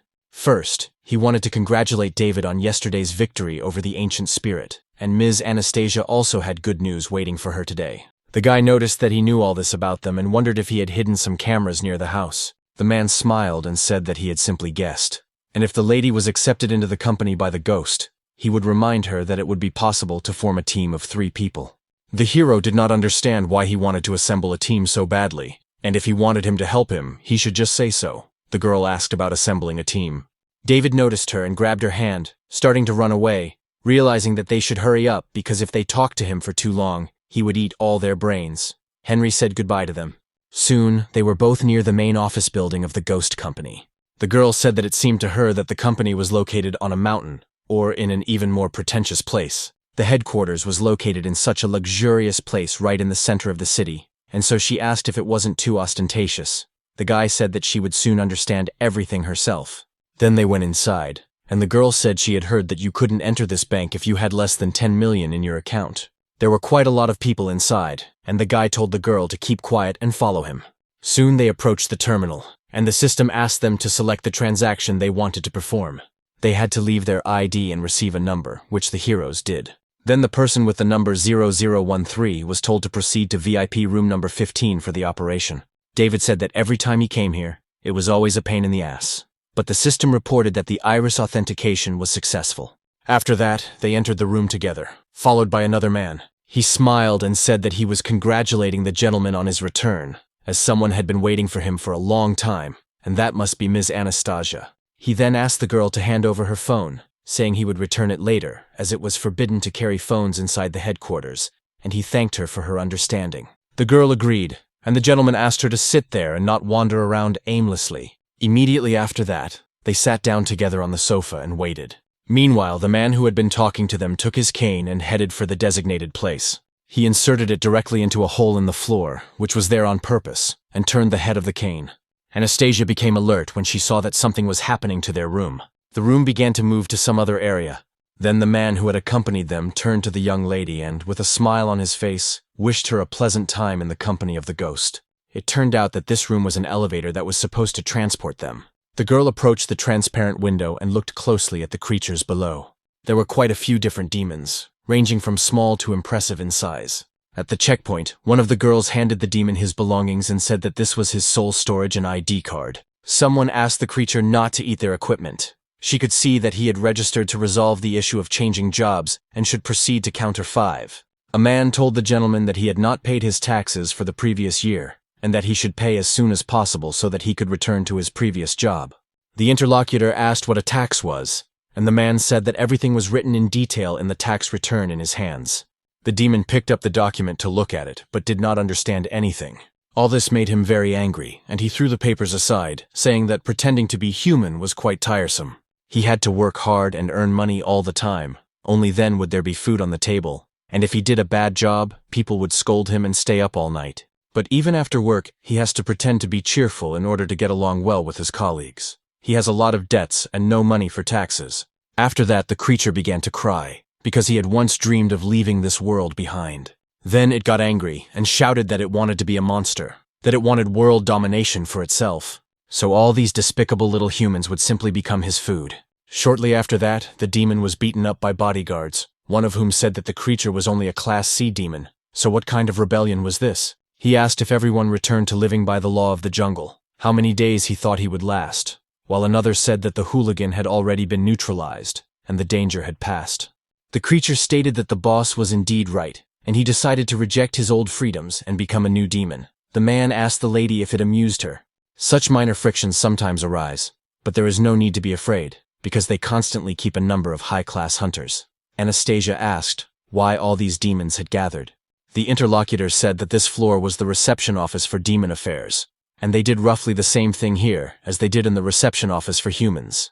If a demon wants to do something in the human world, it must pretend to be human and live by the laws. If it doesn't like the human world, it can go live in the city of Lanting. Of course, if a demon from there wants to live here, that's no problem either. If they have no criminal record, they can obtain an identity card from the company. As long as everything is done according to the agreement, humans and demons can coexist in peace and harmony. After all, no one wants a return to the days when humans and demons fought and exterminated each other. Soon, they all arrived at the 3rd floor by elevator, and the man noticed that they were walking straight down the corridor to the commander's office at the end. Anastasia thanked him for showing her around, and the guy thought to himself that it was not surprising that the demon's presence was completely unnoticeable. After all, the spirit of a demon and the spirit of a human were together in one body, so perhaps she would really be able to pass the test this time. However, he would be the judge in the body-merging competition. He turned his head in the opposite direction and waited impatiently to see how she would perform. Inside this girl, strangely enough, lives a mummy, which is an S-class demon. Anastasia noticed that it was interesting to be in the company of a ghost, and her companion said that this was how they lived. Soon they came to the commander, and David told his sister that he had brought a girl here. So he asked what the instructions would be. His companion thought that this fool, who feared neither God nor the devil, seemed to be afraid of his sister.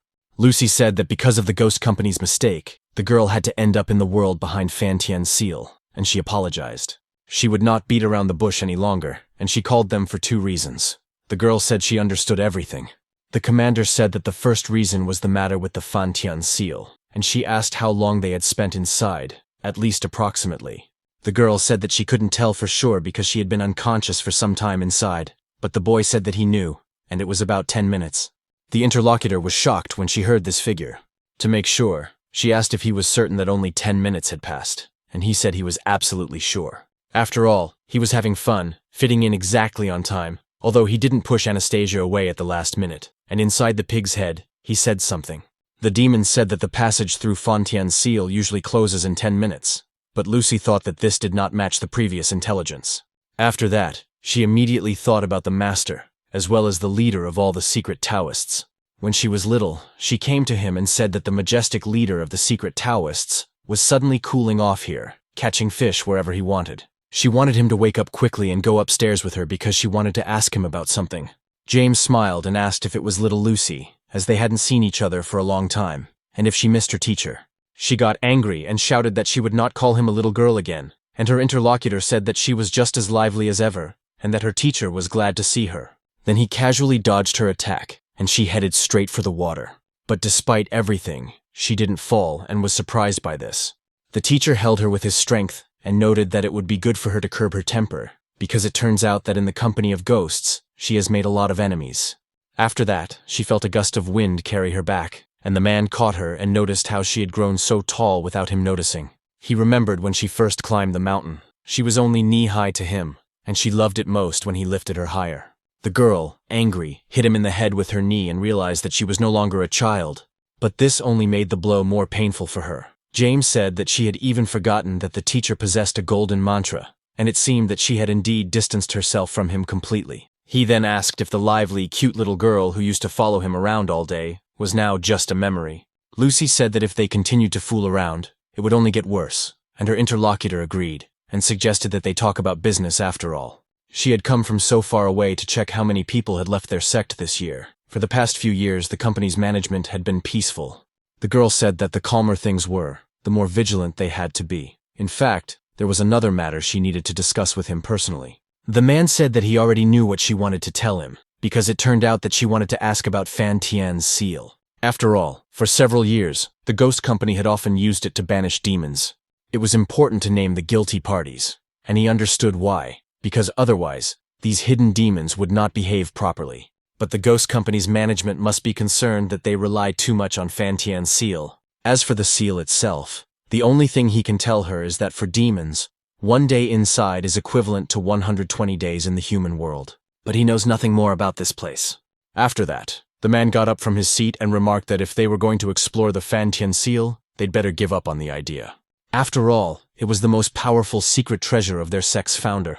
James told her to come back and that there would be time, and that the guests should come to the mountain more often to see the teacher. He hoped that the next time they met, it would not be for work. But the girl said that his disciple did not understand.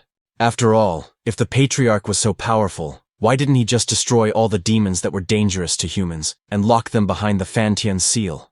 The teacher turned to her and asked if she had ever thought that of all the living beings born in this world, why should only humans determine who is good and who is evil?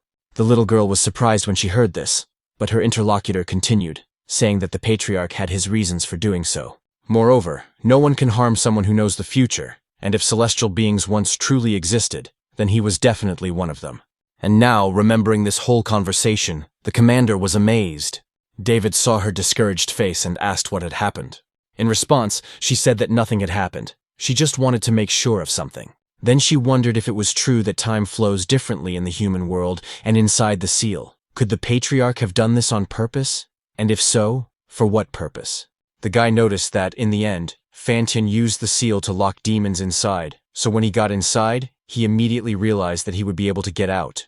Of course, there was a risk, but a person had gotten inside, and he couldn't just watch her die in there and not save her. Anastasia was angry about this. She thought that this person had gone inside to play around. The commander told her to stop talking because she had called them, and she thought they had already guessed why. She could give the girl the right to participate in the state championship, especially since the guy guaranteed that the mummy was safe now, and she believed him. She also asked the teacher, and he agreed to recommend the girl to participate in the competition. If the head of the sect vouched for her, then the higher authorities would not dare to object. David also took the exam for newcomers and knows the rules of the competition. He noticed that he understood that the participant must complete a specific task alone. Lucy said that she had heard that the girl had quickly learned how to use demonic breathing and could also control mummies. And now, there was an order. She had to find a person and bring him to the headquarters unharmed. The girl was delighted and said that she would do her best to complete the task. The boss noticed that the missing person was the best employee of the ghost company in the previous generation, Jim. Anastasia's enthusiasm waned after she heard who this person was. After that, she asked Lucy if she had heard correctly, because she needed to find and bring here the best employee of the previous generation of ghosts. He was probably as powerful as David, and if this man had run away of his own accord, how could she possibly bring him to the headquarters apartment? Therefore, could the woman tell her why he had disappeared after all? The commander said that he had disappeared from the nursing home, and the people there had concluded that he had run away on his own. Everyone had already decided that he was dead, but then the body disappeared. I need to panic, even though he was once the best in the ghost company, but now he's just an old man with Alzheimer's. Anastasia was not happy with this prospect in any case, because she understood that he had run away anyway. So it turns out that, unlike in movies and anime, the older you are, the stronger you are. After that, the woman noticed that she wanted to add something else to this. She was given 3 days to complete the task, and during that time she was not to live at David's house, but had to find her own accommodation. She also cannot ask anyone for help, not even demons, but she can ask Katie for information about the object of her search. If the girl violates any of these conditions, the task will be considered a failure for her. She is prompt and confident in her words, stating that she understands everything. The commander said that she could then leave the same way they had come. Kyle escorted her, and she asked David to stay because they had something to discuss. The girl soon left the apartment and thought that, although the sister looked stern, she gave the impression of being a straightforward and responsible person. She could definitely be relied upon, and would certainly not deliberately complicate her life. Anastasia felt encouraged and thought that everything was fine, because this time she would definitely manage. But right now, where should she start? Although, come to think of it, she would first ask Katie to fill her in on the situation. 2 days earlier, a certain situation had occurred at the Jobu nursing home. At that time, the elderly residents had gathered in the dining room, as it was lunchtime. An old man with the number 12 on his neck was sitting alone at one of the tables. He tried to eat the food on his plate, but his hand was shaking quite badly. Unable to hold it, he dropped it, and the food fell onto the table. This old man was once the best in the company, a ghostly man named Jim. One of the girls who looked after the elderly noticed the gentleman and said that it would be better if she fed him. The man asked who she was, and the girl said her name was Monica, but he forgot her name again. He had his favorite grapes there, and when he finished eating, she would give them to him. The man then said that he didn't want food, he wanted grapes. But despite this, the worker continued to say that when he had eaten everything, he would get the grapes. Then, with a smile on her face, she tried to feed the patient and noted that they would eat quickly, and then there would be dessert. This made the old man quite angry, and he shouted that he wanted his treat right now. And even though he was already very weak, he hit her quite hard. Monica turned to the gentleman in surprise, and he shouted angrily that he wanted his reward right now. Soon his plans changed, and when his companion asked where he was going, the old man said he wanted to sleep, so he would go to bed. The employee said she would take him to his room. They walked down the hallway together, and Jim asked who she was and why he had not seen her before, and the girl replied that she was Monica. She then thought that it seemed that the gentleman's Alzheimer's disease was progressing. Who would have thought that the once best person in the company would now reach such a state?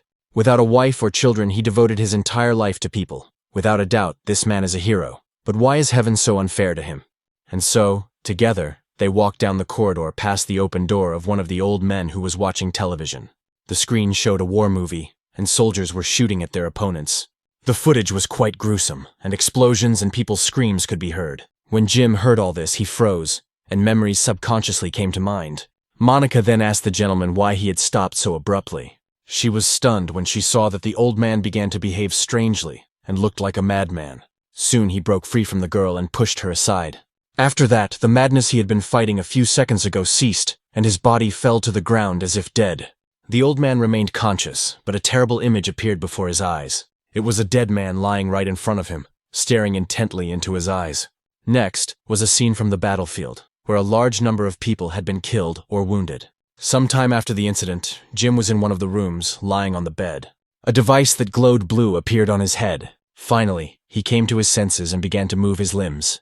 The next thing that happened was that he opened his eyes and did not understand where he was or what had happened to him. Judging by the medical equipment in the room, it was probably a hospital. The man blamed himself for being an old fool, because he couldn't remember anything, not even who he was, where he was from, or how he got there. But after a while, he remembered that he was the commander of the Mountain Tiger 12 Special Forces unit of the Lucian Military District, Joe State. He was also the best fighter in the Ghost Company, and his name was Jim, but the old man had no idea why he was in the hospital at that moment. Then he remembered standing in front of his superiors and asking if they were joking, because these were such turbulent times, and they wanted to remove him from his post and leave him out of action. He was told that, according to the results of a medical examination, he had early-stage Alzheimer's disease, and that it would be safer for him and those around him. If he was temporarily removed and sent for treatment, it would be better. It was a pity, but now he had no right to return, and it was for his own good. He had worked hard all his life, and now it was time for him to retire. Jim recalled this with horror and realized that he had been forced into early retirement because of senile dementia. If he understood correctly, he was now just a useless old man to others, and what's more, he even needed constant help from others. Suddenly, he became alert, feeling a strange sensation in his body, so he immediately jumped out of bed, pulled off the sheet, and looked carefully. There was a puddle where he had been sitting, and he realized that he had not been able to control his urination. The man did not understand what was happening to his body. Could it really be happening? Never in his life could he have imagined that he would see himself wetting his own bed. He began to laugh hysterically and say that even the dead would find it funny. After all, he was an outsider who had fought in hundreds of battles and was once the best employee of the Ghost Company, and suddenly, he wet the bed. An old man like him really should have died long ago. He apologized to his comrades in arms because he no longer had the strength to defend anyone. Suddenly, a voice said that Jim was not old yet, that he could still fight. The man did not understand who it was and asked who was there and who was speaking. In response, the interlocutor said that sooner or later he would find out who he was, and then asked if he wanted to be a hero again. The old man looked down and realized what kind of hero he was. After all, he only wanted to help other people, and when he talked about it, a great deal of spiritual energy emerged. The voice said that this was excellent, that his spiritual energy had been reawakened, and that if he followed his plan, he would be able to return to the Ghost Company. This was the nursing home branch of the company, and there was surely a lot of security here. There was only one way to get out quickly without resorting to force: to fake his death. The old man said he knew there was a huge safe door in the morgue, and it was not far from the back slope of the mountain, so there was probably no security there. He went on to say that whoever he was now, he was an old man, but his mind had cleared a little, and if he tried to trick anyone, it would end badly. But his interlocutor said that when he came out, they would meet, and he didn't need to explain anything further, because he must know what to do himself. Using his power, Jim applied it to the lamp in the room, then exhaled iron into his body, and it wrapped around him. There were many layers of the heart. Even with the help of resuscitation equipment, they would not be able to detect a heartbeat, as some of the metal had spread through the blood vessels. This was done so that the pulse could not be felt, so they would never find it, and then something else needed to be done. So the old man applied his conducting power to the life support equipment and made it send a signal. The sound from the device began to signal that the patient was dying, or had already died. An alarm went off, and they said that the man in room 23 showed no signs of life, so they had to quickly tell the doctor to prepare for resuscitation. The man's body was taken to the emergency room, where they reported that all data indicated that there were no signs of life. Mr. Jim can control any electrical device, even if they use old methods. Using a stethoscope and checking his pulse, there were still no signs of life, and Monica begged the man to hold on to life. A very knowledgeable person began to perform indirect heart massage in order to save the old man. Soon, the employee told the manager to stop, because he had done everything he could, as it turned out that there were no signs of life in the room. He was over 90 years old at the time and died peacefully. The doctor took off his hat and said sadly that the hero of an entire generation had passed away. Then they bowed before him and said that he should rest in peace in heaven as a hero. Near the morgue, the girls said that these were the remains of Mr. Jim, once the best fighter in the Ghost Company. The interlocutor heard that he had no relatives, which was a pity. By the way, the Ghost Company should be informed, and they think they will arrange an impressive funeral for him. At that moment, the huge safe door was locked and no one could get out from the inside.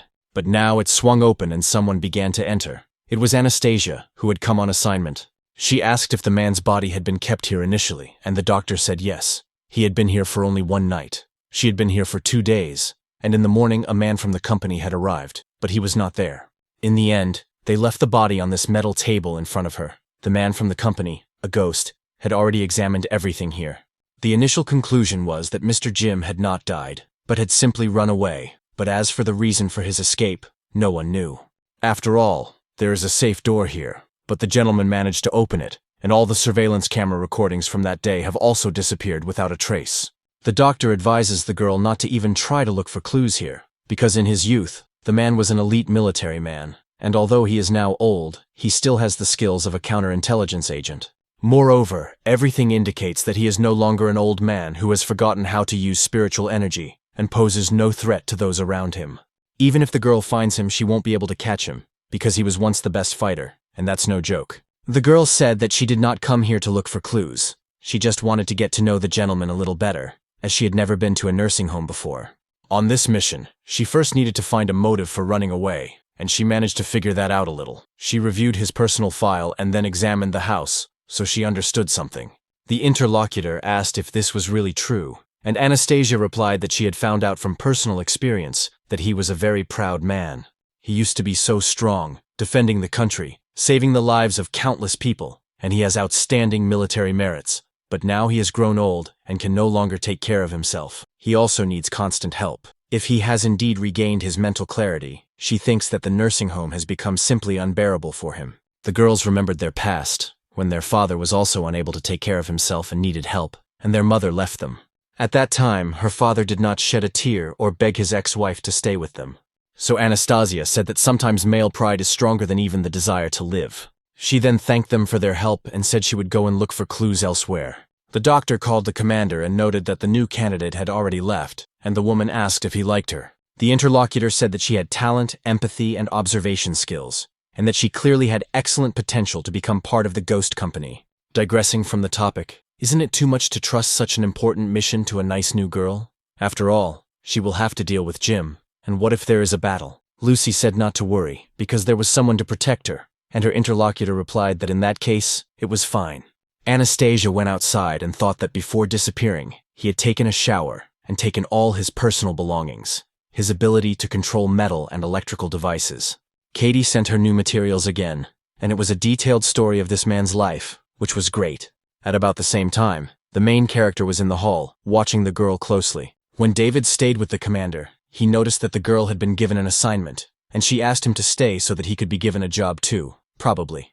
The commander said that she was still holding him on Anastasia's case, and besides, there were no missions at the moment that would interest him. The guy said that if it was about the girl, he had brought her in, she was definitely reliable, and there was no need to worry. His interlocutor said that she believed him, but she was responsible to headquarters, so he also had a mission to carry out, which was to secretly monitor Anastasia. This time, the mission is not as simple as she said. According to the information received, the target has completely regained his sanity and his former strength. Given the old man's character, even if the girl finds him, he can only be brought to headquarters by force. If they start fighting, Anastasia may not be able to control the mummy, so it is necessary to ensure that she is not in danger. Whatever method she uses, if she manages to bring the old man to headquarters, the mission will be accomplished, and if she finds herself in danger, he can intervene and save her. Of course, if he interferes, Anastasia will permanently lose her right to participate in the competition. From the top and from the beginning, they were against her taking the exam. The woman can only give her tasks and then depend on her to take advantage of this opportunity. The hero thought that she should have no problems with this task, but at the same time, he was worried about her and watched her closely anyway. After the girl received new information about the deputy commander, she carefully examined it. The old man himself was in the bathroom washing himself. After his shower, the man went to the personal belongings storage room, where he found locker number A192 with the name Jim on it. Soon, the old man changed into his usual old uniform, in which he had been hunting demons all this time. Now he no longer looked like a frail old man, but was ready to fight. At the same time, he decided that he would simply go and kill 100 demons, and then they would know that the precious blade did not age. Immediately after that, he headed for one of the abandoned factories on the outskirts of the city. There, on the floor, was a man who had recently been killed by demons. Several of these demonic creatures were on the floor, feeding on this man. They did not hear the friend's voice, for they were blind to the light, and these pitiful creatures still preferred to hide in dark corners and lead a miserable existence. The creatures became alert when they heard a human voice and turned their attention to the side. But a few moments later, one of their heads flew off to the side. The blade pierced the wall, and his partner looked at the creature's head in surprise. He became quite angry and asked the man who had come to them what he wanted. There was an old man with a smile on his face who said he was Jim from the ghost company. The creature, of course, knew who he was and was quite alarmed, but at that moment he was killed. After that, the hunter noticed that he was indeed old, as he moved a little and was already quite out of breath. The demonic creature was behind him and had been pierced with iron rods. The old man said he would not give up as long as there was still gunpowder in the powder flasks. Suddenly he heard a voice from above saying that his strength was no worse than before. Alerted, Jim asked who was up there. Suddenly, a person came down from above, and it turned out to be a boy wearing clothes that were too big for him.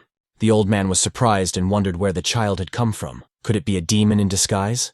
The boy said nothing, but the old man heard his voice saying that he was not a demon. It turned out that he was just a child who admired this man. The man asked if he could read his thoughts and communicate telepathically, and it turned out that he was the one who had suggested that he escape from the hospital.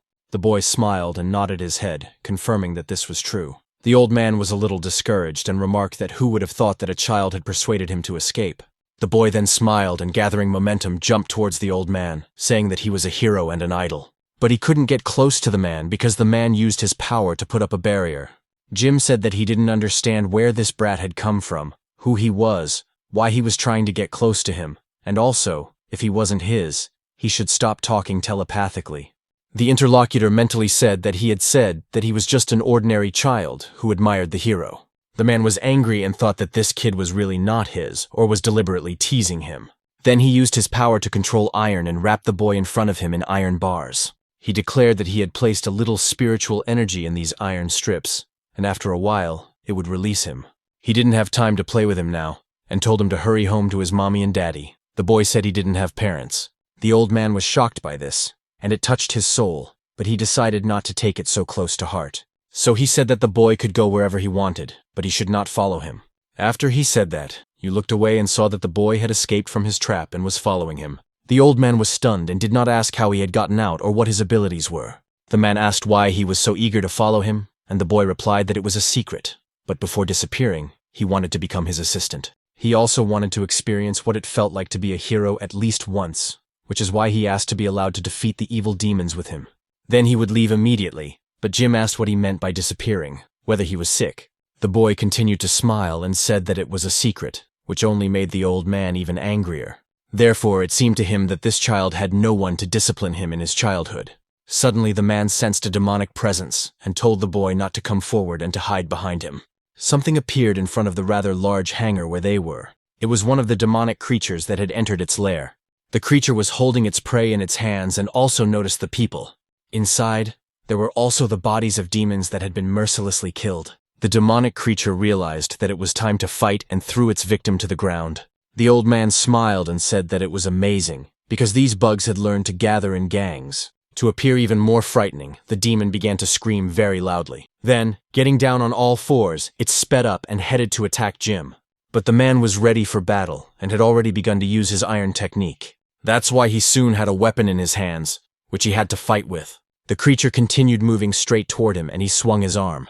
He then said that it seemed that the demon's demonic energy would be more powerful than the previous two Class C demons, so he would play with it a little longer. The boy told the best one to hide far away if he didn't want to get hurt. But when he looked in the direction where the boy should have been standing, he was already gone. The boy was almost on the roof and told the hero to attack. The man was surprised and asked when the kid had managed to climb up there. Then he smiled and noticed that the whole well-stretched figure could fight freely below. Finally, the demon was ready to fight his opponent and jumped, trying to strike with his hand. The old man also did not intend to remain on the defensive, and therefore attempted to strike the demon's arm directly. Therefore, his blade struck the limb and seemed to fall out of his hands, but the iron itself moved forward, even without using any support. So the demonic creature's arm was cut and moved higher and higher toward the forearm. Soon, the regime began to strike the opponent's entire body, and did so at a fairly high speed for an old man. Finally, he reached his opponent's head and tried to deliver the final blow right there. Because of this, the defensive creature received a fairly large flow of energy and flew upward. The demon did not feel the minor wounds when his opponent attacked him, but when he landed straight up, he felt the cuts on himself. The old man looked closely at what was happening to the body of the demonic creature in front of him. Then she saw the huge carcass fall straight down onto the concrete. There were wounds on its body, so the man said that it seemed that ordinary weapons could not seriously injure it. The monster also realized that it couldn't win in a normal head-on battle, so it used its power. The round balls filled with liquid behind its back began to grow. Then the creature began to spew some kind of liquid from its mouth, and it looked like poison. Jim used his iron technique and put up a big wall in front of him to protect himself from the attack. It was also clear that the creature used this liquid on itself to heal its wounds. The man smiled and noticed that it was really cool because he could heal himself. The demonic creature radiated completely, and it was already clear that its mood had changed. The old man, using his power, created 3-kilogram combat machetes that were convenient for cutting up carcasses. He said that, spinning at high speed, they would cut through its body, and he did not know if it could withstand such a blow. After that, he pointed his weapon at his opponent, who prepared to defend himself. The demon bent down, and it looked as if he was curling up to withstand the attacks.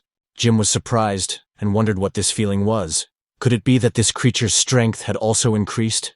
On top of that, it was so smooth that everything bounced off it, and it turned out that the spit-out slime not only healed wounds, but also had this effect. After the monster repelled all the attacks, it rushed forward to attack itself. The old man said that it had become slippery, and its speed had doubled, and its saliva was not bad, so he told it to attack and show what it was capable of. Suddenly something strange began to happen to his subconscious. The man lowered his head and did nothing, so his facial expressions also changed. Then he began to ask who he was, and simply said that he wanted to eat. The demon continued its attack, and it seemed that something irreparable was about to happen. Jim raised his head and saw a rather large monster standing right in front of him. So he was quite surprised and stumbled backward, slipping on the slime. Then he fell to the ground and shouted that there was a demon here, so he begged not to be eaten. The demonic creature paid no attention to his cries and attacked him quite fiercely. Immediately after that, the man lost consciousness, because it was so strong that he couldn't even move. The demon leaned over him, grabbed him by the throat, and lifted him up in front of him. Then it decided not to stand on ceremony and opened its mouth wide to bite his head. The boy, who had been upstairs the whole time watching the situation, telepathically shouted for Jim to wake up. The creature was stunned when, after a few seconds, it felt fear. The old man came to his senses and noticed that it was a demon that had reduced him to such a pitiful state, and as a result, there was even a slight smell of burning. And then, sensing the danger emanating from the demonic creature, it began to run away quickly, using its slime. The old man wondered where its ferocity had gone, because it was too late to try to escape. Then the belt, which was not a monopoly, split into 2 parts. Since it was made of iron, the old man could control it and directed it forward. The pieces of metal increased several times in size and caught up with the demonic creature that was trying to escape. Then, quite abruptly, the man tried to grab the demon. Soon after, he succeeded and trapped the creature in a metal ball. This attack was called the meteorite iron prison, and the creature used its only strength to try to escape. The old man saw this and asked if it really wanted to get out of there, but if so, it would be better to simply save its strength. It turns out that his buckle is made of meteorite iron, and only an S-rank demon can break it. Then the man used his technique and lifted the victim up, saying that he needed to send him to the nearest hospital. He also grabbed the boy who was upstairs and told him that no matter how strong he was, he'd better not get involved and wait for him outside. After all, the old man in this room was not joking around. After saying this, the man used his energy and technique to create a dark ball right in front of his hand. The boy smiled, knowing what it was. Forming balls of meteorite iron using high frequencies and accelerating them to the speed of sound, then sending them at the enemy, was his most deadly technique. This ferocious technique is called a supersonic meteorite iron bullet. The man finally finished making it, and using his enormous strength, aimed it directly at his opponent. Because of this, the ball, which was formed from meteorite iron, shot forward and created a beam of fire. The demonic creature was freed from the iron prison. She looked back and saw something terrible rushing towards him. Since this attack was truly instantaneous, his body was pierced, and he did not have time to do anything. And then only its flesh scattered throughout the hangar, splattering in all directions. This attack was so powerful that the nearby rooms were also destroyed in an instant. So it turned out that soon there were only debris and ruins ahead. The man came out and realized that he just wanted to test his strength, and that he had truly grown old, because if his strength had been the same as before, there would have been nothing but ruins left here. Immediately after that, he turned his attention to the side to see if the boy had survived. And he was running happily and telling the hero that this deadly move had just been simply explosive. He didn't think he would be able to see this technique with his royal eyes. So he loved his idol to death, and when he tried to run up to him again and hug him, the old man put up an iron wall. He then said that the boy could follow him, but it would be better if he kept quiet, because he disliked talkative hangers-on more than anything. But after the next demon, he would have to leave.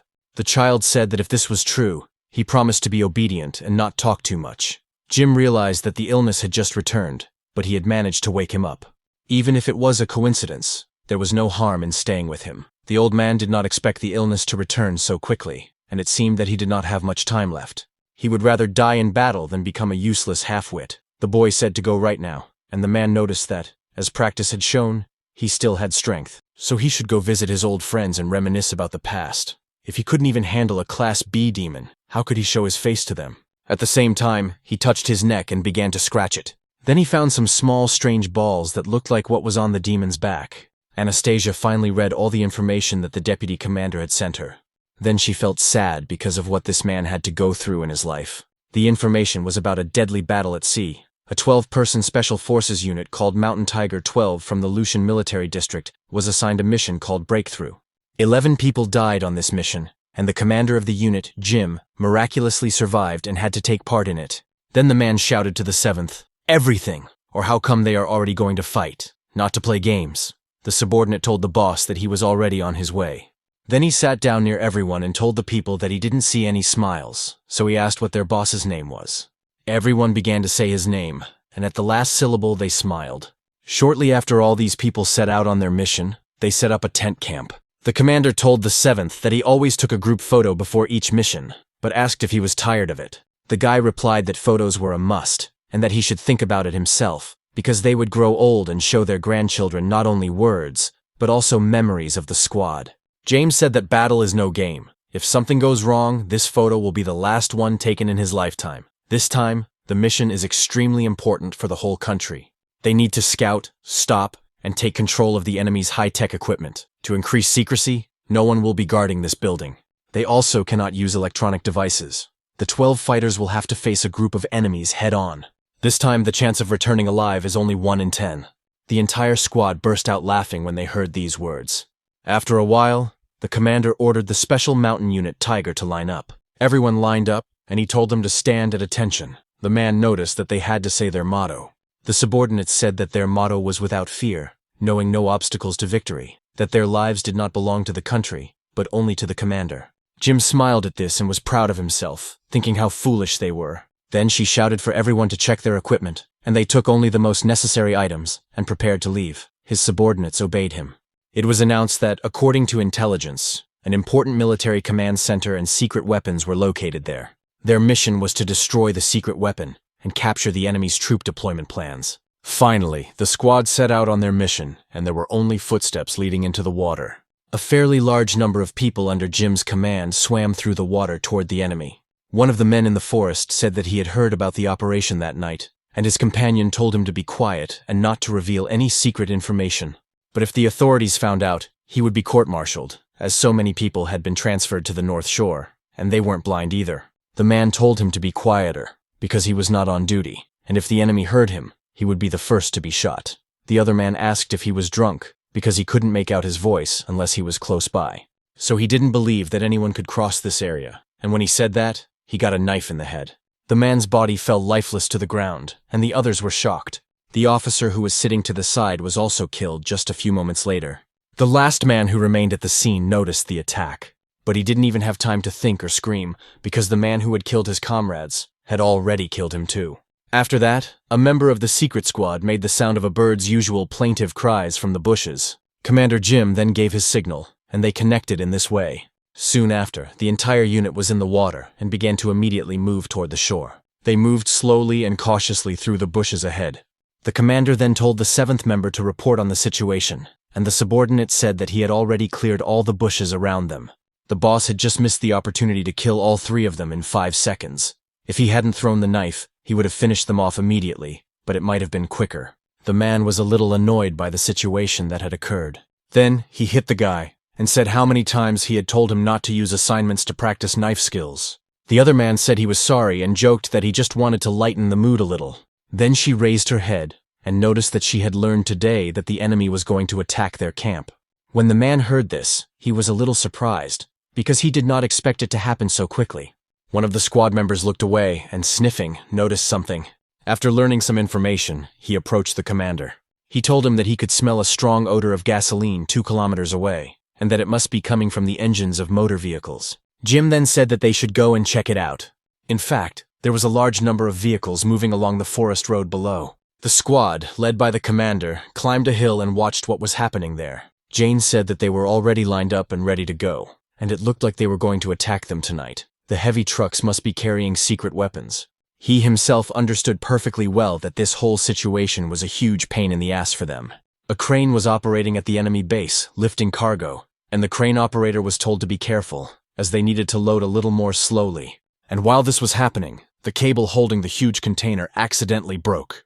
Because of this, the large box fell to the ground and nearly buried several guards beneath it. Jim made it fall, then turned to the girl from the soybean squad and asked her to do something. She realized what he meant and, using her eye technique, looked over there. The container that had fallen to the ground had cracked open, revealing its contents.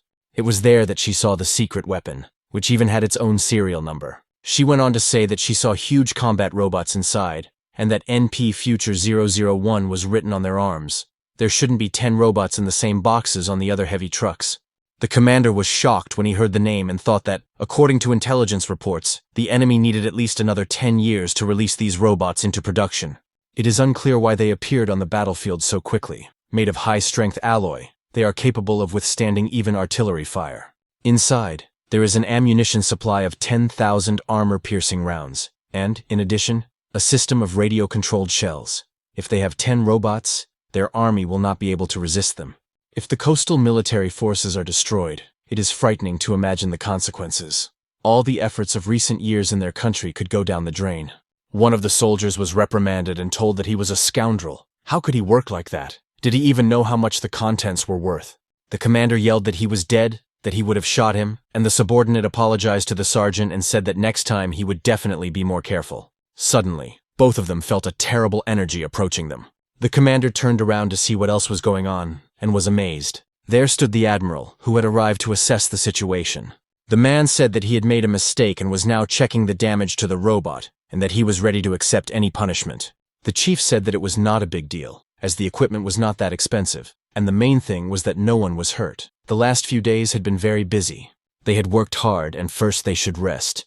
When you have energy to spare, any job is easy. The soldier said he understood everything. Immediately after that, he turned to leave, and the sergeant breathed a sigh of relief. But immediately after that, he looked ahead and saw a weapon pointed in his direction. Then a shot rang out, and the man who had committed the offense was instantly killed. The other people who were working nearby were stunned and became a little tense. The admiral then told his subordinate that such mistakes should not happen again, and the subordinate tensed up and immediately agreed. The senior officer said that this was good, and that a support ship would arrive in an hour, so they should hurry up. Then the man noticed the mountainside and thought that he had been feeling strange all day. He was looking at the very place where the secret group was. The commander turned to Rebecca and asked if she was sure it was Donald. She replied that there could be no mistake, because she would recognize him even after death. Jim said he didn't expect this reckless guy to be here too. Someone asked if they also had a spy in their intelligence department, but the man said that wasn't the case. This reckless man is extremely cunning, and thinks that most of the enemy forces are unaware of his presence. If they knew, the guards would not have allowed themselves so many liberties. This man, whatever his name is, does not kill himself within the framework of ordinary people's expectations. As soon as danger appears, he can always sense it in time. That is why he has never lost a battle, but his subordinates asked their commander what they should do next. She let out her belief and immediately apologized to her comrades in arms. He went on to say that he was afraid they would have to sacrifice their lives to buy time for their base to retreat. So he shouted from the mountain tiger line that there would be a general assembly right away, and after these words, everyone lined up in a row. The man said that the next task was to steal the enemy's military plans and maps, and they would choose someone to deliver them to their own side, while the rest would stay behind to delay the enemy and fight to the death. He went on to say that Crisis would be responsible for neutralizing the guard post on the tower. Lincoln, Leo, Seventh, and Rebecca would have to take advantage of the chaos to sneak into the headquarters building and steal the maps and plans. Joseph is the best swimmer and will be able to return to their camp much faster than any of them, so when the others steal the documents, he will deliver the papers to the base. Everyone else will join him in attacking the enemy in the square and then causing chaos. Immediately after the plan was announced, the commander ordered the others to move out. At the same time, The admiral was in his office near the window, busy with his work. Suddenly, the glass behind him shattered and flew into his back. This was caused by an explosion and attack that had just occurred, but the man managed to dodge it. A subordinate ran to the senior officer's office and shouted that they were in trouble because the enemy was attacking. His interlocutor calmly continued drinking his beverage and asked how many people were in the enemy's ranks. The guy said that they had just reported more than 10 people, among whom there seemed to be a well-known fighter named Jim. The admiral smiled slyly when he heard that this man was there. The soldier noted that, incidentally, he wanted to talk about their military plans and maps, because he had come to report that everyone downstairs had just been destroyed. Donald ordered them not to rush. If they wanted to steal their papers, let them steal them. He would stay here and no orders would be given. With his wounded face, he smiled broadly and remarked that he had wanted to meet Jim for a very long time. The commander told the assault troops to line up in order, and they stood in a row. Shortly thereafter, several grenades flew directly toward them in order to kill them. Then there were explosions, and only the bodies of these people flew apart. The officer shouted to the rest of his subordinates that the enemy was attacking, so they should repel them quickly. But those who came out to suppress the enemy forces were immediately shot and killed. Jim and his other subordinates made their way forward, and he shouted for everyone to spread out and quickly find cover. A man from the squad was quite far away, literally in the forest, and threw a smoke grenade from there. His throw was so powerful that the smoke grenades flew several dozen meters to the base. The soldier told the commander that the enemy had used a powerful smoke grenade and was waging a guerrilla war, that there were too many of them, and it was impossible to tell who was the enemy and who was on their side. That is precisely why they cannot fire back. Someone asked when the enemy had managed to sneak up to attack, and why the watchtower had not raised the alarm. But from that very tower, where the alarm should have been raised, a bullet flew at the commander. As a result of this attack, the commander of the group stationed in the vicinity was killed. A man from the detachment named Chris happened to be on the hill, and he took possession of a sniper rifle and hit his target from the hill. He said that he had just shot several commanders and decapitated the enemy forces. After clearing out a large number of soldiers below, the squad under the commander's command advanced. The seventh man, knife in hand, warned them to be careful and let him go first. There was a large concentration of troops around the corner in the building, and the leader said that the enemy was most likely trying to break through the staircase, so everyone had to stand their ground. But while they were all sitting and waiting for the enemy, a light grenade flew in. Several people noticed this and reported that they should cover it quickly, but it was too late. The seventh, who threw it, used his weapon and then suddenly killed a large number of people. After what happened, he stopped and said that 12 heads had been killed in 6 seconds, and once again he had broken his record, although unfortunately the boss hadn't seen it again. Rebecca said that this guy was practicing knife skills to get the commander's recognition, but Leo said that wasn't the case, even though the commander rarely used a knife. But he was even faster than the seventh, and several soldiers in the neighboring building stopped. The one in front told the others to be vigilant, because the enemy had already broken through. A man appeared in front of them, and they asked who was there to slowly come out of the shadows. Then they saw that it was the sergeant, and said how good it was that he was okay. The man asked why they had rushed over, as they had already dealt with the enemies. They should hurry outside to help the others. The guy told the commander to allow them to provide support here in case the enemy broke through again. The senior officer hit him and said, "You bastard, didn't you hear what he said? Tell him that no one else ever comes with you and that their most important task is to protect the combat vehicles. He should do that and tell the others to guard the robots outside." While he was saying this, his subordinates ran away, and the man behind the wall was killed. At the same time, when everyone else left, the man began to remove his mask. When he took it off, it turned out to be Lincoln, and he thought that they would be dealt with quickly. At the same time, somewhere outside, Jim opened fire with suppressive fire. He was quite good at shooting, and after he emptied his magazine, several people were killed. Suddenly, he heard whistling sounds, which were signals from his subordinates. The man smiled, realizing that the cards and plans were in place, and that these guys had quickly taken care of business. Suddenly, Jim heard a buzzing sound coming from the sky and turned his attention to it. There he saw an enemy helicopter circling directly above the military base, and in the passenger seat of the cockpit sat Admiral Donald, looking down. A subordinate asked his boss if they were really going to use the sunken ship for the operation, but the man replied that his orders were not up for discussion. The junior officer wanted to say something, but the admiral interrupted him and told him not to worry, because the route had already been changed. He did this so that you could dodge those automated weapons. After the plan was carried out, the sunken ship would switch to autopilot.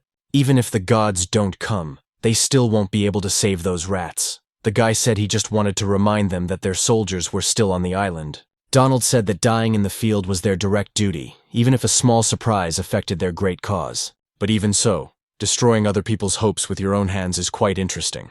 Jim thought that the base had been attacked, which meant that whoever had escaped in the helicopter was probably a big shot.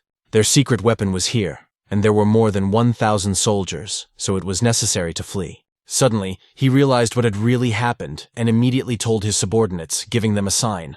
The seventh one wondered what had happened, because the boss had suddenly ordered them all to retreat. At about the same time, a large number of missiles were approaching this location.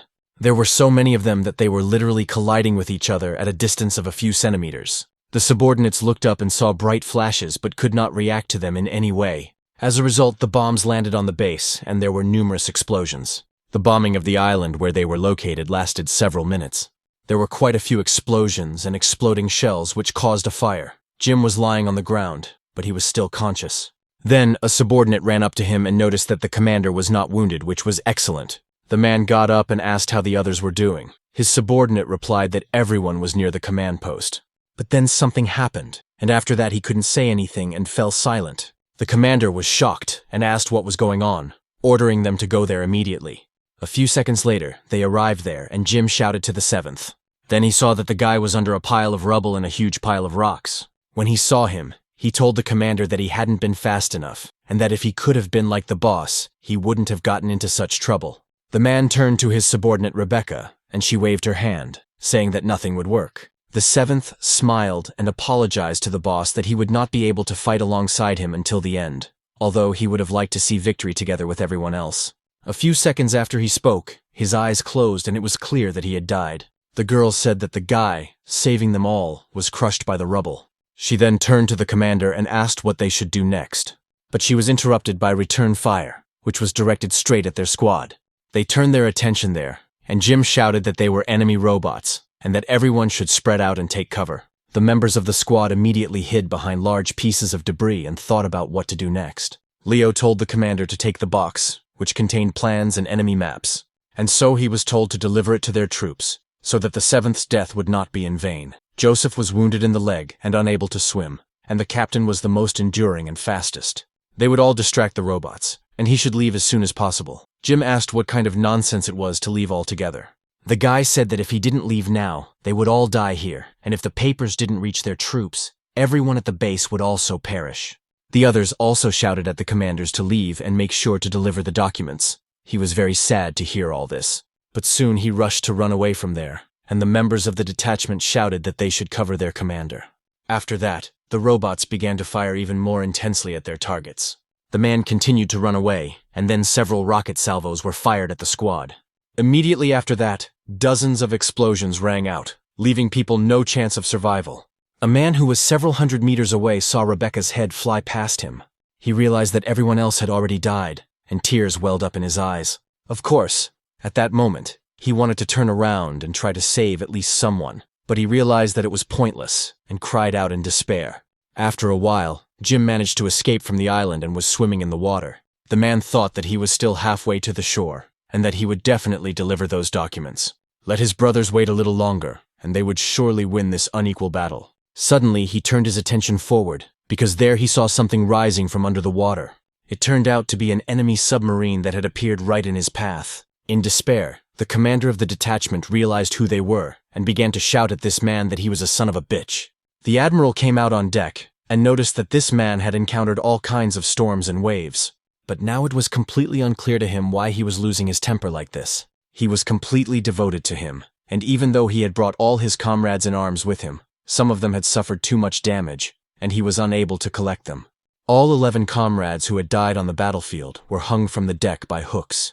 Donald asked if the man still thought it was so important to deliver the intelligence. There would be no harm in telling him now that they had already launched more than 100 combat robots, and that their attack was now directed at targets on the east and west coasts.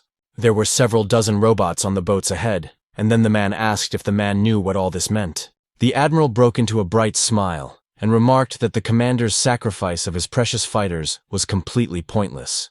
The difference in combat power was too great, and the outcome of their battle was a foregone conclusion. Let Jim look back, and he will learn what it means to lose all hope. Immediately after that, the man looked back to see what was already there behind him. and there were indeed quite a few naval ships with combat robots and weapons on board. Donald said that it was a pity about this man's comrades, each of whom had unique abilities, but in his hands, it would be like giving wings to a tiger. Although they could no longer be used, he would send them to headquarters to be distributed for experiments, and perhaps then it would be possible to make some discoveries. After hearing all these words, Jim immediately remembered his comrades in arms when they were just before the mission, and now they were all dead and hanging from the deck. The admiral fired his pistol and asked if the man knew why they were losing. This was a battlefield, and the strong did not need sympathy. The victor became king. He shot the seventh in the head and said that the weak are just tools for battle, and a tool has value only as long as it can be used. He liked the look on the man's face. The proud, undefeated commander of the Mountain Tigers had lost only a few subordinates, and with such a ridiculous expression.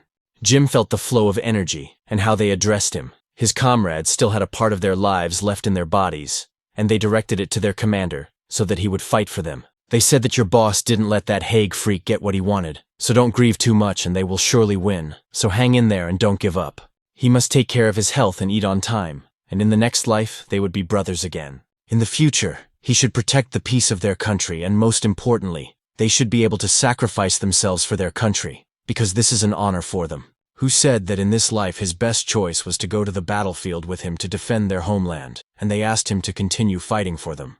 In fact, they know that although he is still alive, he is in more pain than if he were dead, and even though they are already dead, their faith will always accompany him. Jim felt all these words and the energy they conveyed to him, and crying, he said how foolish they all were.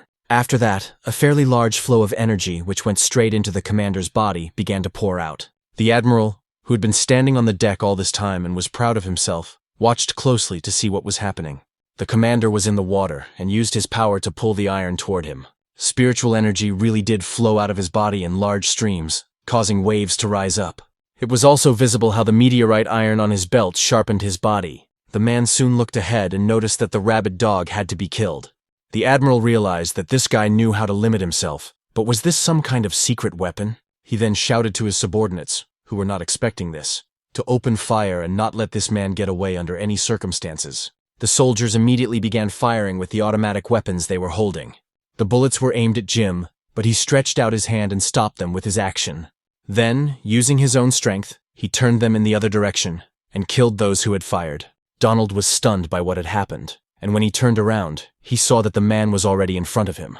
The bodies of the members of the squad, commanded by the man, were in metal boxes and hovered behind him. Jim told the admiral to bow before his comrades in arms, and maybe then he would allow him to say a few more words before they defeated him and buried him with the rest. Donald said it was hellish and didn't understand how he managed to do it, thinking that if he let this man survive, it would end in disaster. They turned to the admiral and asked if everything was all right, because for some reason the submarine hatches would not open. He shouted that they should contact the ship commanders. Let them direct their fire in their direction, but his subordinates said that they had just lost contact with all the ships. They tried to reach the fleet command center, but they did not respond, so the captain was told that they could not contact the command. He asked what was going on, whether someone had allowed them to launch the missile system. He was told that the system had suddenly gone out of control, and the captain asked what it was and where the target was. A subordinate said that their weapons were aimed at their own ships. Moments after these words were spoken, the guns of two allied ships attacked each other and explosions rang out. The same thing happened on the other ships, so they were all soon out of commission. Jim told his interlocutor that he had long since sunk his entire fleet. He then told the admiral to get down on his knees before it was too late. Donald asked if such miracles really existed in this world, but even if they did, one person certainly couldn't save the whole world. He called the man a bastard and said they would meet in hell, and also shouted glory to the Vita Empire.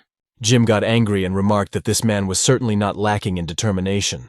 Then, using his power, he directed metal rods that enveloped his opponent's body. As a result of this action, he forcibly brought the admiral to his knees. Then he sent his body straight down at such a speed that he hit his head very hard against the submarine.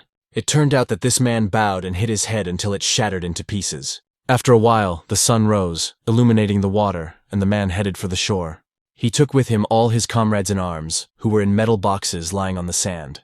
Jim stood in front of them and thought that dawn would surely come, but some people would remain in darkness forever. Thoughts crept into his head about whether to leave this ray of hope as a deep mark in the memory of the people of this world. The man stood in front of his comrades, giving them his last piece. Anastasia read the smallest details of this story, and because of this, tears rolled down her screen. The whole situation seemed very tragic, and she promised her grandfather that she would definitely find him, begging him not to get into trouble under any circumstances. A message came to her phone saying that today there had been an explosion at an abandoned factory on the southern border of the city of Lushan, but no one had been injured. Experts investigating the site of the explosion ruled out human error as the cause of the explosion, suggesting that chemical reagents had exploded, but it was unclear which ones. The girl thought that as soon as her grandfather disappeared at the abandoned chemical plant, there was an explosion, and it might not be a coincidence, so she would go and see what had happened there. There was still a fire there, and several fire trucks were parked near the entrance. Anastasia arrived on her motorcycle and thought that there were a lot of firefighters there, so it must have been a very big explosion. She needed to figure out how to sneak through the cordon.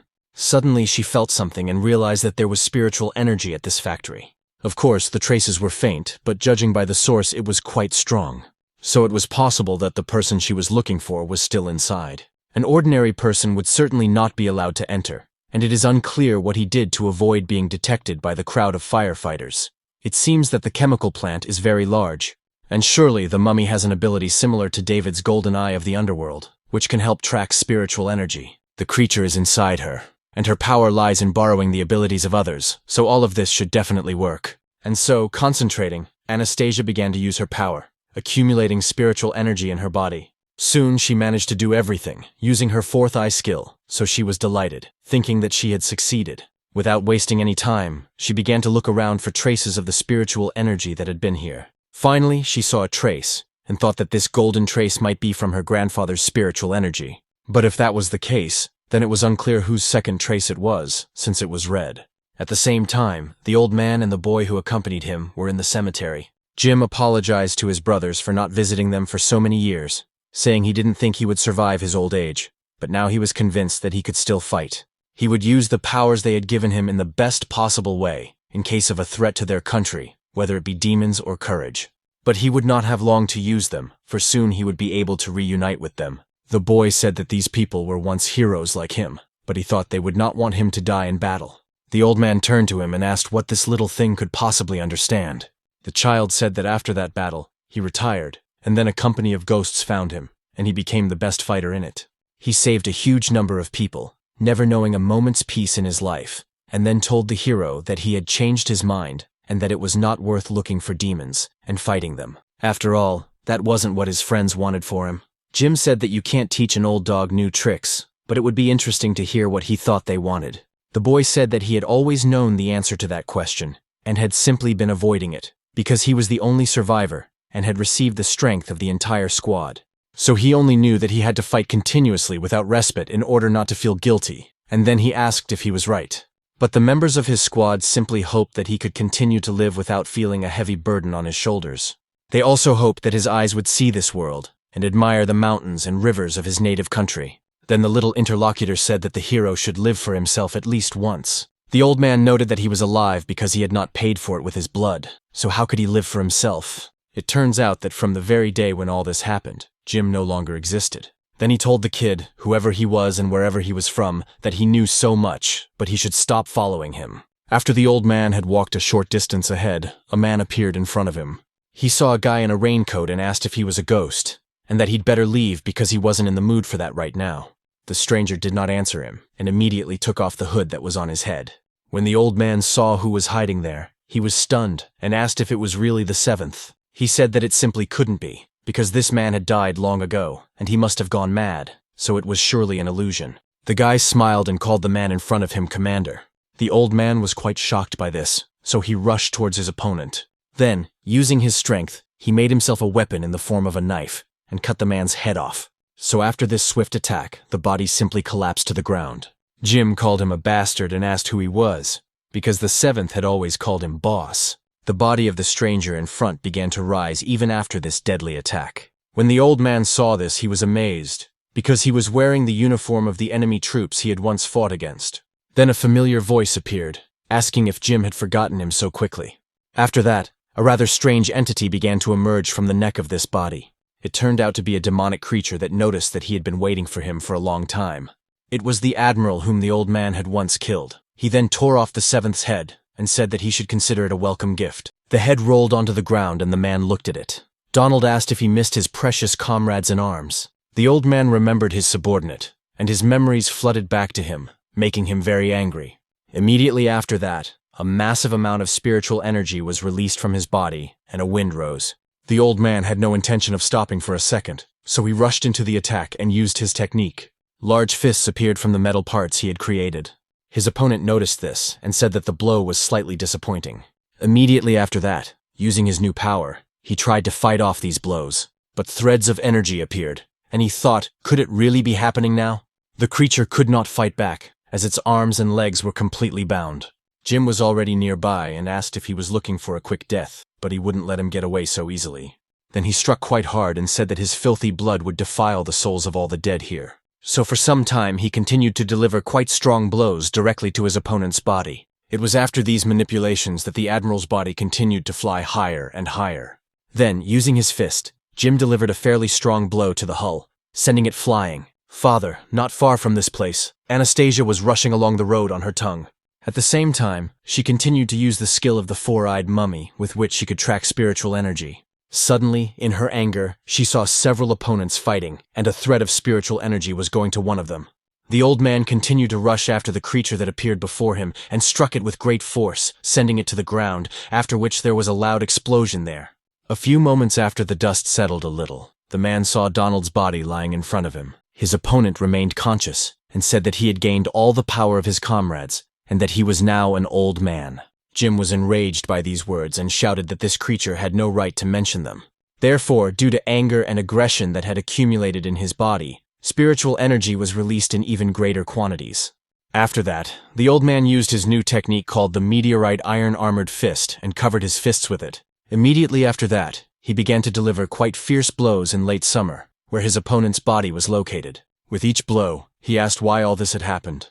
He couldn't understand why the people who were supposed to survive had died, while he, the villain, was still alive. Due to the crushing attack, which was concentrated almost at a single point, the ground began to crack on all sides. The girl continued to rush toward that very spot, but she was still quite far from it.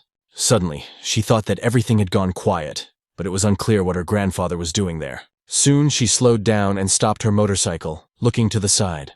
And then she saw that there was no road further on, and it looked like she would have to run on foot. The ground where there had once been a flat surface was now cracked, and there was a huge hole inside. Sometime after the incident, the old man finally got out of there. Due to this series of attacks, he was quite out of breath and did not expect this guy to still be alive. What's more, it turned out that he hadn't aged a bit, so it was safe to say that he was involved with demons. Immediately after that, Jim felt quite ill and began coughing up blood. When he looked at his own hand, he realized that he had used a lot of spiritual power today, and that he was probably too old for that. Suddenly, a voice came from the hole that had formed after the attack, saying that Jim was the man who was supposed to die. After that, some strange monster limbs that looked like tentacles appeared from the pit. The old man also began to use his energy and pulled pieces of iron out of the ground. He used them to create a large weapon that resembled a shuriken. The demonic creature tried to attack him with its limbs, but he cut them off with his weapon. This flesh was quite difficult to cut, as it liquefied and scattered to the sides. After it enveloped the man from all sides, it headed straight for him. Of course, at the last moment, Jim noticed the attack and managed to jump up. The phonic entity did not stop its attacks and continued to rush after him. It had many mouths and eyes, and the demon kept saying that he was the one who had to die. When the man found himself high in the sky above Togo, he used another technique. It was the same huge metal sarcophagus in which he had sealed the demon. Immediately after that, he landed and began to manipulate this technique. Because of what had happened, he compressed the huge metal ball into a rather small one. Soon, the old man thought that he had compressed the ball and must have already destroyed the demon, but it would be safer to wait until he regained his strength and compress it even more. At the same time, he felt something strange appear in green. The demon began to climb out of the pit and said that during the war between the two countries, the winner was right, that they were birds of a feather, their hands stained with blood. There are always casualties in war, there is no doubt about that, but the deaths of his comrades, one might say, have nothing to do with him.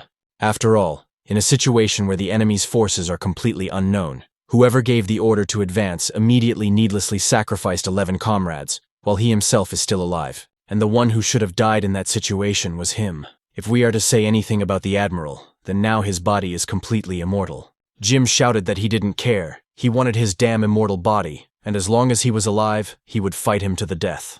The moment he saw his opponent, he rushed at him to attack. But suddenly he felt very ill and began coughing up blood, then fell down.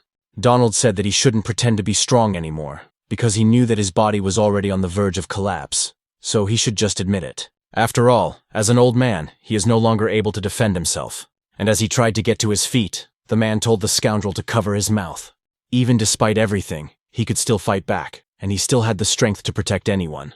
The demonic creature told him to look back and look at the round thing, because it was his second gift, so he was sure to like it. The old man turned his attention there and saw some kind of creature emerge from the ball. But he was even more stunned when he looked up and saw what was there, so he immediately fell to his knees. There was a large monster with many arms, and above it were the bodies of his comrades in arms. They all looked him straight in the eye and addressed him as their commander. The old man was simply stunned by what was happening and couldn't even utter a word. Donald appeared behind him and said that all these comrades were real, and his guilt towards them was real, and that he stumbled even when he was just walking. Now he was a permanent burden to everyone, and he had to admit that he was already old. After all, it was he who had caused the death of his comrades in arms. He went on to say that Jim should get up, that it would be better to die at the hands of his comrades in arms here, his best refuge, than to die at his hands. The man then got up with tears in his eyes and said that he had sent them to their certain death. So he had already come to terms with what would happen in the future, and walked forward obediently. He was ready for this demonic creature to simply kill him. It was also ready to do so and opened its huge mouth, which contained a large number of fangs. Shortly after that, the old man stopped and looked straight into the eyes of this huge monster. At that very moment, the boy ran up to the spot at full speed. He shouted for Jim to come back. The old man turned his attention to him and saw that the boy was out of breath from running. The man said sadly and desperately in his voice that the boy should leave quickly. After all, an old man like him no longer had the strength to protect anyone. The boy cried bitterly when he heard these words, but there was nothing he could do. One magical creature continued to strain its mouth toward its victim, and after a few moments, blood spurted out. Suddenly, Anastasia appeared and stopped the old man's blade, which was cutting into his flesh. She turned to him and shouted at her grandfather to come to his senses. After all, everything he saw before his eyes was only false, and there was no need to harm himself. Jim finally came to his senses and immediately threw the blade away. Immediately after that, he pushed the girl's hand away and asked who she was and how she got there. The heroine said her name was Anastasia, and that she wanted to participate in the state championship for newcomers to the ghost company, but she needed to do something to be allowed to participate. She had to bring this man to headquarters. She had just seen him fighting in the sky, but she didn't understand who he was fighting, and could only assume that he was inside an illusion. So she rushed here as quickly as possible, and the old man noticed that he never thought that a yellow-haired girl would save him. His body was covered with wounds and cuts, bleeding profusely. The girl told her grandfather that he should be taken to the hospital first, because he had lost so much blood. Immediately after that, the man got up and looked around, literally searching for someone there. And at that very moment, he looked to the side and saw a boy who had been following him. Then he barely got to his feet, and the girl told him not to do that. But the old man told her not to follow him, that he needed to check something first, and then he would go with her to the ghost company. Anastasia agreed. Jim slowly approached the boy standing in the field and asked if he was real. The boy smiled and said that of course he was real, because he was not a whole person. He was his true self, and when the man heard this, he was amazed. He then asked if he meant to say that everything that had happened after his escape from the nursing home was just a figment of his imagination. In other words, not only had he lost his mind, but he was also suffering from various calcifications. It seems that he really is incurable. The old man wanted to be a hero one last time before he died, but that's not going to happen. At least he's not causing any trouble for those around him, and that's good. The kid said that this was not the case, but he appeared because he felt better just thinking that there were such strong ghosts of the past in his soul. At the same time, he no longer needs to blame himself, otherwise his illness will worsen. Let him not remember himself as a child, but the clothes on his shoulders should remind him of those times. He immediately noticed what the boy was wearing, because the clothes really didn't fit him. So he remembered how, as a child, soldiers had found him and taken him with them. One of them told little Jim that if he decided to become a soldier in the future, he would have to stop being such a crybaby. He should be a real man, steadfast and strong, because a soldier may shed blood, but he must not shed tears. Even when dying on the battlefield, he must not cry. Dying while fighting for one's country is the greatest reward for a soldier. If they repel the invaders on the battlefield, whether they live or die, it is a glorious deed. Even if the mission is impossible, even if the difference in weaponry is too great, and even if it's like trying to jump higher than you can, the soldier embodies the honor of his homeland. Even if there are 100,000 devils ahead, they must still answer the call of duty and fight back. Death is not scary, but it is scary to tarnish one's honor. They sacrifice their flesh and blood to become an unshakable shield of honor. When the boy grows up and becomes a real soldier, he will understand everything himself. Only when they put their lives on the line and become an unshakable shield, selflessly and fearlessly facing the invader head-on, will they understand.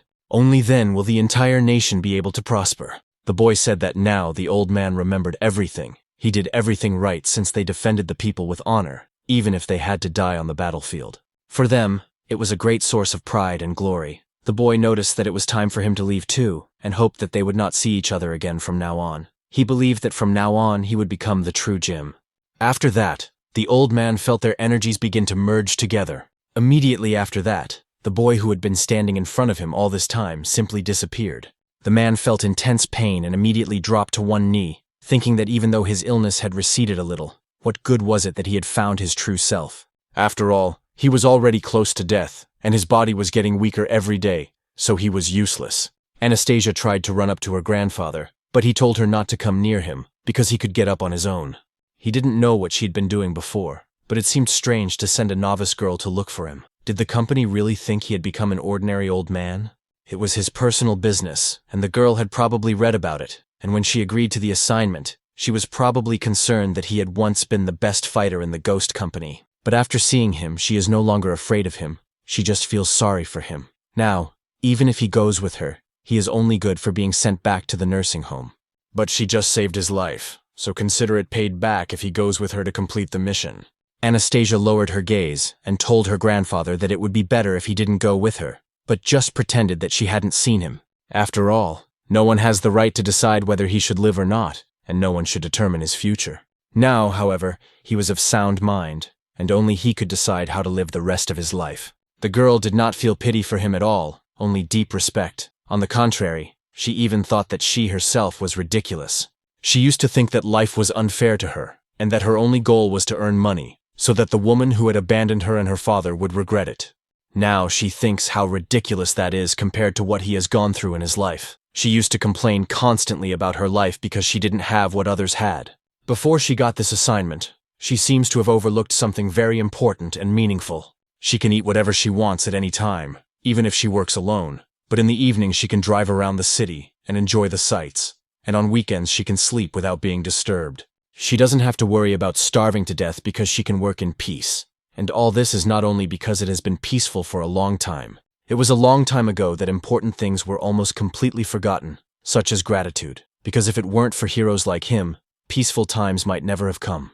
That's why she tells her grandfather that she simply has no right to take him with her to headquarters. Besides, in her eyes, he is a very strong man, and she can feel his spiritual strength and his great power. When Anastasia first came to this abandoned factory and saw the significant destruction there, she immediately understood how strong he was. Let him look around, because, moreover, his whole body is wounded, and he can still stand on his feet, and an ordinary employee of the ghost company would not be able to do that. The girl apologized for talking so much, and if he didn't want to return to the ghost company, at least let her take him to the hospital. She also asked him to trust her, because she definitely wouldn't tell the company where he was. Anastasia was embarrassed and thought that she had accidentally blabbed about everything she had done, because she was much younger. But she had given the older hero a whole lecture, and now she had disgraced herself. Suddenly she heard a strange sound and looked ahead. There she saw an old man smiling brightly, and saying that he never thought that after living his whole life, he would suddenly hear words of encouragement from a young girl. While he was doing this and laughing, the wound on his body reopened and blood gushed out. The heroine ran up and asked if he was all right, saying she would take him to the hospital right away. The man said she shouldn't be afraid, because they were just minor injuries. Immediately after that, he wanted to say something else, but lost his trace, and seemed to have acquired the spiritual energy of a demon. After Anastasia noticed all this, she instinctively jumped back several meters. At the same time, she couldn't understand why she had suddenly jumped back such a distance. Moreover, it was unclear why her tail suddenly appeared, since it was supposed to protect her. Something strange began to happen to the man's body, and it seemed as if a hump had grown on him. Then it became clear that his body had been taken over by a demonic parasite, which resembled the creature with balls on its back that he had recently fought. The demon took over the man's body and mind and said that it had been waiting for this moment and had finally found the perfect vessel.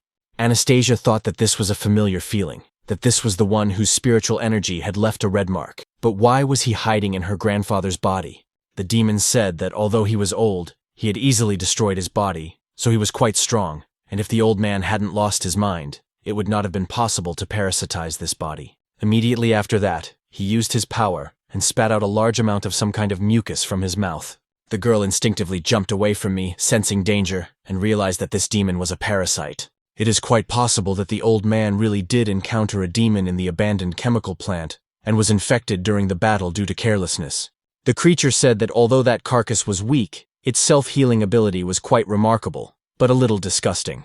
All the bodies it had parasitized before had dull abilities, and it was complete garbage. It wasn't easy to hide in corners in order to survive until today, and this body has the power to control all iron and electronics. In the world of humans, someone with such an ability can live as if they were a deity. Those who know its secret must disappear, and at the same time he trains on her, then uses the power of iron and directs a large number of machetes.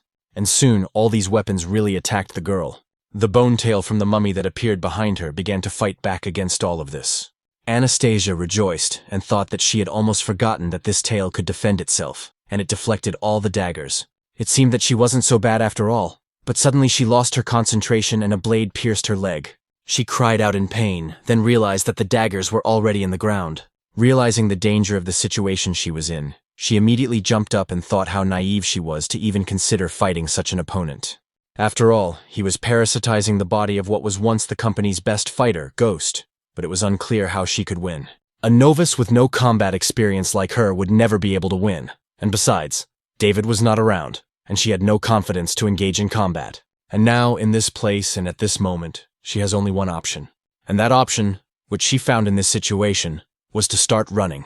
The demon thought this was a foolish human reaction, because everything he had said to her was intended to scare her away. He did not know her strength, and he had only just taken over this body.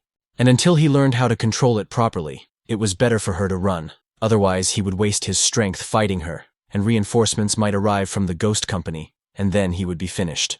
The creature had worked so hard to take possession of such a suitable body, so where would he find the time to play with her? Anastasia thought that first she needed to run away quickly, and then, once she was safe, immediately contact the people from the Ghost Company.